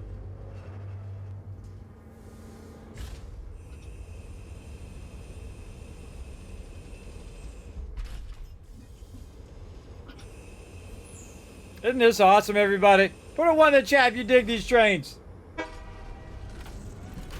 And then you can see it filling it right back up. And by the time it gets back, it's going to fill it again. And a lot of times I find that because the trains carry so much, they really carry a lot. Now, this train's going to go about 120 miles an hour at top speed, roughly. But because it's going perfectly flat, it won't have any slowdown of going, you know, up ramp. Now, of course, going down, it's going to go faster, but at some point, it's going to have to come back up. So I just find a nice flat back and forth works really, really well.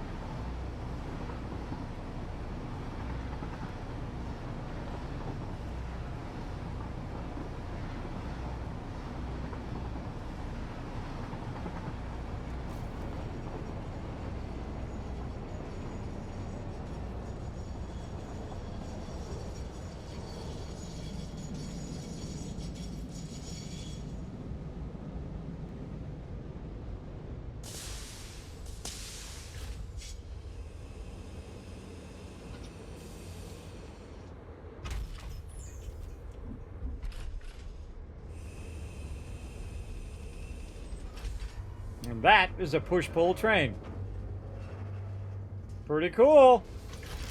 Figured that out all by myself, by the way, when trains first came out.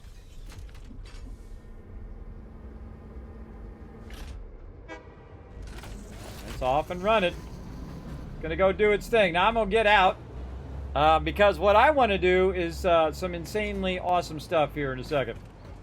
So I want to go down there, and I want to basically do some crazy stuff. So I want to go ahead and make myself kind of a up and down thing like we kind of did over there, over here. So we're going to kind of hang off the side here a little bit.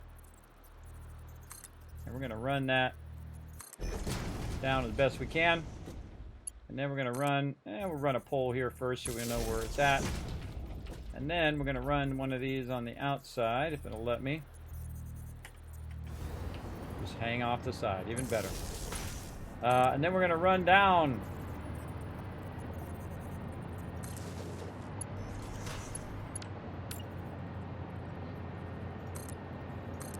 And what I'm going to do is use this to line up some other stuff that we're about to do.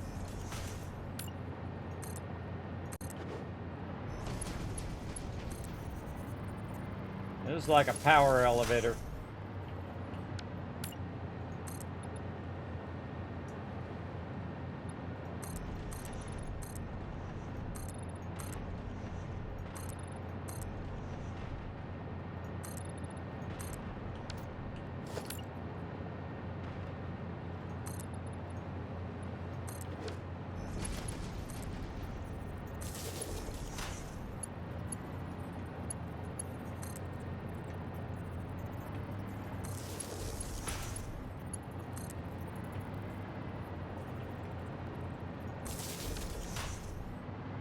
And there we go.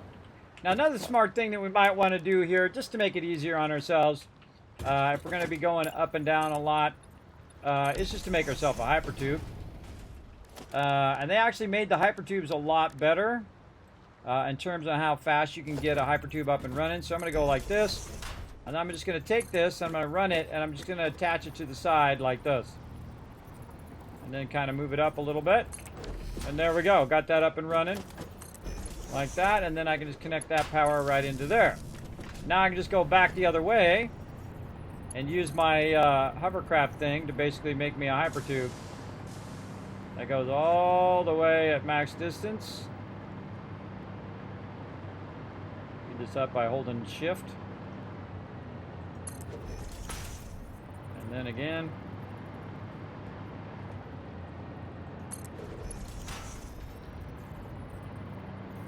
That is a lot easier way of doing your hypertubes, everybody. It's so much easier.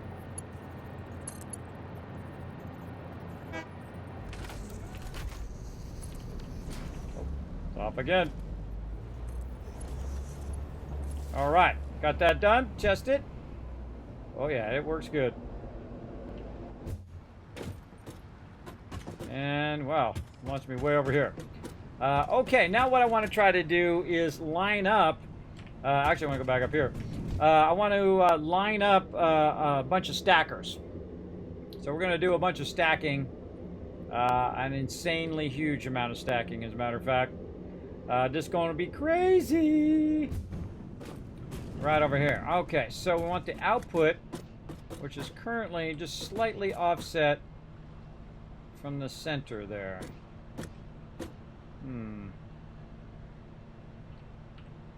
Not quite centered. This one got the same problem.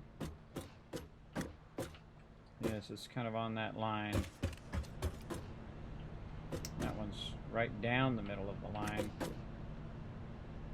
on that one. So second one over.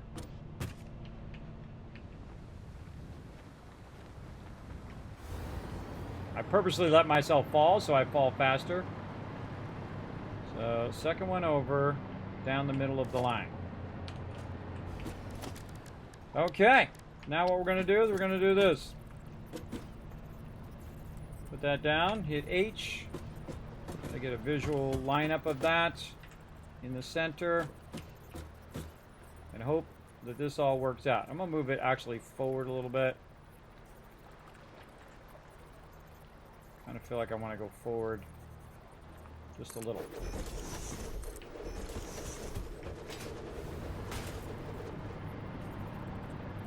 Wait for my save lag to finish. Then we need more resources. We want to add another hypertube. Going to be working a lot back here. Nope, don't have enough.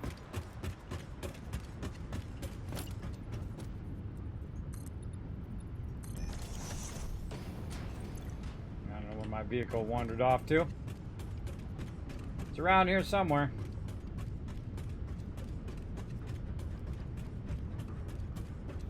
Where'd that hypertube go? Oh, that gaps that part there too.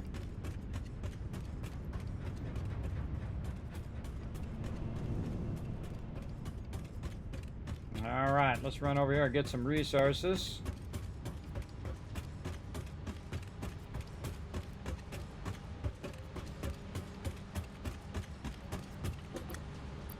How are we doing on those? Oh, we got plenty of those.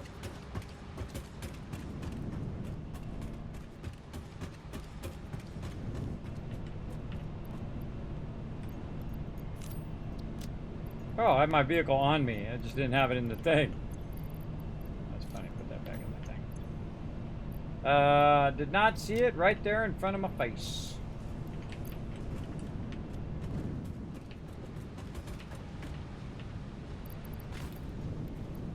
Now we're doing a lot of preemptive work here to work on our resources here at the end.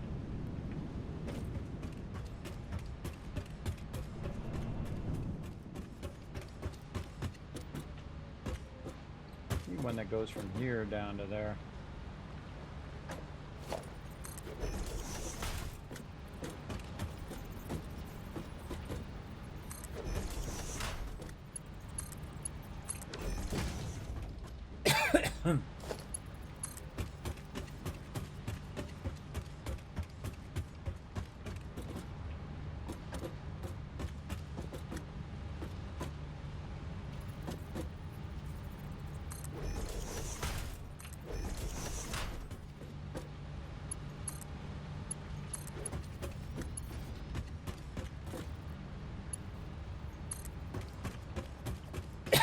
That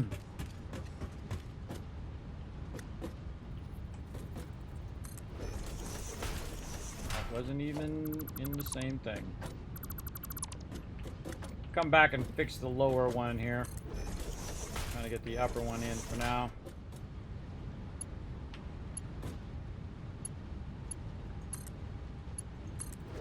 Actually, I'll just do it later.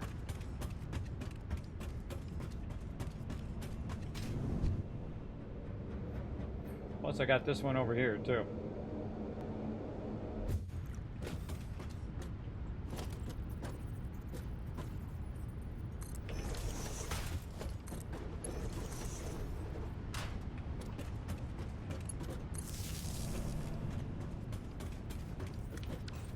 Rotors. Oh, is that a something?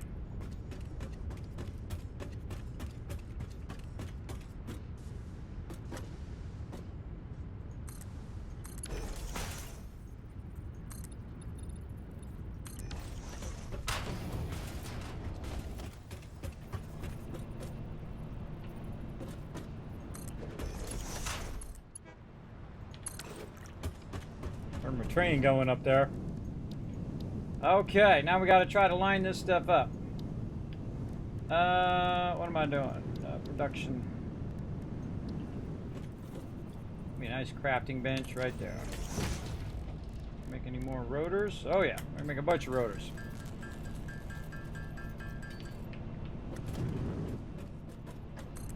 Put this in before I forget. Oh, there's no power connections over here. Oh, that one's all fully connected up. That sucks.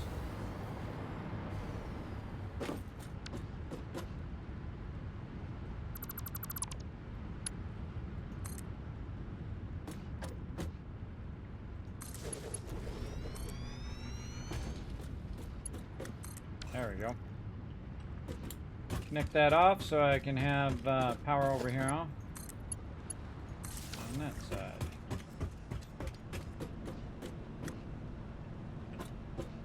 Okay. Running these up.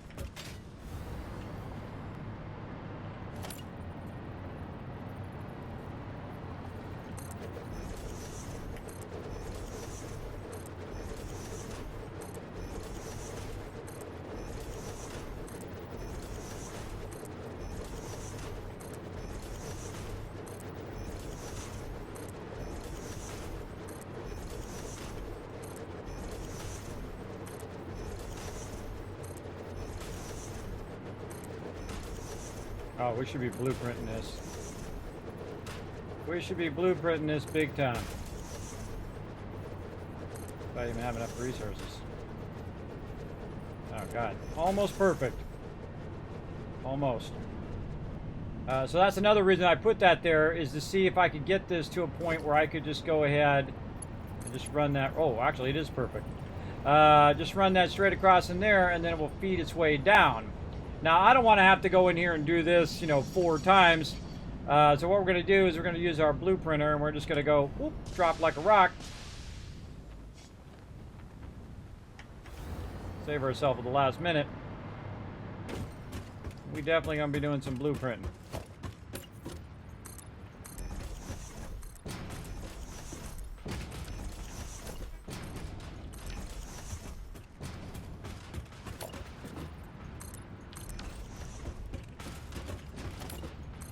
Good spot for a blueprinter. This is a good spot away from the power. I don't put it in my own way, which I do a lot. I always put stuff right in my own way. It's really irritating. Alright, we're going to aim it this way. Okay, let's get this nice and close here. Yeah, maybe a little away from there. How close are we to our nuclear power? Perfect.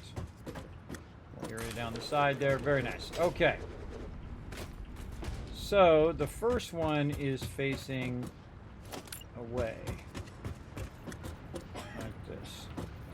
We're going to put this right in the center. Like this.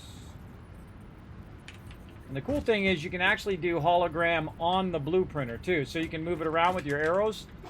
Which is also super cool. Now all I need is these to stack. I guess I could do 4 of them at once. And that would make it easier, but maybe I just want to do a whole bunch of them in a row and then connect them. Or do I? So yeah, what I really need is I need the offset of the 4. Or do I really? I could just run the 4 up and then just put them in the center. And then run them however I need to. That's probably a better idea.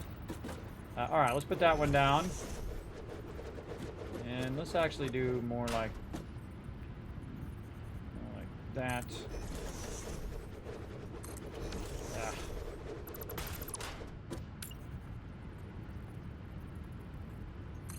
And they all need to be facing away.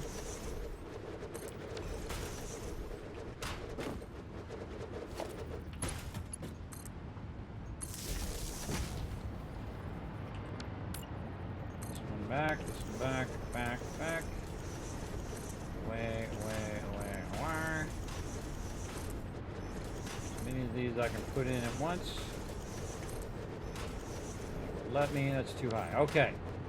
So the first one is facing away, and if I stack that one on there, it will stack to the next one. So That's good. So away, and then we're going to start with the bottom one here, and apparently run more power over here because I keep losing my power. My ability to float. Okay, let's do this. So up from here and into there. Ugh. I swear, sometimes I feel like it's trying to sabotage you. And then out.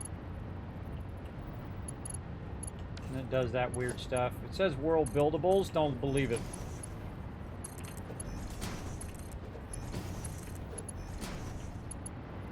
Other side. Onto there.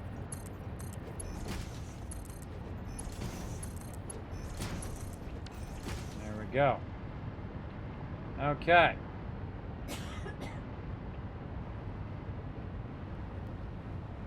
That's completely backwards. I think that's backwards. Yes, because it's going in the wrong direction. No worries, no worries. We got this. Yeah, because I'm thinking going up, but it's not going up. It's going down. And there's a limiter to what it takes out. So this is coming out and going into the down box. Because we're bringing it from all the way up there to down here. That's going to go down. That's going to go down. Down. And down. And then that's going to come out of this one.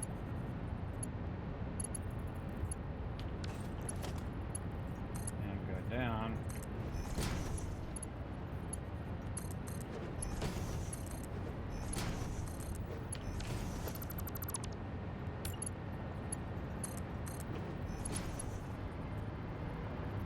It's going to come down from the back, go into this one, and then go down to that one.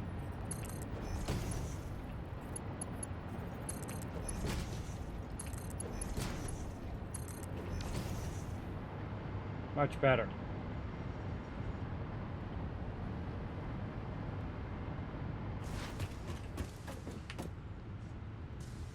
Four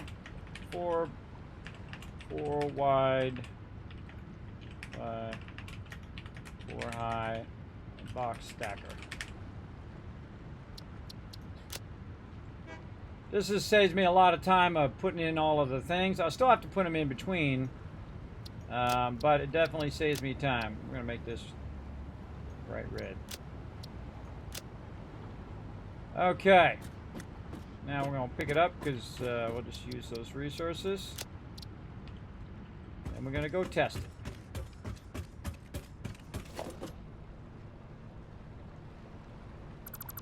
Take all that out. And I kind of feel like I'll just put it in the center now. And this is going to run out that way. In the center of the area. Push it forward a little bit. This is not going to be here. This is just a placeholder.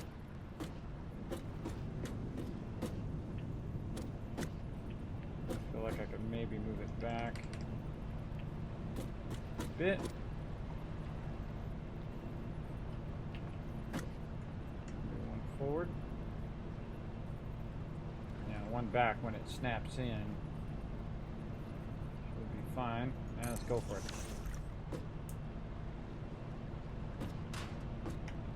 I think that's good. Let's do it. Now again, I'm using my power back here to help me float. Let's go set this to number 8. It'll let me stack those on top. Can't afford. Not enough pipes. All right. More pipes.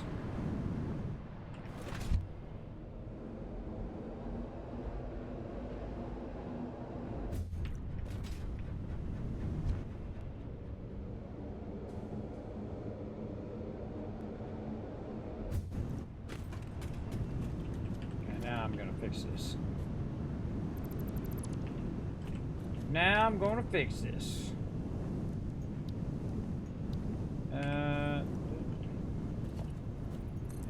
side. And this side.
Rotors.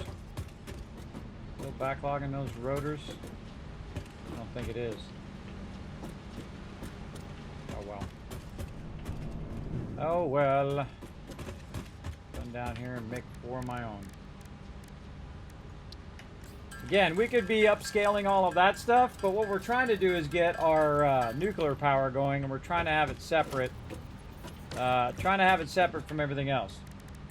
And so when we upgrade everything else, that stuff will get tons and tons of resources from our current nodes, and then this and the nuclear power plants will basically be completely autonomous from the rest of our production, other than the fact that they'll be producing power.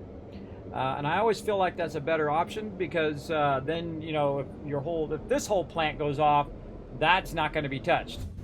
So if you run out of resources over here, doesn't matter because it has its own dedicated resources. And there's a lot of extra work, as you can see. Make more rotors. As you can see, but it's definitely worth it.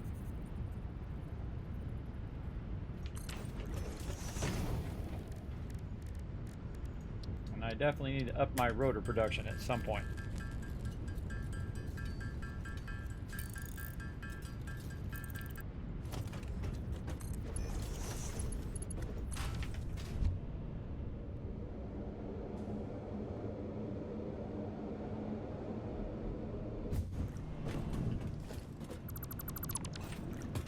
Okay, back to work.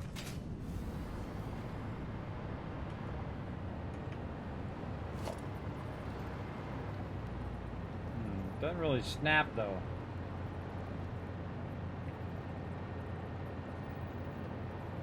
That's sketchy at best. That's sketchy at best. I don't like the fact that it doesn't snap vertically.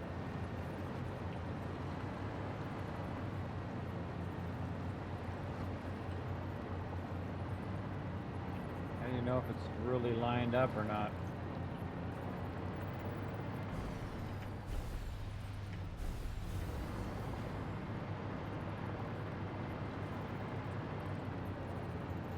Sketchy. Don't like it.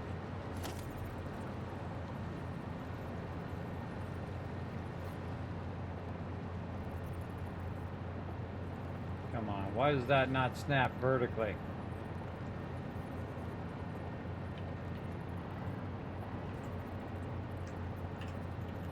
See how the things don't match up?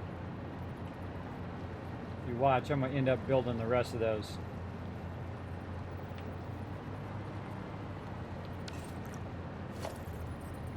Just going to have to eyeball it from the beginning.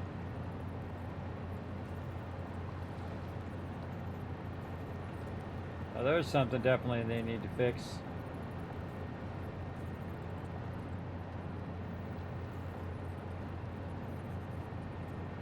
God, I can't even see it because my thing's in the way. My stuff's in the way. Not worth it. through it.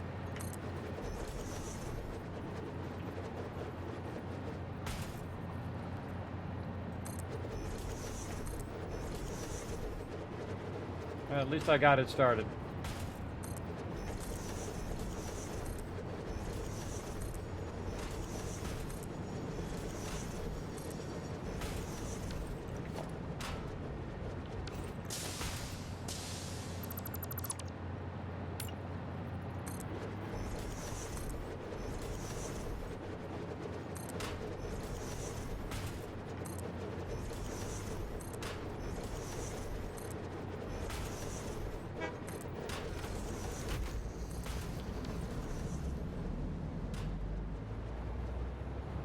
And this is the moment you realize you should have done the one furthest away.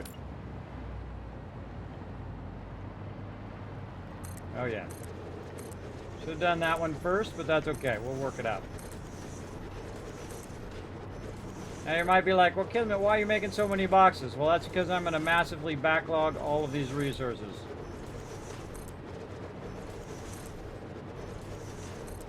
To a point that our nuclear power shouldn't be an issue. Ever.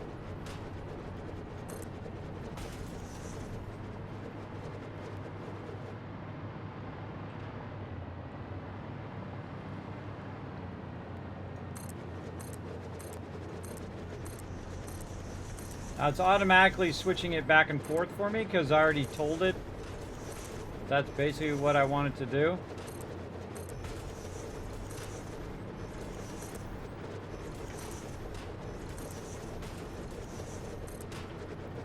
The tricky part is not missing any of these connections on the way up. That's the trickiest part.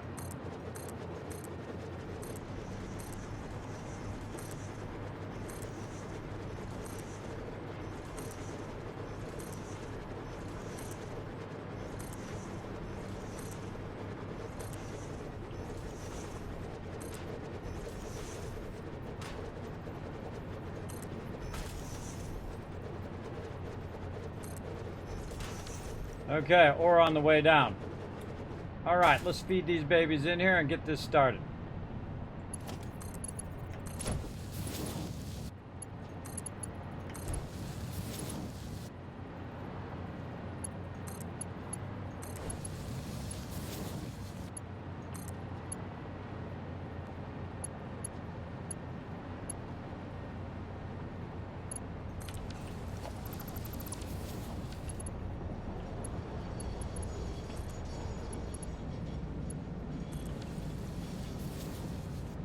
Okay.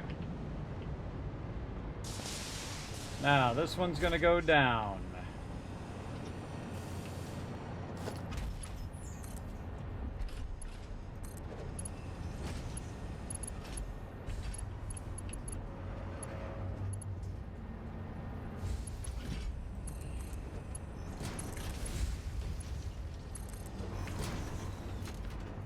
There they go.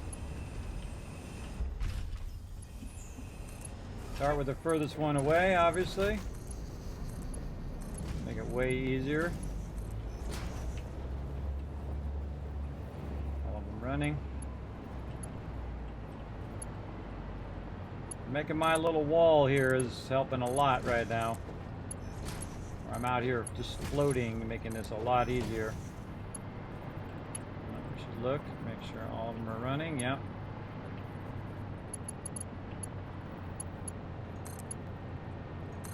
Now it's backlogging a crazy ton of resources back there. And what I'm going to do is have it backlog a crazy ton of resources over here. Now we've done this before in previous playthroughs, where we just make a giant tower of awesome resources running out of there.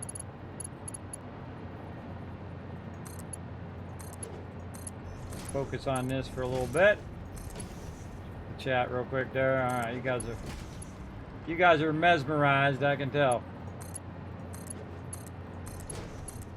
I'm mesmerized myself about how awesome this is going to be when I get it done.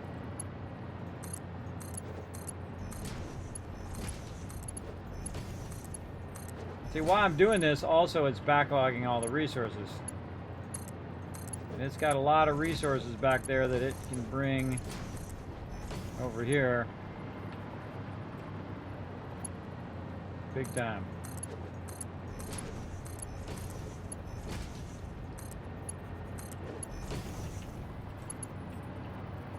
I'm still running. At this point, all you really need to do is look at the one at the bottom. If the one at the bottom is still running the resources, then you know you did it right. But, you know, you might as well want to just take a peek while you're at it, because then you can catch the one you made a mistake on. I always click the top one first, because getting the bottom one's really awkward. And just sliding it down seems a little easier to me.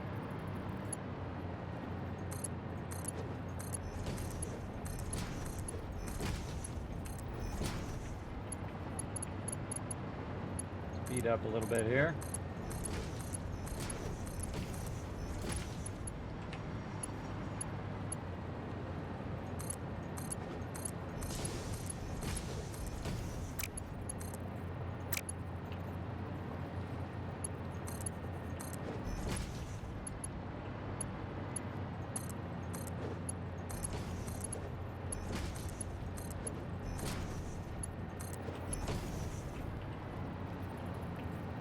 Oh, no resources.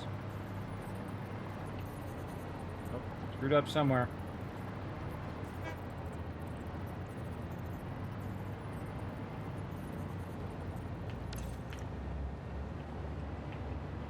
Screwed up somewhere, or there was no resources to put. It ran the resources down already? Dang. Sure did.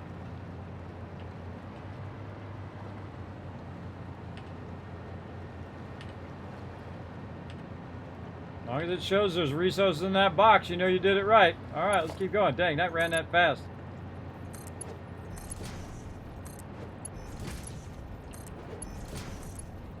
Running it down as fast as he can. In, out, and this is in, out here. And these ones should already be there, yeah. These ones are already connected. Very nice. All right, we take this out now. We can tell ourselves what all of these connections are.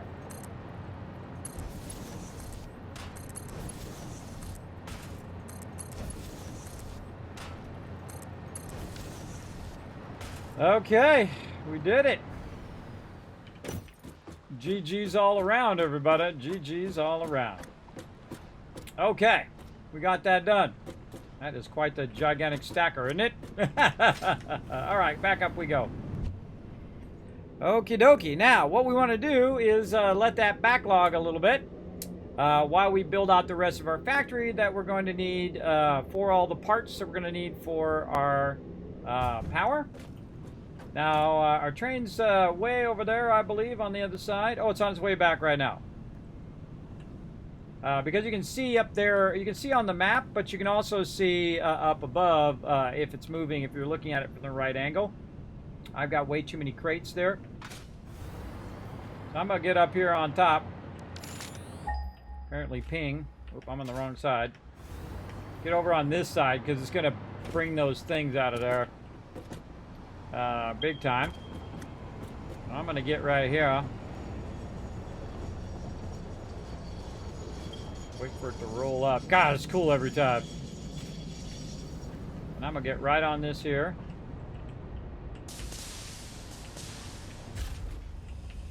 Just stand on top. See what happens. Maybe take a little drink of coffee. A little hydration in real life.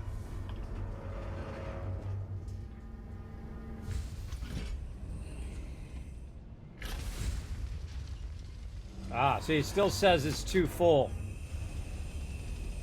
It's too full. We need to speed this up.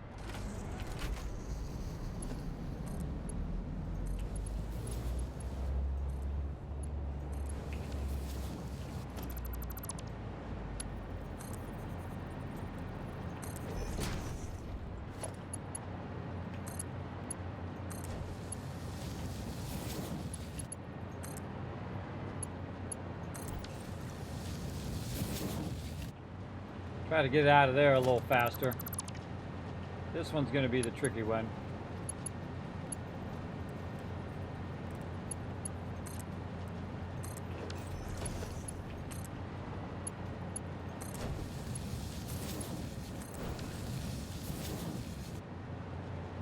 There we go.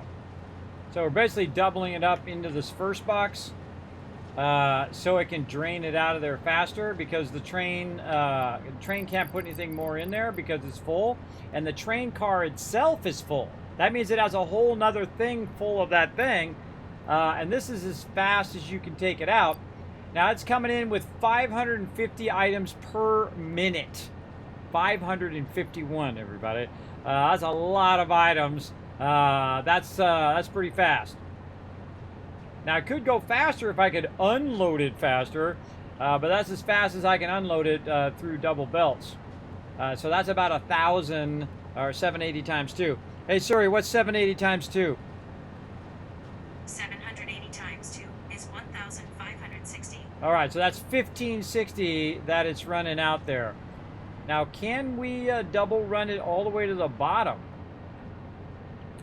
I don't think I've ever tried that, but I would think it's possible. You would have to be able to bring this out, though. You would have to bring this out.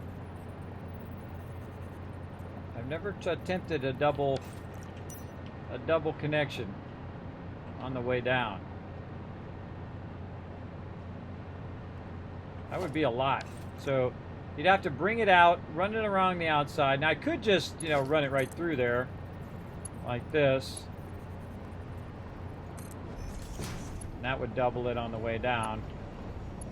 You know what? I'm going to say screw it. And that's what we're going to do. We're going to double it down too. Double it down.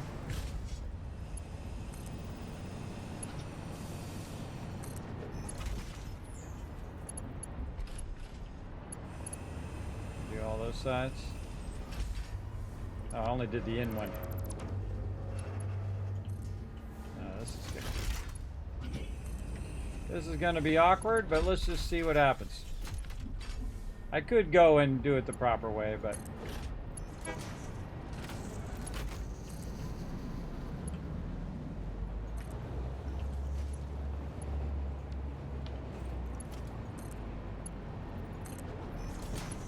eventually that first box is going to fill, and then you won't be able to clear it fast enough. But if we double all the way down, it's going to go way faster. So it's going to go 1,500 instead of 780. It would be nice if it kind of automatically did that, right? If it automatically would extend this one out further, or there's a way you could do it yourself. Extend those out further. I don't feel like I want to hang way out here so I can see both sides. Yeah, it's much better.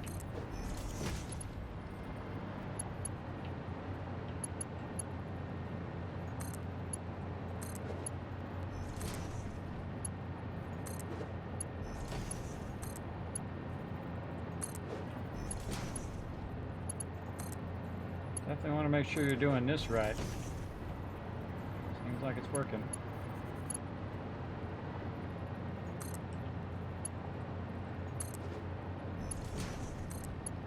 I don't know why this side seems easier than the other side. Out of aluminum sheets.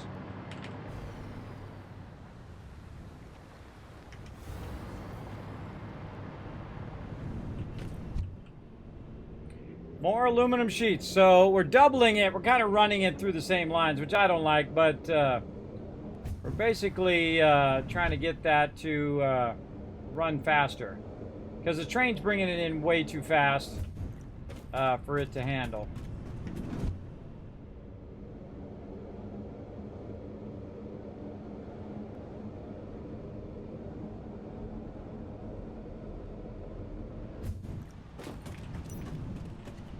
Conveniently drops me off right next to... Oh, I think we had some aluminum sheets over there too. Now that I think about it. Well, now we're going to have some more. Let's do it. Got to get that box to empty faster.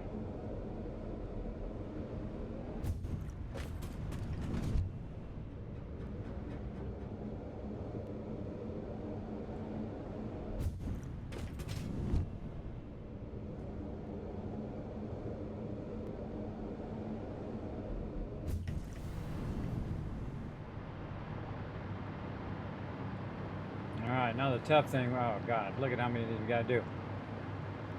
Where did we leave off? Right here.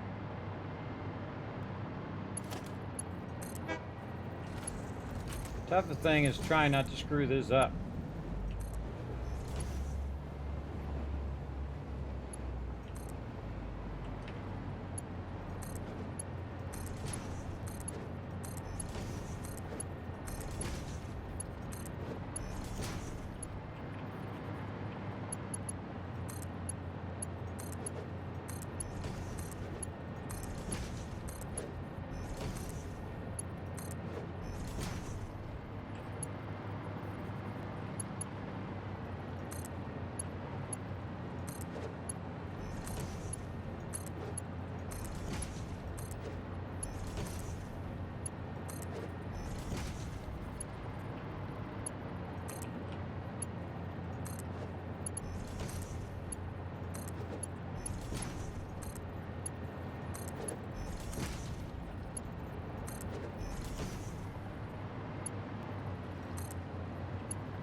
I think I ever even thought of doing this before. I don't like it running through there. I don't like it. We're gonna give it a go and see what happens. I don't see any resources running down.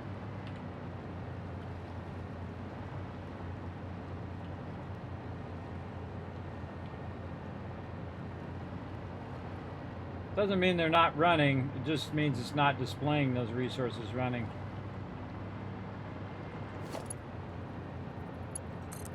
Seems like it's just running.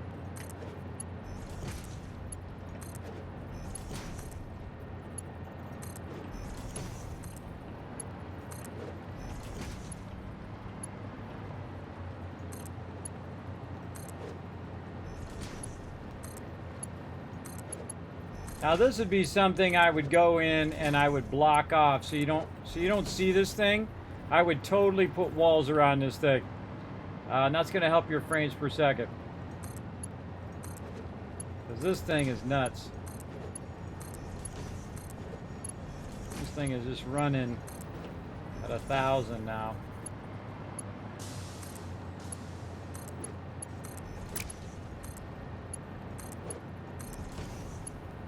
Had these things stacked properly, I could have just done it on the blueprinting. If I could stack boxes properly without it like being offset weird like that, definitely would do it. I guess I could use frames. The frames would help me stack it.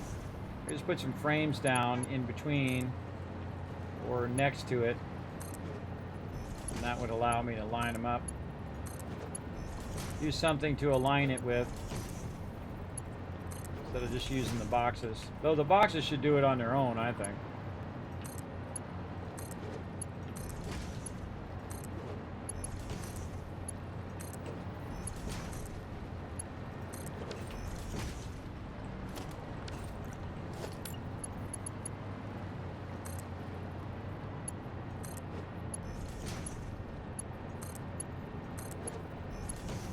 Doubling down on all these boxes. What are we doing down here? That one's full. Full. Okay, that one's still running. Oh yeah, look at it go. That thing is cranking. Wow, look at that. That is definitely cranking. Okay. Now, let's go back up here and check it out. Look at that stacker. Now that is one heck of a stacker right there, everybody. Yeah, again, you could just put walls on the side, and I could set it on the walls on the side, and then the walls would line it up all the way up. I think I'll probably do that in the future, and then have it where it's offset so it does double run down. The only time you don't want to do that is when you're worried about the inputs and outputs at those levels. But yeah, look at that, double running. That's not running. Why is that not running out? Do I have it connected to the wrong one? That is an output. Oh, whatever's in this box is less of it's coming out or none of it's coming through. We'll see when the train comes back what's going on with this one. That one. Oh yeah, it's almost empty. Yeah, it's way faster. Look how much faster it emptied it. Okay, all of these are going to be empty now when the train comes back. Let's make sure all of them kick in.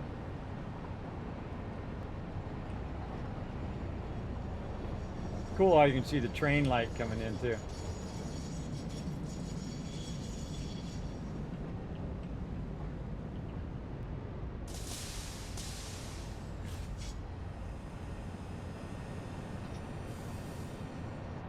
Interesting how they also grab at different speeds. Yeah, I picked them up at different speeds there.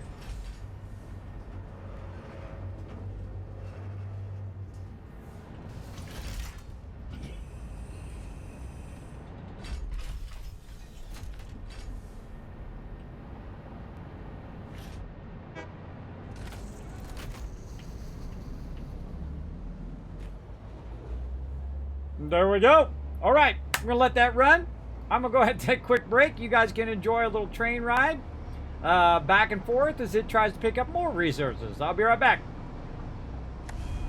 I can watch that over and over and over, everybody. You guys digging this? Put a 1 in the chat.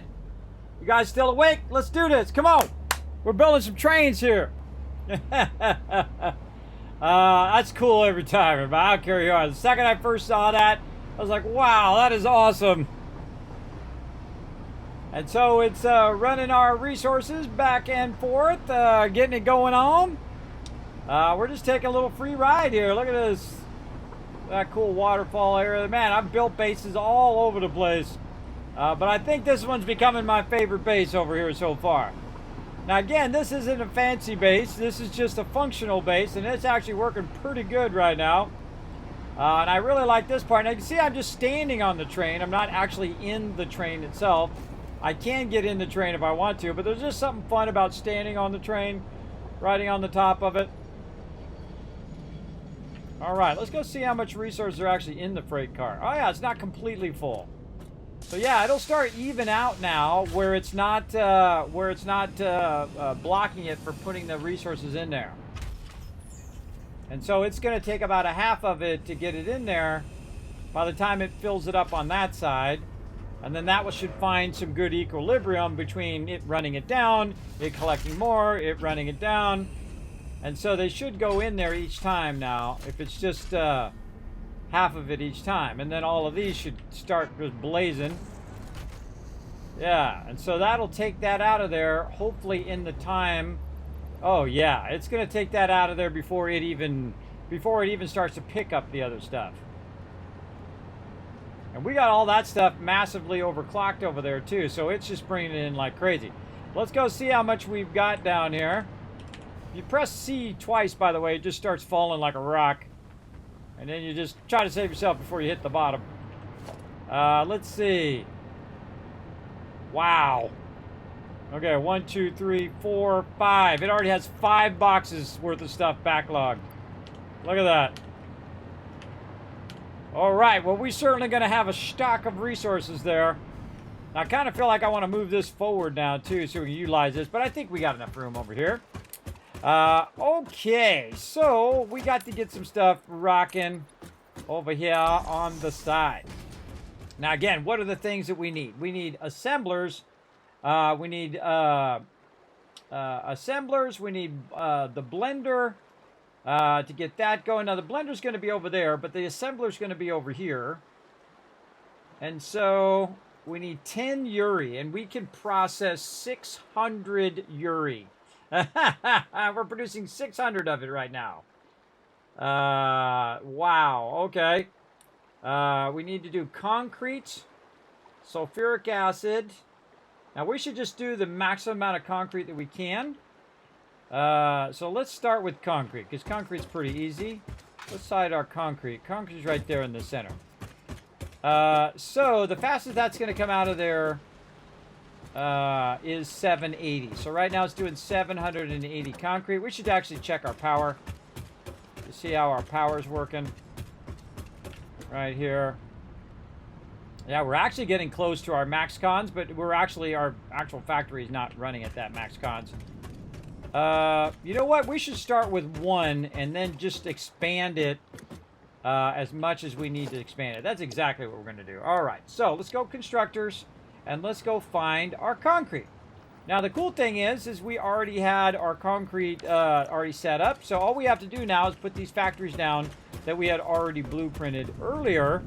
I think our biggest problem here is going to be rotors. And again, we have to go over here and get our rotors going. But we're going to go ahead and get a little nuclear power going first, so that we can just get the process down.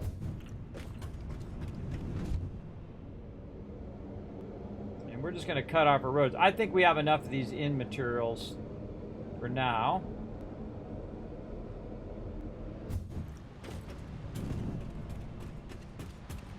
And we're just going to cut this off here. Just run that just to there. Let our rotors backlog a bit. All right, and I think we could...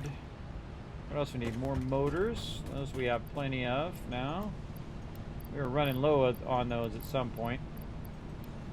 Motors, and then heavy modular frames. We got tons of those backlogged over here as well. Wrong thing. There we go. We need 4 rotors, but we got 1.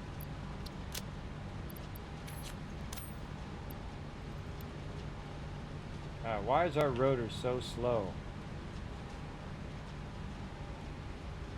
We should go check that out.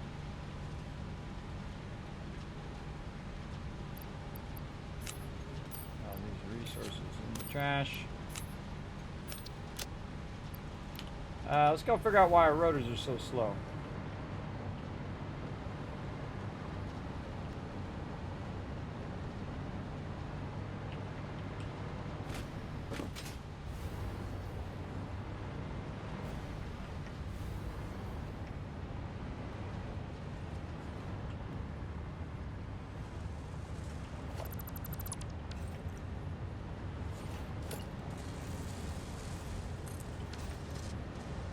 Input problem? Oh, it's a screws problem. I can tell you already it's a screws problem. Just by seeing how many screws are coming down there, that is a screws problem. Oh yeah. Well, let's pump some screws in there just to speed it up a little bit. Over here. We got to up our screws. Okay, let's just do that real quick. And I had accelerated it earlier, but man, we were using a crazy ton of screws. And you do throughout the whole game. You should be making so many screws, it should not be stopping running up there at all. Let's go check all of our screws and make sure they're all running at full capacity.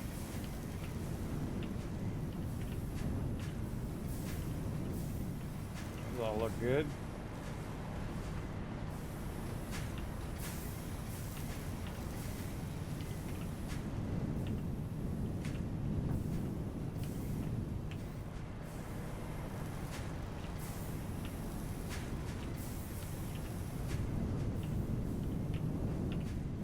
Oh, I think we can add another screw thing at the end here.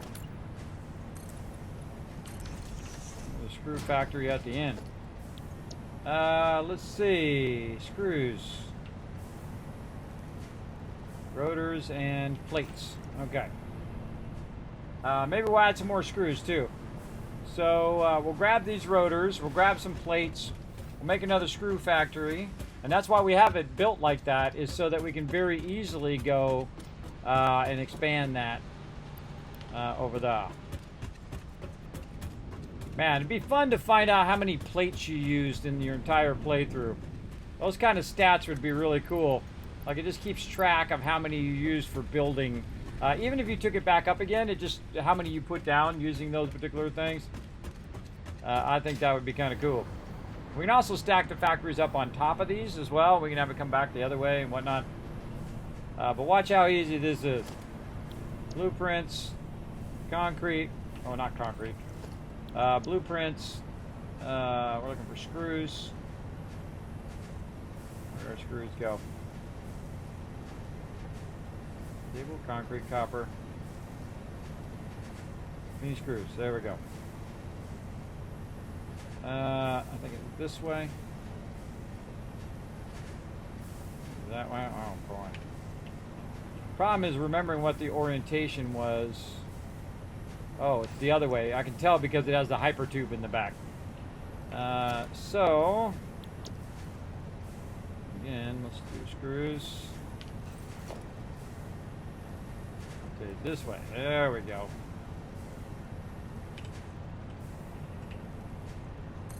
There we go. Instant factory. Connect the power.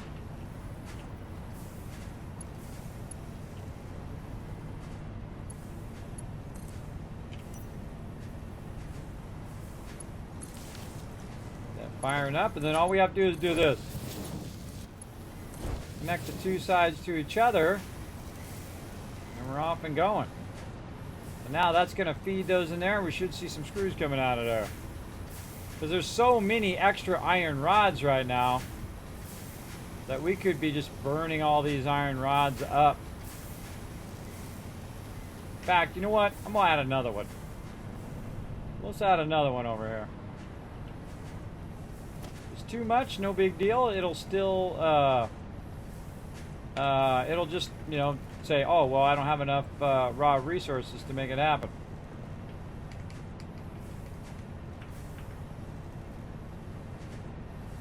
There we go.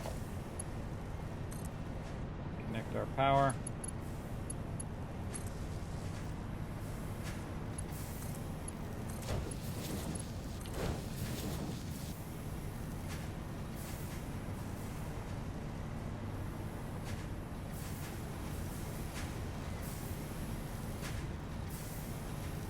I see one extra, but eventually I feel like these are going to overfill. And then once they overfill, then it's going to run it down the line. Let's just fill them up ourselves just to make it go a little faster. See how it works out. See if they overfill by the time it gets down there. Oh yeah.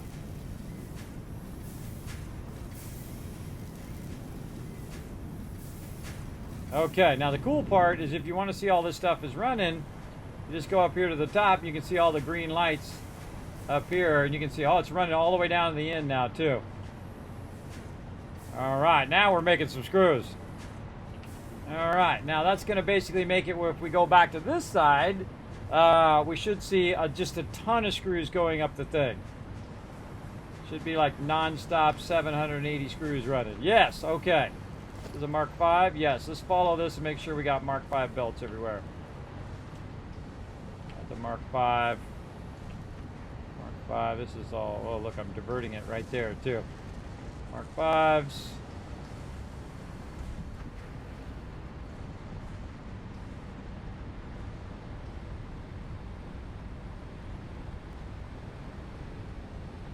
Yep.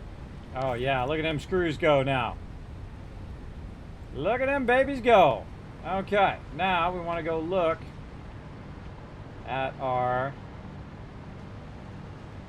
rotors over here.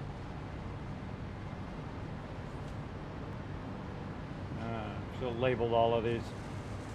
Should have labeled them. I'm going to guess this one. Not a good guess. All right, now we can just go look off the side. Where are rotors coming out?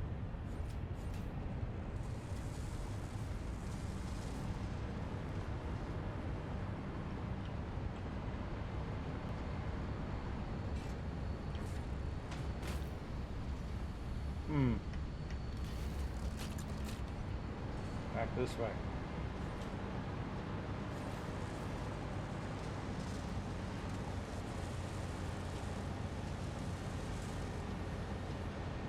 What do we not have a lot of going down that belt? Look at that belt, it's taking a long time. What is it? Stators. Stators also very slow. Next to stators is rotors, is this one.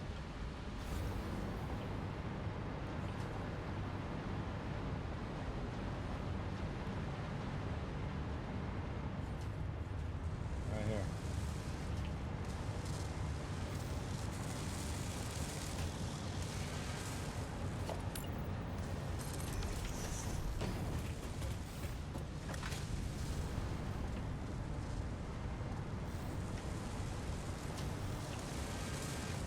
Oh yeah, look at that. Now it's got more screws than it can handle. All right.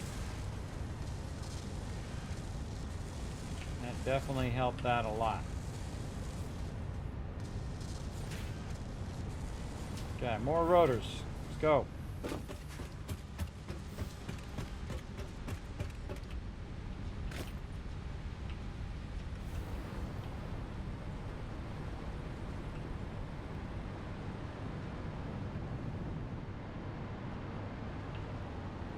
All right, now we're talking.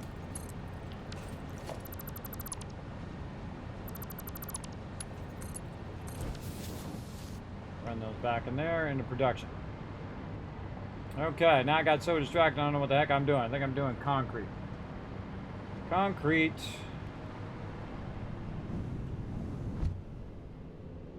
All right, let's get down here and get it going. Hi, Ems, what's up? As you can see, we're having lots of fun getting this going on. We're getting there. We're working on our nuclear power. Now, I've run separate lines for the nuclear power, and I'm running a train back and forth to bring resources just for that, which is separate from all of this. Now, I haven't even done level 3 extractors over here yet. I haven't even expanded all this. All of this I can expand outwards, but we need power. And that power is going to come at a cost of us taking our time and doing this. So, let's go ahead and just line ourselves up. Some nice concrete here. In right, out right. There we go. That's nice. And then what do we need? Plates and rods. Oh, boy. Okay, and actually, why don't we do a little bit of each thing? So we'll say, let's see, concrete. And then what else do we want? We want iron ingots, so smelter. We're going to need smelters for iron. And then we're going to, oh wait, no, we need, what do we need for that? What do we need iron for? For stators. Yeah. They actually say what stators are too. Stators, AI limiters. Let's see. Let's try to remember what all that is too. Stators, steel pipe and wire. Okay. Wire. AI limiters. Is copper sheets and quick wire.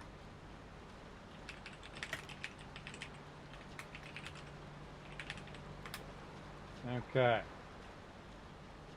Encased industrial beams. It's going to be steel beam and concrete.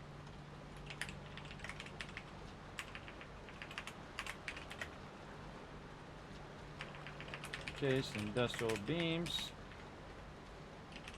Steel beams, concrete. Okay, so we need some quick wire too. We definitely have a lot of extra of that. And this is steel pipes. Okay. We got all that.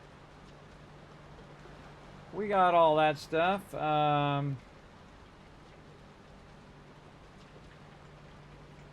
Uri fuel rod. Oh, wait. That's not right.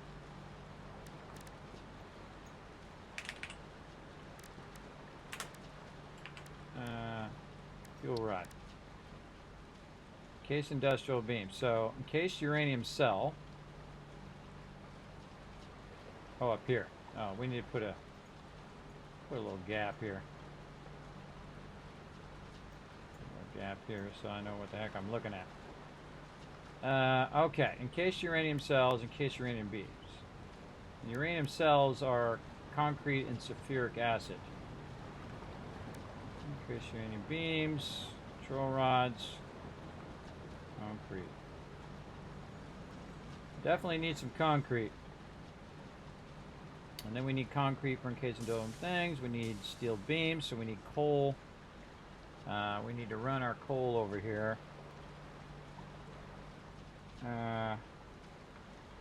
Coal and quick wire we still need to run. Okay, we'll work on that in a bit. But we just want to get a little bit of each thing going. So we don't actually need to convert this, but we do need to convert the we don't need to convert the iron ore in this case. All right, case industrial beams, steel pipe, steel beams, wire, quick wire, concrete. Oh, and the control rods. Control rods are stators, which is steel pipes and wire. AI limiters, copper sheets. Okay, so yeah, we don't need to do that either. So we just leave it as its raw form so that when we're making steel ingots out of it, we get it going. Okay. Yeah, I think we got that rocking. So let's start with concrete. So concrete, let's clear the list here. Let's start over. Okay. So blueprints, we want to convert copper. So we want that. We want constructors, which is going to be copper. We need cable. We need cable. We need concrete. This is, oh wait, that's cable. No, we want to take that out. We want copper wire. There we go. And then we're going to need steel beams, steel wire. We're going to need foundries for steel.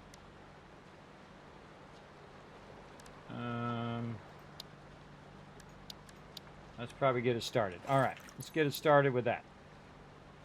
We'll scroll down and see all the stuff that we don't got.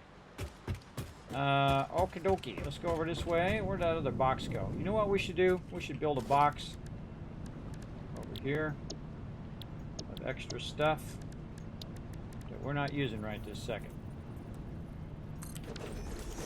Actually, we should make 2 boxes.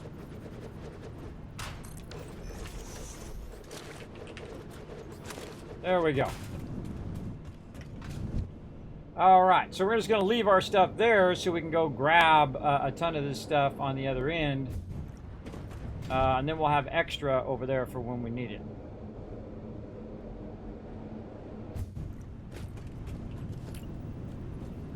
I don't have any reserves. I wanted to move that over, but that's okay.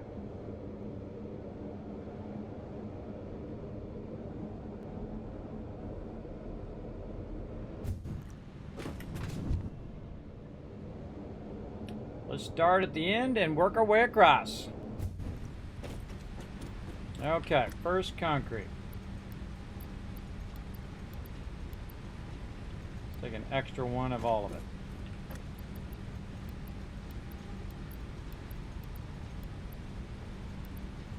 One more. All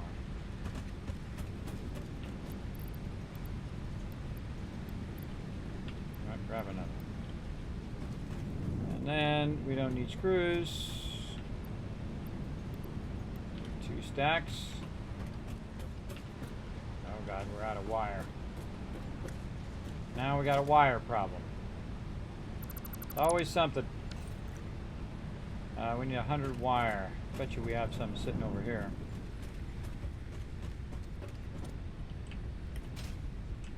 That one? Nope.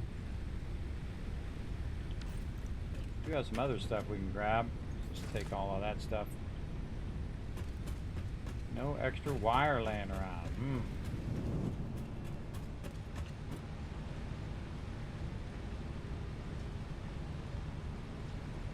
All this stuff needs to be scaled up. It all needs to be scaled.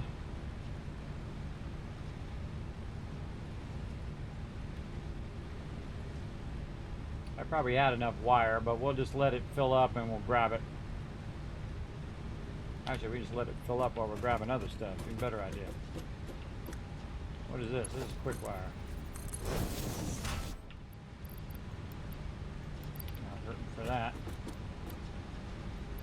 Or for cable.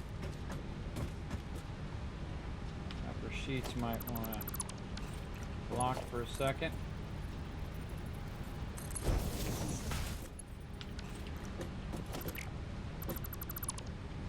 Move that back just a little bit.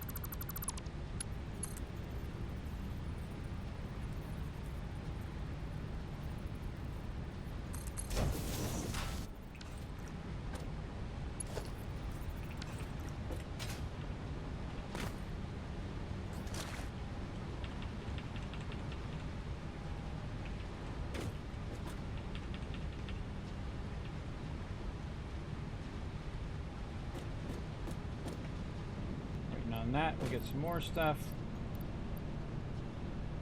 I need that, but I've got some on the other end. More pipes.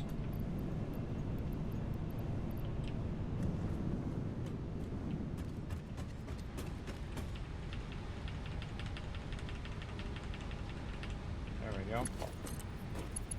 Good enough for now.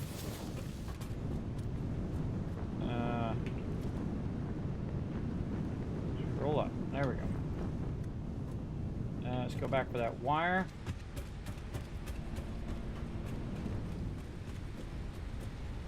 This way.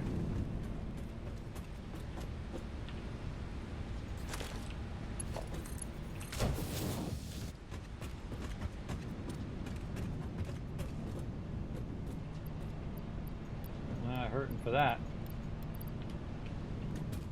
Nuk'cular frames. For those either. Rotors gonna be same problem as before. Not enough rotors. God, we need 78 rotors too. Oh boy. We're gonna make some of our own rotors while we're waiting. Why am I running way over there? I can just let that run. One of these run over here.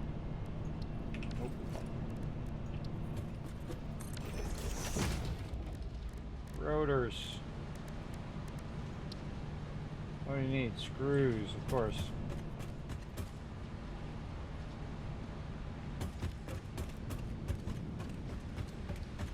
We just massively upgraded our screws, so let's see if it's backlogging now.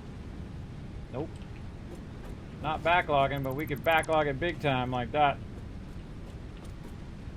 Now it's coming through super fast. 78 rotors. How many of those, how many screws is that going to take? Rotors.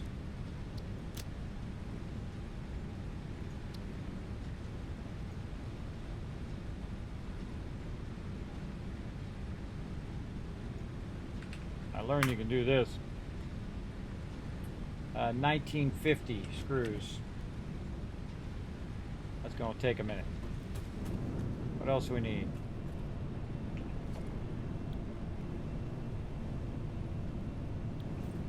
Rods, but we better get more iron rods because we're going to burn these iron rods up making rotors.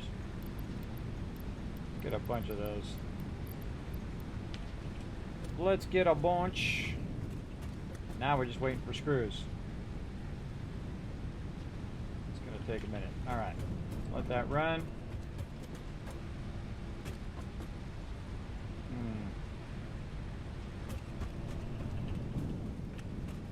What we can do is take some and be converting it while we're waiting for it to make more. That's a better idea. Good ideas. All right, we need a lot of rotors to get this going.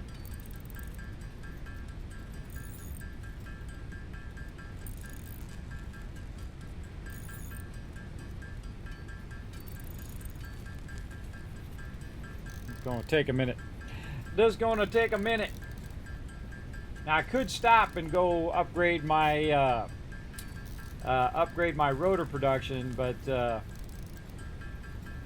feel like at this point we'd have to upgrade everything else anyway. And the more I upgrade stuff, the further and further I get to that power line.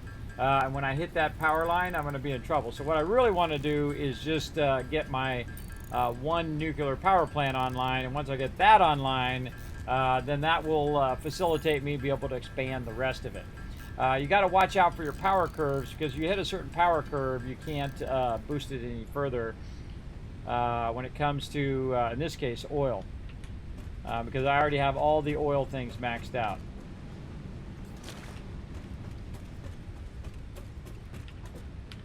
Keep going to that thing when I mean to go to this thing.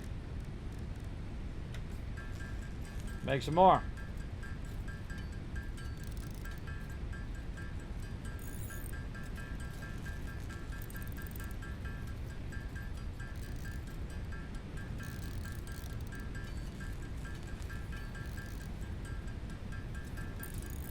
I never mind just taking a minute and making them, because it's way faster than waiting for them. Big time. We can also go see if there's a bunch in there while we're waiting for more screws.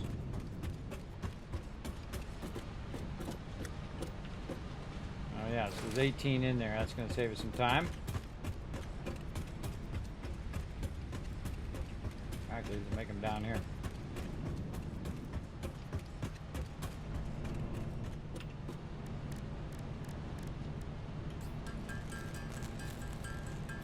Should get us there.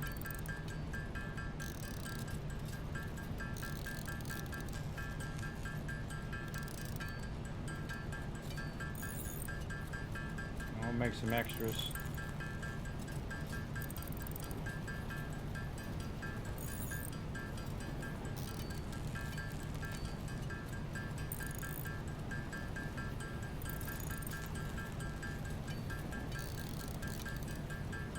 Good enough. Okay, and then we'll reestablish these. Let's grab what it's got. Re-put those back over there.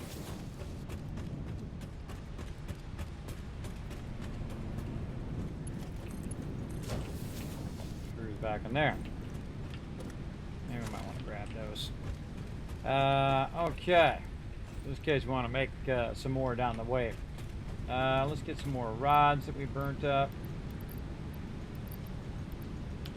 Certainly got tons and tons of those. I should be burning up all those extra rods right now into screws. What you really want to do is spend the time balancing all of that, where you don't have a lot of extra in your box there. Big time. Recycling it back in there if you have too much of one thing would be a cool thing to add.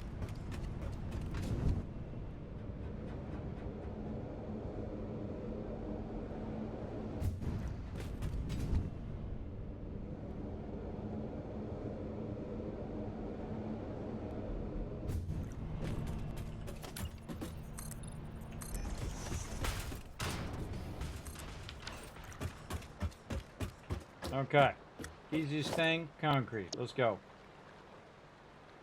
Concrete.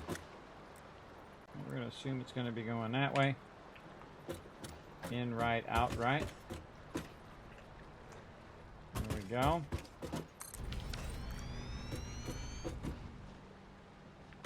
Where'd our blueprinter thing go? Let's fix this up real quick.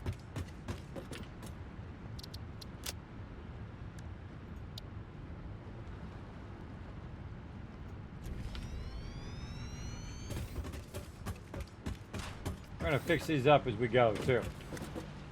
So, in and out from this side. So we can use our customizer to basically say this is the in, and then this side is basically going to be the out. And it just gives us a visual. Oh, that's actually backwards. This is a merger, and that's going out, and this is the in. Okay, that's backwards. Backwards. That's supposed to be green. And I just picked two colors, green for input, blue for output. This makes that really easy. And then we can save that.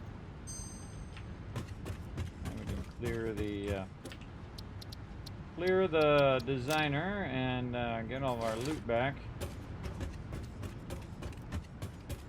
And then this is a really awesome feature they added in Update 8. You go F and then you go R and it takes the whole thing back out again.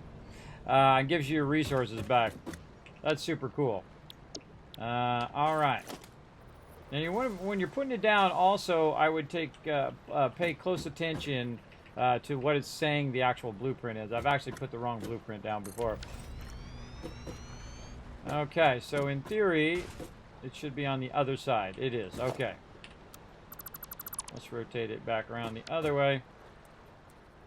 Like this. There we go. Oh, not quite. Not quite enough. When we do it, we should see it green and blue on this side. Like that. Very cool. Okay, so we'll go ahead and start with this bad boy.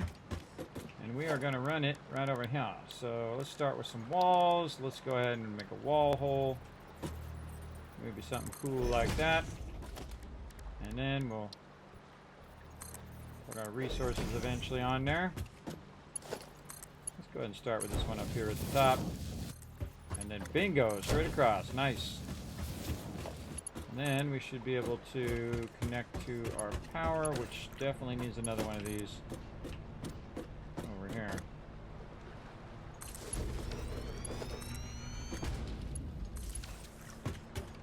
Okay, so that's going out. And then we'll put another stack of resources over here that are going back out in the other direction. Or we can just run it to the thing we want to do. Again, what's the thing we're going to use for concrete? Encased steel beams.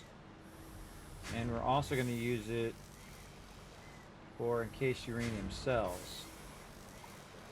So really we want to put encased industrial beams down and just run the concrete directly to it, and then we can run the concrete through it and then run it down to where our uranium cells are as well. So we might want to put that kind of out on the outside here, our encased industrial beams, and run it toward that way. I also might want to save the game, considering we've been playing for 8 hours now. We've been playing for a while, everybody. We're having a good time. Good time. Good times, good times. I hope you guys are enjoying the stream. I'm having a good time. I don't know, I've just been reinvigorated to play Satisfactory. Super, super fun. Highly recommend it. Now, of course, later tonight, Saturday night, we are going to be playing with my crew, which I like even more, 7 Days to Die. But that's going to be crazy fun, everybody. Our mansion is setting up. Now, also, I did increase the server to 20 people, and I had to pull our Minecraft server to do that. So we do have the ability for 20 people to come join us on the server. That's going to be awesome. Incredibly cool. Okay, so we got that done. Now, the next thing we need is what? We should just probably start with our simple stuff. Oops. Let's see, copper sheets. We need wire and copper sheets. So let's just start with wire over here. No, yeah. Well, we'll start with wire, and then we'll put the smelters on top of it. Let's see, in, left, out, right. Okay.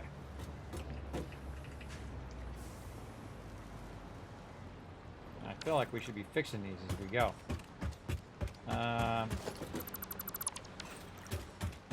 Move our blue printer over here. It's going to eventually be in my way again, but I don't want to run over there every single time.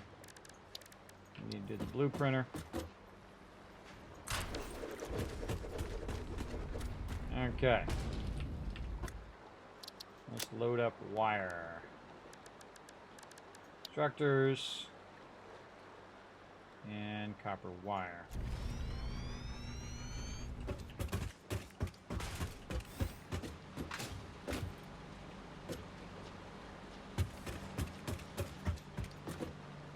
Yeah, they're both going out the same side.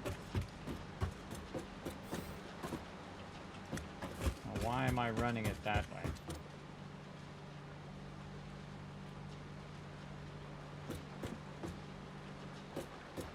Why am I running it to the same side?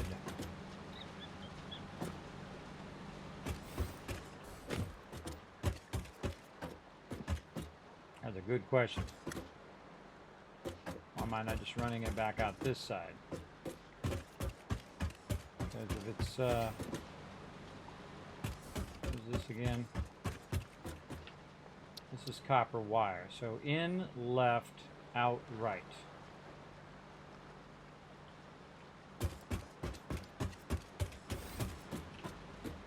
In on the left, out on the right.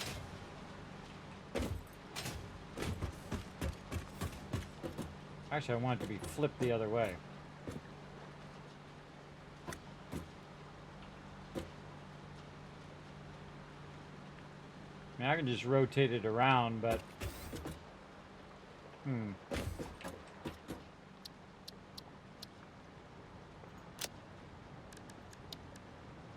I think I just ended up rotating that around. And the reason why is because you want an input on the back. I'll just rotate it, it's fine. We just got to make sure that we know which side is the input and output side. So this is input. These are both inputs. So this would be our regular input on this side. Green there. And then our output would be... Now this is just so I know that I got it oriented the right way in the when I put it down, because sometimes it's very confusing as to which are the inputs, which are the outputs. So let's try that out and see how it works. Okay, so we'll start with our copper wire. I think I want to flip it around the other way. Like that. And then we should see green on this side. Or no, blue on this side. Blue on this side, green on the other side. Because we're going to put the smelters on the top. And thus, the smelters are going to go through the top of the smelter, smelt it, and come down and make the copper wire, which will come out this side. Big time. And so our input should be on the back, and our output should come out this way so we can use those wires. Right. That's why I did that. That's why I do that. Okay, next one is our... clear that. Get all that back. It's going to be our smelter for our copper right here.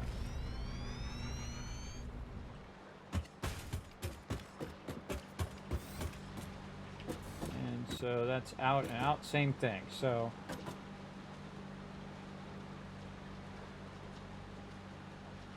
that raw ore is going to come in this way, and then it's going to go out the same way. So in over here. Green. I want to turn that around. So this is on that side. And then output. I thought of this after I was already halfway doing these. And thought, well, now we're at it, we might as well fix it. Because later on, when we go to put all these down again, because we're going to expand these, obviously, we're just trying to get the basics going right now, and then we can just make a ton of these down the road.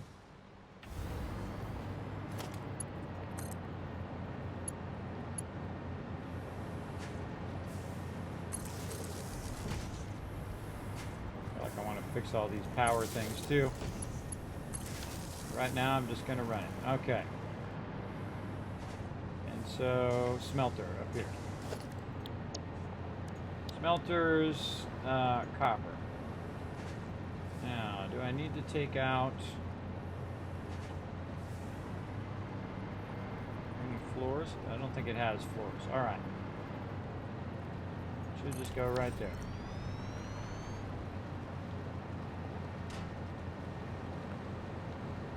Backwards.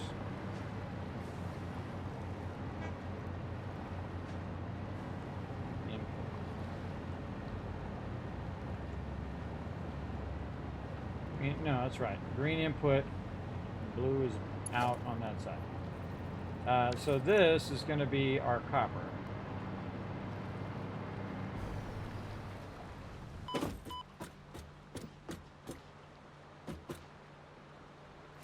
Why do I have it this way? Putting it this way.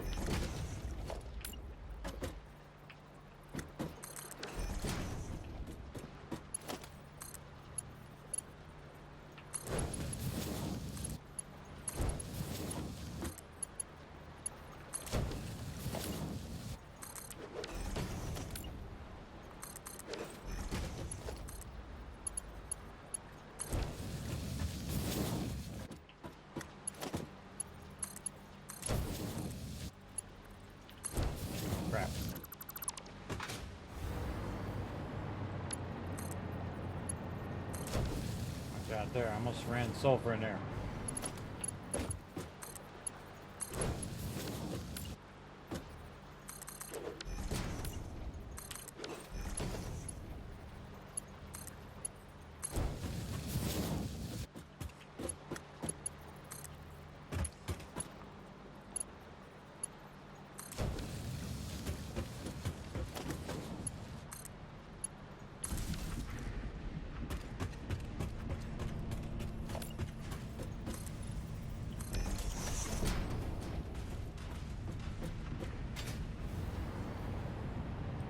On that side.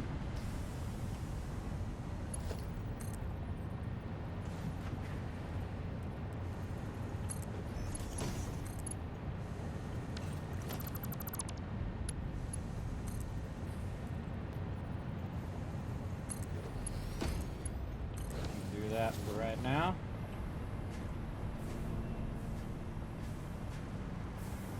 Should see some wire. Yeah, there we go. All right. Done. So we got our concrete, we got our wire. Oh, and we should be, oh. That's the thing I just, again, right in my way. All right, let's clear that. Let's get rid of the blueprint designer. And we want to kind of backlog these resources over here so they can get started.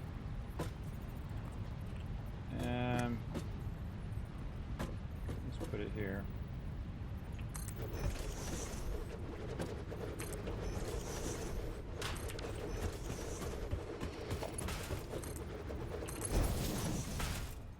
Creating a whole separate production over here. Then we can expand that production as needed. Right now, right there, and right there. Okay, wire. Our concrete. We got wire. What is that wire going to become? Stators. Why am I making wire? Oh, right here for stators. Okay, so next we need copper sheets. Let's get that popping.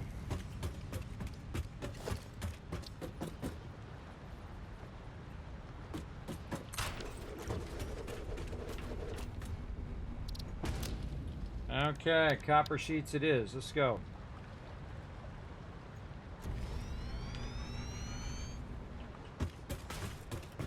Filling copper sheets is going to basically be the same thing. Inputs on both sides. Now, the way I can tell between a splitter and a merger, the splitter has metal things around the outside, where the merger has yellow around the outside.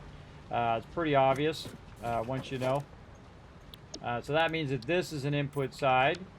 And then over here where it has the mergers, you can see the 3 lines, which is an input.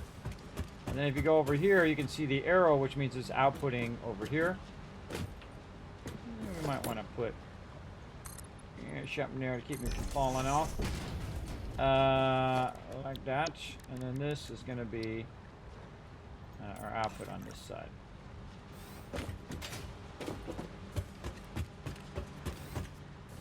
So basically the thing here is going to be facing, the arrow is going to be facing that way. I feel like it's definitely worth taking your time to mark your inputs and outputs. Absolutely. Okay. And then copper sheets. Oh wait, forgot to put our thing in there.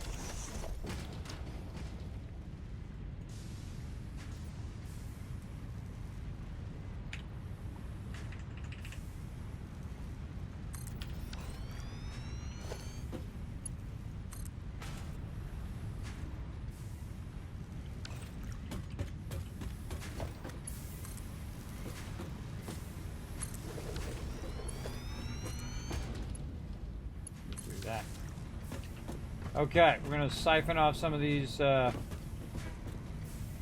ingots over here. For sure.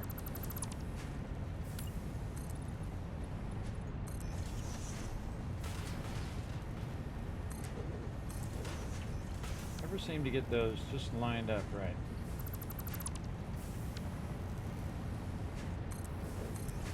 Awkward, difficult thing to line up from an angle.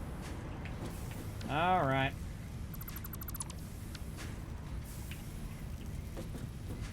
Use our hollow thingy. Let's line up a little bit. All right.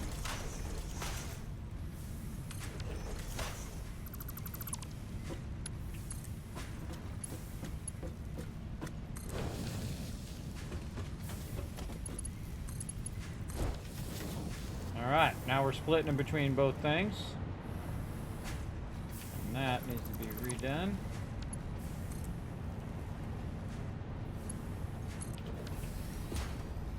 There we go.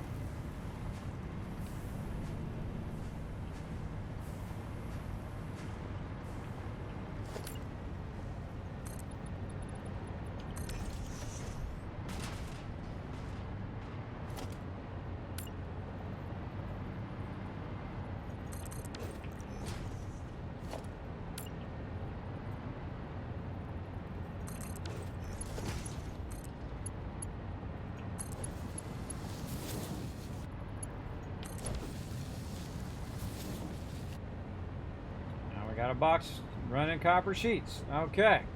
Now again, we're not worried about inputs and outputs yet. We're just trying to get the process of it all down.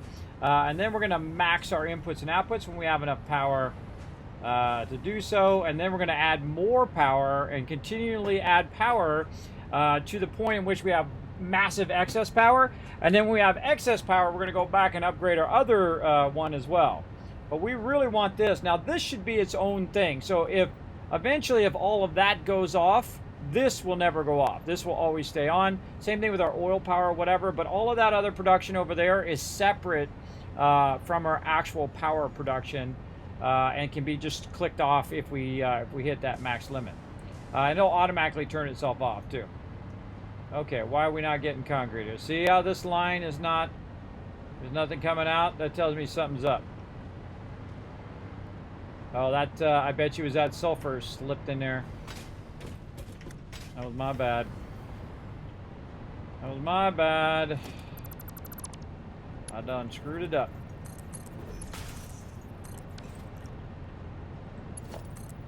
Come on out of there. My bad, my bad.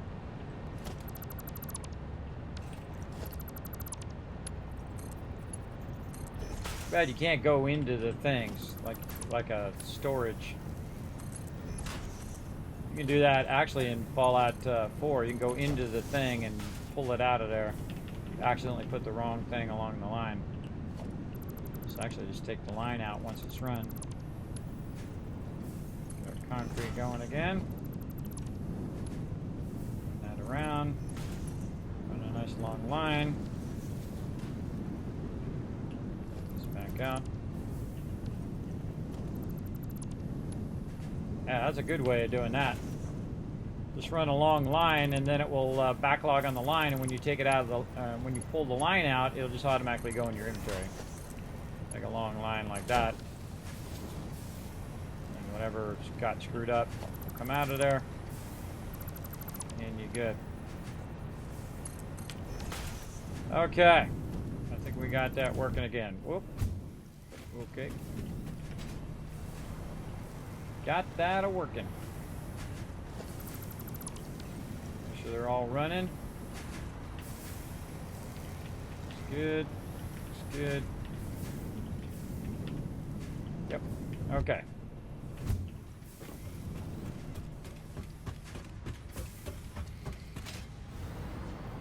See all of our stuff pumping out stuff. Yeah. Definitely going to need more of our forges for sure. Okay, so we got that done. So now we have our wire. So make that blue. We have our copper sheets, also blue. Our concrete. We can just run our quick wire. We got plenty of that. So steel pipes and steel beams. So let's do it. Right out here.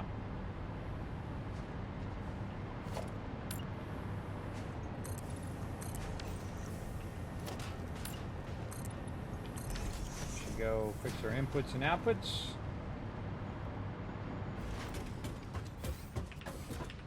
Okay, let's clear that. Load a blueprint. Let's start with assemblers. No, constructors.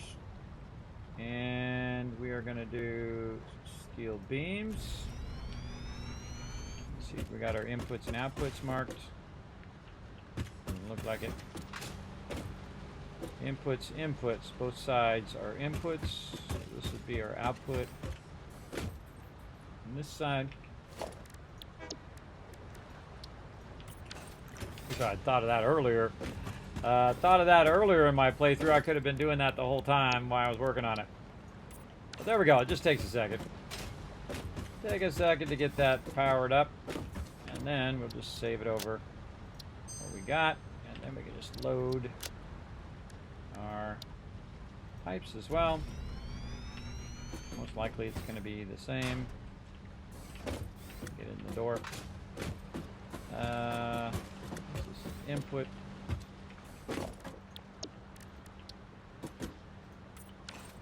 Inputs. This is our output.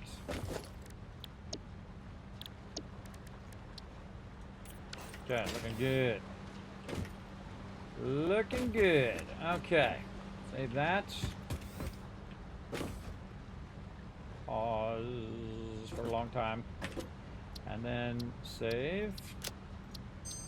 Then we want our foundry. We're going to go to our smelters, mini steel foundry. And the same thing in here. We're going to have multiple inputs and multiple outputs. So this is our output. Let's work on that first. And that is an output. Right there.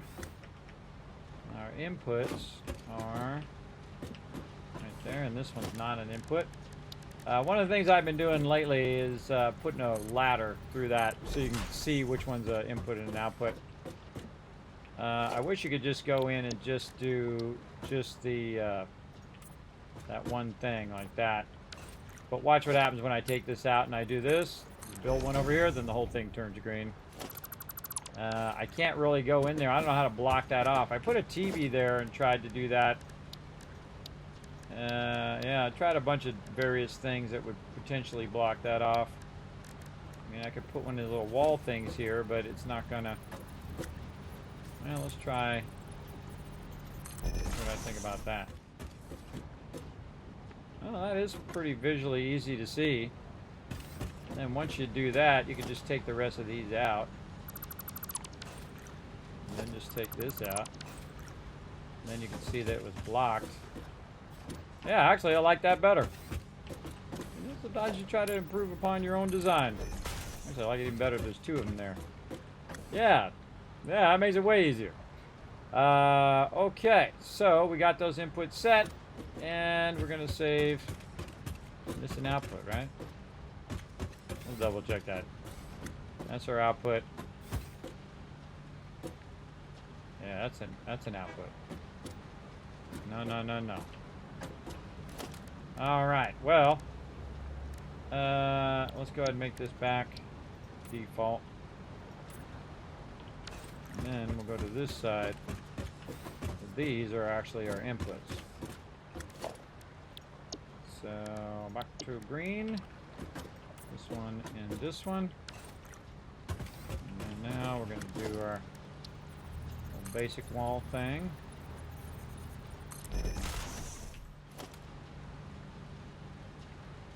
Pull out all the extras. Actually, making it stick outside. That's not good. The blueprint's not going to let me do that. Yeah. Sticking outside again. What the heck?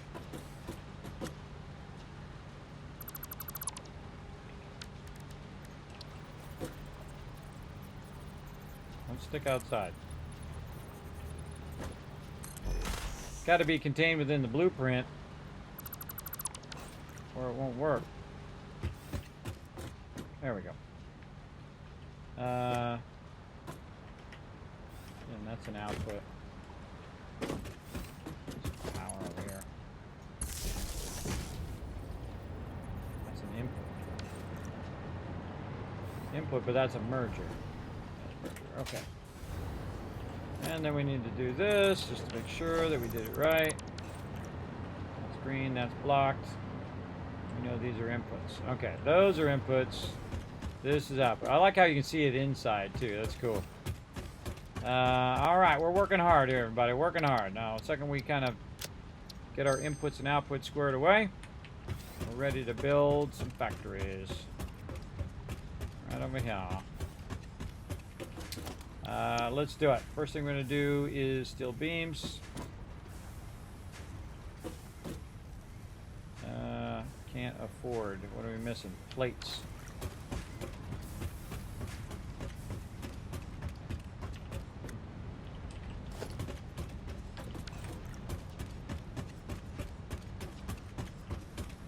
Throw all those resources.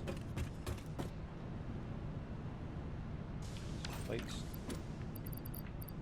Not enough, though. Not enough. I have to run back for some more plates.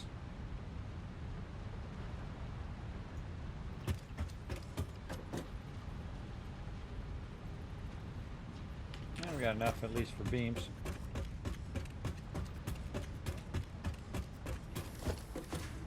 Oh, we got to bring coal over here too.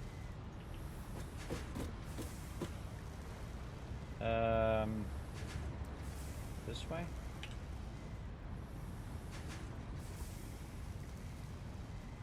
Inputs on the right.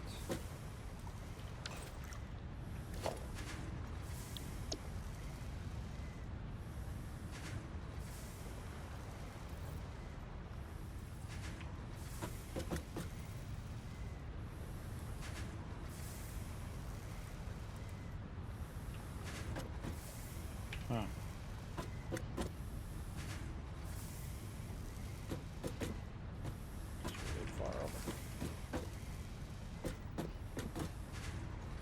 Let's go with that and see if it's green. Nope. Problem is the one I got over there is not oriented the same way I'm doing over here. We need to go this way.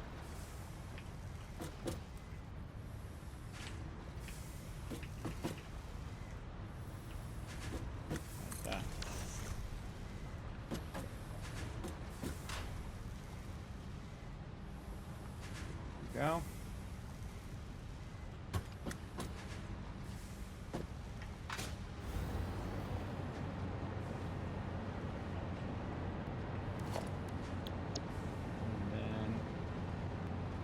Oh wait, that's backwards. Anyway, that's backwards. That's the foundry. Steel pipes. No, plates and cable. Plates and cable. All right, let's clear this out. We still need steel pipes, and we need a foundry. So we need all that stuff.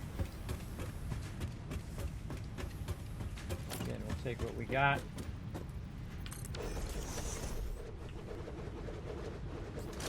It changes the order. It does change the order. I can put these down.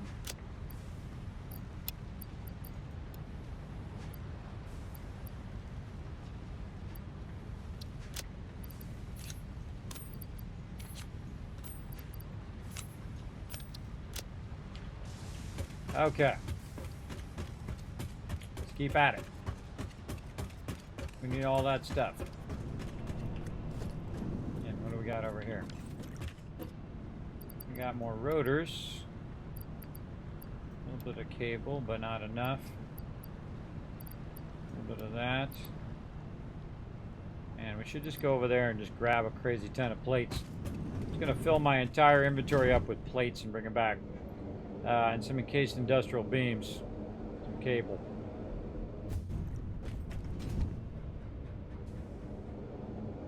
This is getting far out here now. This is getting a little ways. I'll take this out. Put that right there to make this easier. Take all this out. I'm gonna put that back in there.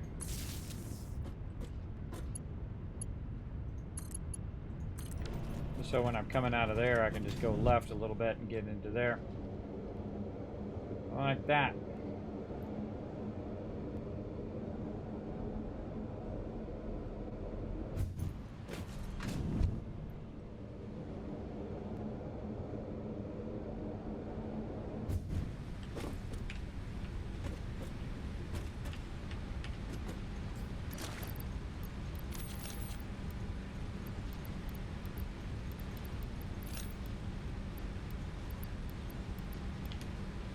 Okay, tons of plates. More rods.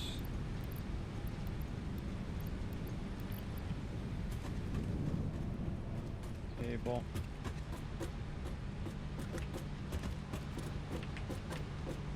Like how the thing I'm always missing is like the thing I have a ton of most of the time. Oops. Put that back in there. Encased industrial beams.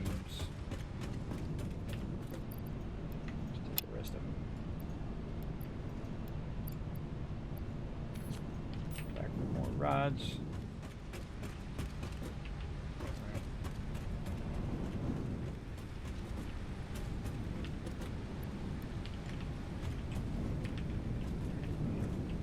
This one.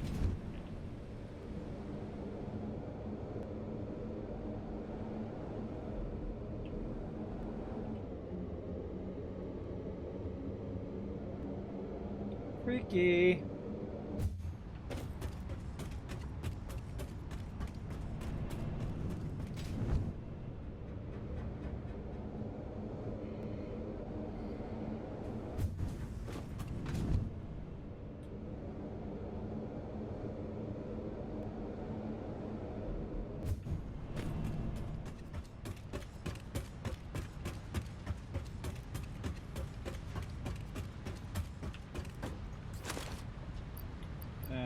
This and this. Make some more boxes.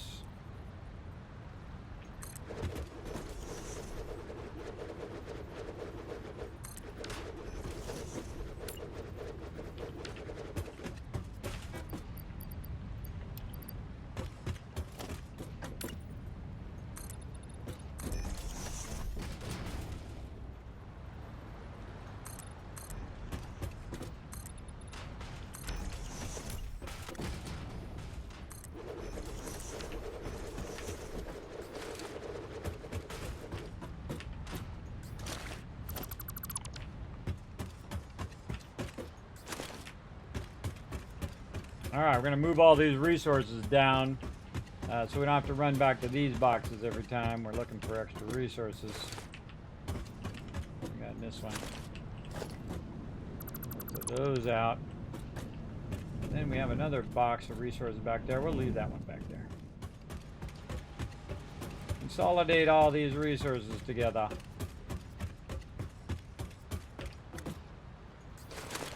Consolidate that. And this one out. And all I need is concrete. Okay. Let's go up here and figure out where the power is.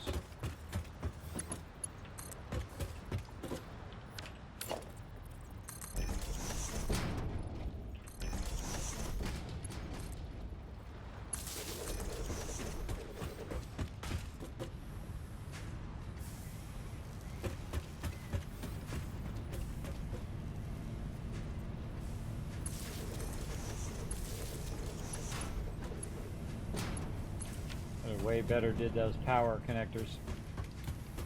But we got what we got. Okay. Now we're going to go ahead and put our foundry up here on the top. Which way did I do this? This way, yep. Yeah, Hypertube actually helps me orient which way the other one was below it, which is super useful. Mark the inputs and outputs? Yes, I did. That's actually backwards. Well, it does sort of help. You got to go in the right way, but in this case, actually want it the opposite direction. So my inputs are on this side and my outputs on the other side. There we go. We can get our steel up here, or what you call it, our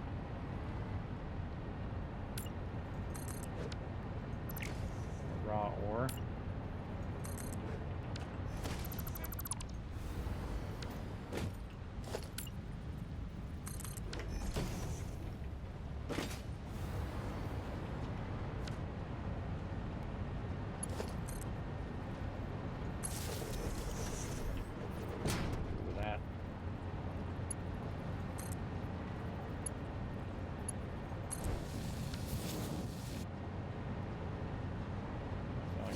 Same thing with my sulfur here.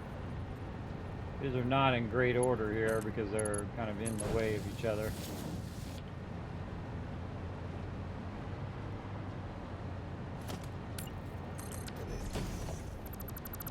Like the way that's run. I can handle a little clipping, but I get too triggered if it does it too much.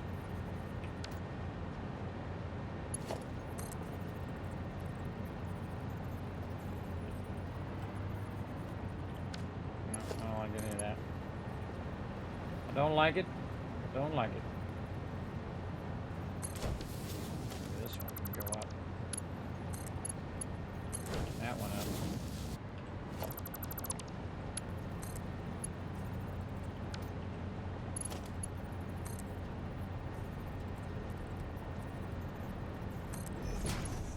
Still puts it in the way.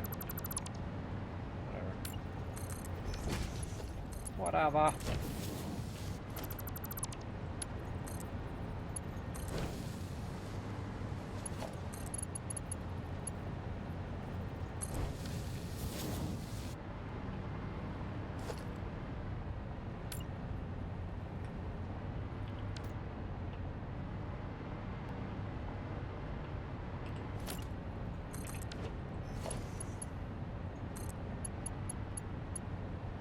Oh, slightly too long. Always how it goes.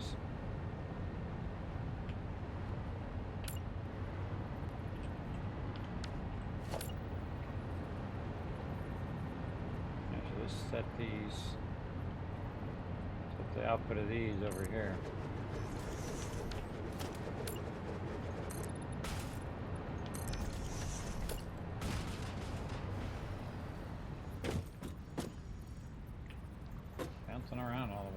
Jeez.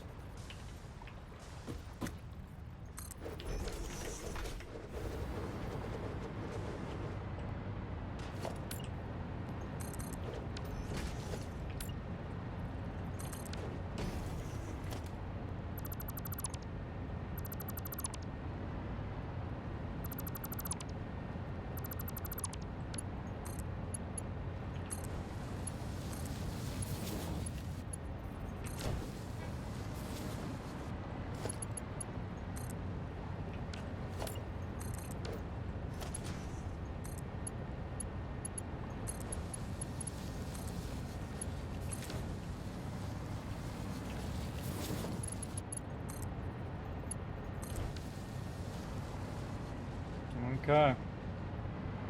There we go. Okay, let's check these smelters. Do we have that power connected? Probably not.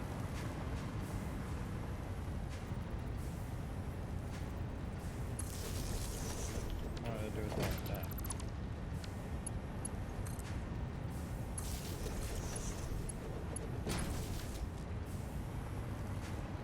Why did I make an extra one there?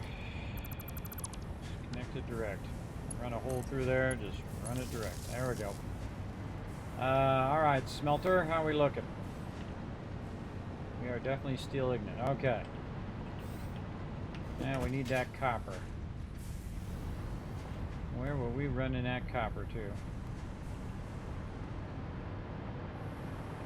Good question. Doing a lot of troubleshooting here, adding a whole bunch of stuff to what we're doing, and we're using that extra copper somewhere, or coal, I mean. I'm trying to think of where I'm using that extra coal now.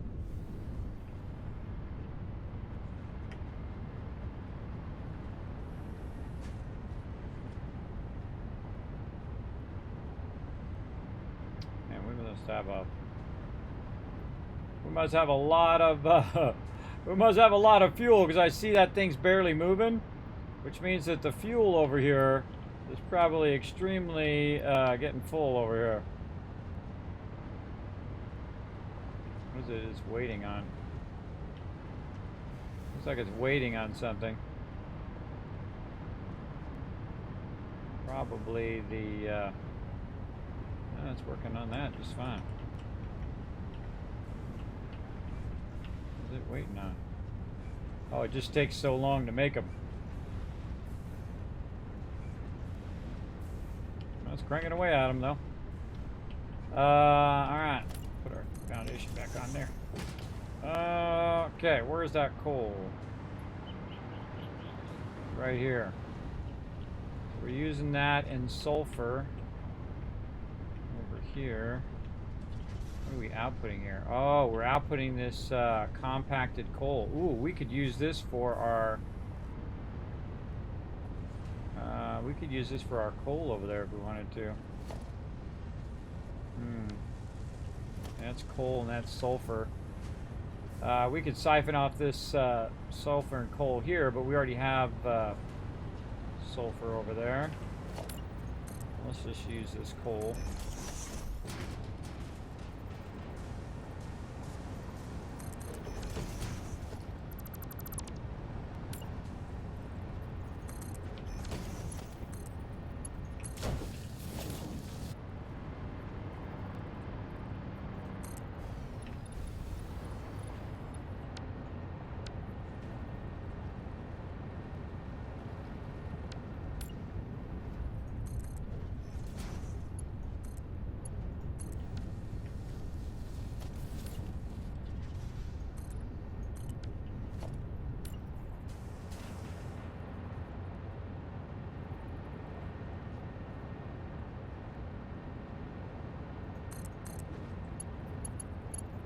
See this part right here where I can click the other side and then click it like that? This is one of the few games that can do that.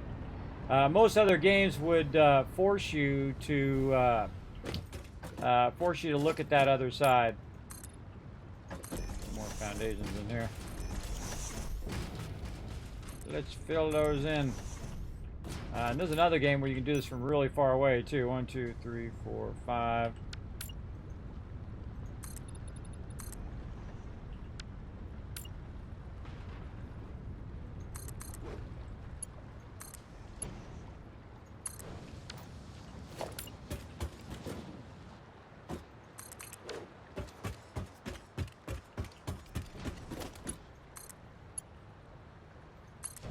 So awesome every time that works really good.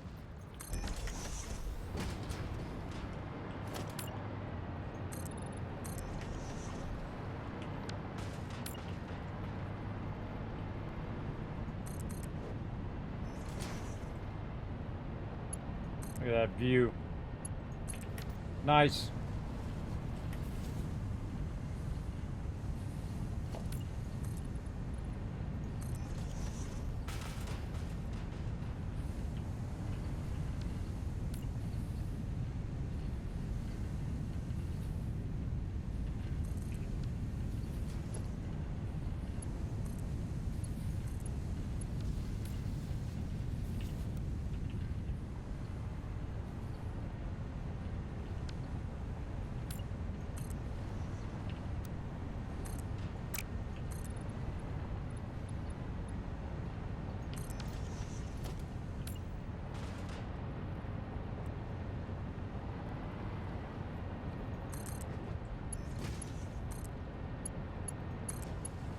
That's cool. Very cool.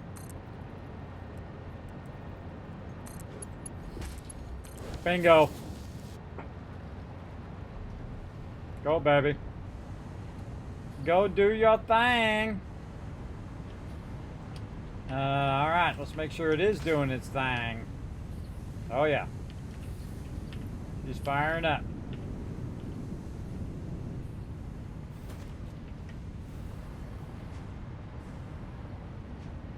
Nice.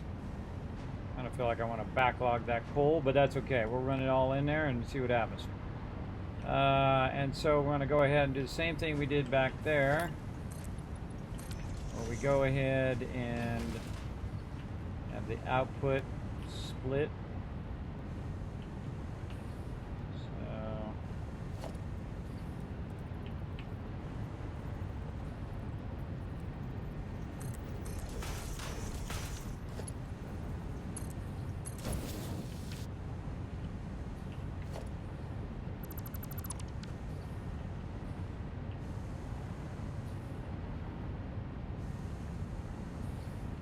Wait. Oh, man.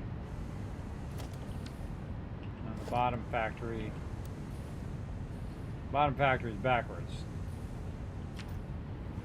Because the input should be in the back. Oh, I had it right the first time. Well, here's the cool thing. You just go like this, and you can just take this out and redo it. So cool every time. Steel beams. It's this way.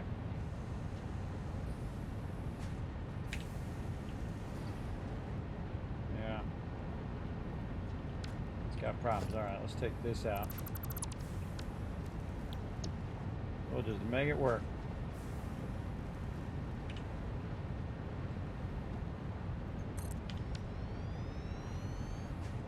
This should be the output on this side. Yep. Okay. Make that down there. Redo this. That's coming, right, that's an input. So this is coming out. Oh yeah, we need to split it over here.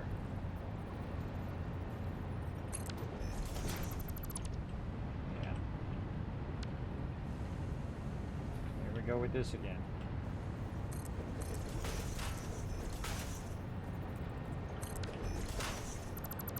Take all those out. Redo this. Down from here. Run this into there. Okay, and in theory, if we did everything right there, coming out of here should be some steel beams. Let's see the magic happen. Come on. Where's my steel beams? There they are. All right, steel beams firing up. All right, now we need steel pipes. The blueprint, steel pipes. And we know we want it this way. Need more concrete. Where are we hiding that concrete? This one. Oh.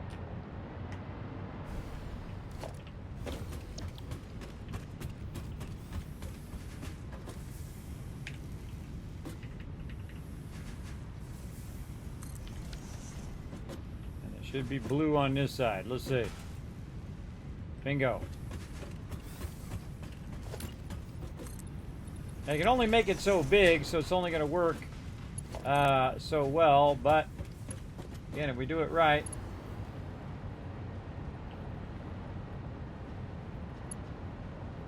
This one. Let's go look and see which one's a merger and a splitter. Yep, it's that one. Even though I haven't marked, I don't know, I had a feel in there. Okay, now it's going to split steel that way and this way. Now, obviously, we're going to need way more smelters, but we're just getting it established, reestablished at this point. So we should see our steel beams coming out of there. Not quite far enough. I need some more plates here in a second.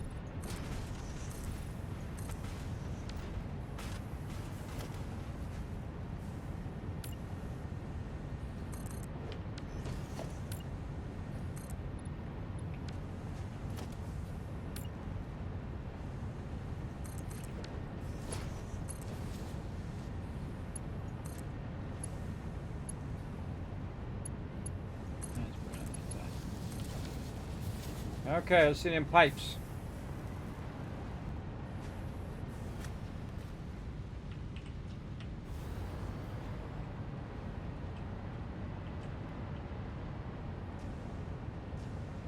No pipes? What up? What up to those pipes? Oh, no power. Duh. Doy.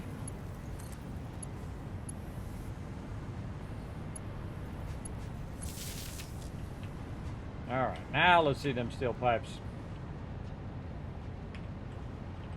There they go. Alright, backlog them resources.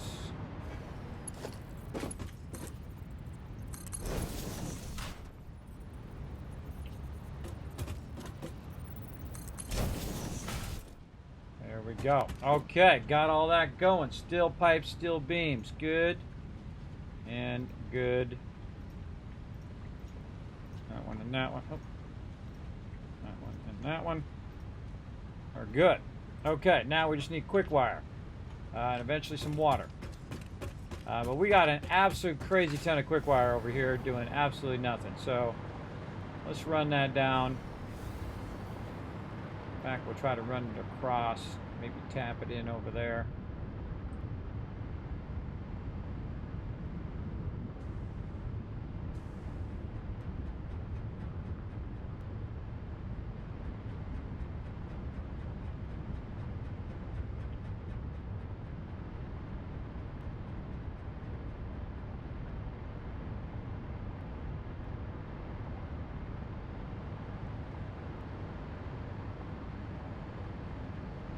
Run it in between that line.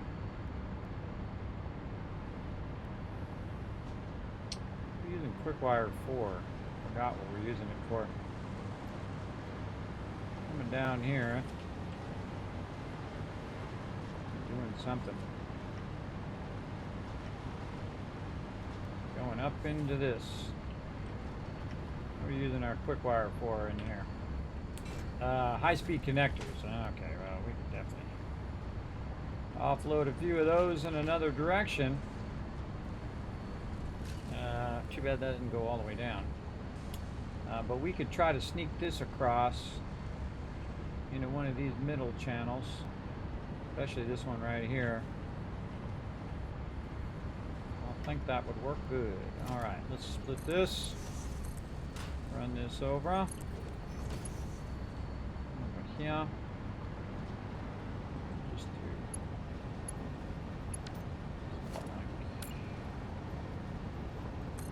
that maybe.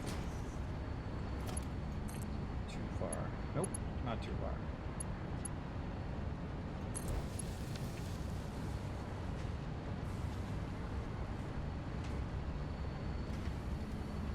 Oop, not a splitter, it was a merger. My bad.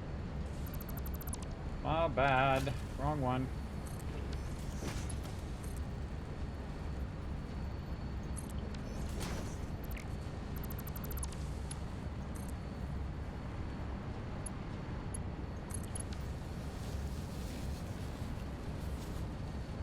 There we go.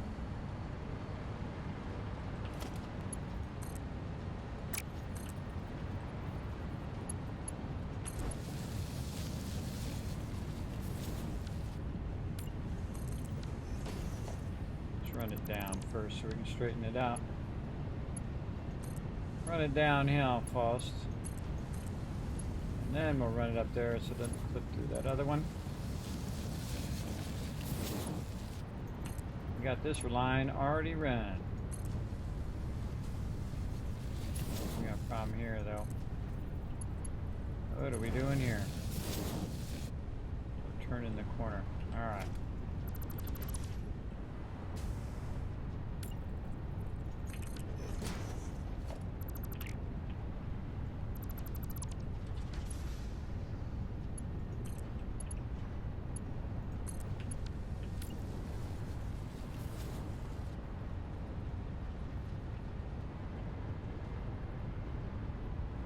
There.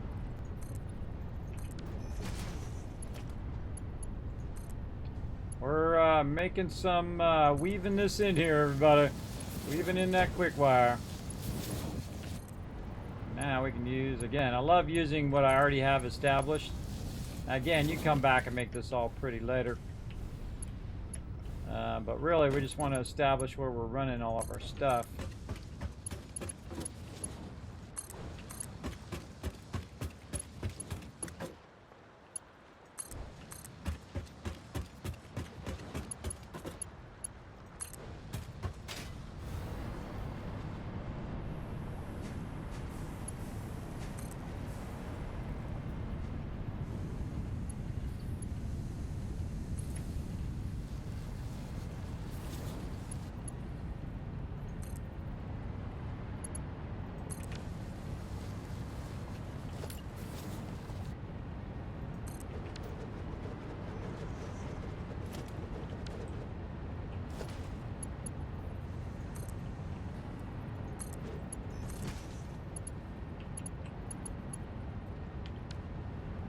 Steep.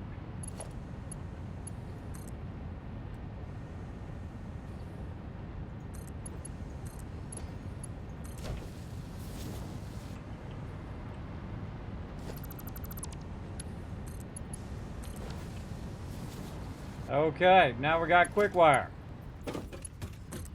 And we'll backlog a bunch of that.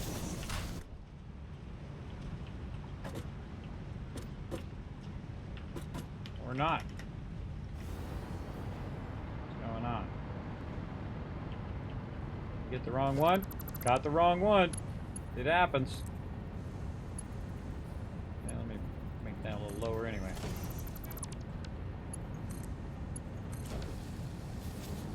All right. See, if I don't see it come out the front, then I know that's not it's not right. Okay, we got our quick wire going. Okay, now concrete. We need our sulfuric acid.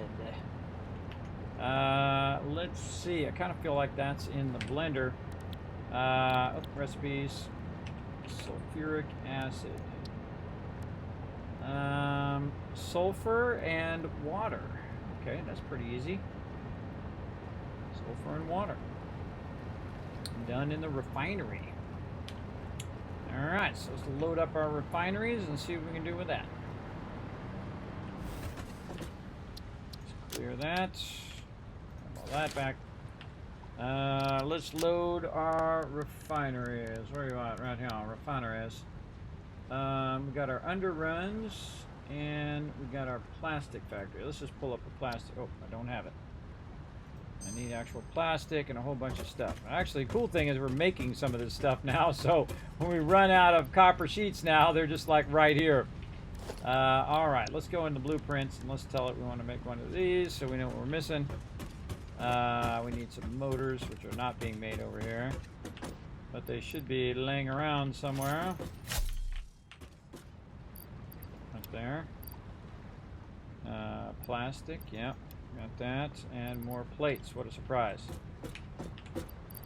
What a surprise that I need more plates. Okay, plastic factory, let's go, baby. Man, we're making big strides today. Again, we're building a whole nother factory that's just centered around the power, our nuclear power. So we don't want plastic. We want sulfuric acid. So water, 50 sulfur and 50 water. Down here.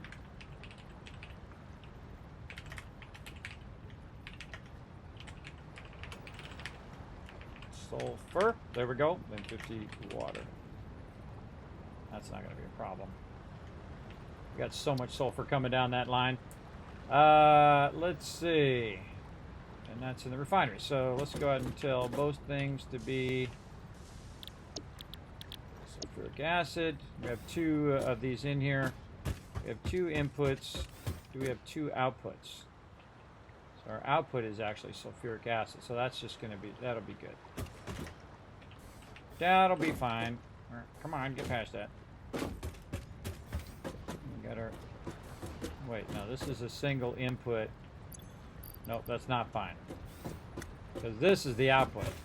We need our inputs. So let's get that going too. I think if I ever built this again in the future, I would just automatically put all the inputs and outputs in there from the beginning. So you wouldn't have this problem of coming back later and revamping it. Making sure those are going the right direction. I forgot to check this one. Yep, going the right way. So yes. Oh, and we should fix it on the lower one too.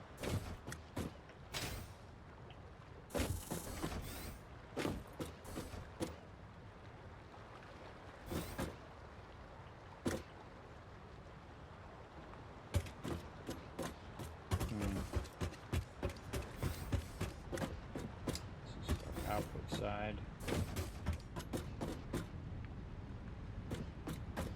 Yeah. All right, let's save that as acid factory. S acid. Ah. All right. Don't need the word factory in there because I think we got the gist of that. Sulfuric acid. Save. Let's clear that. Let's load up our underrun. Now, one of the tricks I did for the underrun is I actually did the top one first, the one that goes on top of here. Get in here. The one that goes on top of here first, and then I looked at where the inputs and outputs were, and then I connected them in here and synced them up to the part that's up above. Now, sadly, it won't let me connect these ones here at the end because it says the designer won't let me, so I have to add those myself. But we can see that we have our output here, which is good. Yeah, this is our output. Did we mark this one? We did not. Okay, let's mark it. We know that is our output. There we go. Now, these are inputs and outputs. It doesn't matter what side you connect them. Those are fine. The other problem is my one over here. I don't have it set up like I do that one, so I can't really adjust it. So I have to put it down first and then fix it for now. But I could go in and try to fix it, but it's just faster for me just to put it in. Okay, so that's our underrun there. And let's get our sulfuric acid going way over here at the end.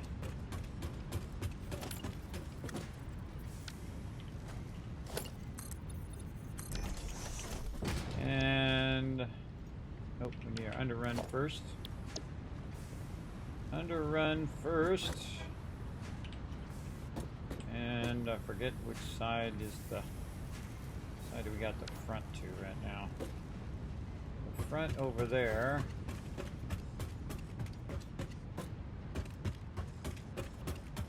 We're trying to output. Doesn't really matter in this case.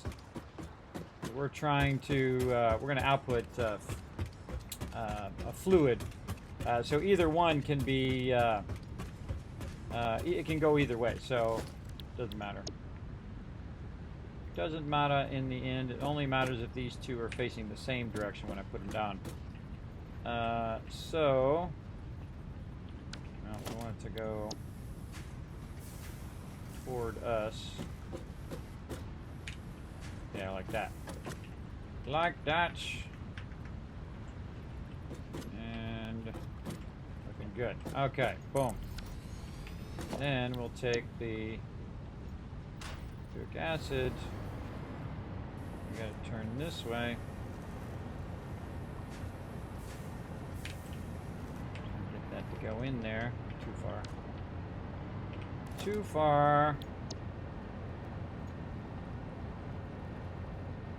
Like you gotta aim it way over there for it to even get close. There we go. Oh god, might be too far. Yep, too far again. Keep at it. Move further away.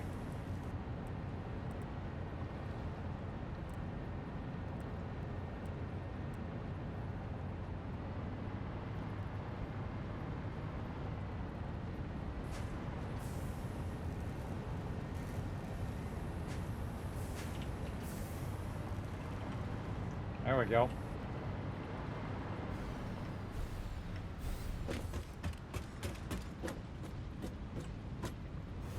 Oh, it rotated on me, darn it. Loves to just kind of auto-rotate. Even though I tell it to go this way, it just rotates itself. Let's go like this. Don't rotate.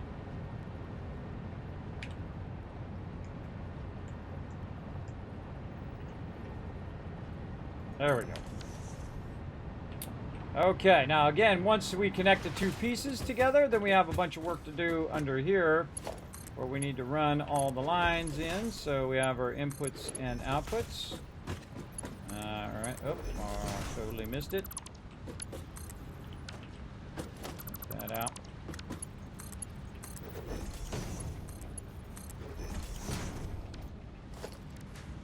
And some of this is not even going to be used, but it doesn't matter. I'm going to connect it all anyway. Okay, and over here, this should be coming in. And that's in. And then we're going to do splitters.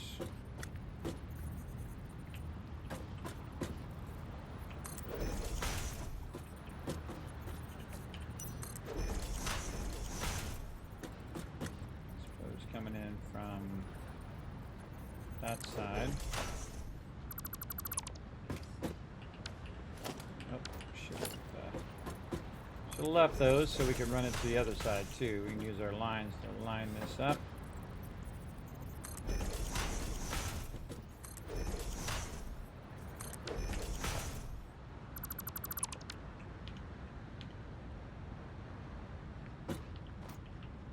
Auto saving is very annoying. Very annoying, but very useful if you don't want to lose your stuff.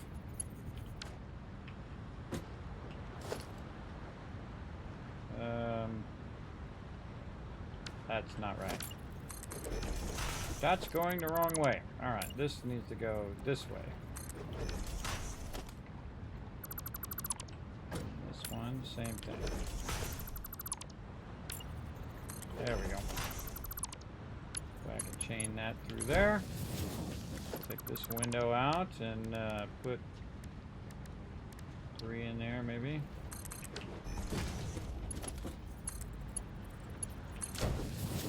Input into there. And you know while we're at it, let's just say screw it. Fix this other side too. In case we add more. Too steep. We did not center those so that works. That's okay. We can do this.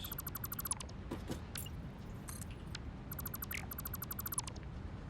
that out. Put that back in. Grab that wall from over there.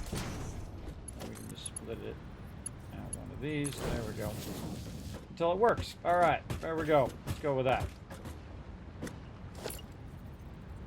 More concrete.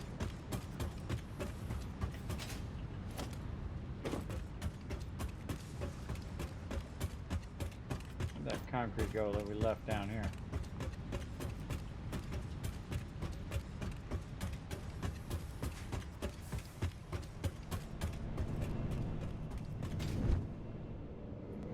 All right, we're staying focused. We're getting it done little by little, everybody. Oh, man, just having the greatest time. So fun. All right, what do we got in here? Man, we got a whole mixture of stuff in there. Take that box out. This is like a bunch of my stuff. Anything else over here? No, I think we got all of it. Okay. A lot more concrete in there, though. We're burning up the resources now. We're so close. We got to get sulfuric acid, and then we're going to start building out our production that this is all going to run into. Definitely worth the time. Holy mackerel, we need another hyper tube. Man, we just get further and further away. Before you know it, man, you're like, oh man, I need another hyper tube. It's so far. Put that up there. Power nearby. All right, let's do it. Why does it do that? It's so weird. It's really weird about it sometimes. There we go. Just won't let me run the hypertube sometimes.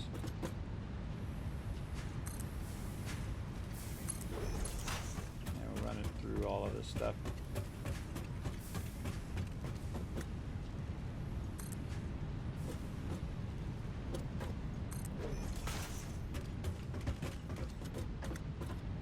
Actually, we could just put it right there.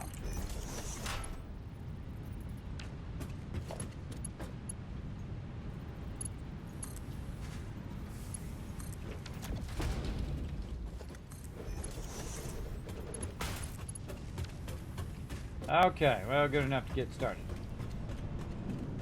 Now we need concrete for something, and I've already forgotten what it was. Add that first. We were working on this. We got that going. That's a little awkward on that side. But let's put our pipes in before I forget that too. Okay, let's just say sulfuric acid up here.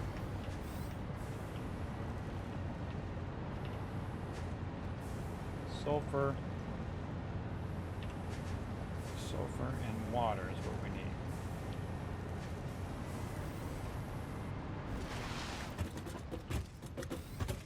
And this is the input side.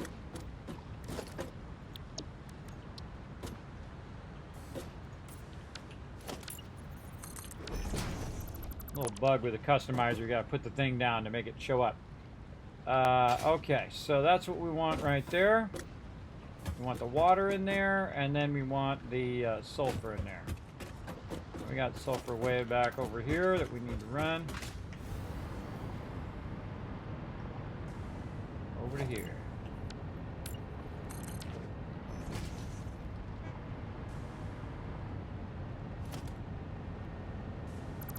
Just gonna do this.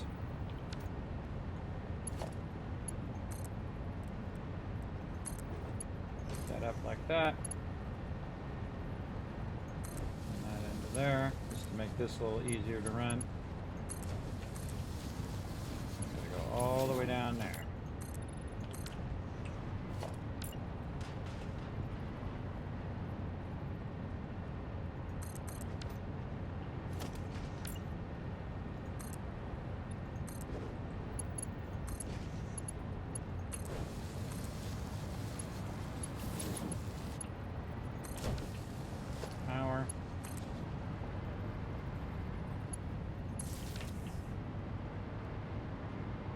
Okay, there's our sulfur.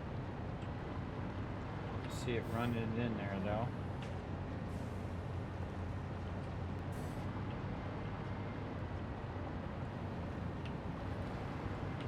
Don't see it going in there, then you know you got a problem. See if I connect it to the right thing. Going up here, it's going in there, but I bet you my lifters are screwed up. So let's fix them lifters.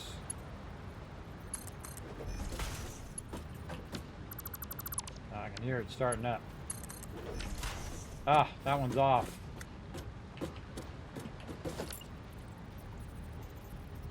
Lied to me. He was a big fat liar.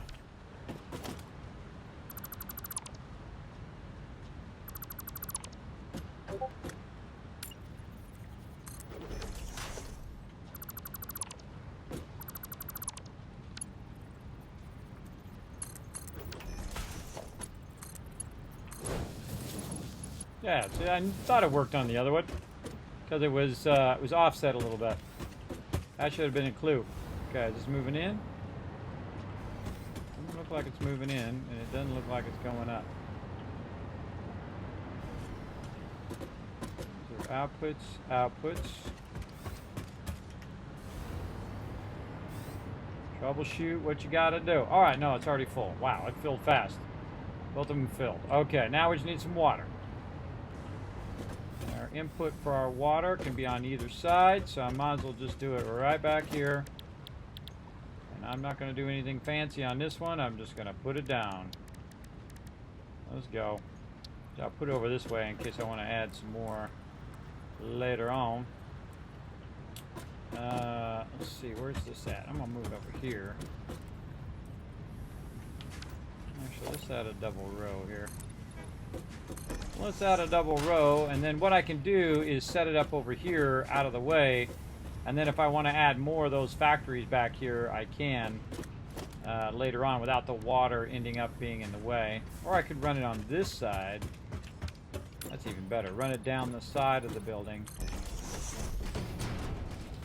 Like so, and then I can run all the pipes here and it will just go around the corner. That's way better, way better. Let's go with that. And we're gonna get this baby. Go right into position. Oh, these can't be nudged. I forgot. Gotta manually do it. Is it straight? I don't know.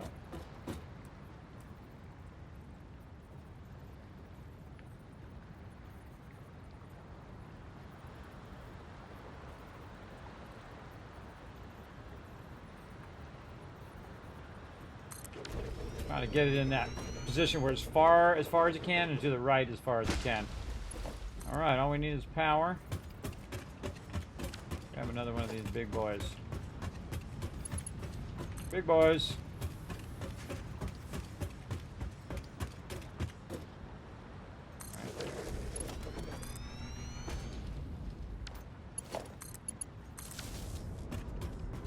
Get that popping and locking. Okay, then we're going to do a...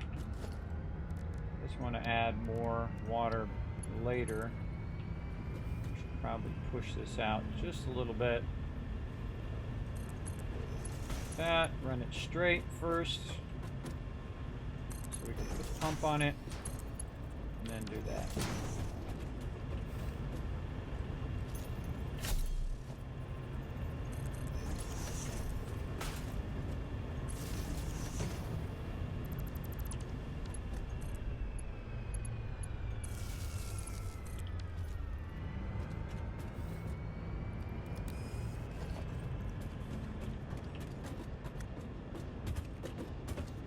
Okay, we should start to see some action here. See that water going in there. It's going to be coming out at 120, and I've got two of them, so they're both going to take 50. It takes a minute for that to spin up to speed, though. We should see that water start to pump in there. And let's go look at the thing. Yeah, there we go. Water's filling up. It's running in here. Yep, running through both tubes. And then go up here. Should see it start making sulfuric acid. There we go. All right. Now, of course, we want to store that sulfuric acid as well. So we're just going to make a big old tank for it. Right over here. Maybe a couple tanks.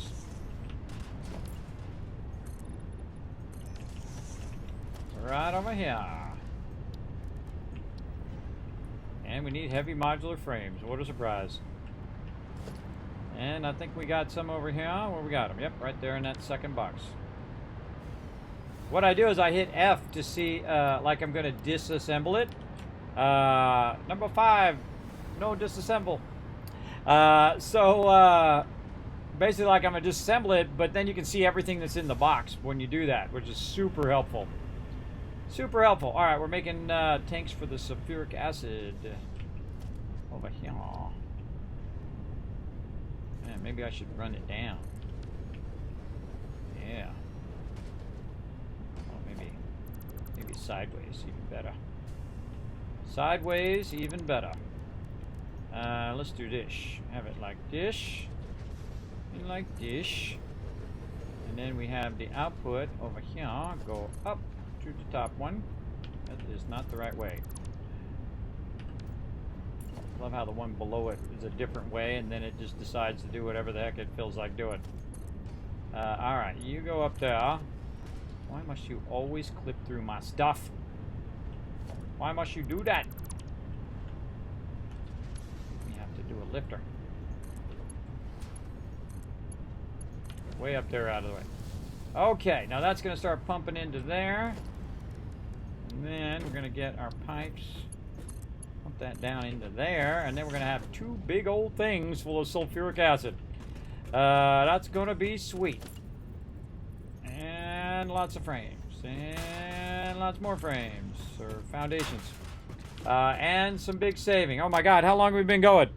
9 hours. Man, I'm crushing it. It says it right there. I'm crushing these streams, everybody. Again, everybody, I think for when Starfield comes out, I think I am going to shift in September. Then I'm going to shift later. Now, tomorrow, or later today, no worries, I'm going to stream at 10 p.m. I'm not going to stream in the afternoon. So we'll go a little bit longer on this. And get this done. Or at least get this up and running.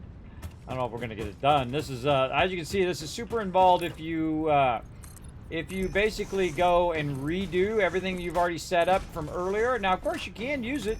You absolutely can. But in this playthrough, I'm going to totally do it separate from all of that. And now I need lots and lots of room for all this stuff. And we can probably remove this now. This was just here for us to use. Clear. Over there and take the blueprint out. I do feel like I want to move that forward, but I think it might be fine. I think it might be okay. Now we're going to run these kind of like we run our oil power. We're going to run them across from each other. So what we want to do is be able to make another one of these, but we need our supercomputers, which is in here somewhere. Hopefully. Yeah, right there. So we'll get those out of there. And so we're just going to kind of try to line these up to each other. Like this. And... oh boy. Oh man, that's like perfect. Holy mackerel. That is like perfect. Though I seriously doubt that's going to work. But you know what? Let's give it a go. See what happens. The reason why that's going to be tough is because of the splitters and mergers. That's going to go on there. I kind of feel like we could lift one and then do the other, like something like this. So this needs to go back by at least one more. See this? So what I need is I need to get a splitter and a merger in between there. Also down the center so I can split all this stuff. Because it's going to have waste coming out. So we'll need to go out here and then we'll need to combine it with the waste on that side. And then on the way in, we're going to need that fuel going in there. Then also we're going to need some water up on top. Now the water is actually the easiest of all of the things. But this definitely needs to move back.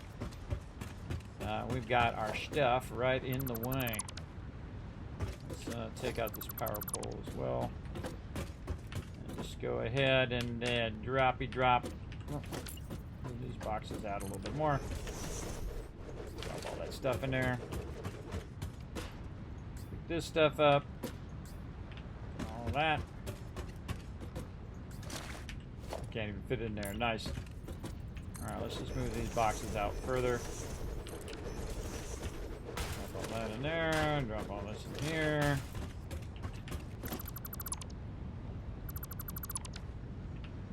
Try to consolidate any of the stuff we can consolidate down.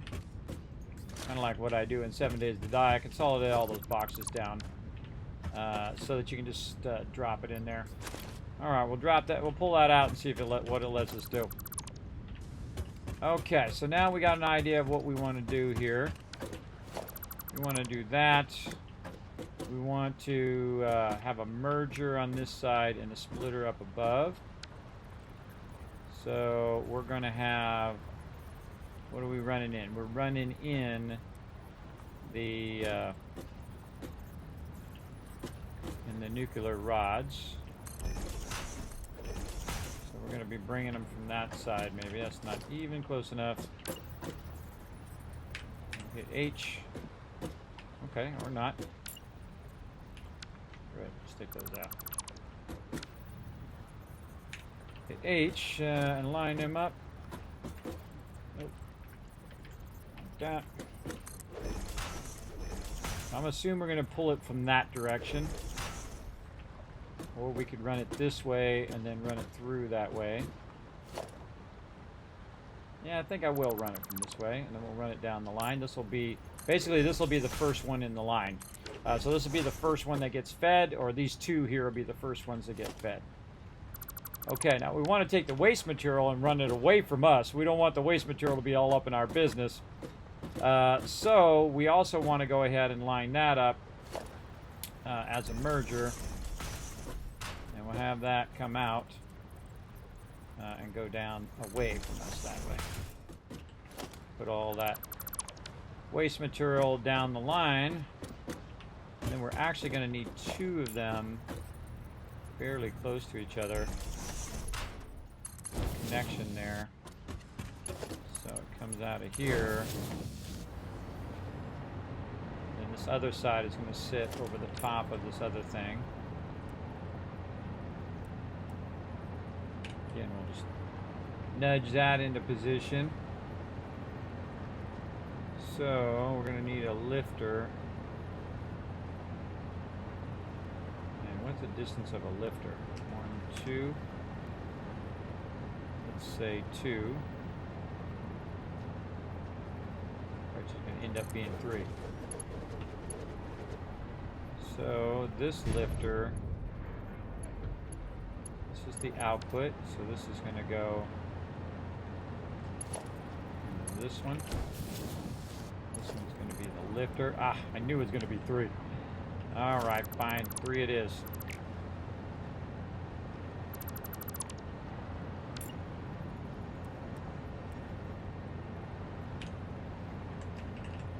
One, 2, 3. Now we know.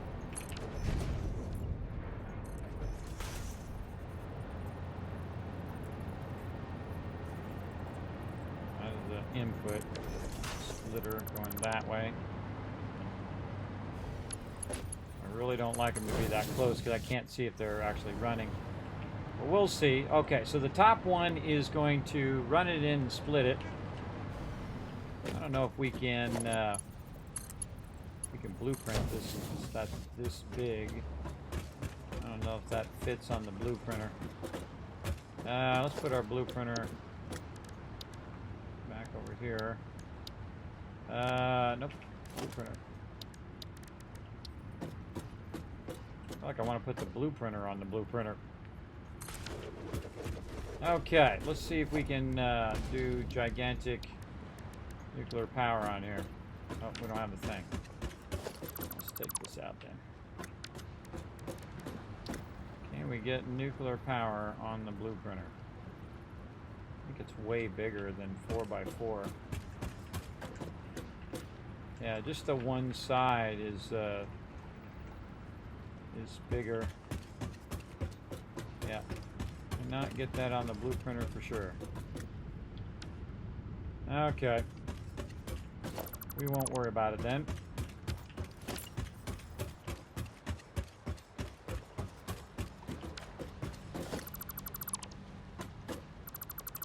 Man, we could do this though. We could do this part minus the lifter, minus the lines.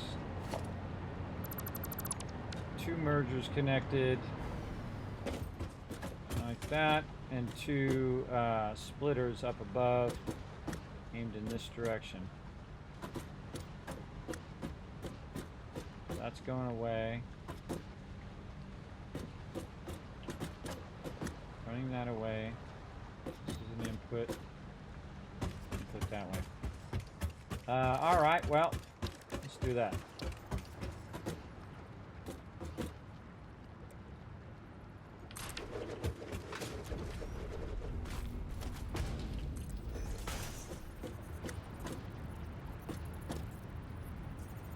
So, well, these will be mergers at the bottom.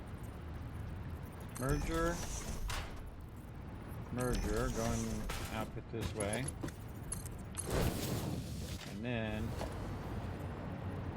this would be splitter. And there would be 3 up coming in from that side. Take these 2 out. Oops. Oopsie. Definitely take that belt out of there.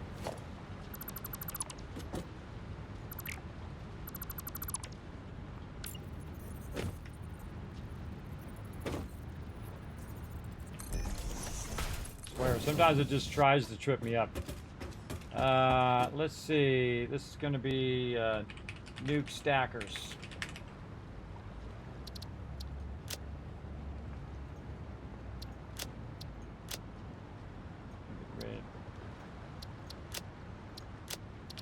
Okay, now we got to go see if they work.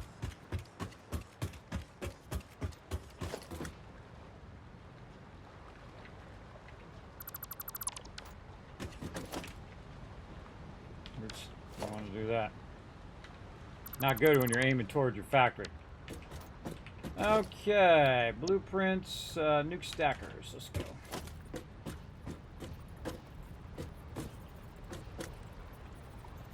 Okay, so we'll get them going that way. Try to line them up like that. And we know it's 1, 2, 3 out. And so again, our inputs are at the top. We should put our outputs at the top. Inputs at the bottom. Oh, but this way it won't be blocking too. This. And then this over here. 1,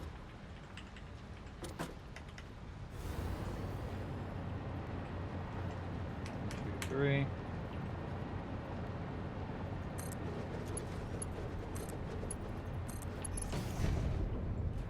Works good. At least we got that part. The trickiest part is the center part. You get that all squared away, you're good.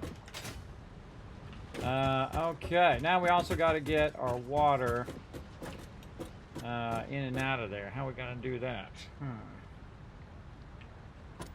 That's going to be a problem. We have our stackers in the way. That's a problem.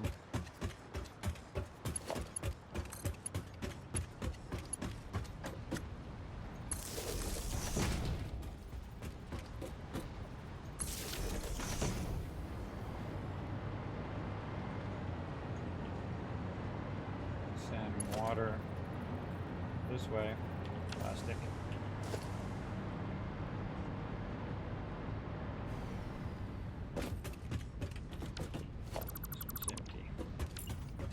That one to the end. One that's empty to the end. All right, plastic. There we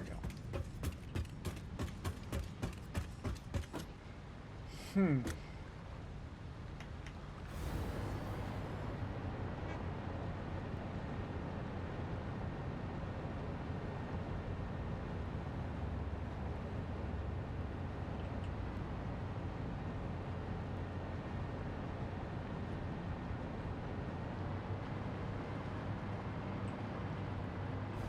Gonna have all this room on either side. Have lots of room on either side, so can go in and do some pipe stacking.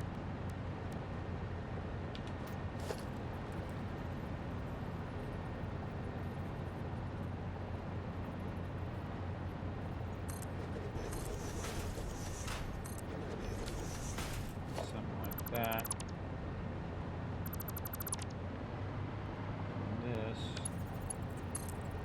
most likely want to go through here. This. And you want to add a way for that pipe to get in there. Pipe over here too.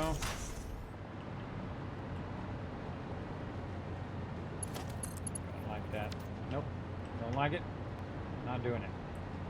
Alright, let's get somewhere there, but I don't like that. Let's move this further out. Not even in the center. That's not even centered. There we go. Let's just extend this way off the side. Both sides. That. Still running out of power things. Irritating. Power up there. Alright. How many up are we here? Out there, and we're 1, 2, 3 up. How many are away are we? 1, 2, 3, 4, 5, 6. 1, 2, 3.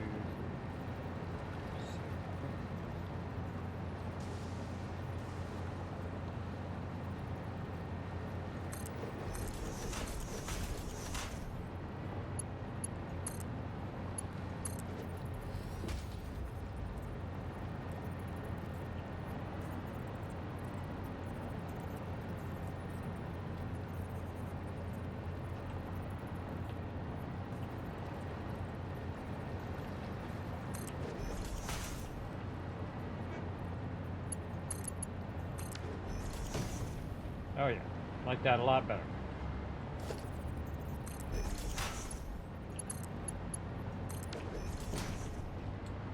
Yeah, I like that. Okay, now the only problem is this stuff is in the way, but we can go ahead and, you know what else would be really cool is if you made something, you could just say, I want to make that thing into a blueprint. That would be awesome. And then you want to go this here. And basically you want to make 2 of these.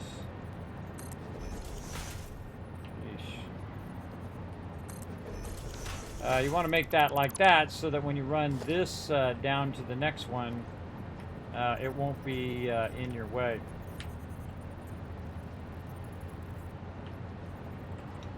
It won't be in your way, so when you're running it across, like that. And then when you're also inputting it over here, that would be like that. All right, digging it. Okay, now we need some water.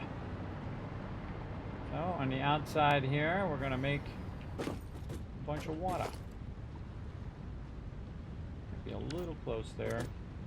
Of course, our thing is in the way. I'd expect nothing less. Stuff in that one. Keep moving this further and further away. That's okay. Put that stuff in there. Grab all this stuff. We'll leave a spot there where we can go by the back of this. Okay, and then we're going to do our water. How much water? I think it was 240 water per each of these. So each of these takes 2. That's going to be a crazy amount of water. Holy mackerel. Now I'm just waiting for my my plant to go off, everybody. Just go. That's what I'm waiting to happen. It happens when you're doing all this fancy stuff. You're getting all fancy schmancy.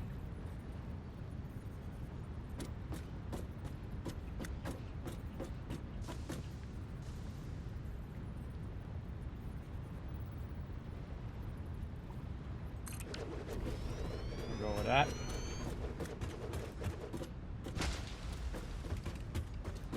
Yeah, I don't like the front of it. I don't like the front of it after I put it down. It happens.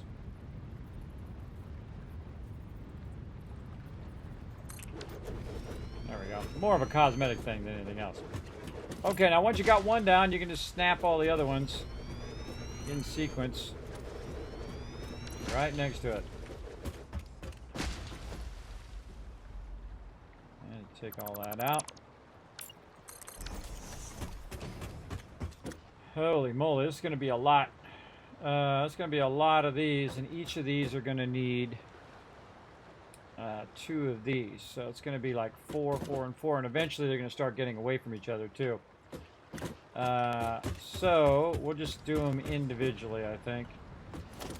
Because if this is 240 and that's all we need, then we're just going to go like this. And nope. Let's do something better. Like lining the side of that up. So we can end up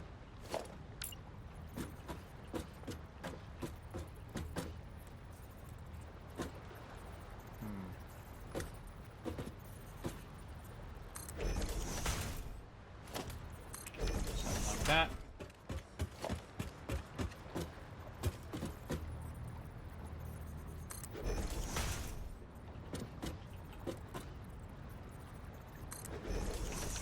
Back so we can run through. That up.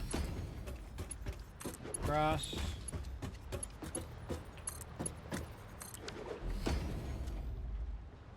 Something like that. I like that, but we should do all 4. We're going to do this. See, we should have enough for all of this. And since we have 600, this is going to be 240, this is going to be 480. We'll do all 4 together as a pair. And the trick to this is what you do is just run it from one side to the other if it'll let you. I suggest to bring it out just a little bit though. It's going to make your connections be way easier. The power line over here. So I can float up. So I can see my angles here. And I bring it out just a little bit. Like that on that side.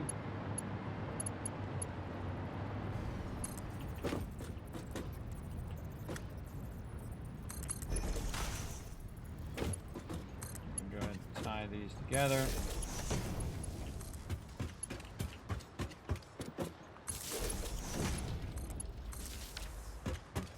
Okay, and then tie this to power. It should spin up. Connect these across here.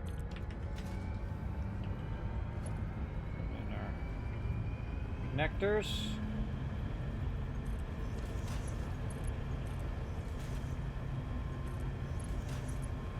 We got that. Nice. All right. And since we have a connector there, we'll just use that to go ahead and run it up to here. There we go. Now we need a pump, and I would probably do it on the far side. Always do it on the flat side, so that pump will help you. I need some motors. Motors. Where's my stuff? Over this way.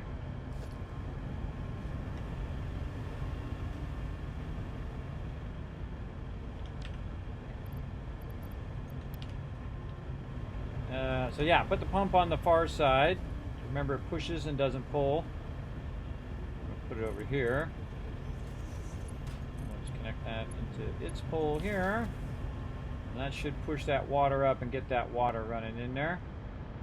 Now we do want to get these guys connected as well. So let's connect them to this and to this. Actually, it looks like it's connected there. And that should start to put that water in there. There we go. So now we got the water in.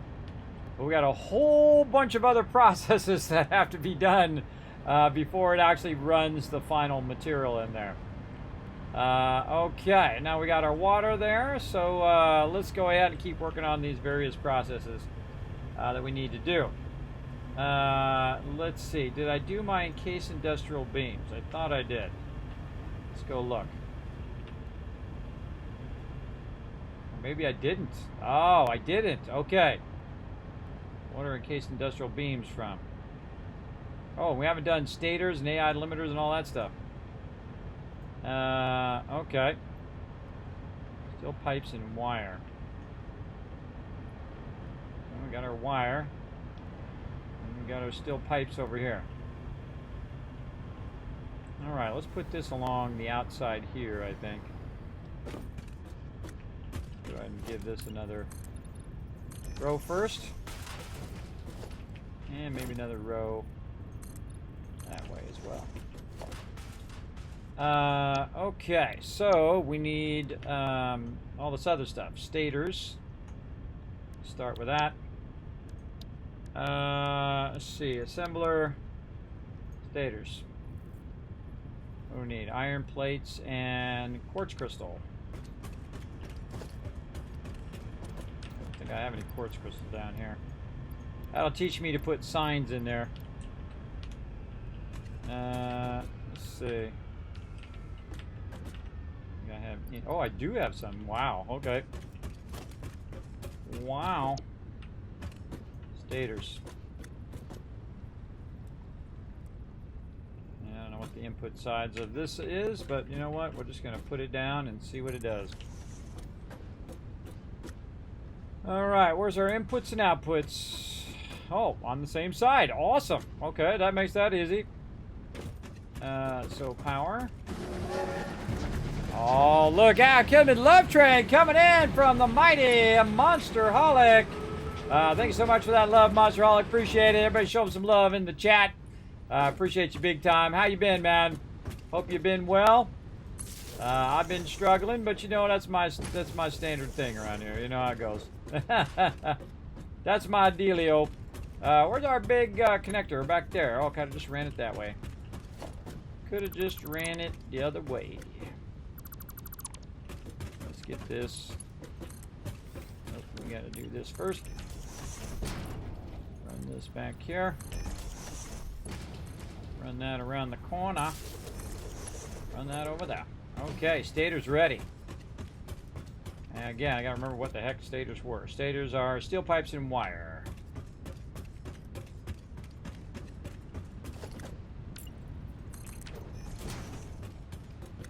Steel pipes right here, so we'll lift those on out of there.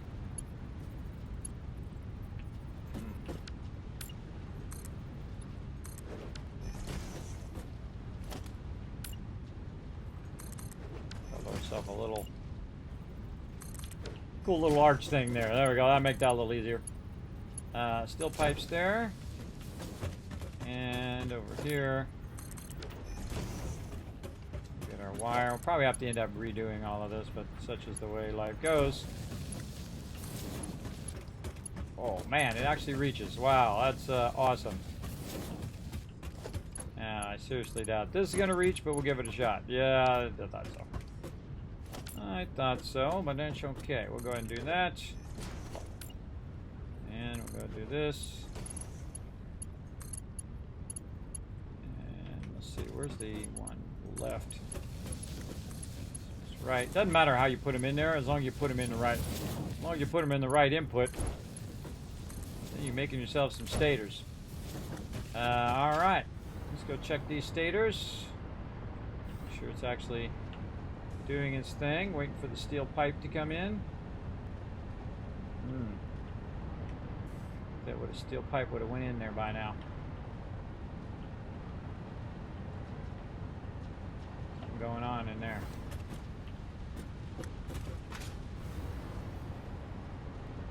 Oh yeah. That went to the wrong thing. I got messed up. Try to connect itself over there instead of connecting itself to the input. I'm gonna pull those out of there. And just take them out and they go in your inventory. There we go. Alright, I want to see some stators coming out of here. We're gonna run them stators right back over here for our next level of stuff. Actually, I'm gonna push this forward. Let's push this stuff forward. Stators come out of there. And right there. Okay, stators are ready to rock. AI limiters are next. Okay, AI limiters. Probably going to be assembler. And where are you? AI limiters. There we go. Again, I can't remember which way they're going. Put it down, see how it goes. Let's see how it goes. There we go. 74 months in a row. That's as long as you can be subbed, by the way, everybody. Again, make sure to show that love over there at Monsterholic. Appreciate him big time. Appreciate you, man. Yeah, you know, I actually didn't realize that there was a TwitchCon in Paris, too. Yeah, I could have brought my mods to Paris and actually brought my wife to Paris, which I've always wanted to do and make up for a trip that I never got to go on with her. But doesn't matter. She probably wouldn't have gone on anyway. You know how the significant others are. They you try to do a bunch of stuff for them and then they just like, no, sorry, can't do it. Put in thousands of hours worth of work. Nope, sorry. Too bad. Yeah, that's the way it goes. Okay. Oh man, we should have ran those lower. Let's run these lower. I knew I was going to change that. Run that down there. Run that down there. And this will be. Run this lower too.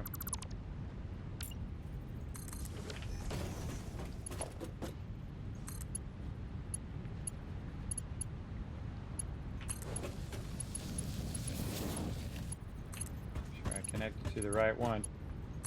Wire there.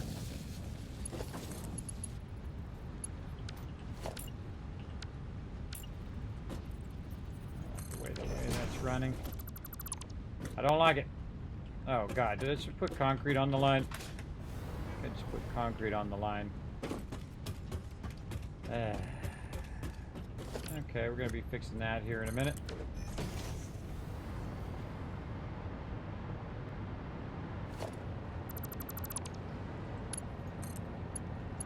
Try that again. Wire. Wire. Wire. And we might as well just take these whole lines out. Take those whole lines out and redo those. You're gonna make mistakes. The later it gets, the more mistakes you're gonna make. I got 3 of those to clear that out of.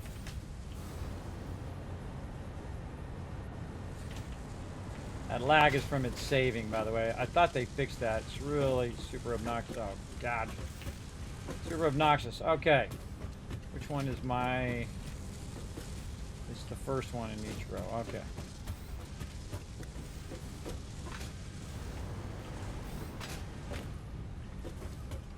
I think it's this one.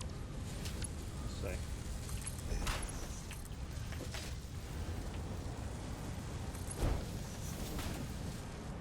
Oh, not that one.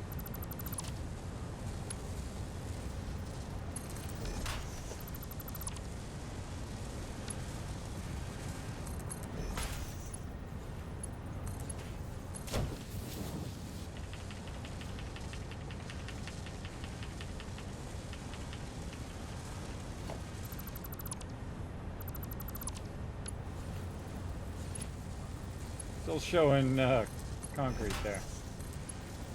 What the heck?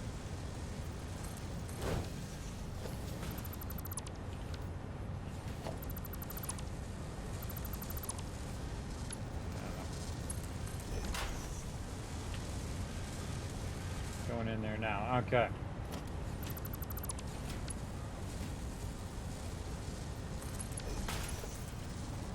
I was running a real long line to kind of lead that out of there. Then I take that line out. This back in. Pulling that back up again. Yep. I did a boo-boo. But luckily we know how to fix it. That's the important part. You know how to fix it. Real easy. And then you're back to business.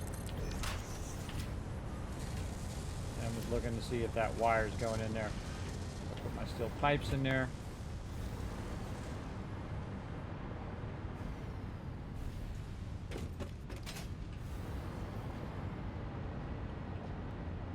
Oh, this is what that's why I moved that in the first place.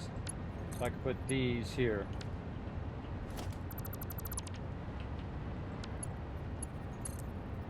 And there. And there. This here, that, there. There we go. Alright.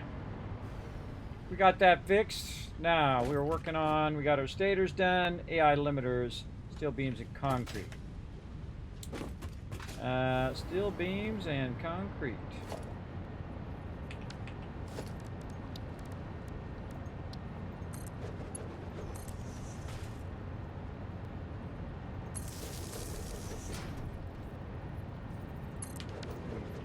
Allow me to fly around there.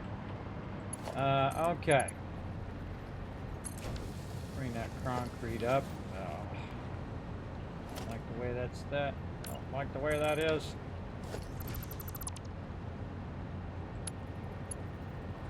The line right over the head of it. That's better.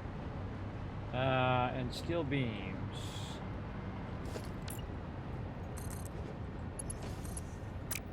Concrete on the right.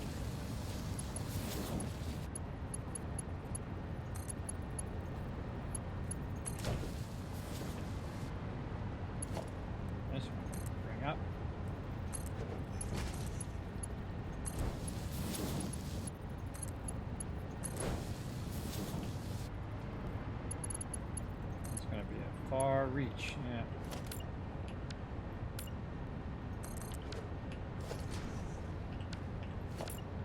I heard they mean it's intentional pausing the environment to save. Guess there's a lot of potential bugs that risk exposing otherwise. I guess so, but it's really obnoxious. It should absolutely be fixed, or at least give you an option to turn it off where it's not pausing when it's doing that. Let the environment keep going. Don't care. But again, I guess we're just at their mercy if it's just going to keep doing that. They actually had a thing where they said they fixed that pausing. It used to be worse. It used to be much worse, but it's still annoying when you're trying to work and you're trying to do something, and it just happens to be every single time you're running a line, and then it's like, did it run? Did you click it? Did it go through or did it not go through? So you're always having this wondering moment whether you did it or not.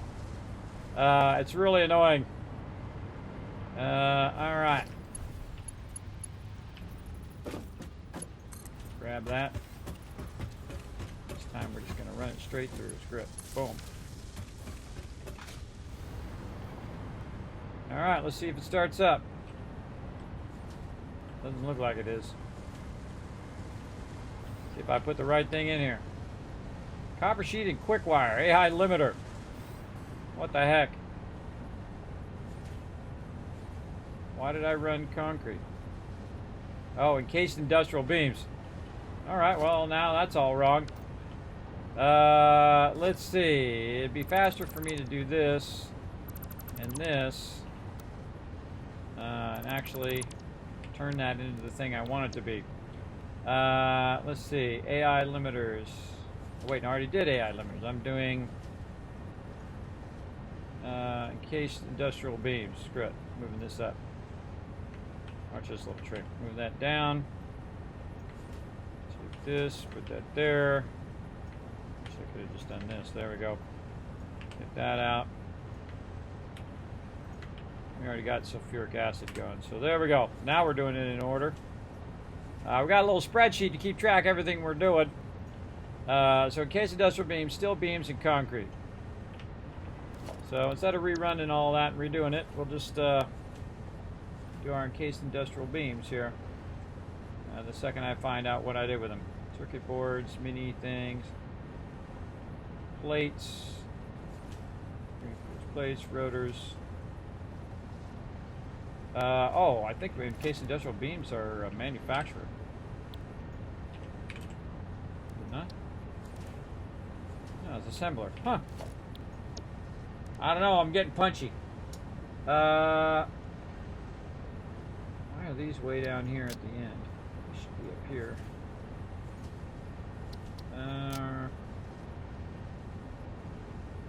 Surprised I didn't make one for industrial beams. Maybe it's over here. Heat sink, biofuel.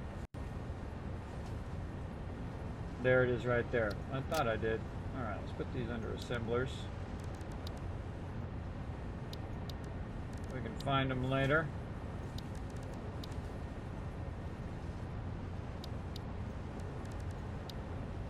Made a lot of assemblers. That's why it changes. Alright, there we go. And the red. Huh.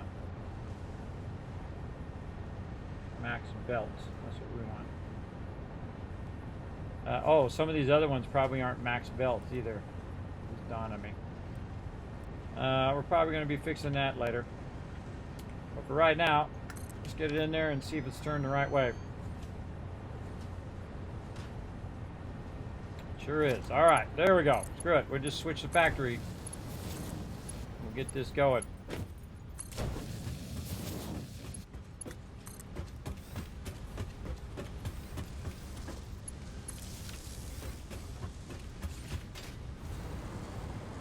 There it goes. GG's. I really feel like this actually should be out here.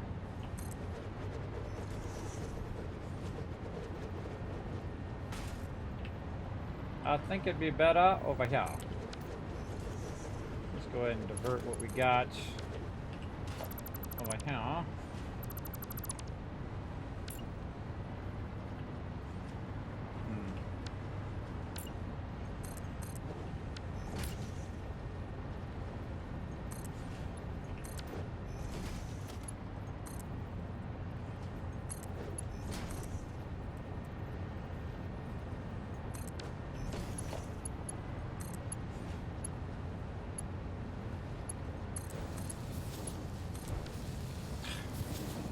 What I do, it always goes through my belts. Up higher. No. No. Back. Alright, up here. Big time. Boom.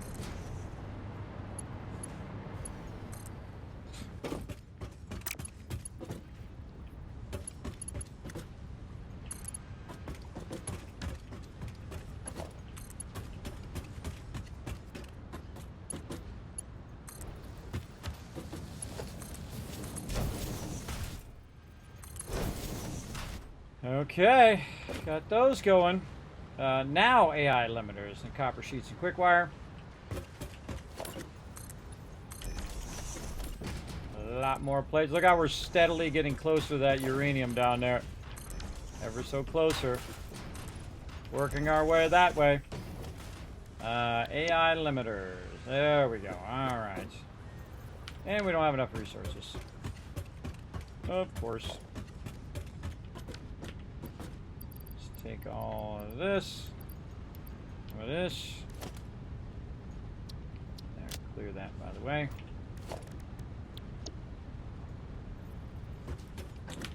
Wire. No wire. Nope. No wire. We gotta go for a little walk. I don't think we're making wire. We're making. I'll make a cable over here. I guess we could just snag some of that while we wait and then make our own. Don't have to run all the way back. Bada bing, bada boom.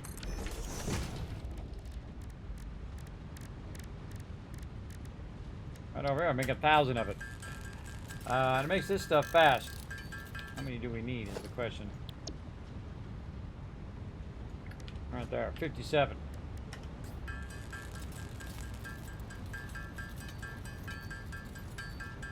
We'll make some extra and then we'll run back and grab some in a bit. Get all this running first.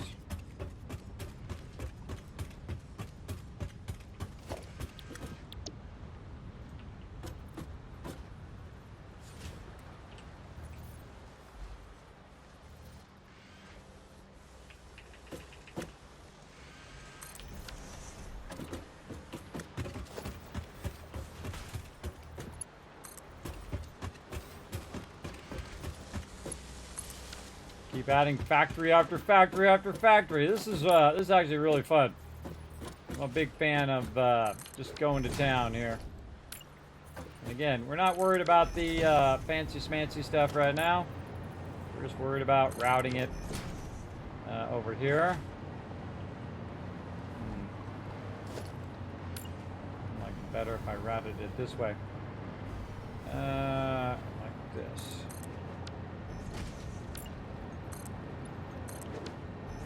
That, and I forgot what it is we're routing. Copper sheets and quick wire. Alright, quick wire right here, easy. All the way up. And we're trying to get it over there.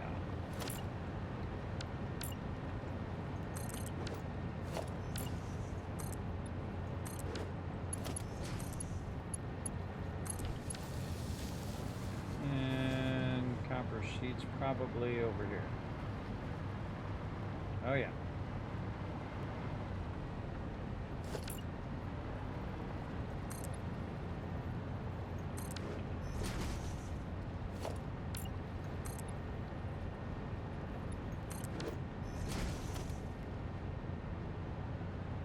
I don't like my stuff to clip, so if I see it clipping, I'm going to go ahead and reroute it. Big time. We want a little gate holes down there, and maybe another one down here, just to move it out the way. So we're going to put this one over there. We're going to take this one and route it over there. Route it over there. This one back up to there. And this one we can just bring on out of there like that. Makes that a whole lot easier.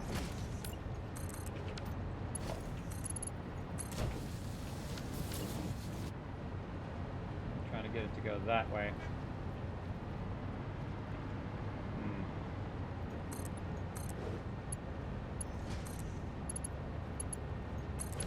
So it goes above that.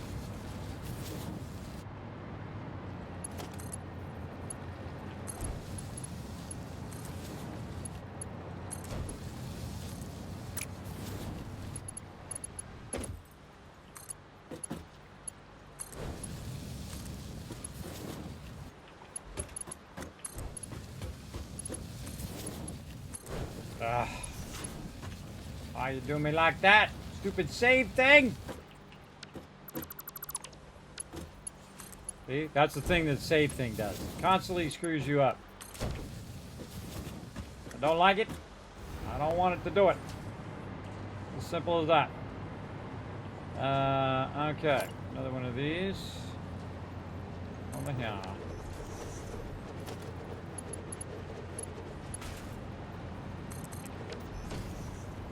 Going the wrong way. I guess, see, I swear, it purposely tries to screw you up. Oh. Why would it default backwards like that? I don't know why that would be the default. Okay, so we should see some stuff coming out of there, hopefully. Yes, there's our AI limiters. Okay. Now, again, we're only doing this on a small scale, just to get the different parts and processes done. And now that we've got all the various different parts that are completely separate from the rest of our stuff, pretty much, except for the quick wire and some coal, all that stuff is separate. Now we're actually ready to do the stuff that actually has to do with what we're trying to do here. Okay, so we need assemblers and we need manufacturers. And our goal is to put as much power in here as we can. That's our big goal. Okay, so now that we got all those done, let's make another row here. Of course, we're out of concrete again.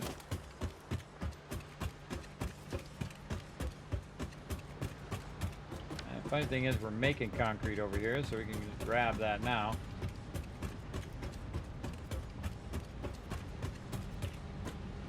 Grab a few stacks while it's backlogging that.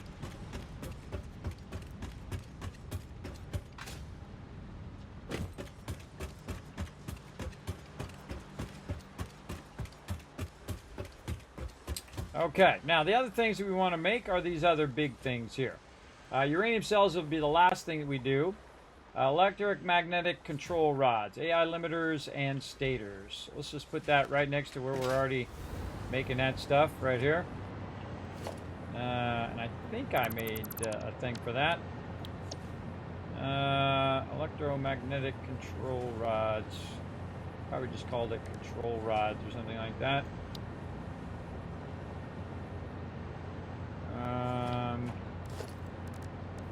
Should be in assemblers, I think.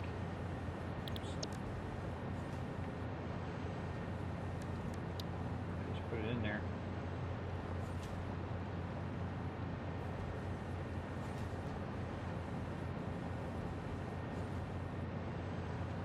I just put it down and then changed it. That's okay. We'll just do this.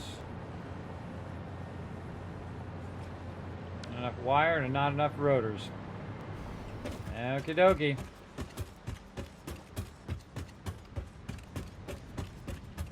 Back we go.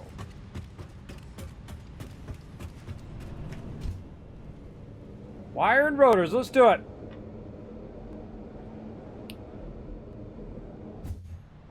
Yes, it is. That's what we're doing. We're putting the radiation away from us, way the heck on the other side of the base, and having it completely separate from our primary base.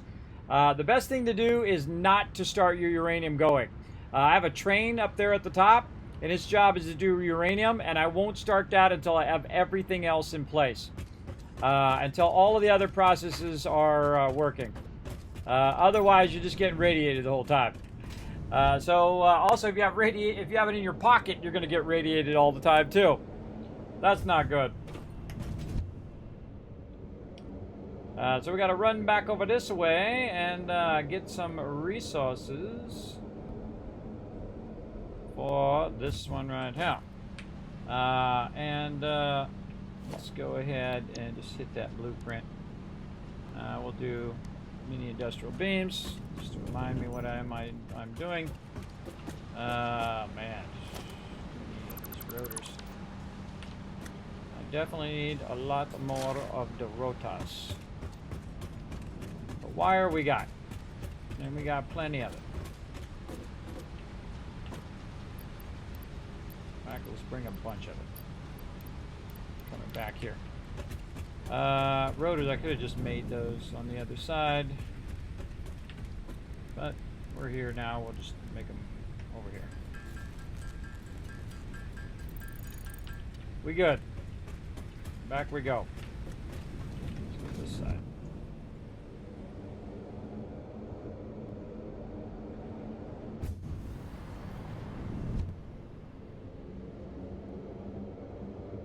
I like to have little stops in my hypertubes along the way.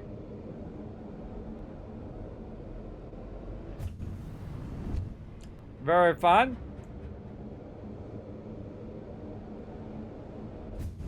You can try to feed that nuclear waste to your lizard doggos. That's really a thing, by the way. That's really a thing.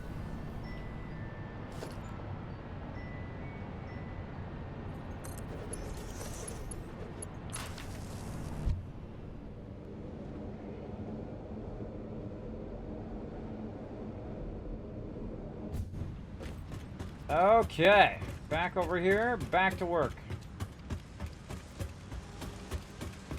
I gotta make more rotors because I used them up on that thing. Take it right here. Rotors. Oh, you can feed it all sorts of stuff. I won't spoil it for you. I'd suggest to get a whole bunch of different things and try to feed it to them and see what happens. That's all part of the fun. Alright, let's get this in here.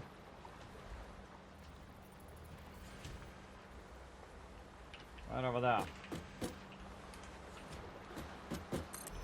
Okay. And we'll just tell it to be control rods. Okay, magnetic control rods.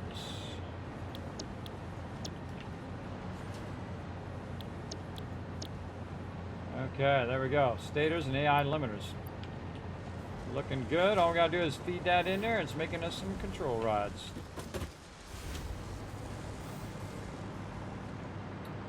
Conveniently, they're right here.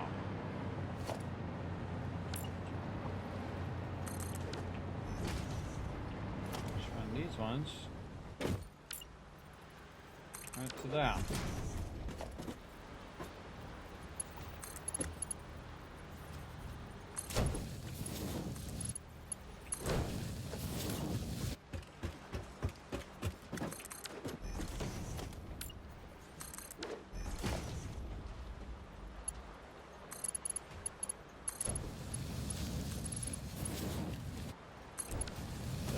I hate how that runs.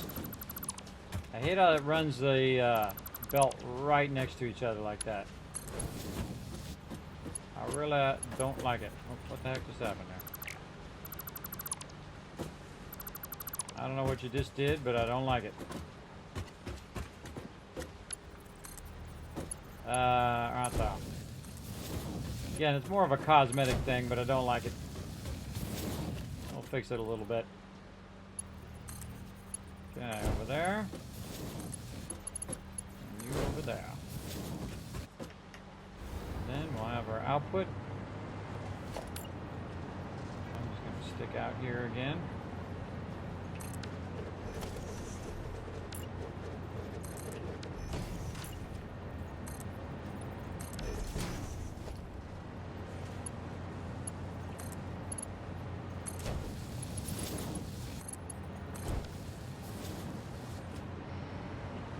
Meters and AI limiters. We need to do our power.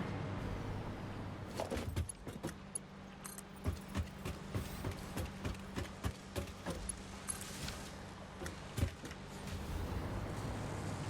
those control rods come out of there. Oh, it's a Mark IV. What the heck? Why am I doing Mark IV belts? What the heck happened there? Oh God, some of these are Mark IV belts.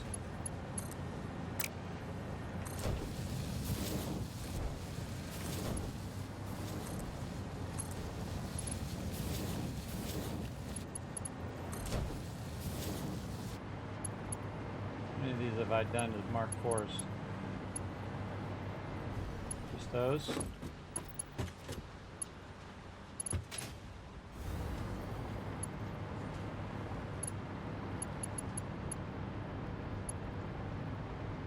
Apparently just those. Rolling over it, make sure I didn't use a ton of those. Okay. Now it should start to run those.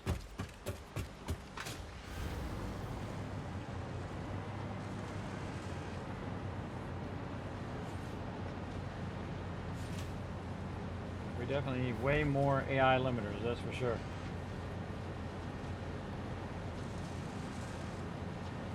Don't see any control rods coming out. It is using it up. Yeah, there we go. Alright, how many we got in the box? 18? Okay, that's a good start. That's a good start. Now again, we're not even worried about the numbers right now. We're just trying to get all of our stuff up and running, and then we can expand it when we get that going. So, AI limiters, got all that going. We now got our control rods, which actually we should probably have above this, because those are the easier of the two things. And then we need the Uri fuel rod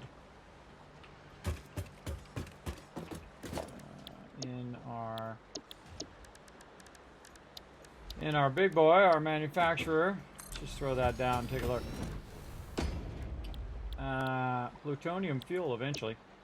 Encased industrial beams, electromagnetic control rod, and our uranium cells. So this is where this is going to go. 0.4 per minute. Okay, so this is going to be our thing that runs back that way. I think what we'll do is we put it here this way. See how I like that? It's not running in my water, and it's giving me lots of room. Back one. Alright, I'm digging it. I'm digging it. Let's do it. Uranium fuel rod. Okay, so electromagnetic control rod. You know where that's at. That's easy to find. And actually, let's do it like this so it's not on the ground.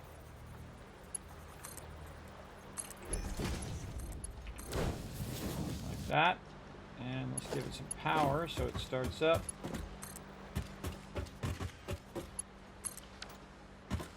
That's running those in there. Alright, encased industrial beams. Those we got. Already running over here, right here.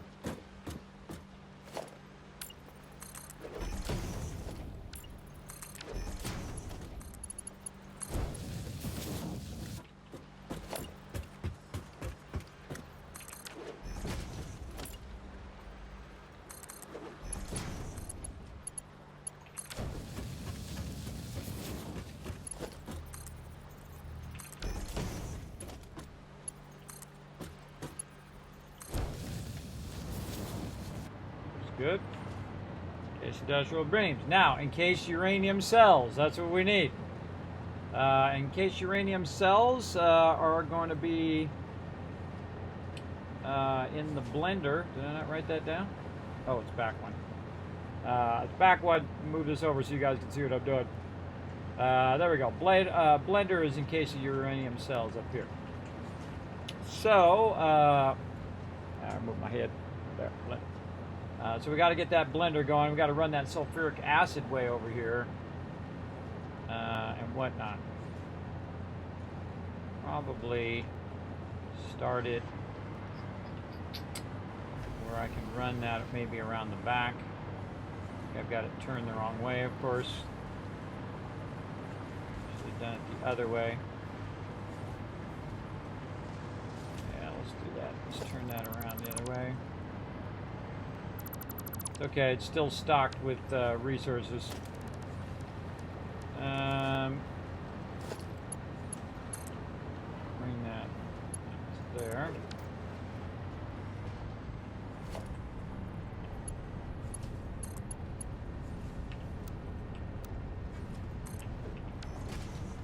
That. And we can run that acid around the back. Here.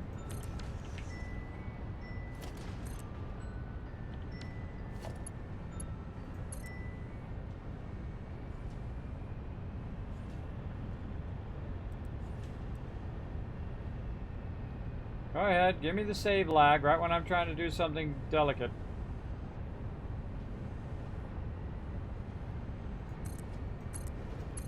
Really getting to despise that save lag. Then again, you don't want to let it run too long. I actually increased it from 5 minutes to 15 minutes just so I didn't have to deal with that save lag as much. But speaking of saving, might be a good idea to do my own save. Do my own save big time. Okay, we're running our sulfuric acid around the back. Have that popping and locking here. Okay, looks good, looks good. All right, I'll give it a minute to run. Okay, and we've got that coming down, and we want to run that this way. And we want to end up with our uranium stuff way at the end, so we can work that way off over there, away from us. Damaging fix-it property again. We're gonna make a long pipe. Big long pipe.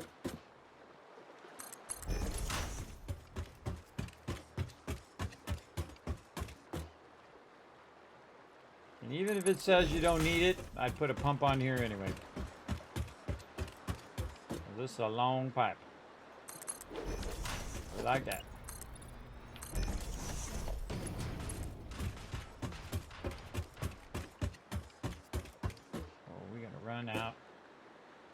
Run out of plastic.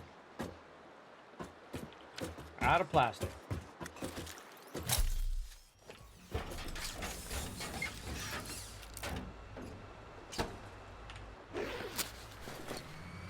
That one's crooked. That one at the end is crooked. I don't like it. I don't like it. Sound like someone's got uranium fever. Yeah, in a minute I will. We're going to finally have all of our resources together here. Take a minute to fix this too. Fix this and maybe fill in a little bit more of this. Aw. Bum, bum, bum, bum. Here's what you do. You go like this, pick that up, you slide under there, and you put it right back down again.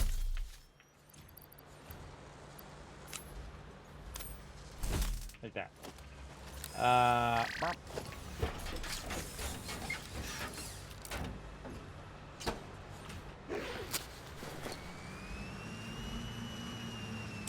Okay, what was I doing? I was collecting resources for something.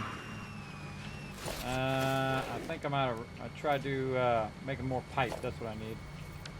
Okay, so the way to try to remember this is you just tell it you need. Oh God! Just press the plus. Tell it you need that. You tell it you need this. Looks like mainly it's the stackable stuff. You need that. You need some of these. Yeah, it's the thing that holds it up. It's the stackables. Let's go see if we got some extras laying around.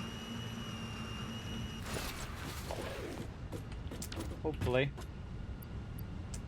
We definitely have a bunch of plates. Also got a bunch of junk on us we can get rid of. Get rid of that stuff. I don't need to have stators on me. One of these is stators.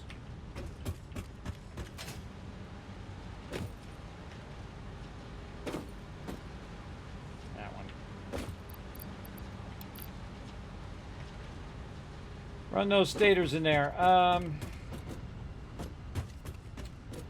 Thing and then plastic. I seriously doubt we have any more plastic down here, but you never know. Yep, and this one. Plastic. Oops, I got a good amount of it. Get this out of there. Check any more of these. Nope. We'll go grab some of these extras over here so we don't have to end up running all the way back. Again, that's one of the advantages of building it over here is that some of those you might have to use. Oh, and now the next thing we need to do is clear this and tell it that we want to make not blueprints. We want to make oh God, I forgot the name of it. Case uranium cells. Case uranium cell. There we go.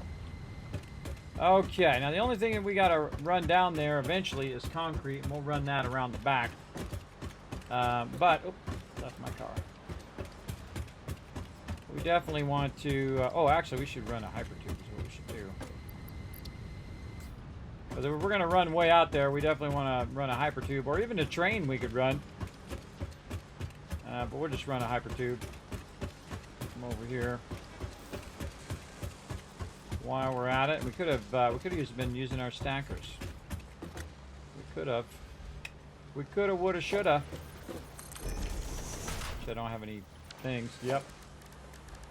No eroders. I can make plenty.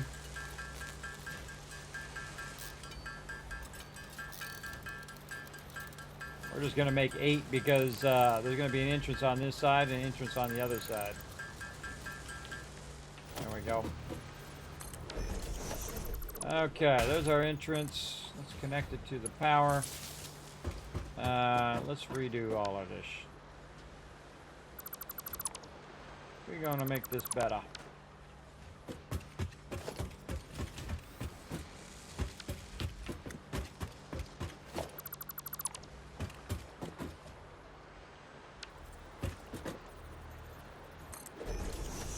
Should do this from back there, but that's okay. We'll just put it up there. We're going to go ahead and combine that one and this one. Since we're going to be running a lot of lines, we should just make our own set on number 6 here. Okay, first thing we want to do is put our pipes down. So we'll say number 1 is the pipes. Number 2 is already the stacker. Number 3 is going to be the hypertube, so we can do that first. And then number 4 is going to be the pipes. And we could also run some power. It'd probably be a good idea.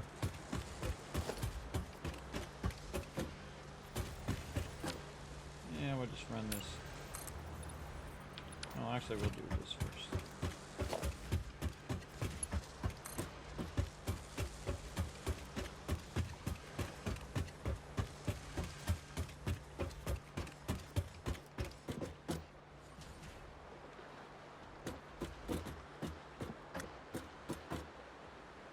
Yeah, let's stay there. We'll fix that when we get down there. Okay, hypertube. And then our pipe over here. And we're going to put, we don't want to screw around here.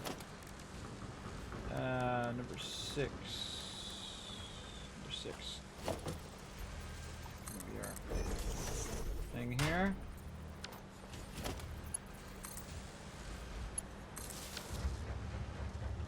There we go. So this is going to start to go up, and we just want to make sure that it clears that up. Upswing. So we'll grab our hypertube up here, and we'll just pull it as far as we can. And this will put out a little bit here. Pick this up. I'll take that out. That's number 9 right now. Now, one of the cool things you can do is you can connect this. If you put one down, you can connect it way back to that one over there. But if you try to grab it from that one over there, it doesn't work. So you got to put one down, then run it. And I usually run it to see how far it goes, and then go with that big time. Actually, I should probably do pipe to see how far this pipe's going to go. I think this pipe is going to go every 6, just like the other one. 1, 2, 3, 4, 5, 6. Let's just do this.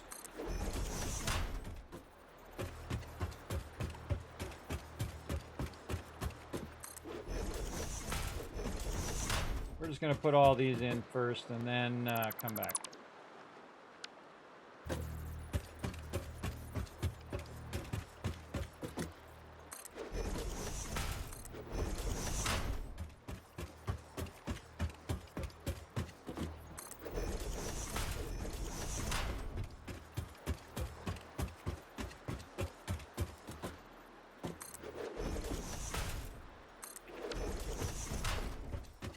This is basically to quarantine the uranium way away from my base. That's why I'm building it way over here.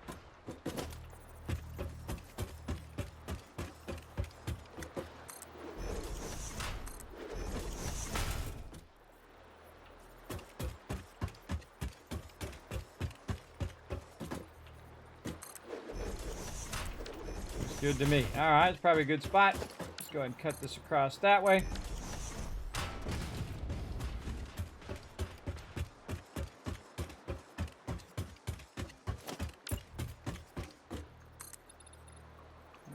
Those together.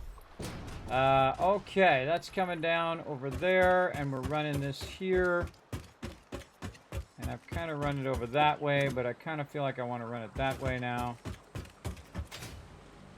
So let's take all this out. A lot of stuff that I do is just going to be temporary, so that I can get a gist of where I want it to go. Not everything that I build is set in stone. A lot of times I do pre-think it all out and do it like that. Hey, Harm Cohen, what up? I do do completely think it out, but not always. Sometimes I'm just going, okay, this would be awesome if I did it this way or that way or the other way. Whatever I feel like doing in the moment. Sometimes. Like right now, I'm gonna run this uranium over here, huh? Way, way, way over here. Away from my base. We're going to run it right here in the corner.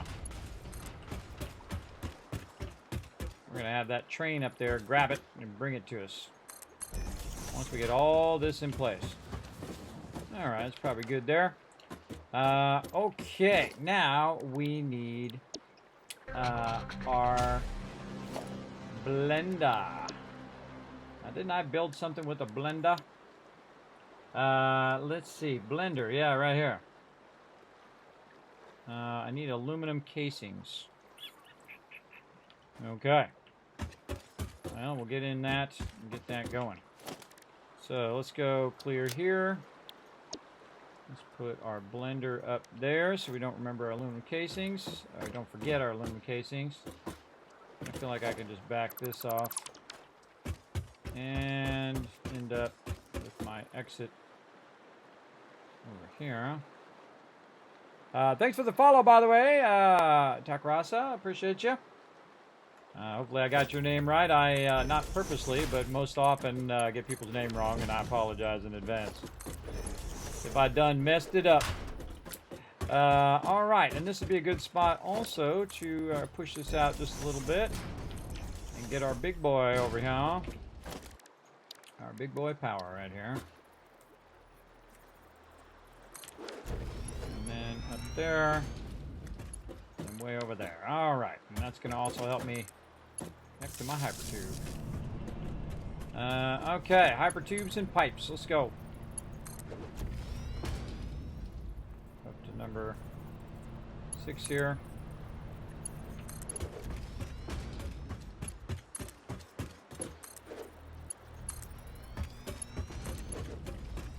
Great thing about hypertubes and pipes is they are bi-directional.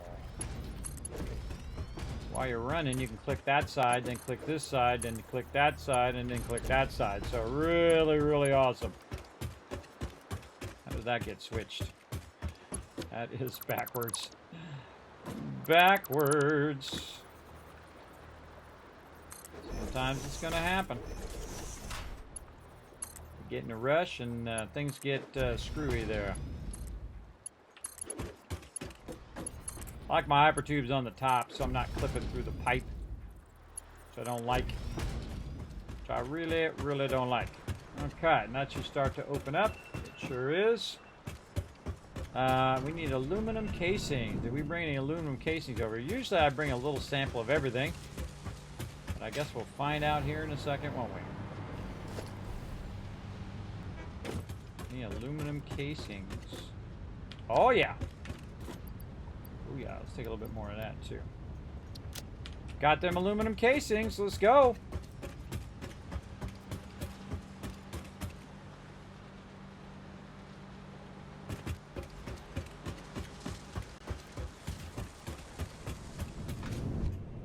That's not the stream lagging, everybody, that's save lag. I'm gonna get my uranium fever on here in just a moment. We're going to put this way out over here. See all that over there? Not over there, over here. Because that uranium is actually going to be running out along that belt. We do not want that up in our business. Actually, I should probably put another row here just to make this easier.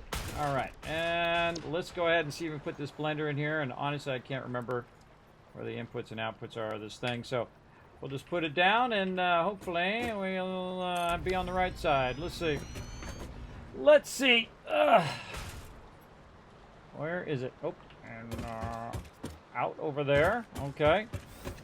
And then in on this side. Okay. And it'd be nice if it was outputting on the other side. Or I could put it on the out here.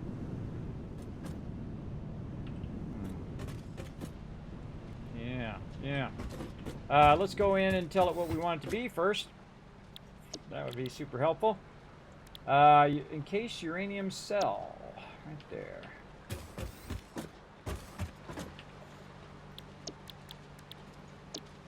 Okay, so we need uranium, concrete, and sulfuric acid.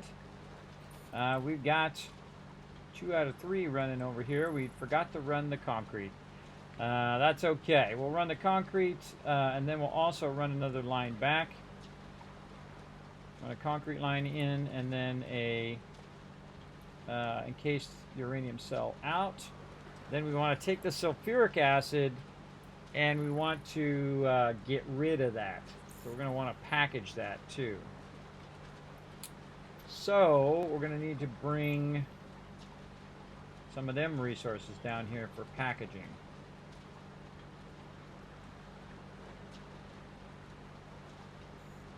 Yeah.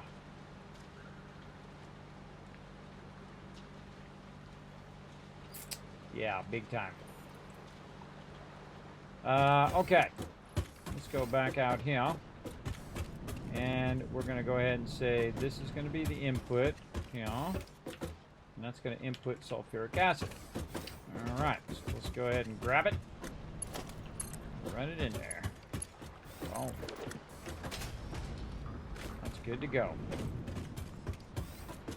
The other two are uranium. You know what? I don't like that. I don't like it. Nope. Don't like it. Nope. Nope. Nope. Don't like it. I get to a point where I'm just like, nope, that's not it. So we put it this way. I didn't like it. Let's take this and flip it this away. And make the input of the uranium easier. So uranium can just come in and go right there, which would be less affecting me when I'm coming down the line. All right, that's much better. So let's go ahead and pull this forward. Right here. So I can just bring this forward, no big deal.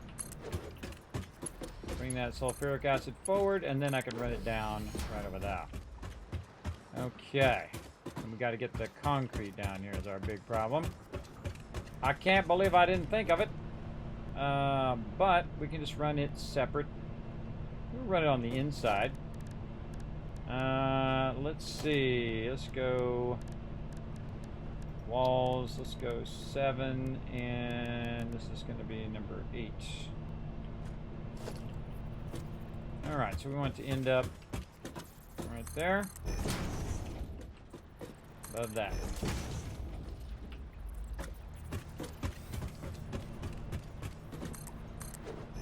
We're just going to do the things first, and then we'll run all the lines from the other end.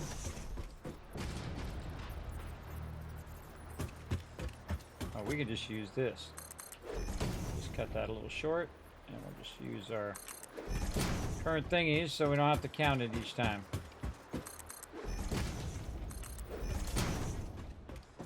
And this will help us run all the stuff over here too.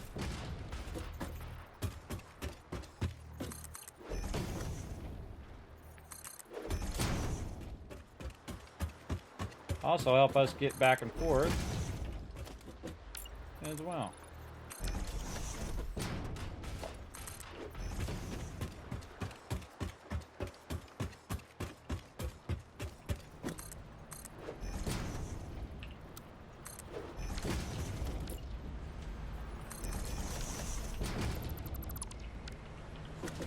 Okay, got that done. We need our concrete.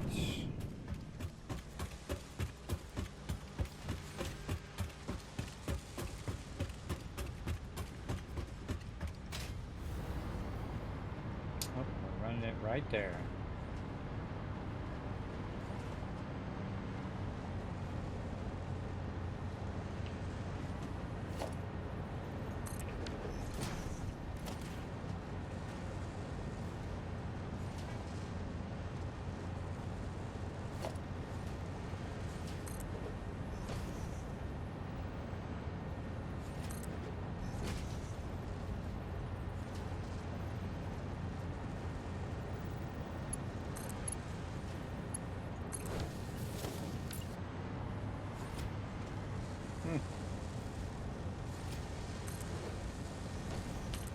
I like that. I'm using the building as a cross connector.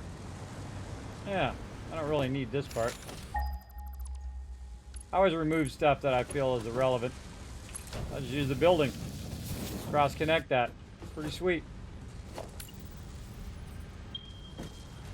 Yeah, I gotta put it down here first though to run it that way.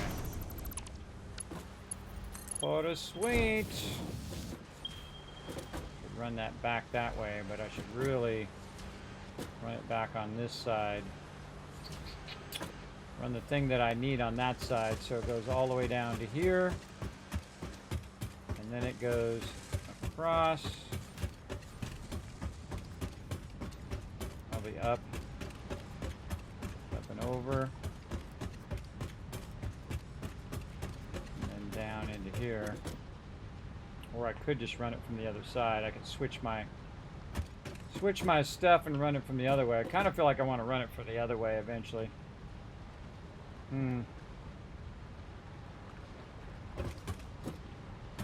This will be back here where my factories are, and I don't really like that.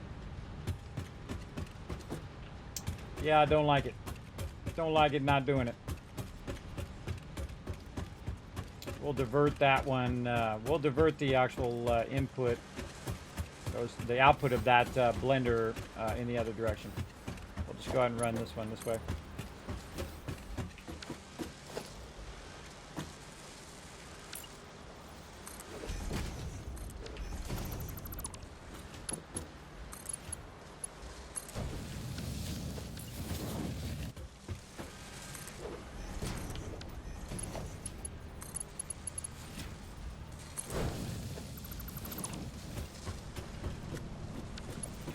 Way.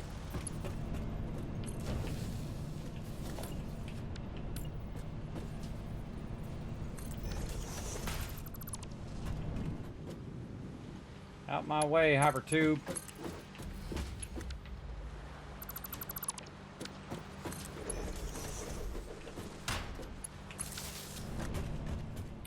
Okay, now we're going to run double runs. We've got a bunch of... that does not reach. Why does that not reach? I don't think I did this part. I didn't do the other part. Okay, double runs. Do the outside first because it's easier. And that is running in the wrong direction. This one's coming back. This one's going out. Back and out.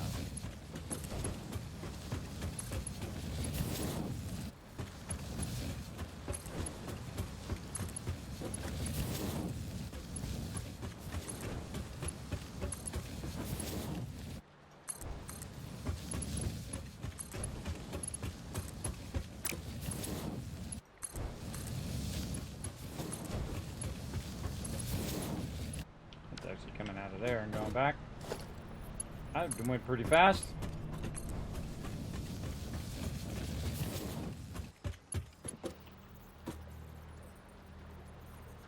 I can't believe we're almost there, everybody. We're almost there, and we've made a whole new thing just for our nuclear power. Whole new side production just for it. All right, there we go. Now we got our uranium over here, and we're gonna run that right down in there. All right. What the heck is this? That's not what I'm looking for. Like, what the heck is that? Uranium, concrete, sulfuric acid. In that one. You can see the sulfuric acid there. Oh, that's looking good. All right, just need some power, and it should start to run that stuff in. Side, we got the power on.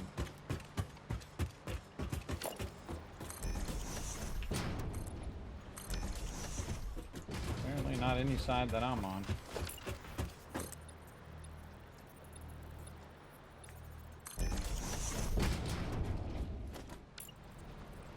Oh, out of concrete. Constantly with the concrete. Okay, and then this is the output here. Go back that way. Find the power on this thing. There it is.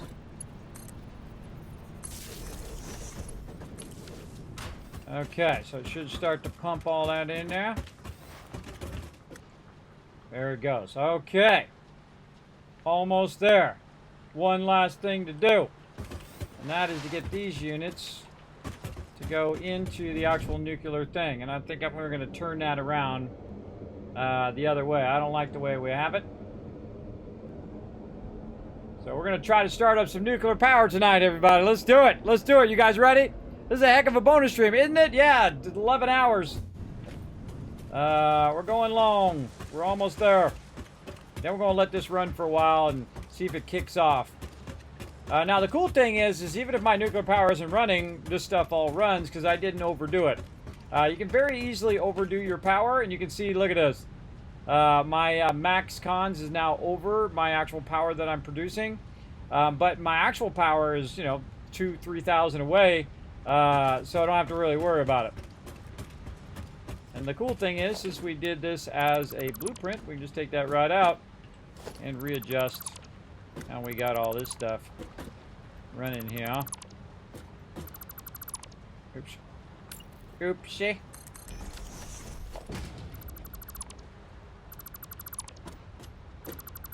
Take all that stuff out. And just take all that out. Nope, not the wire. Put that out there. Okay. So we want this to go the other way. Like so. And oh, bum bum bum bum. Fun detected, everybody.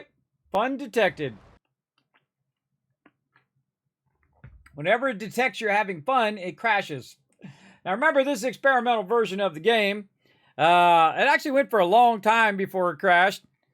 But again, it does save quite often, so that's a good thing. But we'll see where we left off. That's a huge bummer. But let's see. Let's see where it last saved. I think it was trying to save when it disconnected me there. Okay, where are we and what are we doing? We're over here. What was I doing over here? I don't know. Did I run the concrete? Oh, man, I haven't even run the concrete. Oh, okay. That was a 15-minute loss right there. All because I had to turn that thing up because of the stupid save lag. All right, well, we're running again. We know what to do. We know what to do with it. Do what we gotta do in here, everybody. Do what we gotta do. Should have saved after I got that blender in, but didn't do it.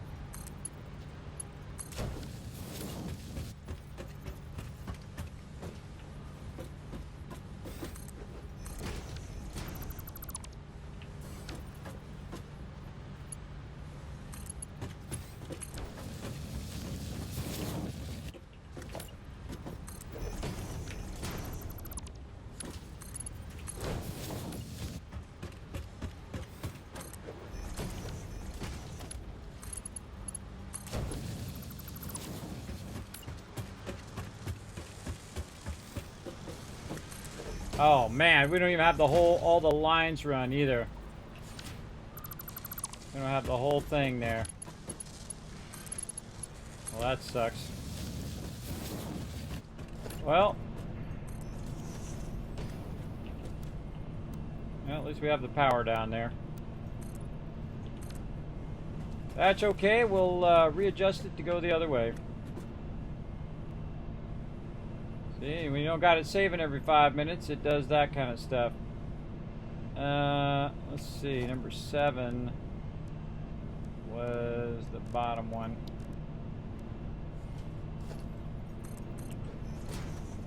But that's where it goes. You know, we want to fix this. We were so close. So close to some nuclear power there. Alright, down here.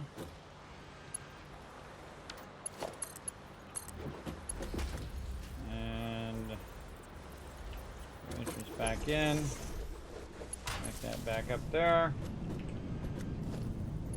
Disconnected over there. Alright.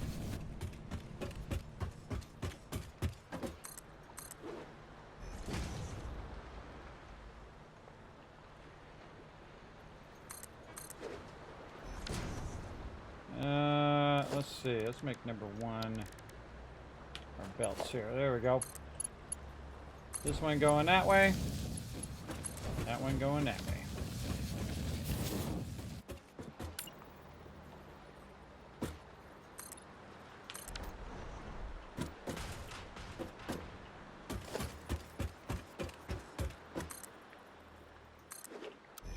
Zooping mode.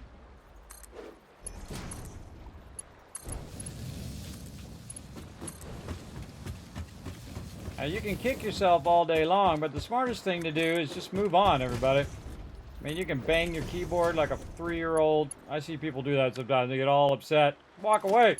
If you're that upset, bro, walk away. Just walk away from your computer. Me, I just shake it off and roll on. That's it. Keep doing my thing. I'm gonna go twice as fast the second time, I find.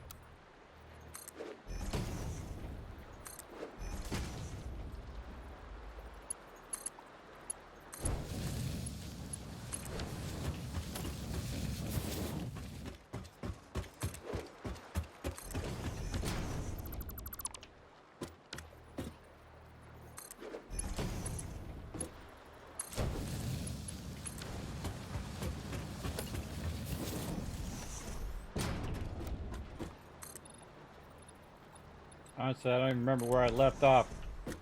But we got to do this anyway, so we know where we're going. Yeah, the thing is, most of the time, the thing that slows you down is you're thinking about what you're doing, right? You're thinking about, okay, I got to do this, then I got to do this, or what about this, or what about that? But once you already know what you're going to do, that's way easier. Obviously, that is way, way easier. All right, blender. We know what direction our blender is going to go now. It's going to go this way, I believe. I'm going to go with it that way. And we know we're going to bring our stuff up here. Oh, that's the wrong thing.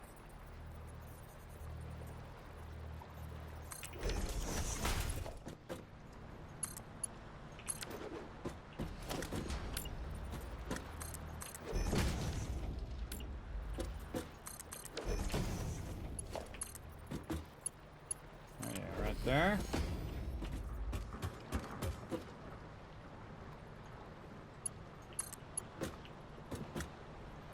Yeah, let's run that right there. And we're going to find our power. Again. What the heck it is. Over here.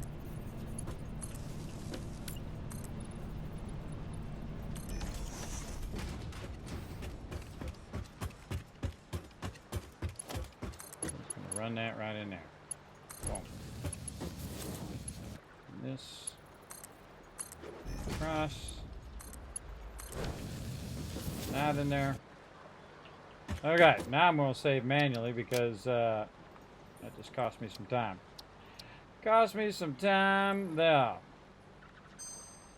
Okay, looking good, looking good. Okay, let's go check our thingy. Make sure we put it on the right thing. Uranium cells. There we go.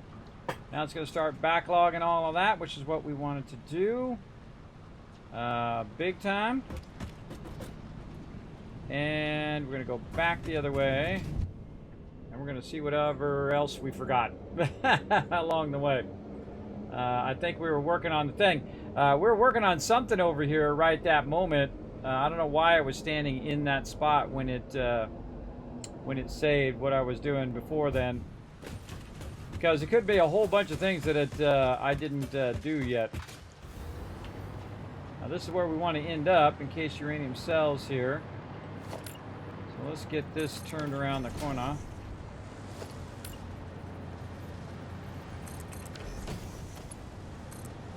Get that over there. Raise that up just a little bit. Run those into there. Alright, this is going to make those encased in uranium cells that we need, our fuel rods. It's going to make the cells down there, and then the rods are going to come out of here, and then the rods are going to run over there. Big time. So, same thing. Let's go ahead and set up our cool stuff here. And of course, we're out of concrete. Out of concrete. But we know where some of that is. You grab a bunch right off the belt. Right off the belt. We're just grab a whole bunch of it. We're too lazy to run back and grab any more. Okay, so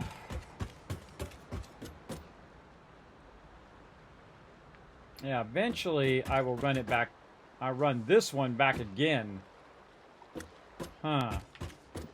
Maybe I should run these to the end and then run them back. It depends on how many of these I got running. But for right now, we're just going to go ahead, run this out. 1, 2, 3, 4, 5, say. Turn off our zooping. Run this up so we don't have to walk over it.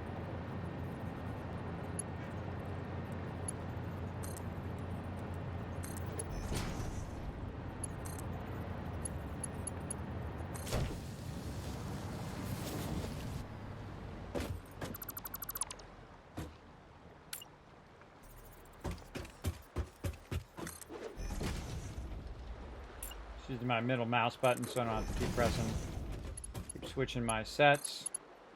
Middle mouse button. You learn anything. You learn one thing in my stream, everybody. Use that middle mouse button. That middle mouse button is the jam. Let's do this just to make that nice. 1, 2, 3, 4, 5, 6 right there.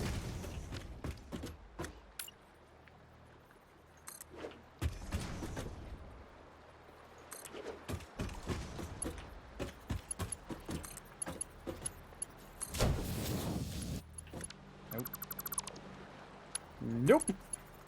There we go.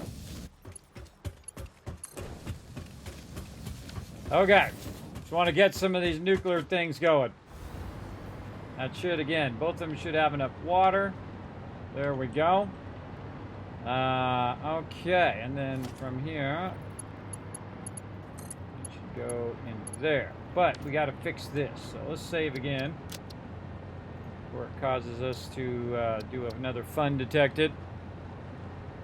Feeding the gremlins. There we go. Yeah.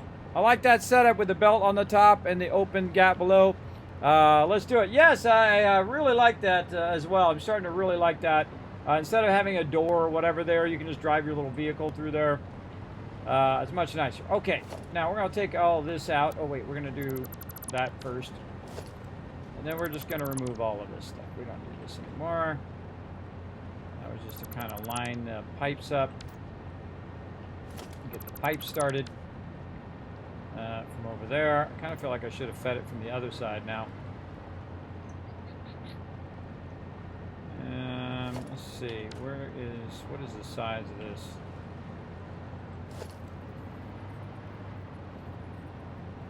Yeah, see the size of this I think goes out here. So I think it'll be fine. So when I put another one down, the pipe won't be in its way. Okay, so we're going to reverse the direction of all of this. Let's take all this stuff out. And we'll leave our pipes in. Taking this out. These stackers. Just pressing Control and releasing so I can just get the specific stuff that I want. Then we're going to go to our blueprinter and we're going to swap the direction, these ones on the top.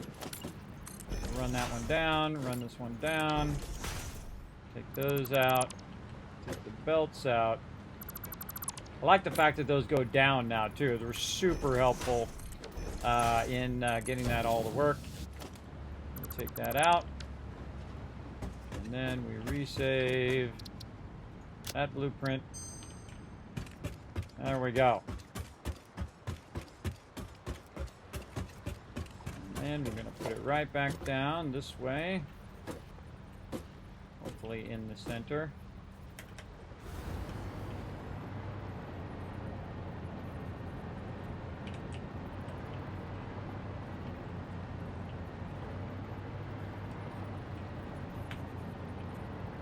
Love the hologram thing, which allows you to center all your stuff like that.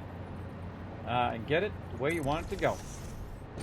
Okay, inputs going in. Need a lifter. Right there and over there. And then outputs going out. Going this way. Like so.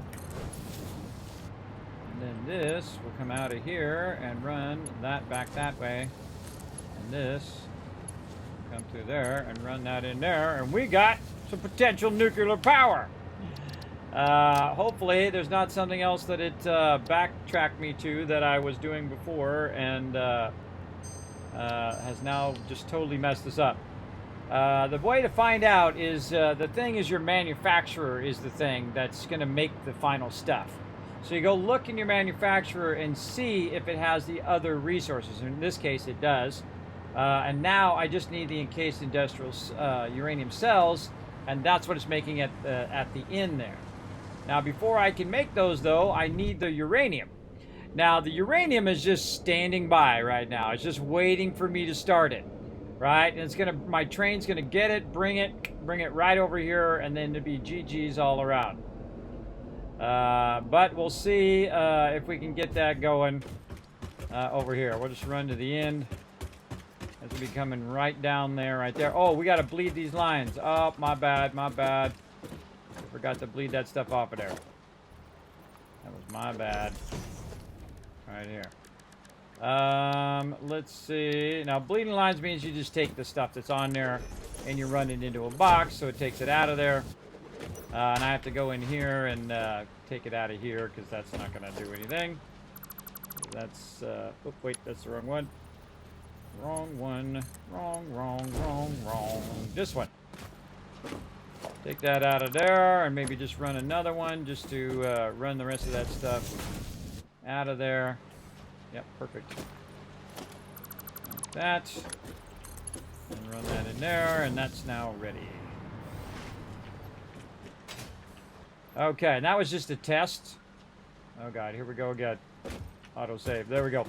That was just a test to see if it ran all the way down, if the train picked it up and run it. And the answer is yes, it does work. Because we got those aluminum sheets to run all the way down.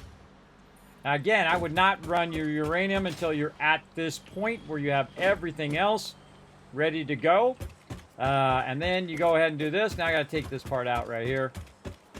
I'm actually not going to use this. So I'm going to go way up here to the top. Let's see if I can hit that top one. Let's take a few of them out.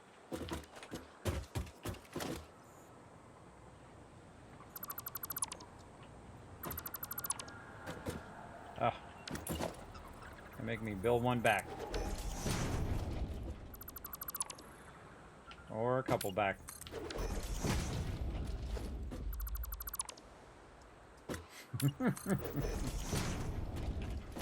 One more. Come on. God, how many more of those up there? Fine, I'm just going to build two because I think it's just going to keep trolling me. Ah, got you that time.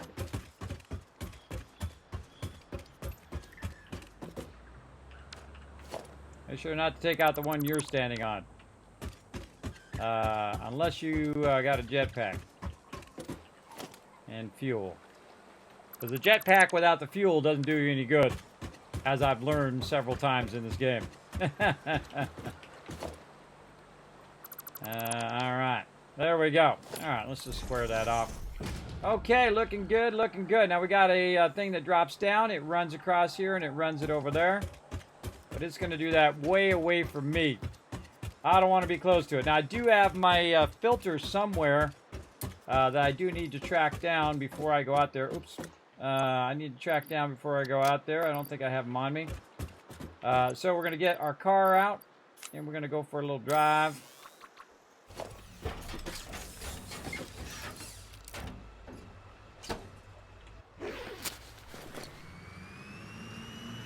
Go track those filters down. I don't feel like I want this to be nice and straight right here.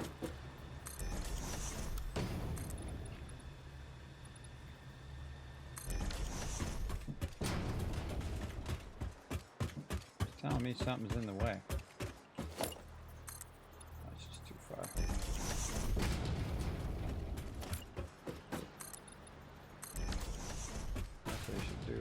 here on this one. This should be the one that goes all the way down. Because eventually this will all be nuclear power here. But that's okay. I'll just do that to hopefully remind myself later. Wow, look at the scale we're building today. We're building at a really big scale today. Big time.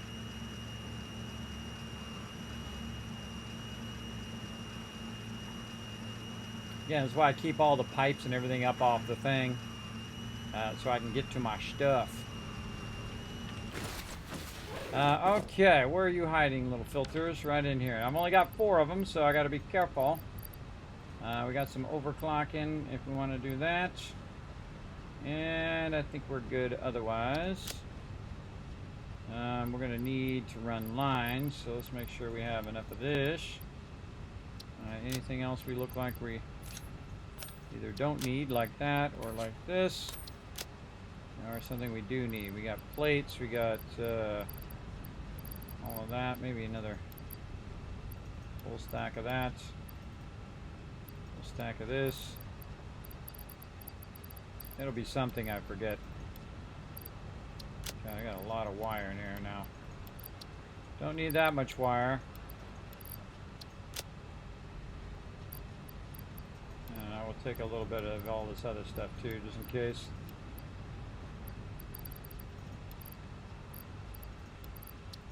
Totally gonna sort this stuff later.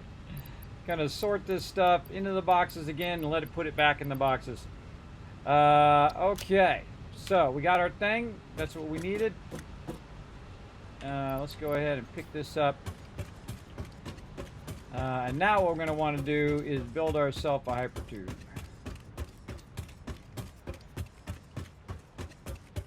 For sure.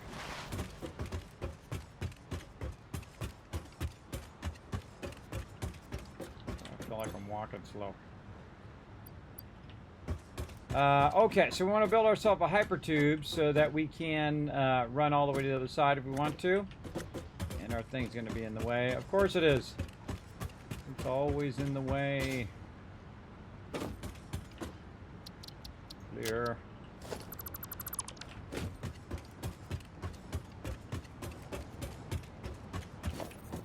That's because once we get that uranium going, we're going to want to get the heck out of there. Ugh, more rotors. We're getting there, everybody. We're so close, so close. We want to be smart, though. When we run over there, we want to be able to get this started up and then run back and watch our nuclear power kick on.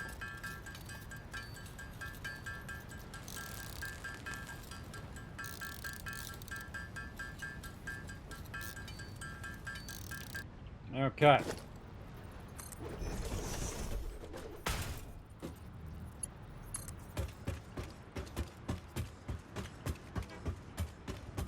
Oh, I hear it.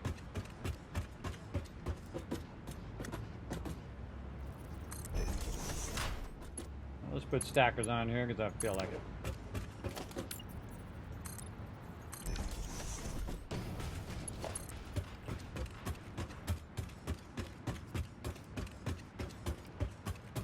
Let's just divert it right here because we're going to go up this thing temporarily. Now, eventually this thing will be gone. I should probably fix it while I'm at it so that we have this nice and lined up. On this side, actually it's forward by 1. Get that back out.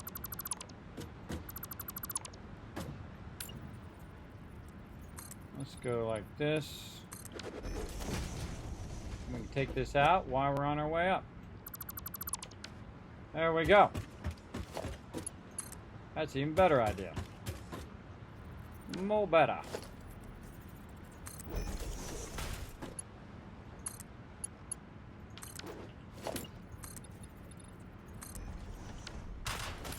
Fill that stuff in while we're at it. Okay, going up.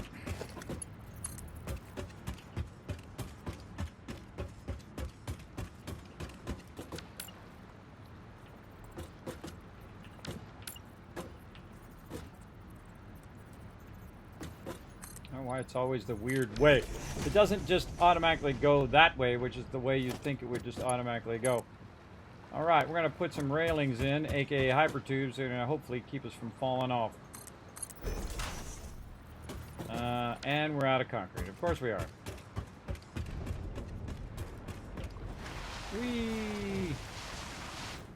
I know how to get some. Just like this.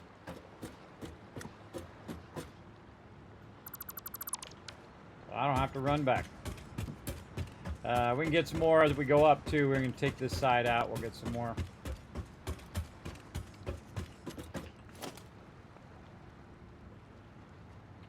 There we go.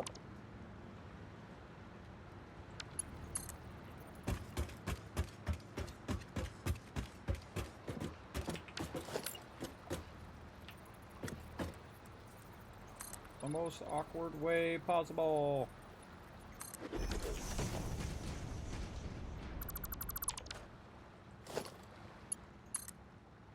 So cool every time you can do that from really far away. So this acts like a railing so you don't accidentally fall off. And that's why I do it like that. Take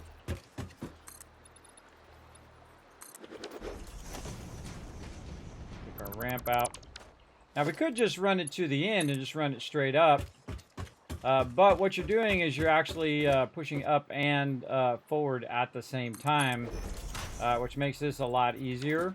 If you don't do it at the same time, then it's a lot more awkward to go just straight up like that. At least I find it more awkward.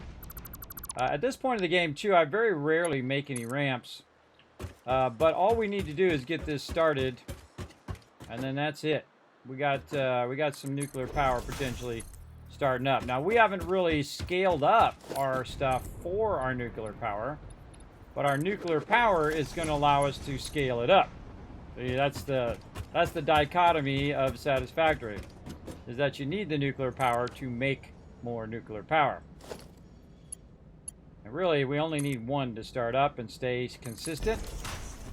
And we will keep tinkering with it until we get it to be nice and consistent power. And again, you can do all the numbers ahead of time. But not totally necessary. Oh, I missed a few down there. There we go.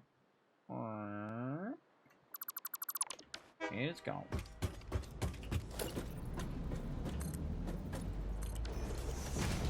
Gets two more. One more maybe. There we go.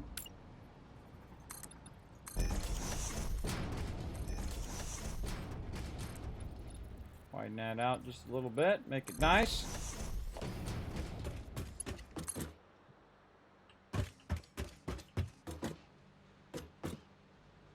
Ugh, out of steel pipe. Tragedy. It's a tragedy. All right. Should we just start this up while we're here? Kind of feel like the answer is yes. Now this thing's running back and forth, but it ain't doing anything. And so now I got to wait for it to come back, or I can just go ahead and run over there. Because by the time I get over there, it's going to come this thing. Now, I'm actually going to make multiple trains, which can do this as well. So, while we're waiting, let's go ahead and do train number 2. While this one's coming back. Oh, I don't have my computers. Ah, it's always something. All right, guess we're waiting. Or we try to make some stuff. Let's see what we can make over here in the crafting bench while we're waiting. What do we got? What kind of fun stuff can we make from the random resources we got on us? Nothing I need. Nothing I need there. All right, little train. Come on back. We'll wait for you. Here it comes.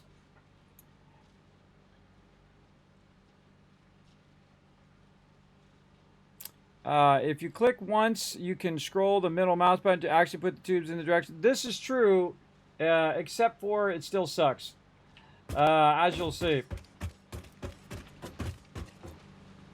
Right over here.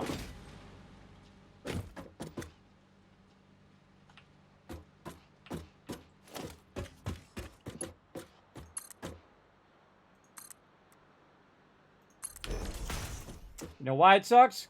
I have to sit and do that every single time. And that sucks. I don't like spending my time doing that. I just run the thing forward, go on to the next thing, go on to the next thing. Also, no, this isn't my first day playing, by the way. I played this game through 40 times. I've played it since it came out. I've played every single update along the way. I have thousands of hours in the game, for sure. Okay, now we're going to tell it not to do that auto driving anymore. Let's turn the auto drive off. Right there, and it's going to be us now. Let's go. Brake. No brake. There we go. All right, here we go.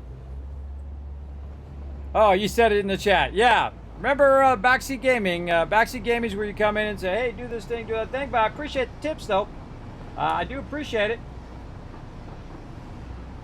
But you'll see that I never do it anymore. It just takes too long to angle every single one of them when it should automatically angle it. I think it should automatically adjust itself to the angle of the incline. That's just me and my crazy ideas.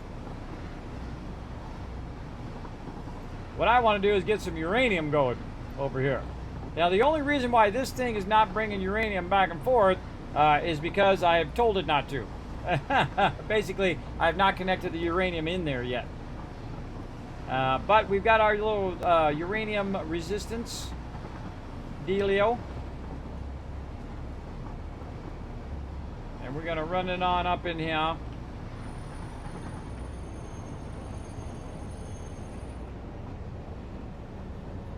And we're going to park this right here. Now be careful when you get out. Holy mackerel, look at that. Whoa, too close. Too close for me. But then, of course, I could just fly out of there. If I did start to fall, I could use the tracks to fly. Okay, so time for some uranium. Time for some fun. Let's get this uranium into here. Right over here. Save lag. Really bugging me, save lag. You're really bugging me. Okay, now we got a problem that this is going to run into our train, and I'm not going to like it. So let's get this up pretty high up away from our train. Let's go ahead and do Shempton. Say something like that. And then we'll go in and use our walls to boost this. Right over here. And we only need the one. So we'll just zoop that up a good amount. Now we're going to start getting radiated, so get ready. Let the radiation begin. Boom. Then we're going to run that over there.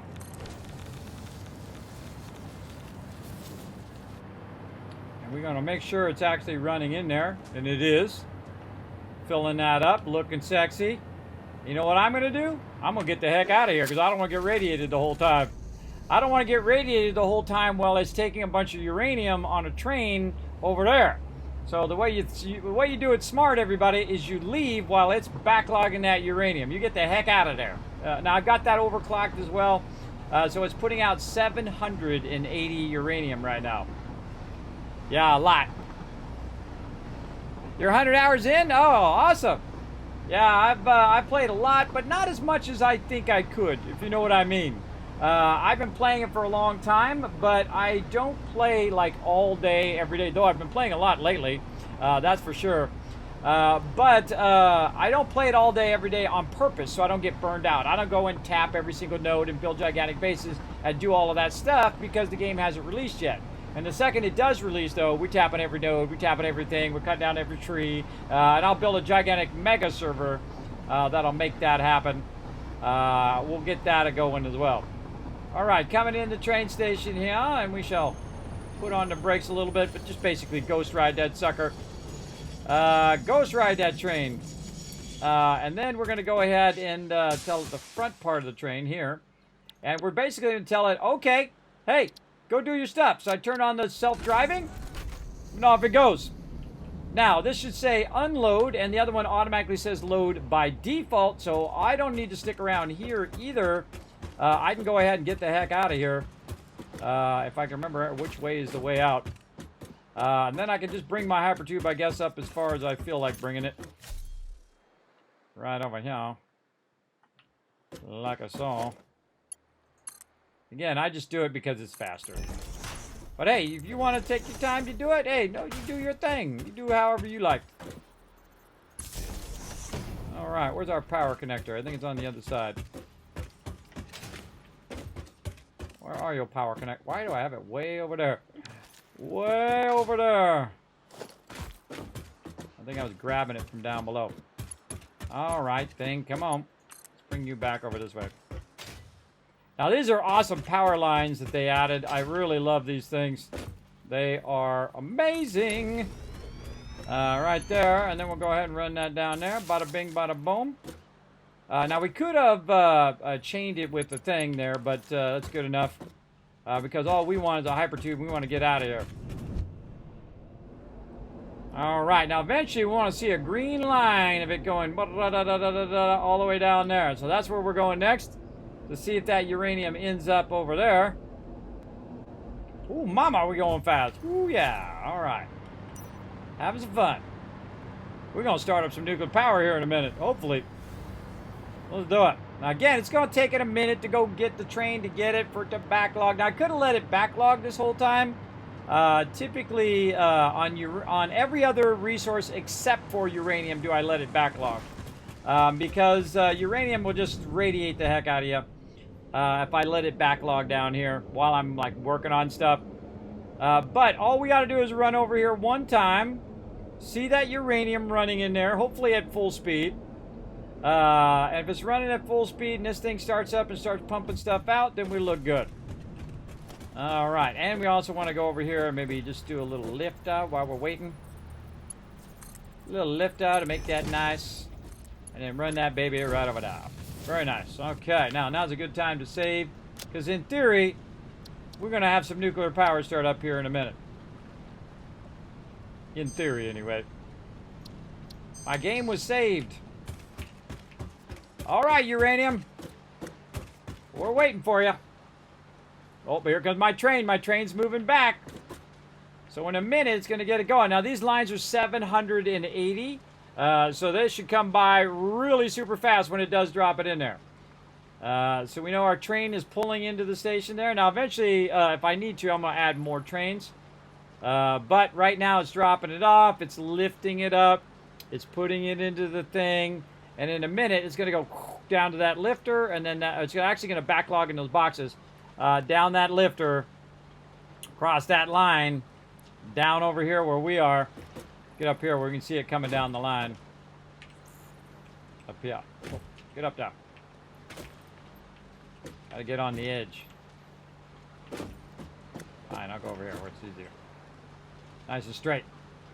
Alright, let's see if I did it right. The train's pulling away. It's hopefully running that out. Hopefully I didn't forget any connections. If I did, we're going to find out here in a minute, that's for sure. Oh, I can see it going down. I can see it going down the line. It's down to the bottom thing. And now it's going to start across that line out there. This is how you know you did it right. If it makes it all the way to here, we did it right. And then the train's just going to do it for us. Of course, we don't want to hang out by the uranium the whole time because we're going to get radiated. But I do have some uranium filters. So we should be okay for a minute. All we want to do is see this thing outputting. Oh, here it comes. Woo, radiation level hot. Do your thing, baby. All right, want to see this thing start up. Oh, no. Oh, no, I got to put it in my inventory. Quick, trash it. It had a few aluminum sheets still on there. There we go. Wow, see, now I'm glad I checked it. See, that's why you don't just let it go. You got to check it. All right, it's going to do 25 per minute. Now, we got a problem with our sulfuric acid going out that we're going to need to solve, which I didn't solve first. It just dawned on me that I forgot to solve that first. And now, at least we'll be okay for a minute while that runs and does all that stuff. Because we're going to end up with a bunch of extra sulfuric acid. And that's now going to run down the line. We'll let that start up. And we want to go ahead. Stupid concrete. Out of concrete. Grab a bunch. Oh wait, we can do this easier. We need to put a door right here too. We need to stick a door over here. Side door. Oh, not that way. Trying to troll me. This way. Okay, watch this. I steal a bunch of stuff out of there. It'll start up in a second. It'll be fine. It'll backlog and be fine. Okay, so we got to bring this out and we got to do a packager. All right, what do we need? Rubber. Of course we do. Of course that's what we need.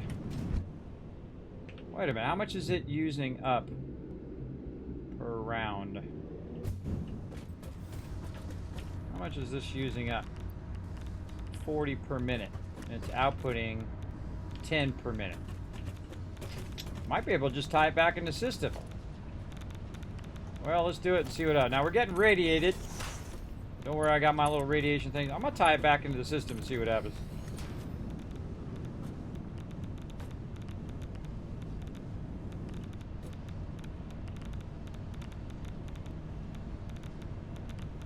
Yeah, I don't know. Okay, we'll tie it back in the system and go all the way down the other side, see if our nuclear power is going to start up. Oh, I see some going down the way. I see him on the belt. And see, now you got all your radiation going over there. You're not over there. Awesome. At least I'm not going to be over there. Well, I don't have to keep making a bunch of these filters. Okay, big boy, what you doing? 0.4 per minute.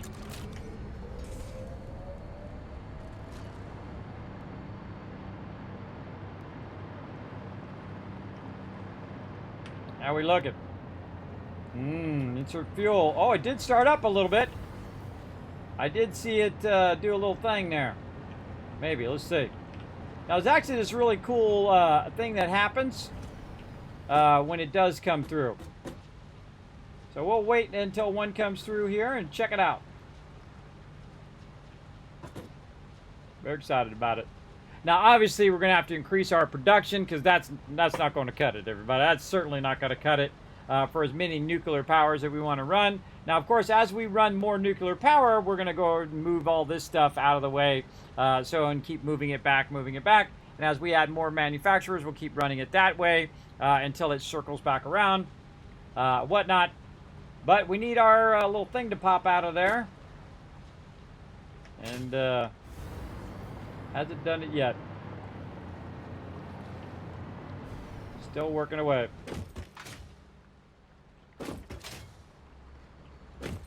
See how close it is.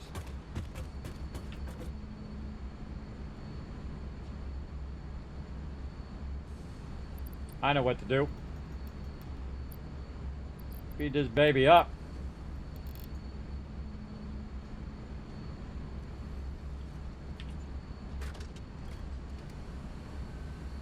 Now, I don't know if that's going to create 100 of them per minute, but the next one's going to go a lot faster.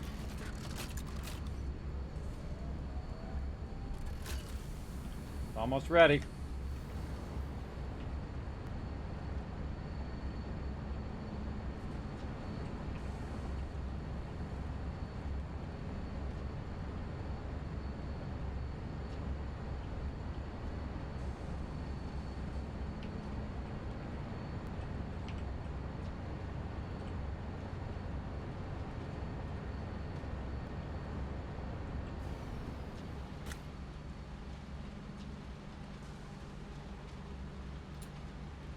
Taking his sweet time, unless it came out when I blinked.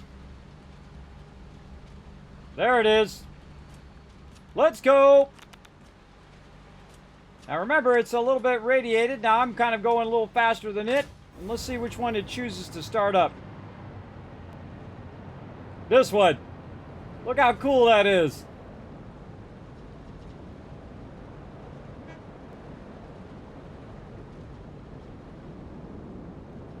That is rocking. Look at our power jump. Boom! All right, now let's see. By the time it finishes that thing, let's see if another one shows up and gets it going. Now, if we see another one come through in about a minute, we get that going. Now, we got a little problem with some waste disposal as well over here. Now, again, I don't think you can run them into the awesome sink. I haven't tried in a long time, but I'm going to try it anyway. Let's do it.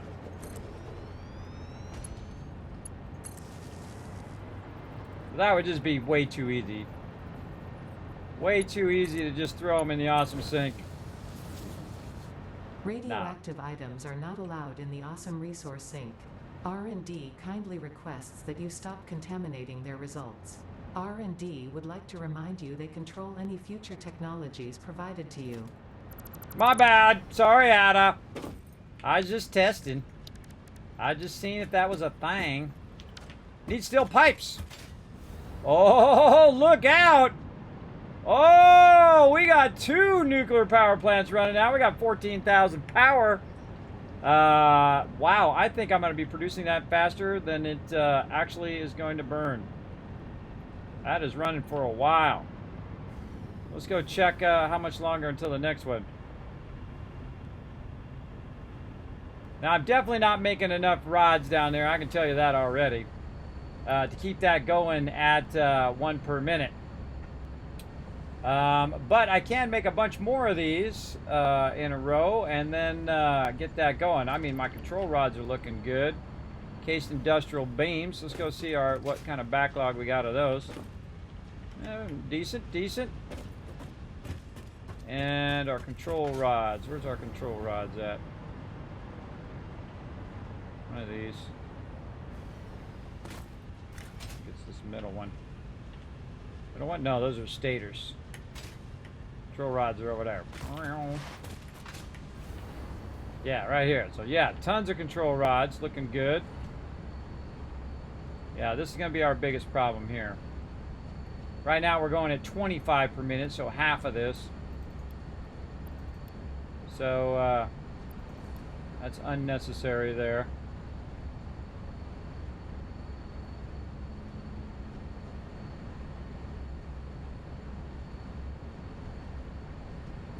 So yeah, 0.4 per minute.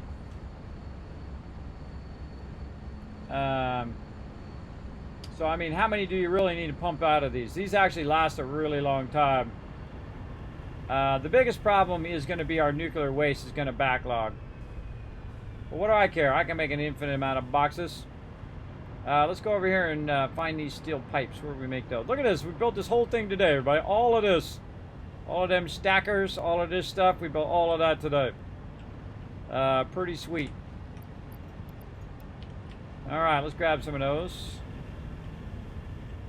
And let's go over here and get rid of this nuclear waste before our power goes off because we don't have any place to store it. Now, normally I'm going to run it way down there the other side, maybe feed it to some animals or something, but right now we're just going to stick it into a box.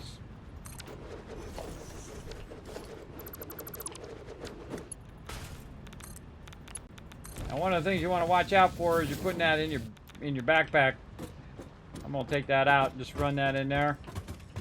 And then, you know what else I'm going to do? I'm just going to run it up into another one. Elevate it. Get it way up off the ground. One of the few times you want to run up and not down. Going up into there. Go in the same direction.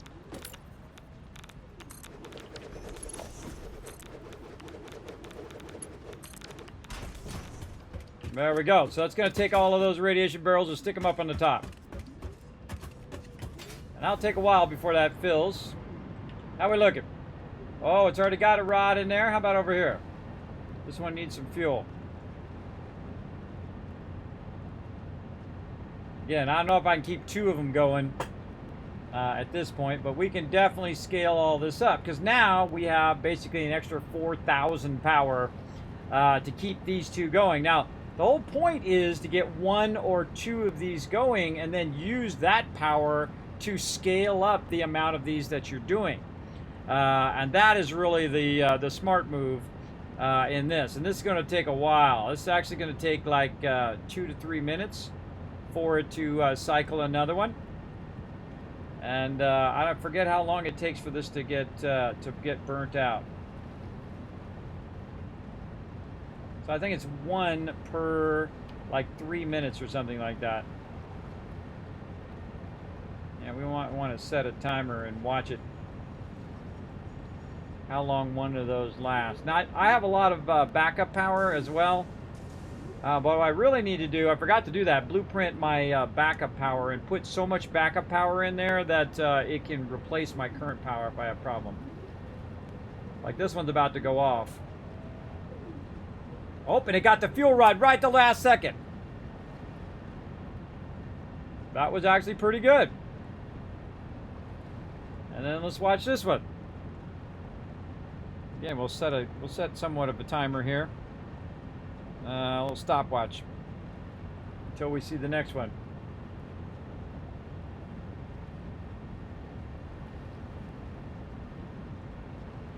Now what you really want to do is let it run for a while, because there's a whole complex process that's running, and you may not have enough of this or may have not enough of that, and this all could go off.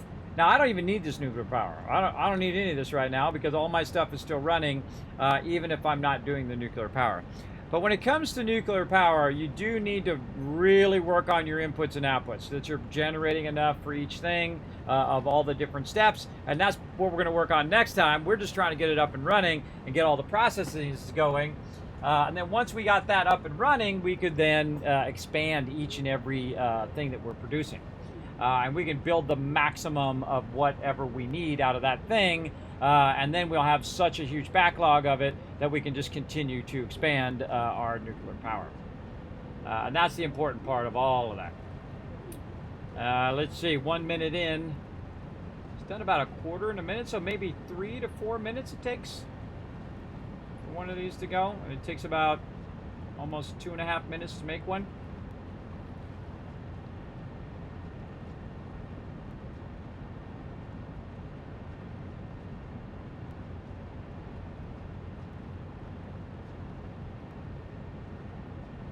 I still feel like I should do that packager because I don't want it to stop. What will happen is it'll stop making those little rods if it can't get the fuel out of there, and then it will just stop doing it. It'll just won't make it because it is filled up. It can't output that that fluid.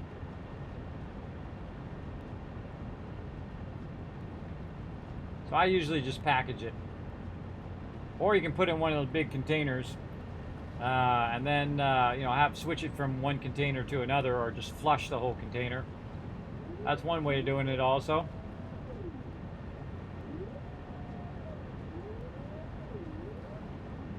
Oh, and there it is. Yeah, that's perpetual power. That sucker's going to run on its own until those boxes fill up with that stuff.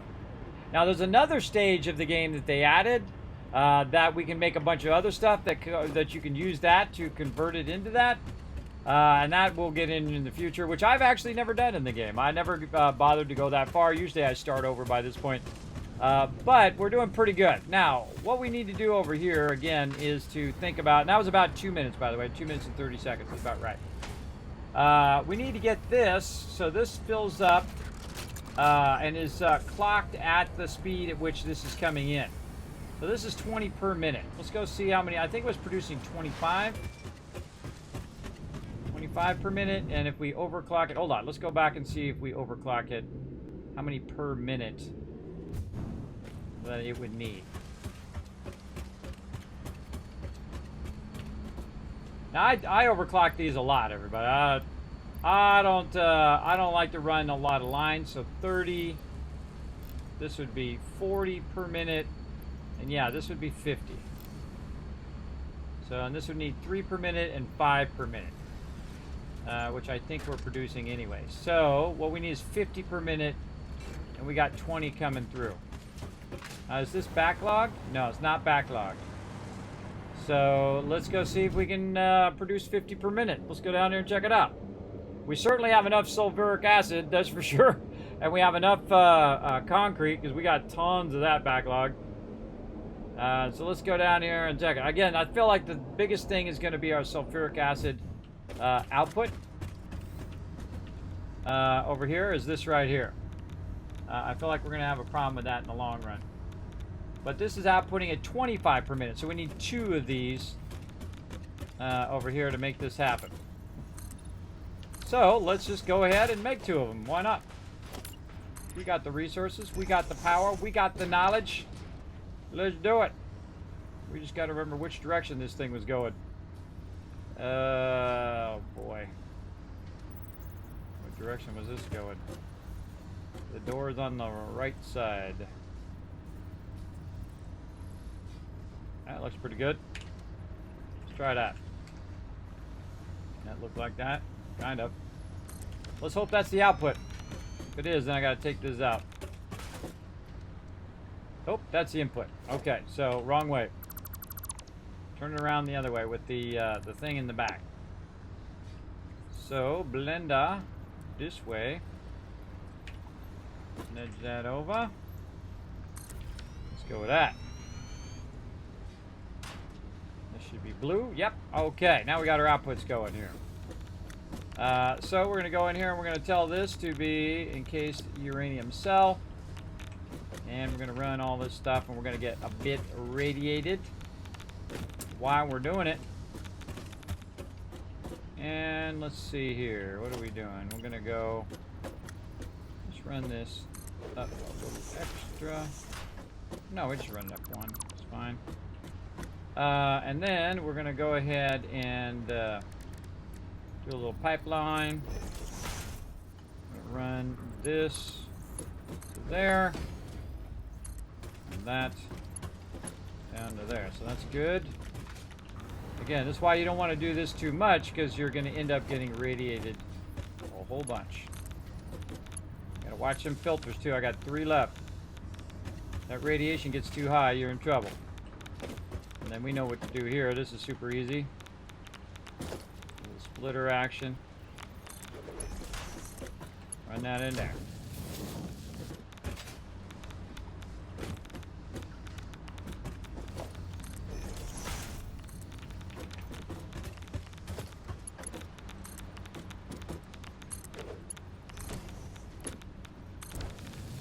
Split that as well.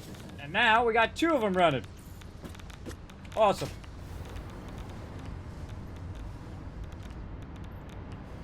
Now we want to combine our outputs.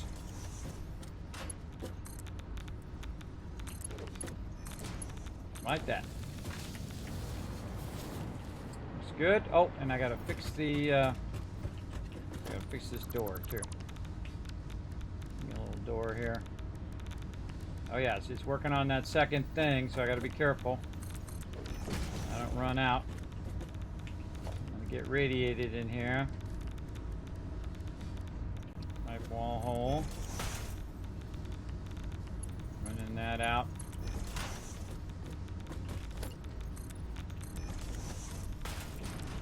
Okay, I'm feeling packager. Let's just do it. Let's just make it happen, Captain. Okay, let's do it. Over here. Packager. Oh, we didn't get the rubber. Alright, we gotta go back and get that rubber. Actually, before we go back, let's actually just click it. So, remember, over there for the packager.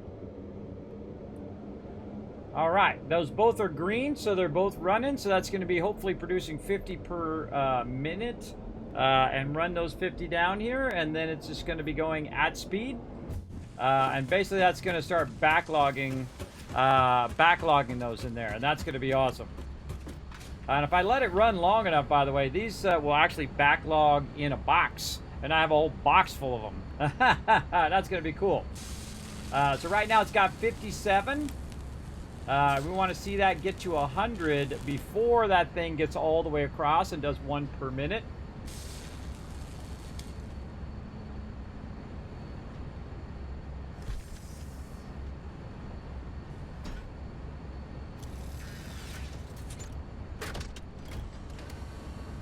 Halfway right now, so it's actually further than 25 right now. It's actually ahead of the game.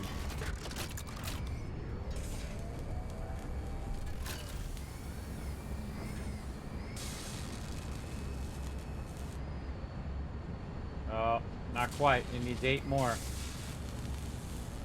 Oh, 3 more.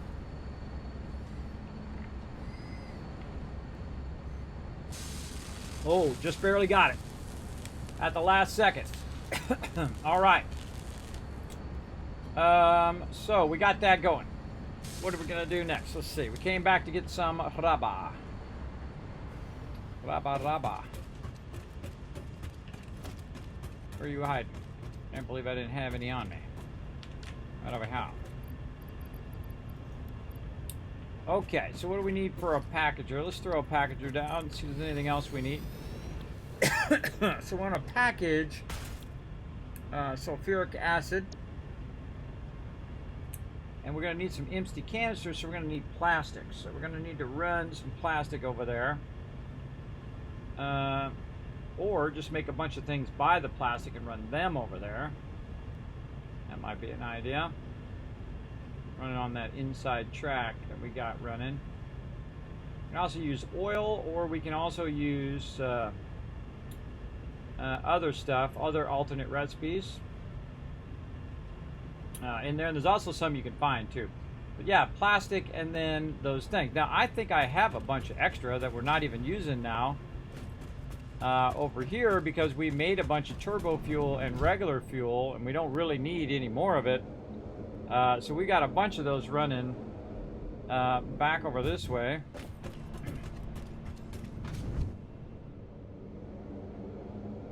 We might just want to run with our concrete up there. Kind of loop those back. Right here.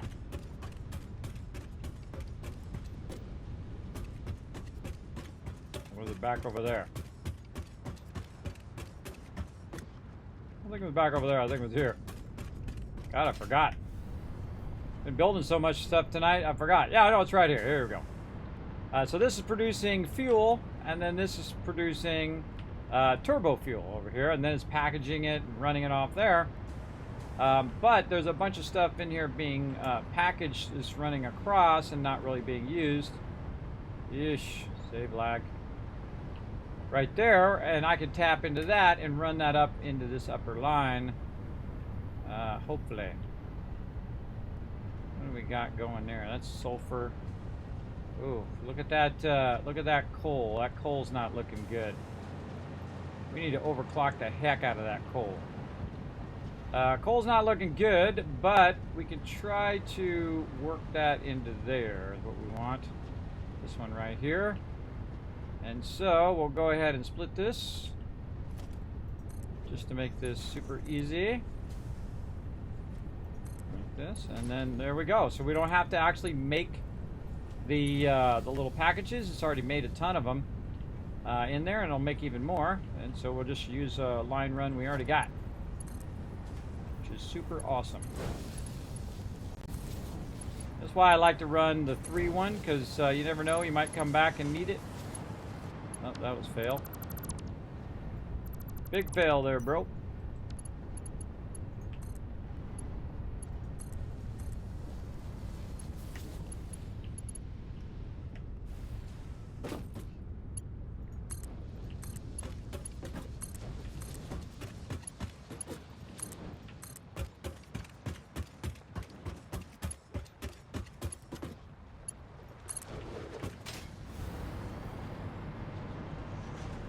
Messing up my line runs. Messing me up.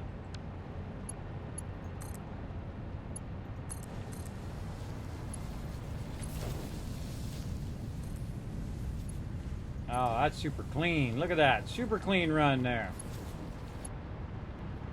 Alright. See if we can get it down here. A little too long and a little too far. Down into here. Cut it around the back. Yeah, we'll cut it around the back part. Okay, where to go? Right over there. Going the wrong direction.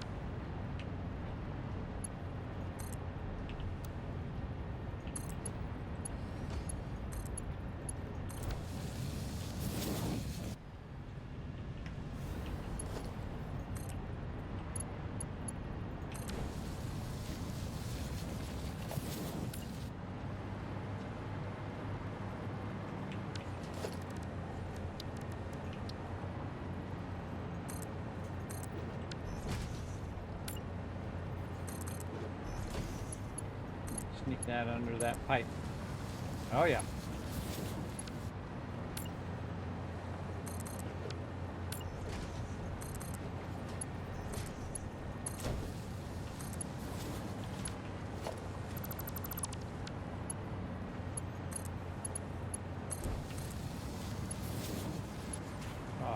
Not quite all the way down.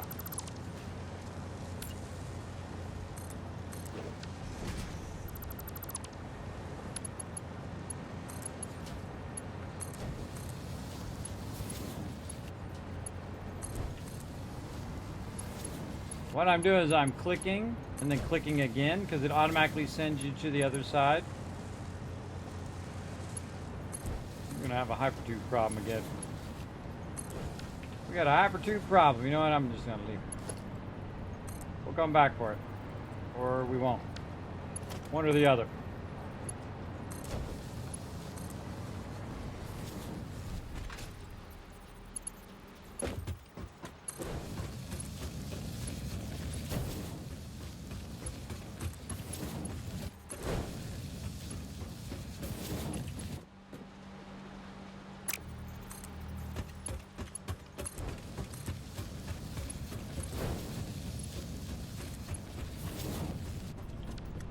Oh wait, we don't need to go that far.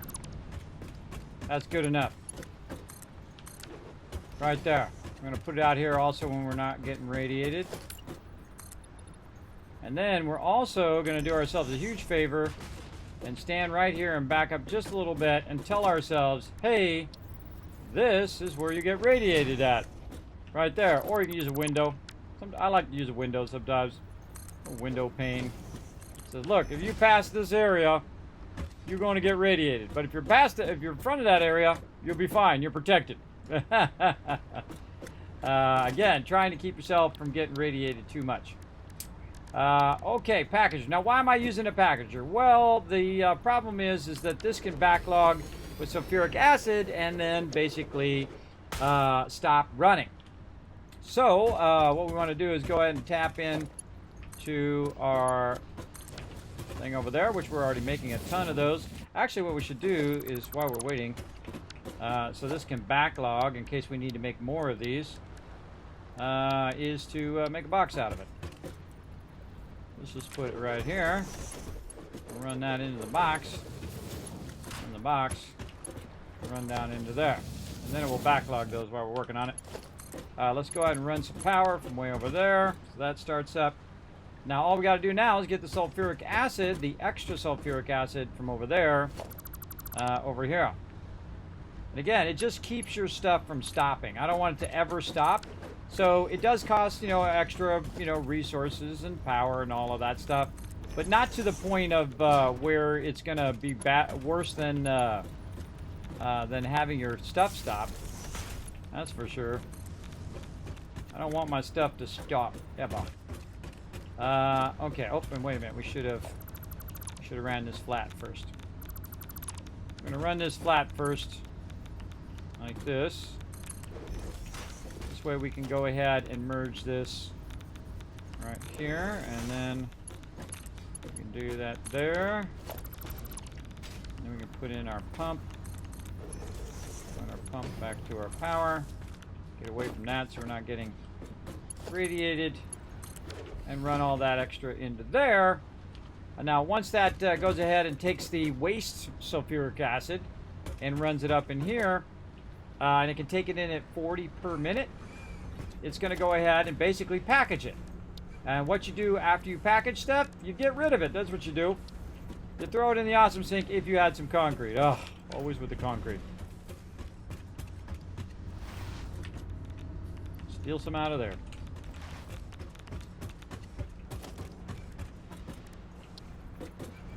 So you just line that awesome sink right up and you kiss that stuff goodbye.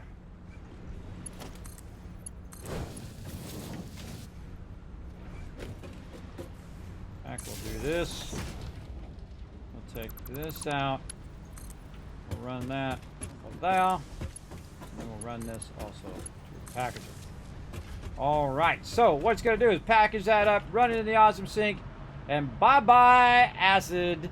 You never have to think about it again. You don't have to fill it up in some thing. You don't have to come over and flush it. You don't have to do any of that stuff. Just get rid of it. It's a waste of your time. But you can actually reflow it back in if you want. You can use valves. You can use all sorts of stuff to keep it from doing that. But this is outputting at 10 per minute. And so over here, we've got 10 per minute, so that's 20. This can go in at 40, so we could do 2 more of these, and it would run at full speed. Right there. I'm a little tempted to do that.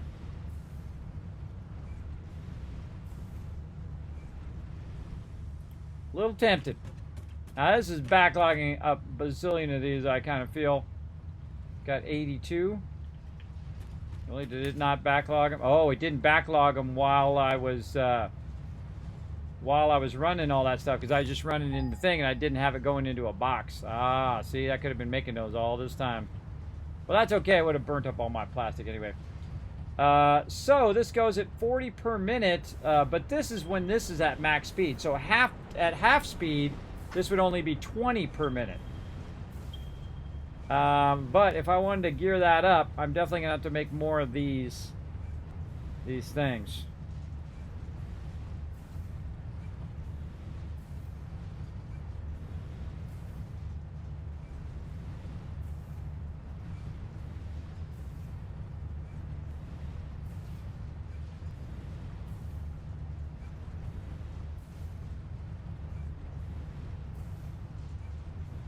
Trying to see if it catches up.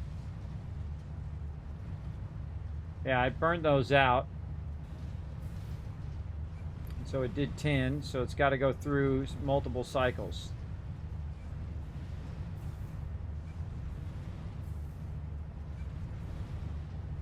And then the other one starts up, the other one pushes through. It's actually on alternate cycles. Instead of both of them coming through at the same time, because I didn't start them up at the same time, you can actually put stuff on different cycles. So one goes and does 10, and the other one does 10 in different rhythms, which is pretty cool, I think. All right, I don't know if that thing's producing 40, but I hope it's at least producing 20 to keep that running. Let's go back and look. How many of those is producing per minute?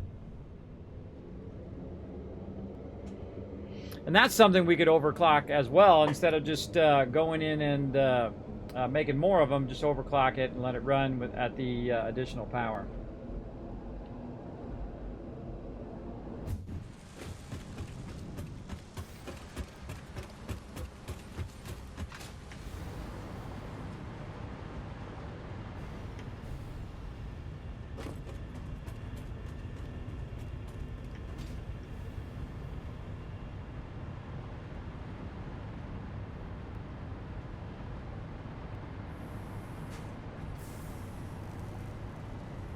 So cool.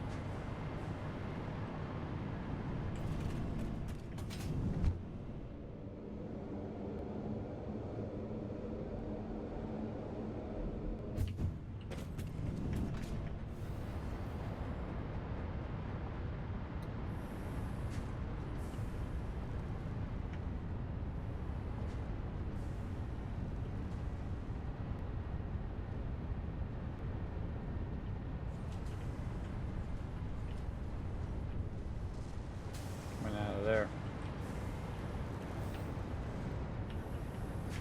I don't remember where it was. This is producing 60 per minute. Okay, I don't think that's going to be a problem. It's got plenty of plastic, and it's producing 60 per minute. All right, that's fine. I feel like we could probably get 2 more of those in there.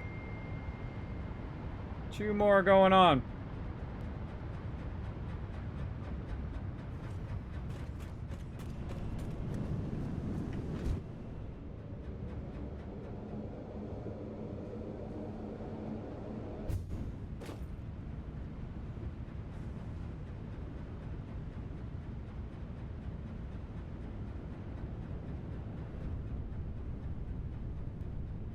Hold on a second.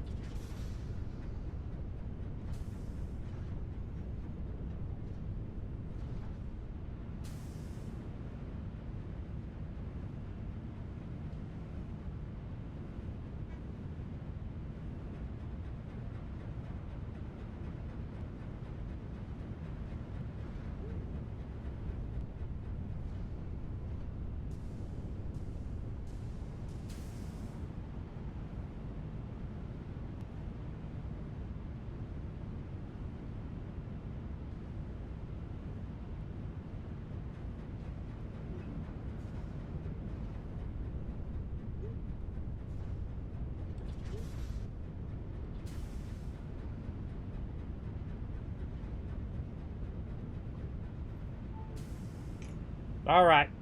Checking on my daughters there. All right, got distracted. What was I doing? We did a whole bunch of stuff and the things in the stuff. All right, we're going this way. Let's see. Oh my God, it's 8 o'clock in the morning, everybody. We've been streaming for 12 hours. Now this is a stream of streams right here, everybody. This is fun, man. I'm having good. It looked like you fell asleep. Oh, sorry. No, I was using my thing, resident sleeper up in here, everybody. I've never gone full resident sleeper in the stream. I have done a few, you know, one of these on those 20-hour streams I've done a few times, but never full resident sleeper. All right, let's go over here and let's crank this up, everybody. Let's get this really serious over here. If we can get 2 more into this packager, let's do it.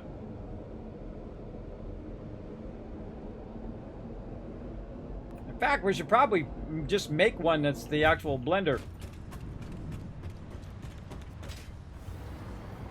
Here's what we're gonna do. We're gonna go over here and we're gonna put our packager, our blueprint designer, right in the way as we normally do. Right in the way. Right like that.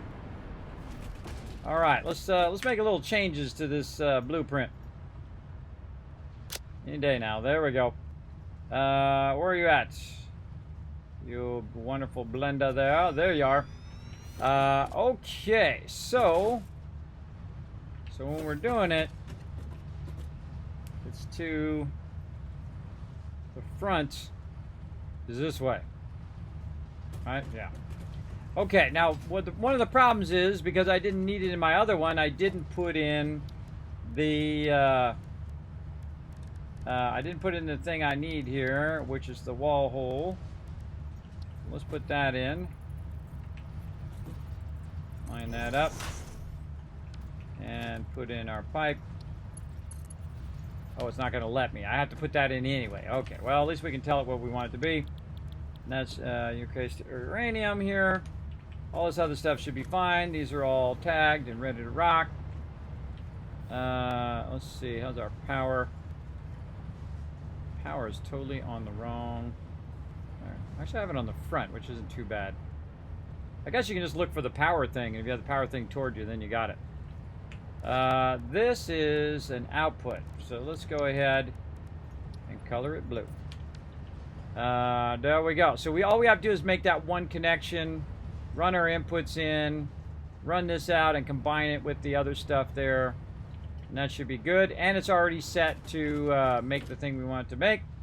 So we're going to say Yuri Blender and save that sucker. We should make it green too. We should make it very bright green. There we go. Save that sucker. Then let's get our resources back.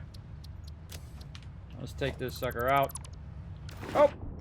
I guess we're going for a swim. Glad there's no sharks in there. Alright, let's do this.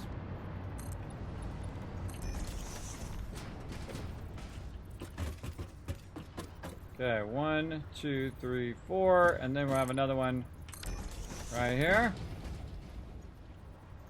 And who knows if this is enough resources for all of this. Man, that's coming out at 780, so I think it should be enough. We'll find out. Let's go ahead and put this baby down. And we know it's going to turn that way, I believe. Should have fixed that door too while I was at it. No, it's going to go where the thing is in the back. Yeah, like that. Just like that, except for way further over.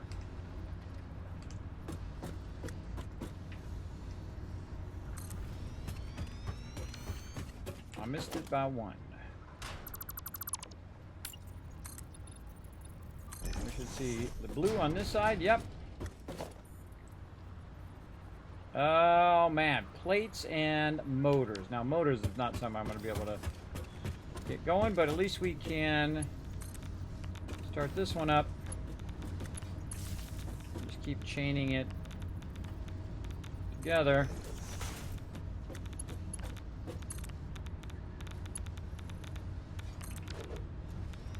No, that's not good. That's not good. We want to get... Oh, wait. No, we're going to run that up. We're going to run that up, so it won't matter. Run that like this. We're going to run this up. And now we're just getting lazy. Instead of doing like the inline stuff where we stack it across, I'm just merging across. Oh, and I'm out of aluminum sheets too. Out of a bunch of stuff. All right. So we need aluminum sheets, motors. Let's just actually just do this. There we go. That'll tell us all the stuff we need to grab. Again, staying away. See how I kind of stand back away from where the actual uranium is, and I stand back at a certain level. I can still build and do all my stuff, but not getting as irradiated. And I only have 2 filters left. I could go make a bunch of filters. I can make 100 or 1,000 of them if I wanted to. But the point is to do it without having to do that. That's the cool part. And again, I want to go ahead and overwhelm this thing so it has so many encased uranium cells that it's just like ba-bow. Ba-bow, and then we can go ahead and then put another one next to it and another one next to it. And just keep making a bunch of these manufacturers that are making all of this stuff as well. And then in this particular case, you'll actually see me use multiple manufacturers instead of overclocking them in the long run, just to make this easier. And I'll start doing inline runs, which are actually stacked 3 high, which is pretty cool. Doing that as well, but we'll actually go in and try to blueprint the some of that stuff to help out. Now, I think we can take this packager out of here as well and get some of that back. Let's find out where all of our resources wandered off to. So I need some of that. I got plenty of dish. Let's just grab all of that. And then all of dish. What the heck? Just grab it all. All the rest of that looking good. Again, that's the cool thing about dropping your resources there. You don't have to go all the way back every single time. So that's a huge time burner when you're running back every single time.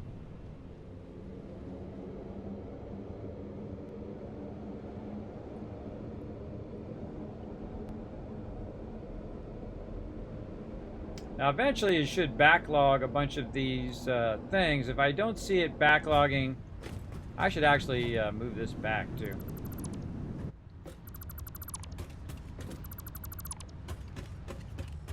So it doesn't keep dropping me in the radiation zone. You basically want to move that back so you're not just getting radiated every single time you come down here. Oops, the wrong thing.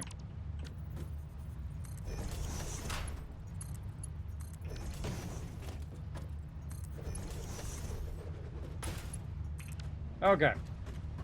And we know where the safety area is now because we have our little walls here. And we'll go ahead and run this over there.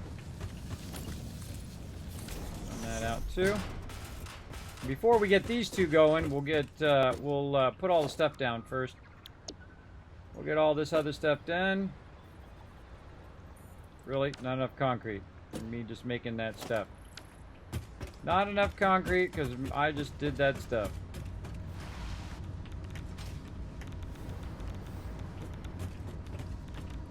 Pull some more concrete out of here.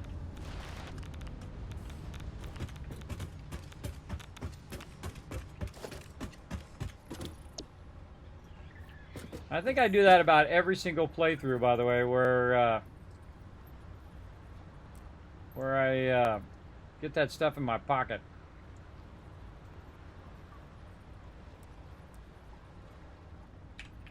All right. Oh, that's not flat on the ground. Close though. We want the arrow pointing toward us. So we can have those outputs right here. We can pass those power lines down like so. And keep tying these into each other along the way.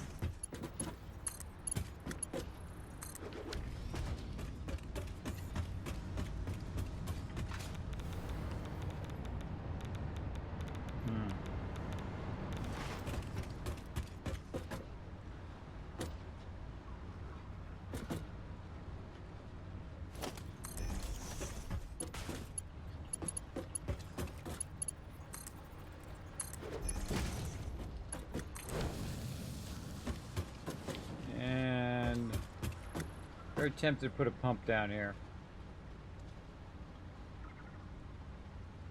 I got enough power for it. Let's do it.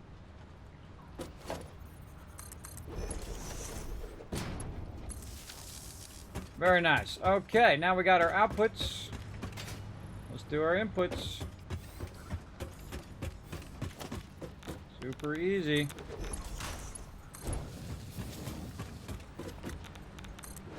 Oh, that actually did not hit the belt.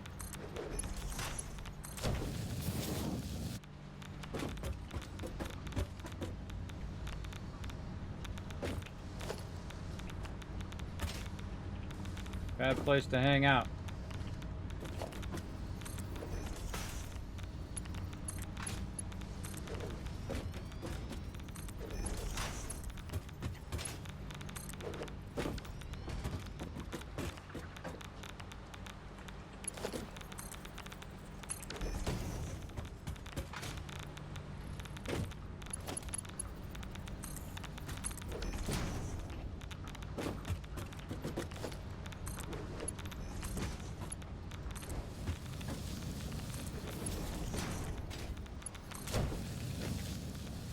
That's it.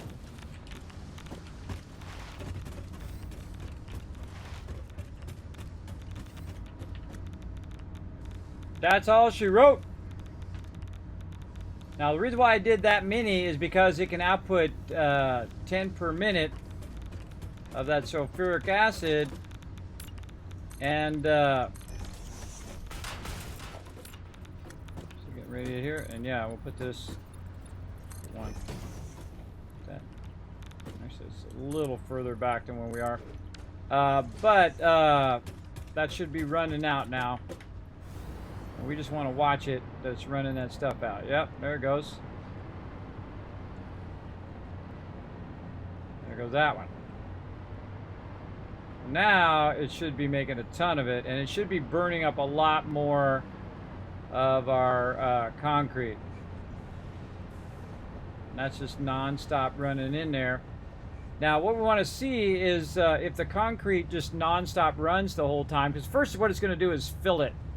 And it's going at 780, so it's not like it's a problem. Also, by the way, I can go up on top of it and not get radiated as much up here too. And I can see how the concrete's doing. I can also see if they're all running. And that's why I did it like that. It's kind of cool though. You can see the thing. Oh, a little too close. You can see the stuff up there. So that's filling with 500 there. And that one's 500. And this one at the end. 500. So there we go. So that has, it's maxed all of them with concrete. It's only 15 per minute. It's running down the line at 780.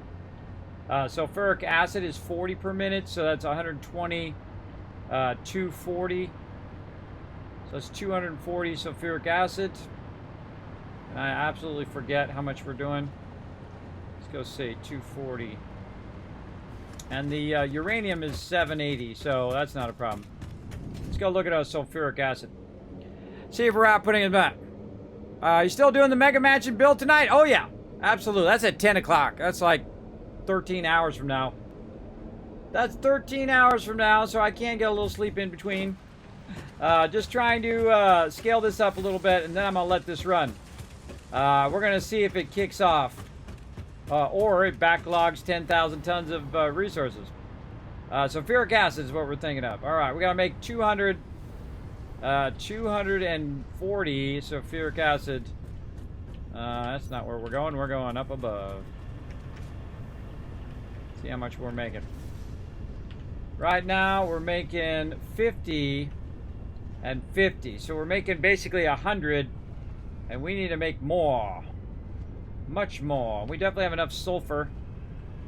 So basically what we're pumping down the line, of course we have a giant backlog of it right now, so you can see we've got a bunch, but it's going to start diminishing. See, diminishing? It's going down. So we're going to need definitely another one of these. So let's go ahead and what was this? This is unknown blueprint. Awesome. That's the one I want. Unknown blueprint. Unknown blueprint. Did I accidentally destroy it? Oh God, I hope not. Sulfuric acid in this one. I don't know what's wrong with it, but...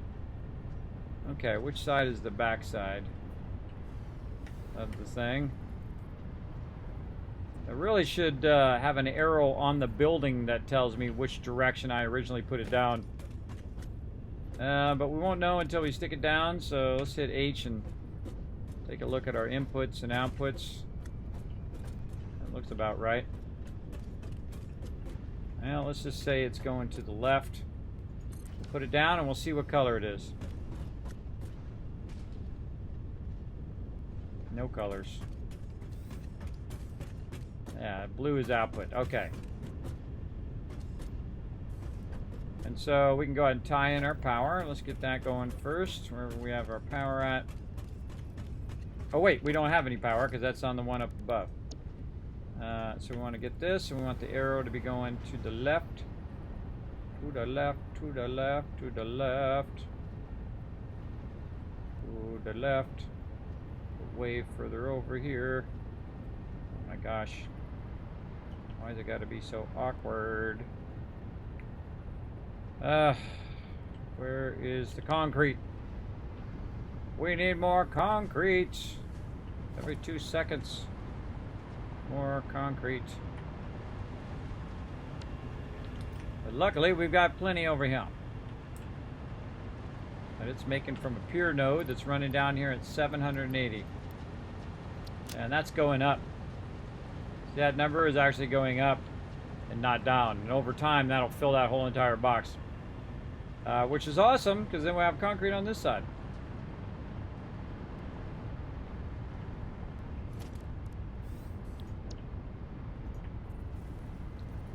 Alright, let's try it again. This time, only better.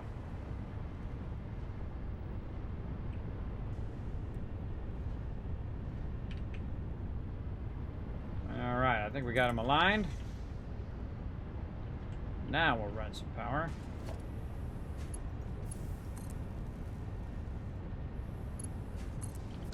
Okay, we got to do all of our runs here. That's running some water in there. Forget how much water this needs. I think I need to run another one. 50 per minute, so we'll just put another one down. Snap that right in there. Of course, we got no rotors.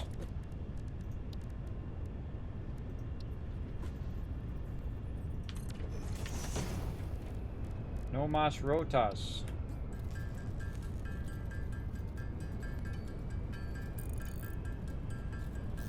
Probably have a bunch of them backlogged over there because I cut the rotors off. So I got a ton of them back there. I'm gonna go grab a bunch at some point. I could have also left it where it would have just kept a bunch of rotors for me. But nah, I'm good.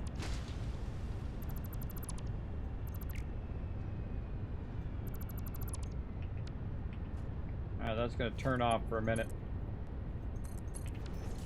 We go ahead and just add that in there. And put that in there. Put that back up there. Run this to that power pole. And then we're going to go ahead and run... How do we run it on this side and not this side? Why didn't we just put it in on that side? Ah. Guess it was cooler to put it in on that side. I don't know. I don't know. Kind of don't like it there either. I'm gonna put it right here.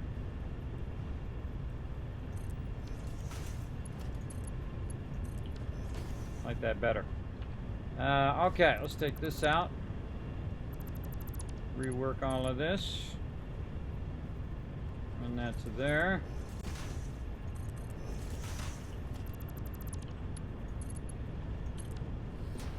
Push that up into there. Check this. Or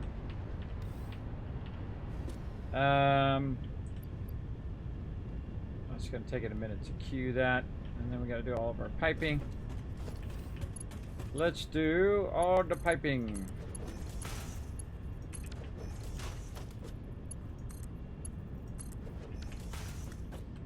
And then we got to do the whole bringing that up in there. Stuff over here. Can't remember if this even does anything. I don't think it does. But we'll connect it anyway.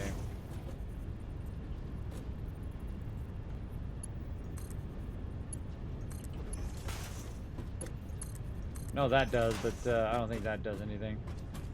Let's go ahead and reconnect this side.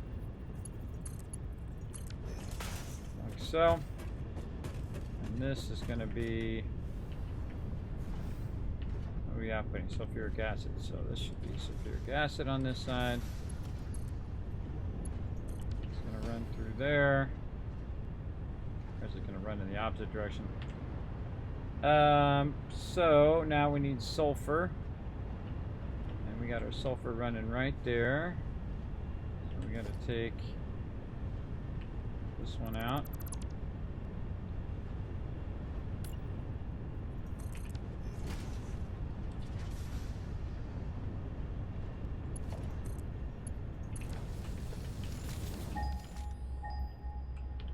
Ugh. Always pressing the wrong buttons. Splitter.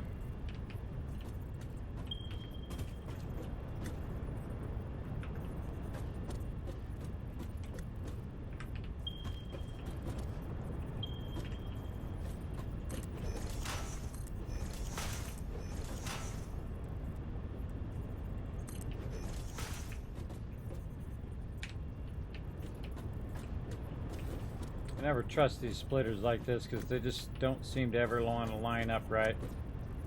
Like that.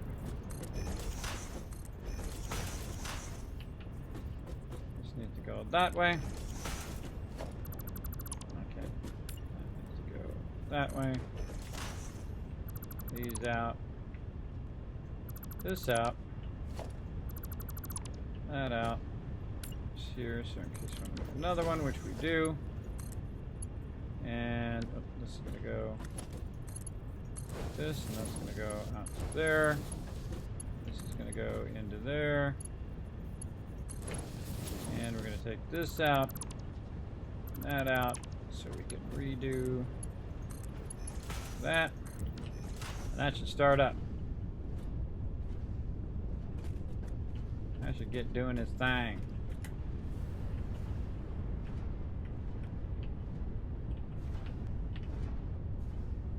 Okay, there it goes. Doing its thing.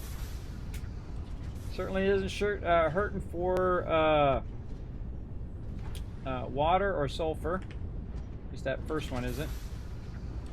This one is now. So now we're producing 200 sulfur per minute. Sulfuric acid. And that should help us out for a moment, but we're going to need to do one more.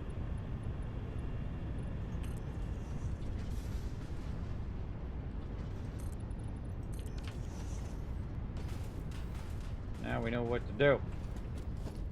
Go in here, take this, aim it to the left, and say, why don't we have enough copper sheets? Yes, trying to get the copper sheets. You guys should come and join us tonight, everybody. I did upgrade the server to 20 people could be playing on our 7 Days to Die server, so feel free to come join us. That would be pretty epic, I think. Oh, wow, it used all those up? It used up all the copper sheets. We're going to have to make a lot more copper sheets, it looks like. If it's burning those up. What's it using copper sheets for? Whatever this is, because this is empty. Again, I should go in and label all these buildings. I should have put a label on them when I was making them. That's why when you're putting them down, you'll know that this one is this and that one is this. Nope, that's still pipes. So still pipes is a problem too. There it goes. Stuff down that way. What do we want to do? We want to see if we have any extra laying around. We do not. All right, well, got to go back for it.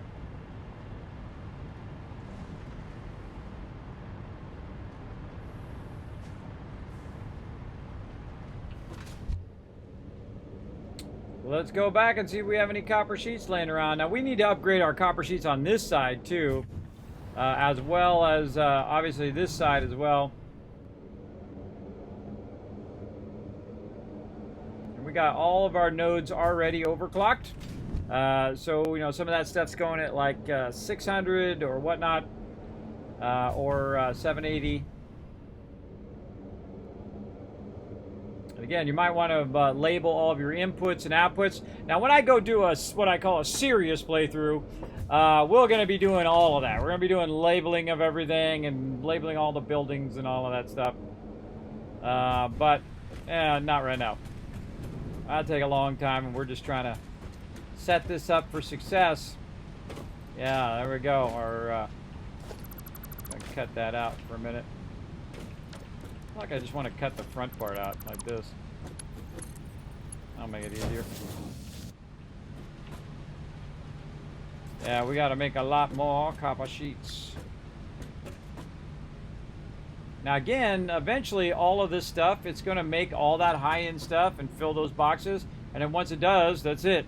It won't make any more. And then all of this stuff will cascade all the way down and fill up every single thing. Because once you've finished a certain thing, like right now, you can see that some of my stuff is not even going up the thing anymore because it's filled up a box full of those. So it doesn't need those anymore, and then it filled up the box of the original resources and ran that all the way back to the factory itself. So all that stuff kind of turned itself off along the way. All right, we'll go with 40 of them.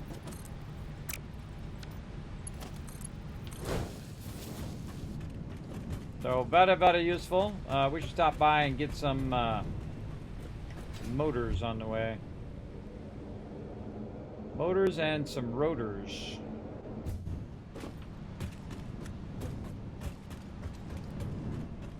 Motors.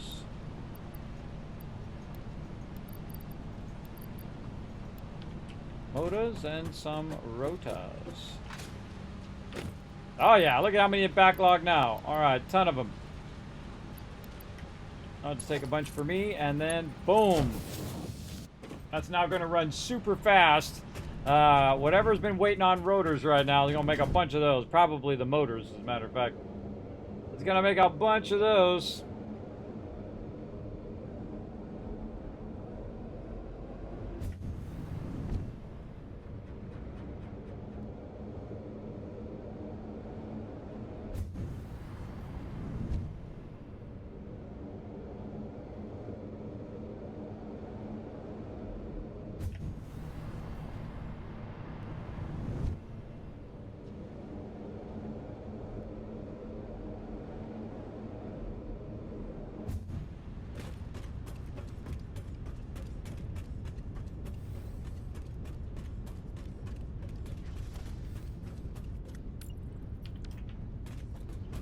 Okay.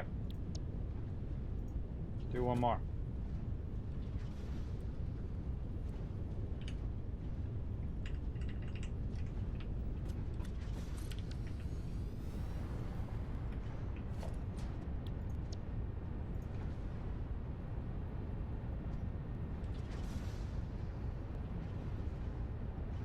What? Oh, more of those. We need 48 for another one. 48.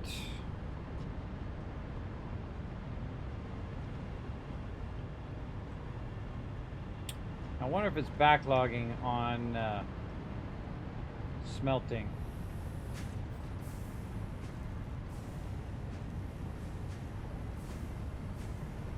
Yeah, look at all these over here.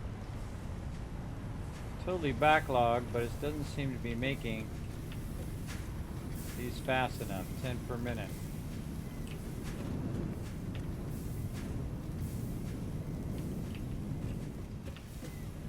It's got plenty of copper ignits, but it's not making them at a fast enough rate. You can see it's backing the whole line up.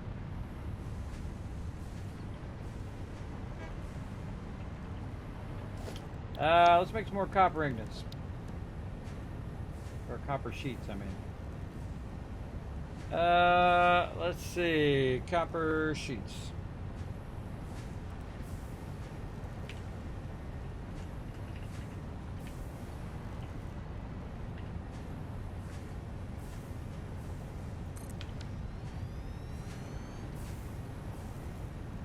Let's guess that's the right direction.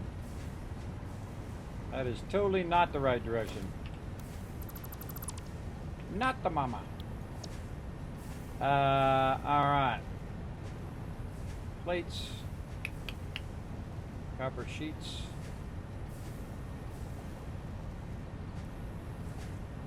That way.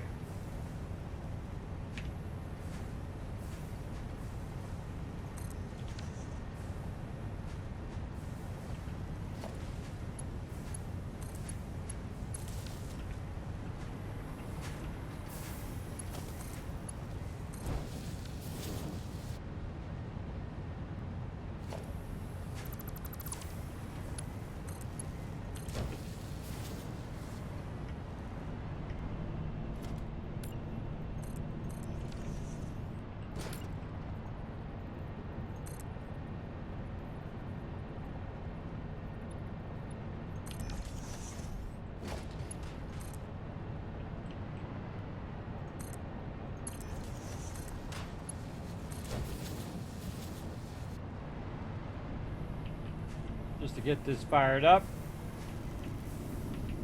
go into one of these and put the rest of this I picked up in there.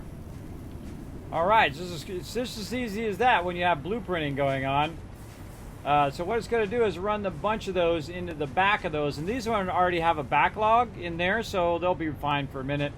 But eventually it's going to go ahead and use up all of the excess there, and we'll see all of these started and all of these started. Now eventually probably one or two of these won't start because it won't have enough, but it's going to be making a lot more copper sheets than it's making now, that's for sure, because it is not making enough.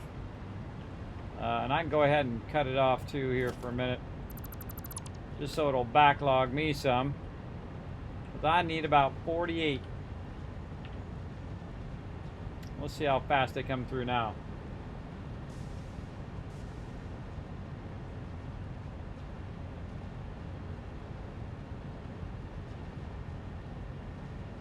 I can tell you this copper is not even smelting at its full ability, for sure, because look how slow it's going. See that? It probably, if we go follow it back to where the box is, this box here is full, that one's full, full, full, full, full, all the way up. All the way up, that's full, everybody. But the fastest it's ever going to come out of there is 780, unless I actually tap another box. And just start tapping these other boxes, because that's as fast as that's going to go. But I definitely need to get more smelters going as well. But as long as that's kind of catching up a little bit here, we just need a few of these. There's 77. All right, it's good enough. And we'll get these back where they belong. Over there. Hopefully that's the right place. I guess we'll find out, won't we? Yeah, it's going right over here. If it turns green, then we know it's good. Oh yeah, there it goes. Turning green. Greenage. What are you waiting on? Oh, look at those. Why is our stuff going so slow over here?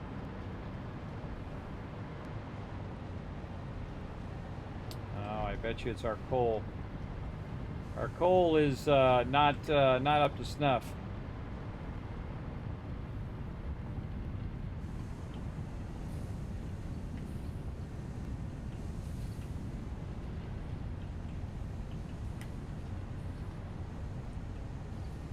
That coal sucks.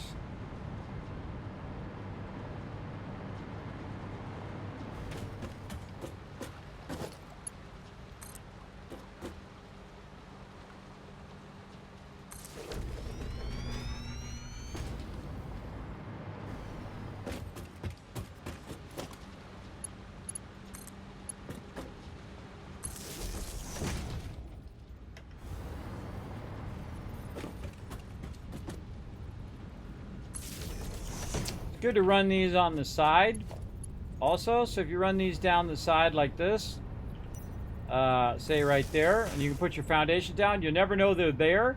But as you're flying underneath there, you'll have the ability just to float. Because basically it'll have power running all the way down the thing. So it's pretty cool. Pretty cool way of doing that. Now I see a bunch of it going up here, but it doesn't seem to be going very fast. Well, that's going down. It's not really using that much going down. Why is it so slow back here? It must be siphoning it off somewhere else. See a portion of it getting used.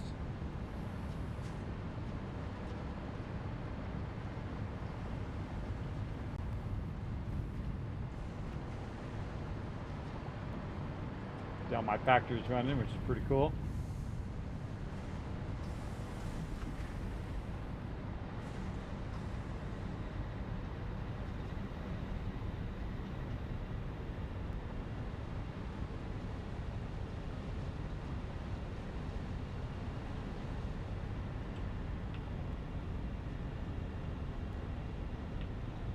I emptied that whole box too.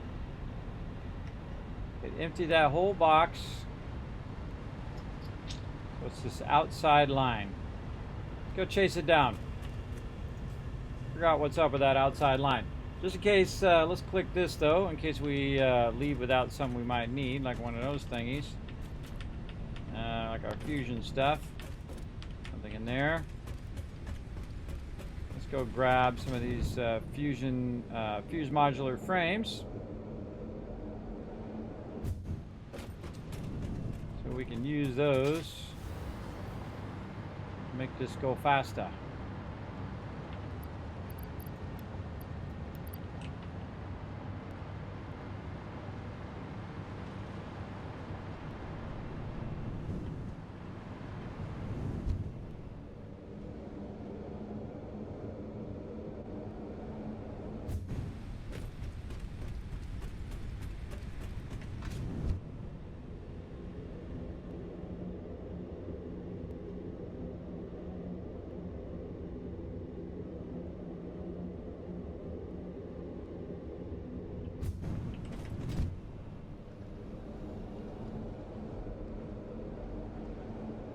Now I really want to come through and actually upgrade every single one of these lines eventually.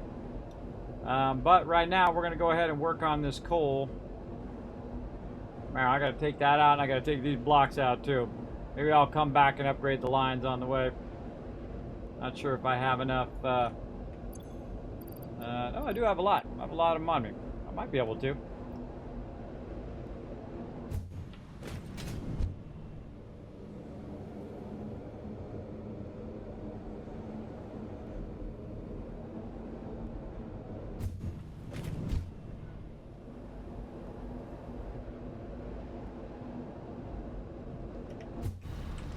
Okay, which one is the outside line? This one. Producing 300 per minute.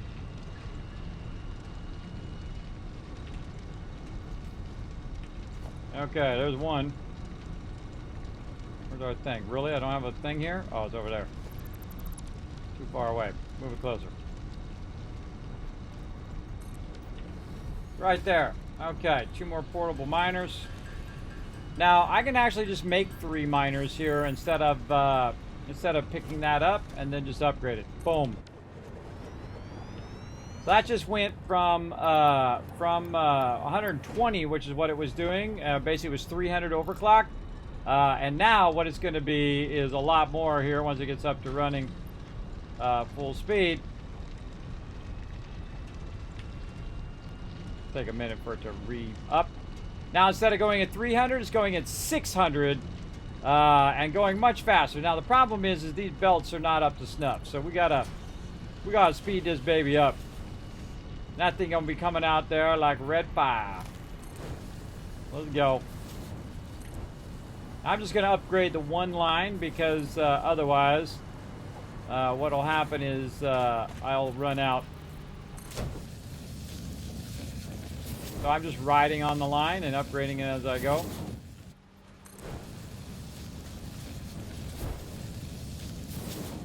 a really fun thing to do.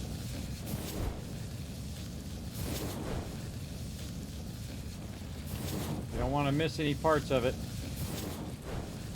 I kind of stood up there just to make sure. These are long parts. These are easier to hit than corners.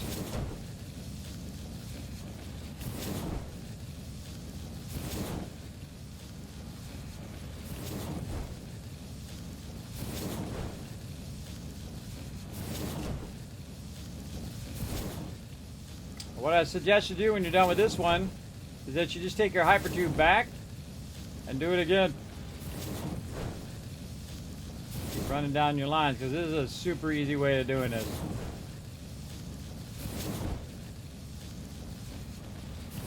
And if you're diligent, you know you got everyone on the way. Oh, there was like a sub part there. Looking for it to highlight in blue.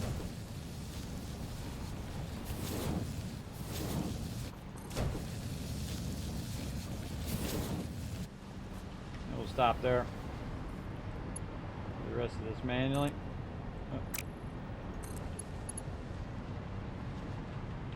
All you want to see is that coming through like way faster than it was. And that's going to go to this lifter. Most likely everything after this is already level 5 because I redid all of this stuff. But you know, let's just double check it. That's a 5, that's a 5, this is 5. Yeah, all the rest of this is probably going to be 5. You can see there's a huge difference. Look at that difference now. Much larger difference in there. Let's take a look. Anything backlogging? No. So it's taking all the excess and running it out there, and our coal power is fine. In fact, we could probably turn our coal power off at this point, but that definitely is a huge improvement to what we had. Again, same thing here. You can try to crouch your way in. Let's go on a little ride all the way to the other side. This is how we used to do it in the old school days, everybody, before you had hypertubes and all of that stuff. We do it all via belts to get from one place to another. That's how I know all of these belt tricks. Just using them as transport.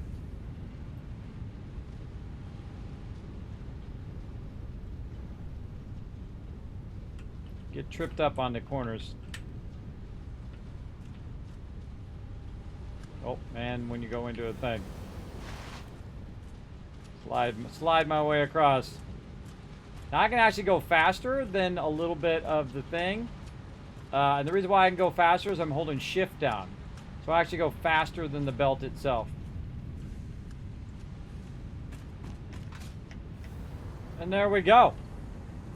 And now we should see a lot more stuff getting converted. Yeah, there we go. See, it's starting to backlog now. That's what you want to see. A lot of it going. Now, it might not be making enough originally to do it, but now it's definitely pumping those out. And we should see an improvement in our stuff. Yep, there we go. Not as much as if I was smelting all of it, or if I knew the numbers. Okay, this is 300, this is 400, 200, and so on. But those numbers are vitally important in the long run, for sure. Okay, so we got all that stuff squared away, so we're making that go. We wanted to go over here, and we were trying to make another one of these things. What do we need? Concrete.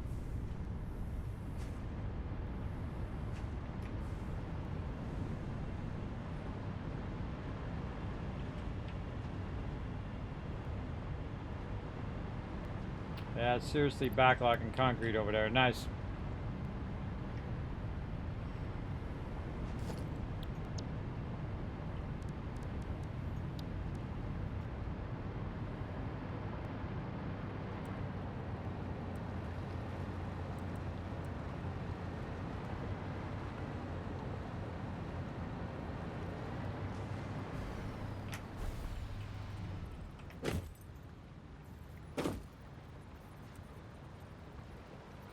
Hard to do from down there.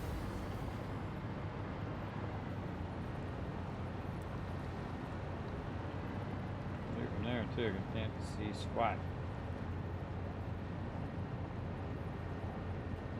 Yeah, let's say something like that. Oh, it's too far. So the biggest problem is when it's too far like that. You constantly have to redo it and redo it and redo it. Get it to maybe turn the thing the way you want it to turn.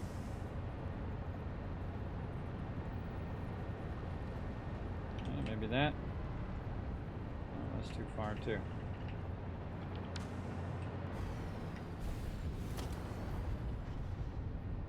Come on.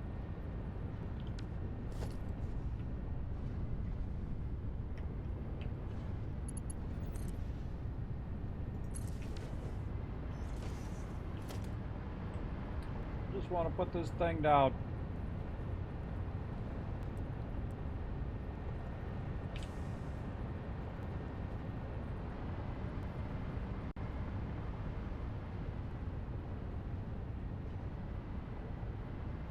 Oh, it's pretty close.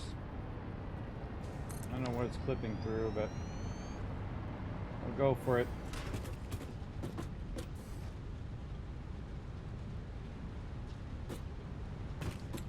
All right, let's go for it.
Not bad.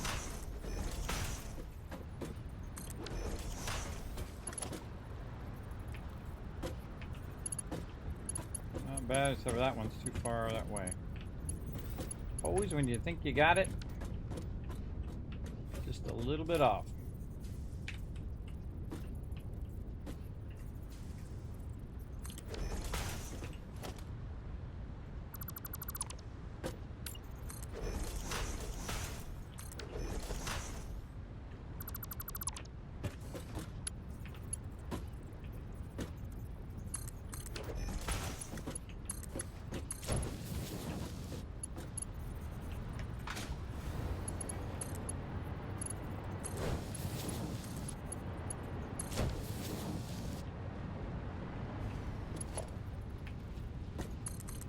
Trying to get our sulfuric acid up to snuff. So close. Getting that going there. Getting that going there. Let's see. We need our cross connections here.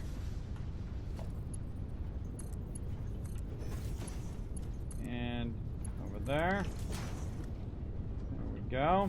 Gonna need more water.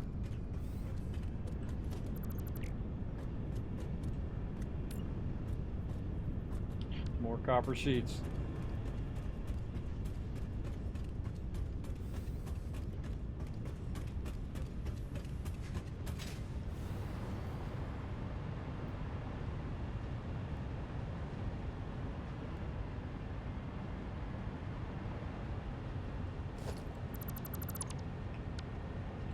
Let them backlog a little bit.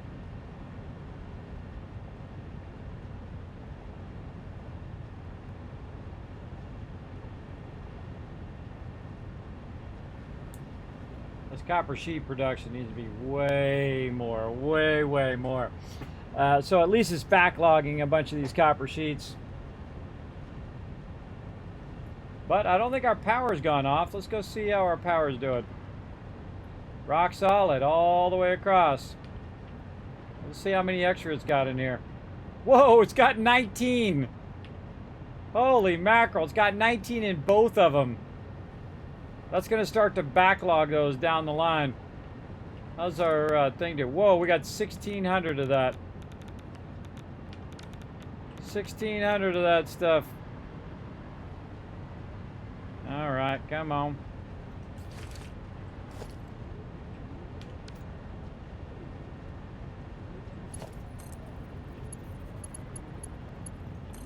Send that back over there. All right, and again, we'll work on all of that. Right now, we just need our sulfuric acid to be more than 240. Otherwise, it's going to diminish and go out. And then eventually, that'll run out. It definitely looks like it's catching up.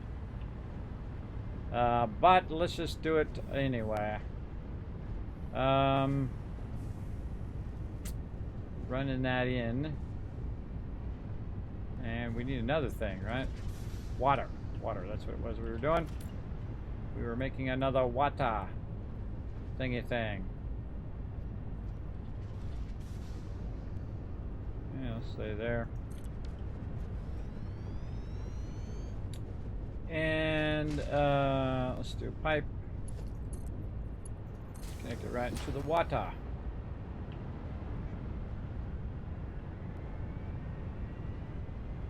Kind of just thinking, why am I doing it like this?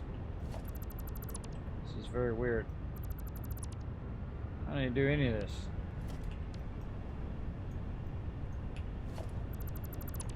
I only need to get it up there once, like this. Take this out. Connect it this way. Take this off. And this out. Make it like that.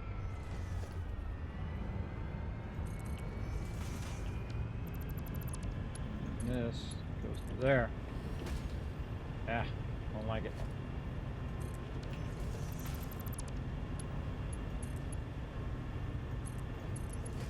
There we go. That goes like that, and then you put a thing down on the far side, and you'll pump it that way. And you find some power.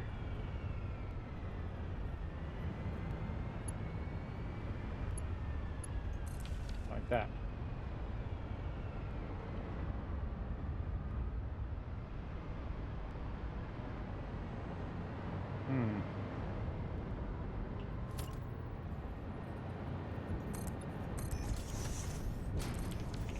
Might even want to put a little thingy here, so when it backlogs all this water, modular frames. So when it backlogs all that water, you'll have it right there. Heavy modular frames. Gonna be enough. Yep. This is gonna produce more than what it needs, so I might as well just put a little buffer.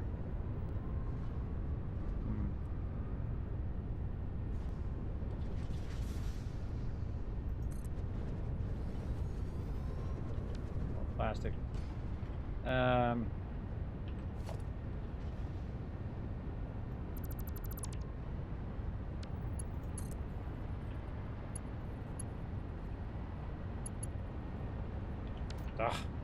Plastic. Run back for some plastic. I feel like this is what always takes most of my time, is this back and forth running. Once you're out of this thing and you're out of that thing, it's because your inventory is only so large. You can only carry so much. Only carry so much in a minute.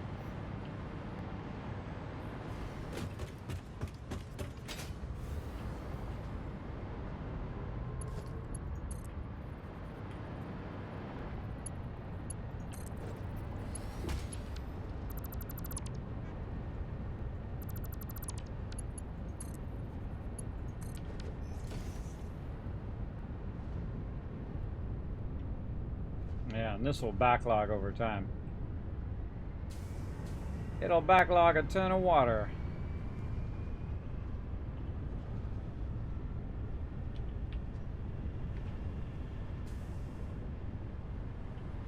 What are we doing up here? Diminishing right now.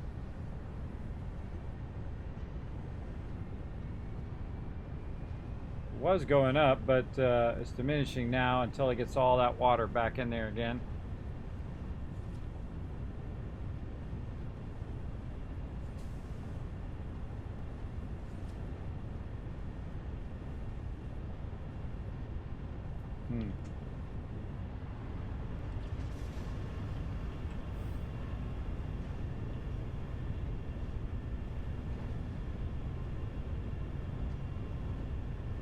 Water's going slow.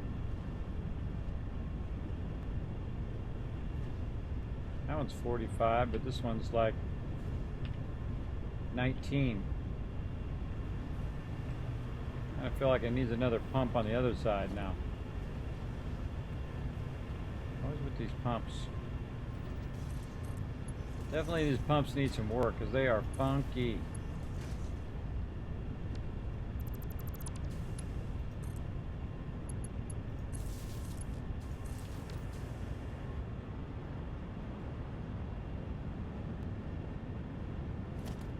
That pump going the right way.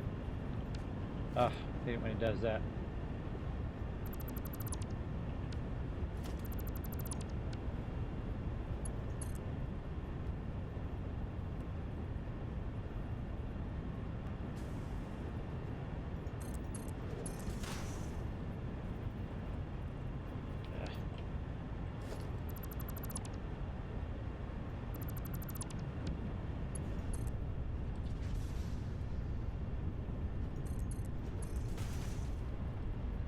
Make it nice.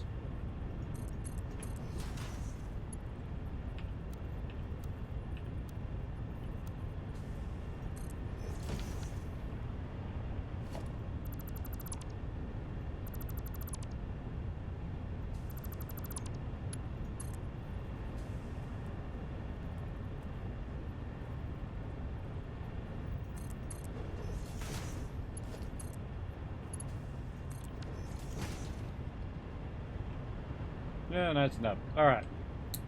Made that nice, and then we're going to make sure the pump is going in the right direction this time. Okay. Oh, that's looking good. This should be getting a massive amount of water in here. There we go. Oh, yeah.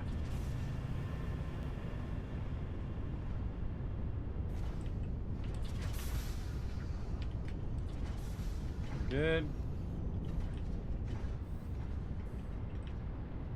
I didn't miss any connections here. Oh, they're all looking good.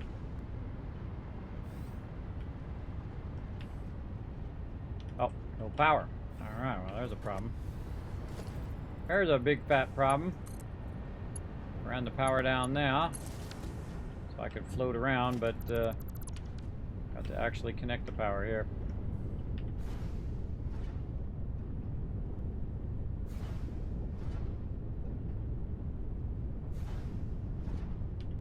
Huge backlog of sulfur too.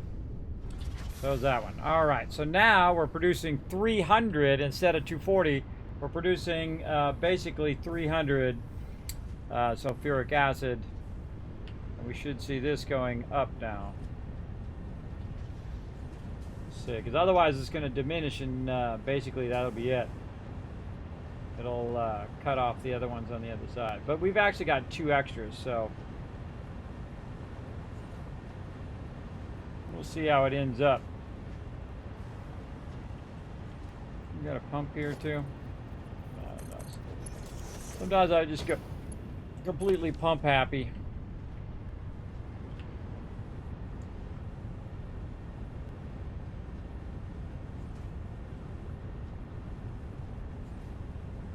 Well, that did make a difference. It's going up now.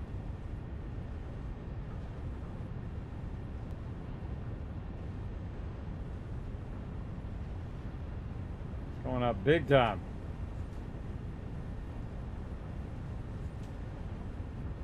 All right, there we go. Okay, so that should backlog a ton of that and run it down the line.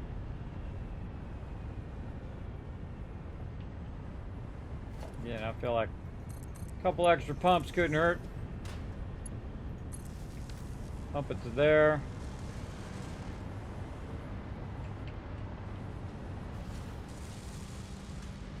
We got a pump going there.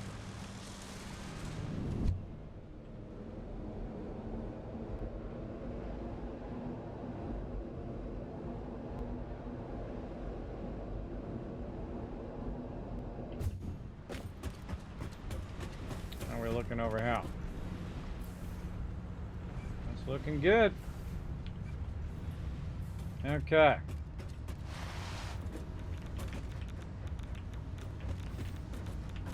All this. That's all good.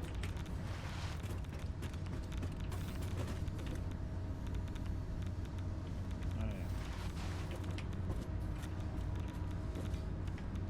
yeah. Heck. Get me out of here.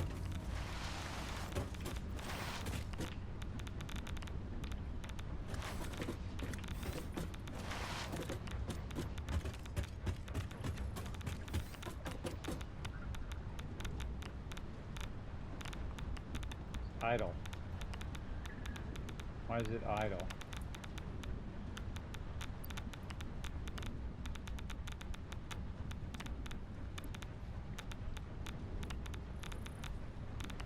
Why is it not running?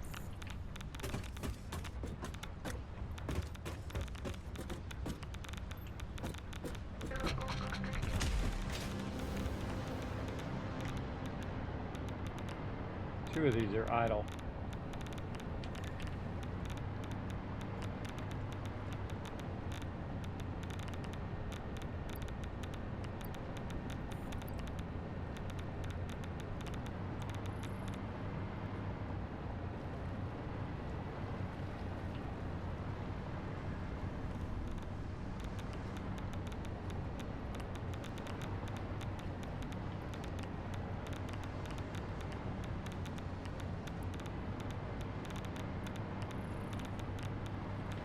Something weird going on.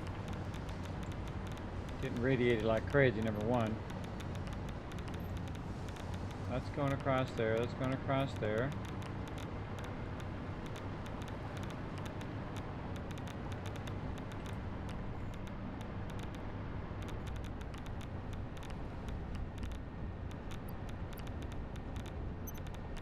Why would that be idle? Was working.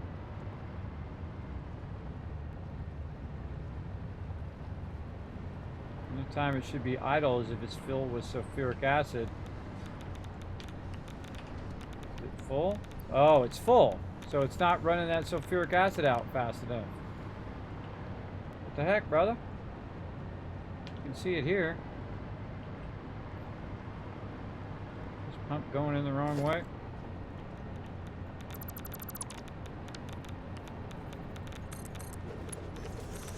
I got the pump going the wrong way.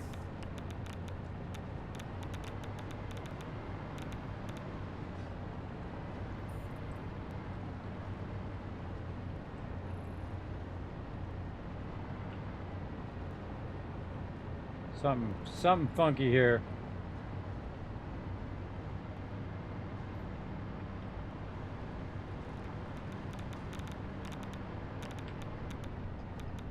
Got too much sulfuric acid.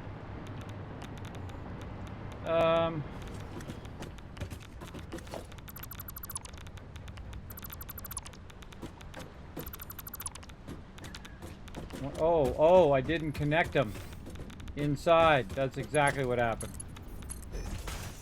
That's right. That was the thing. I was like, oh God, I hope I don't forget that. And then I did. Because I can't connect it in the blueprint. Alright. Well, I'm glad I didn't take too much of that out. Now I can just do that. And that should be fine. Right there. And then I was connecting to that one. That one's connecting to that one. There we go. So this should be going at a higher pace now. We should see our green lights turn on. Alright, there we go. So yeah, we had a belt problem there. I forgot to put those belts in. Again, this is why you check it before you let this run for a really long time. But the cool thing is those two over there were working just fine. But now it's going to get back to really kicking butt. And has plenty of sulfuric acid for all of that. Plenty of stuff to package that, put it in the awesome sink. Plenty of concrete, plenty of uranium, plenty of power, plenty of everything. And we can go in and start making even more nuclear power as well. Oh, look at this. Backlogging down the belt. I'd love to see that. Very nice.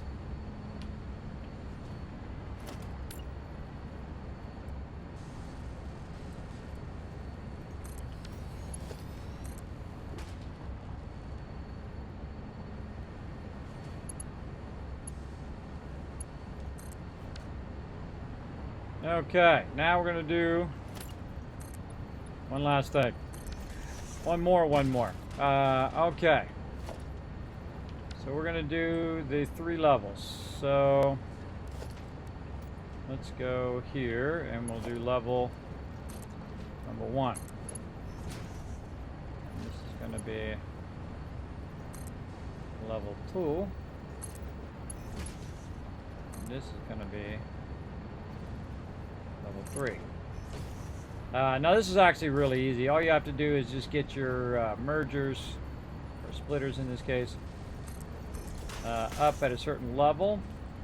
So like 3 up would be this, and then 4 up would be that one, and then 5 up would be the next one.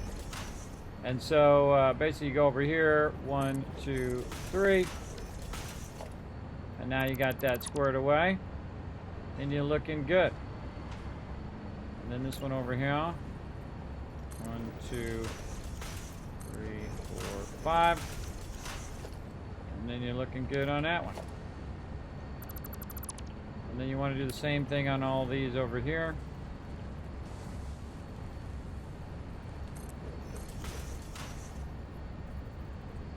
So that's going to be 3.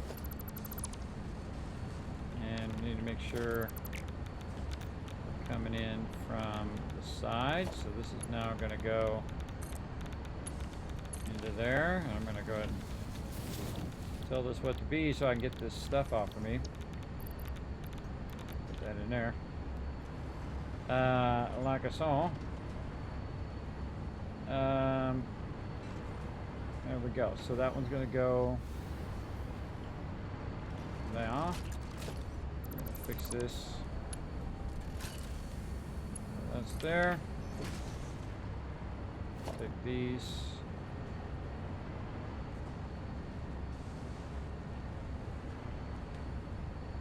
2, 3, 4. This one out. And this is going to go across here. I'm going to take this out. Replug that in. We'll start to pop in there. That's how you know it's working. Put this back in, but at the right level. And then we're going to go to this one.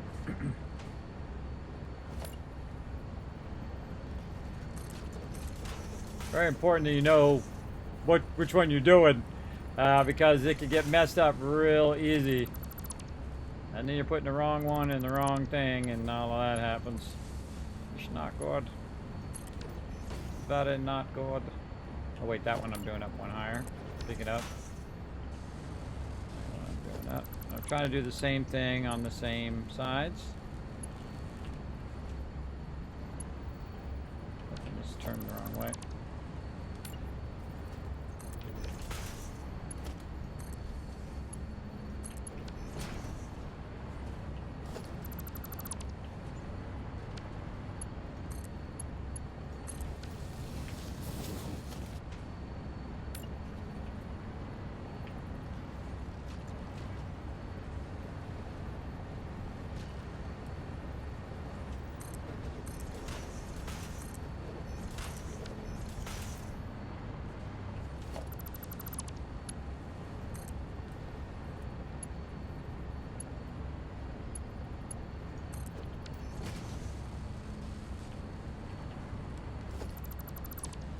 Don't trust it. Putting it in again.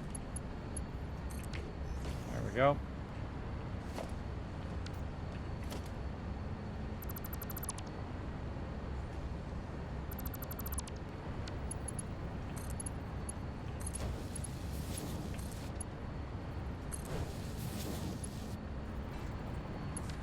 That's the wrong one.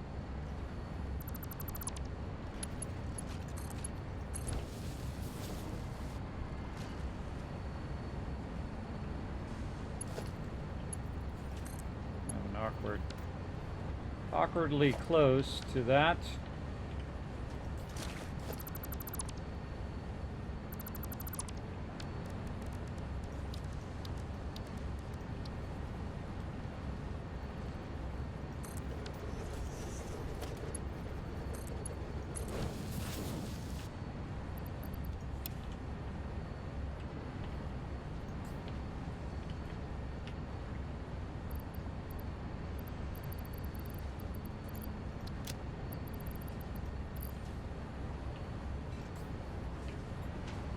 Okay, and this is coming out of here. Just fixing up some logistics here. And there we go. So this one's massively overclocked, and this one is not. I'm having a problem with the cased industrial beams on this one, which is telling me that my liftoff is screwed up. And that sucker is off and running too. So I got those going as well. Now, if I let this run long enough, in theory, I should have a backlog of these things. So I'm going to go ahead and just create myself a nice little spot over here. Right here. Actually, probably right before I put this thing in there. Actually, we can do this instead. Let's just go ahead and do a merger.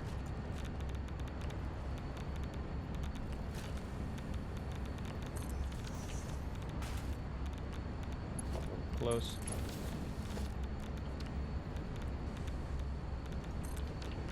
I'm gonna put this get this stuff off of me and put that in there before it radiates me to death.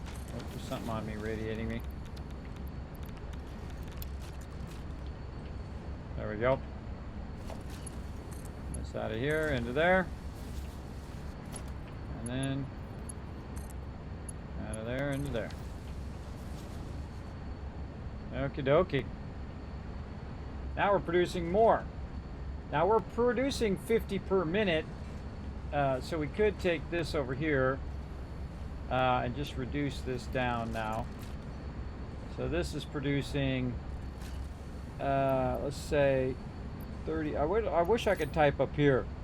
That's where I really want to type at. So we can crank this down so it's not using as much power. So that's going to do 30 per minute right there. It's using 30 per minute. And then this one over here is going to use 20 per minute, so it's going to use them all up eventually across there. Now there's probably going to be some extra, so I'm just going to go ahead and crank this one also up to 30 per minute, just to burn up the extra encased uranium cells that it's producing. And I can see there's a bunch of extra because I can see them running all the way back along the line. Also, another good idea I could do here is very quickly, without again radiating myself to death, those back in there, make a little stop box.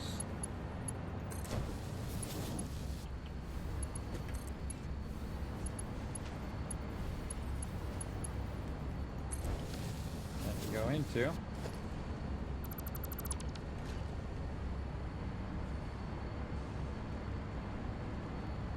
This way it won't stop back there. See, the thing is when you let it run, it may backlog all the way back there and stop. So what you want to do is have a kind of a cache. Look at that. It's got hundreds of them extra now. Holy mackerel.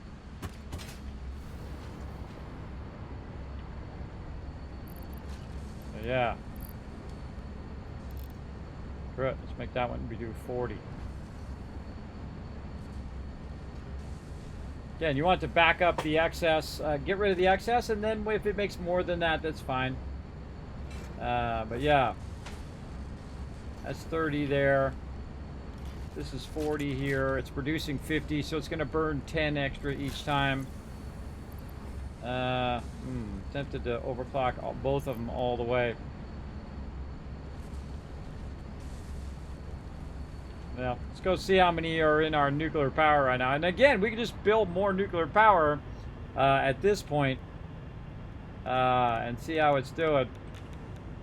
27 of them in there. Let's go over here and... oh, man. Uh-oh, taking damage. Taking damage! Run away, run away. So yeah, massive damage over there. We got to take all of that. We got to run it really far away from us. So yeah, we got to run a long line. See, look, I'm taking damage from over here. Because I don't have any more of my filters.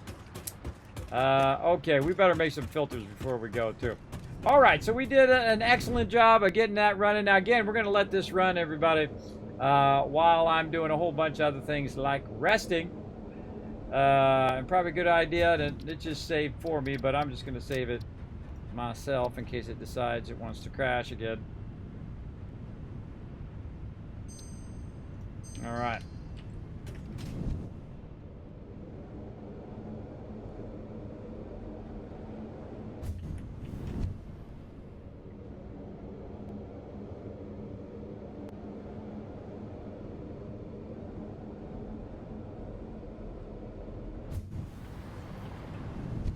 This game is phenomenally great. Phenomenally great, everybody. Are you doing, man? Yes, output full. It was a little full, but we got it. We got it going. I mean, if you can overfill your nuclear power plants, everybody, that's when you're really crushing it.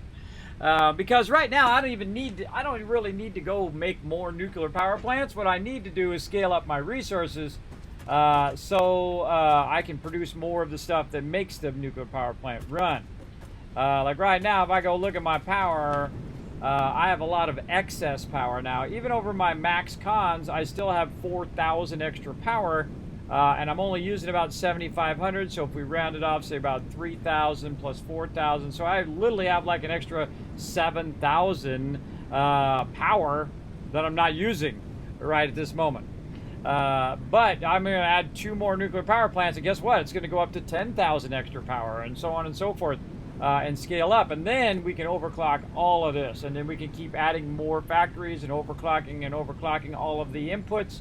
And this way, we don't have to keep grabbing more and more nodes. All we have to do is overclock the source, and then just put a bunch of boosters in there, a bunch of overclockers. And then we now doubled the output up to, say we go from 300 to 600 or 300 up to 780, because that's as fast as the belt's going to go. But very, very cool. All right, let's go over here and find out what we did with that stuff. What do we do with that fabric? Did we put it in here? I don't know. Maybe it went back in the box. We should make some more of our thingies. We should go get some more stuff for fabric too. Back here. More of our little iodine filters.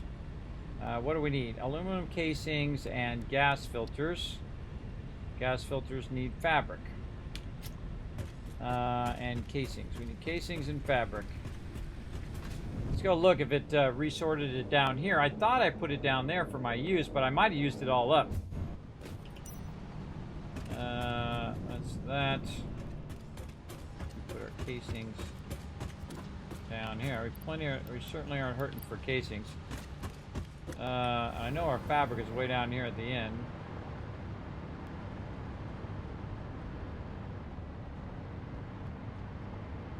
Somewhere right here. Yeah, I think I used it all up. Let's go see if we have any left over here. If not, Definitely want to put that at the top of the list because you don't want to be over there without those filters because you start to take damage big time.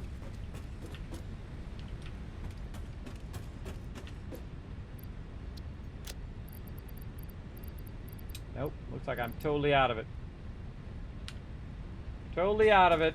All right, we'll put that on the list for next time. All right, everybody. I think a nearly 14-hour stream ought to be enough. Time for the Kismet Love Train. Let's go.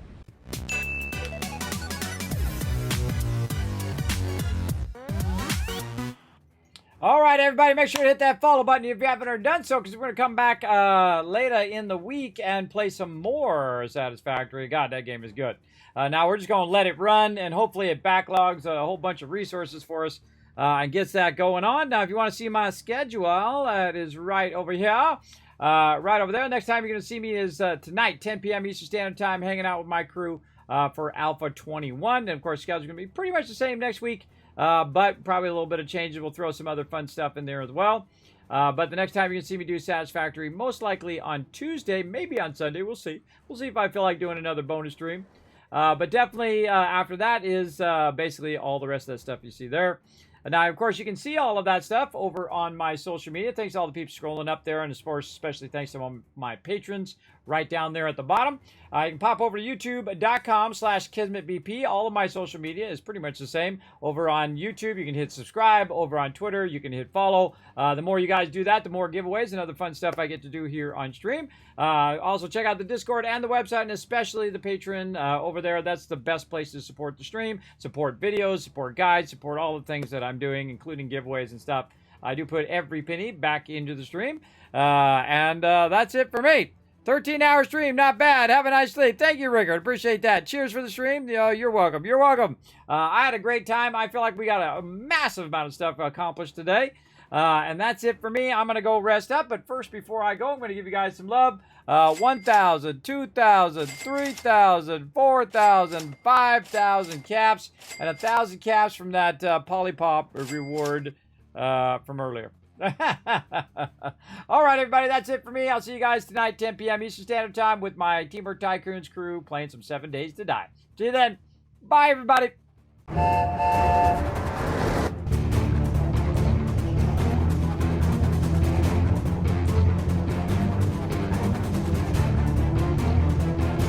Hi, this is Noru. Thanks for watching. Hit the subscribe button. We'll see you all next time. Bye. Hey, thanks for watching this video. Help support more videos just like this one and keep the Kismet Love Train a-going by dropping by my Patreon and showing your support. Big thanks going out to Resident Spike, Rotisserie G, JC Hunter, AMZ, Carlos, Jeremiah, the Notorious TDK, and Scriptlin. Click to watch more videos, and I'll see you next time.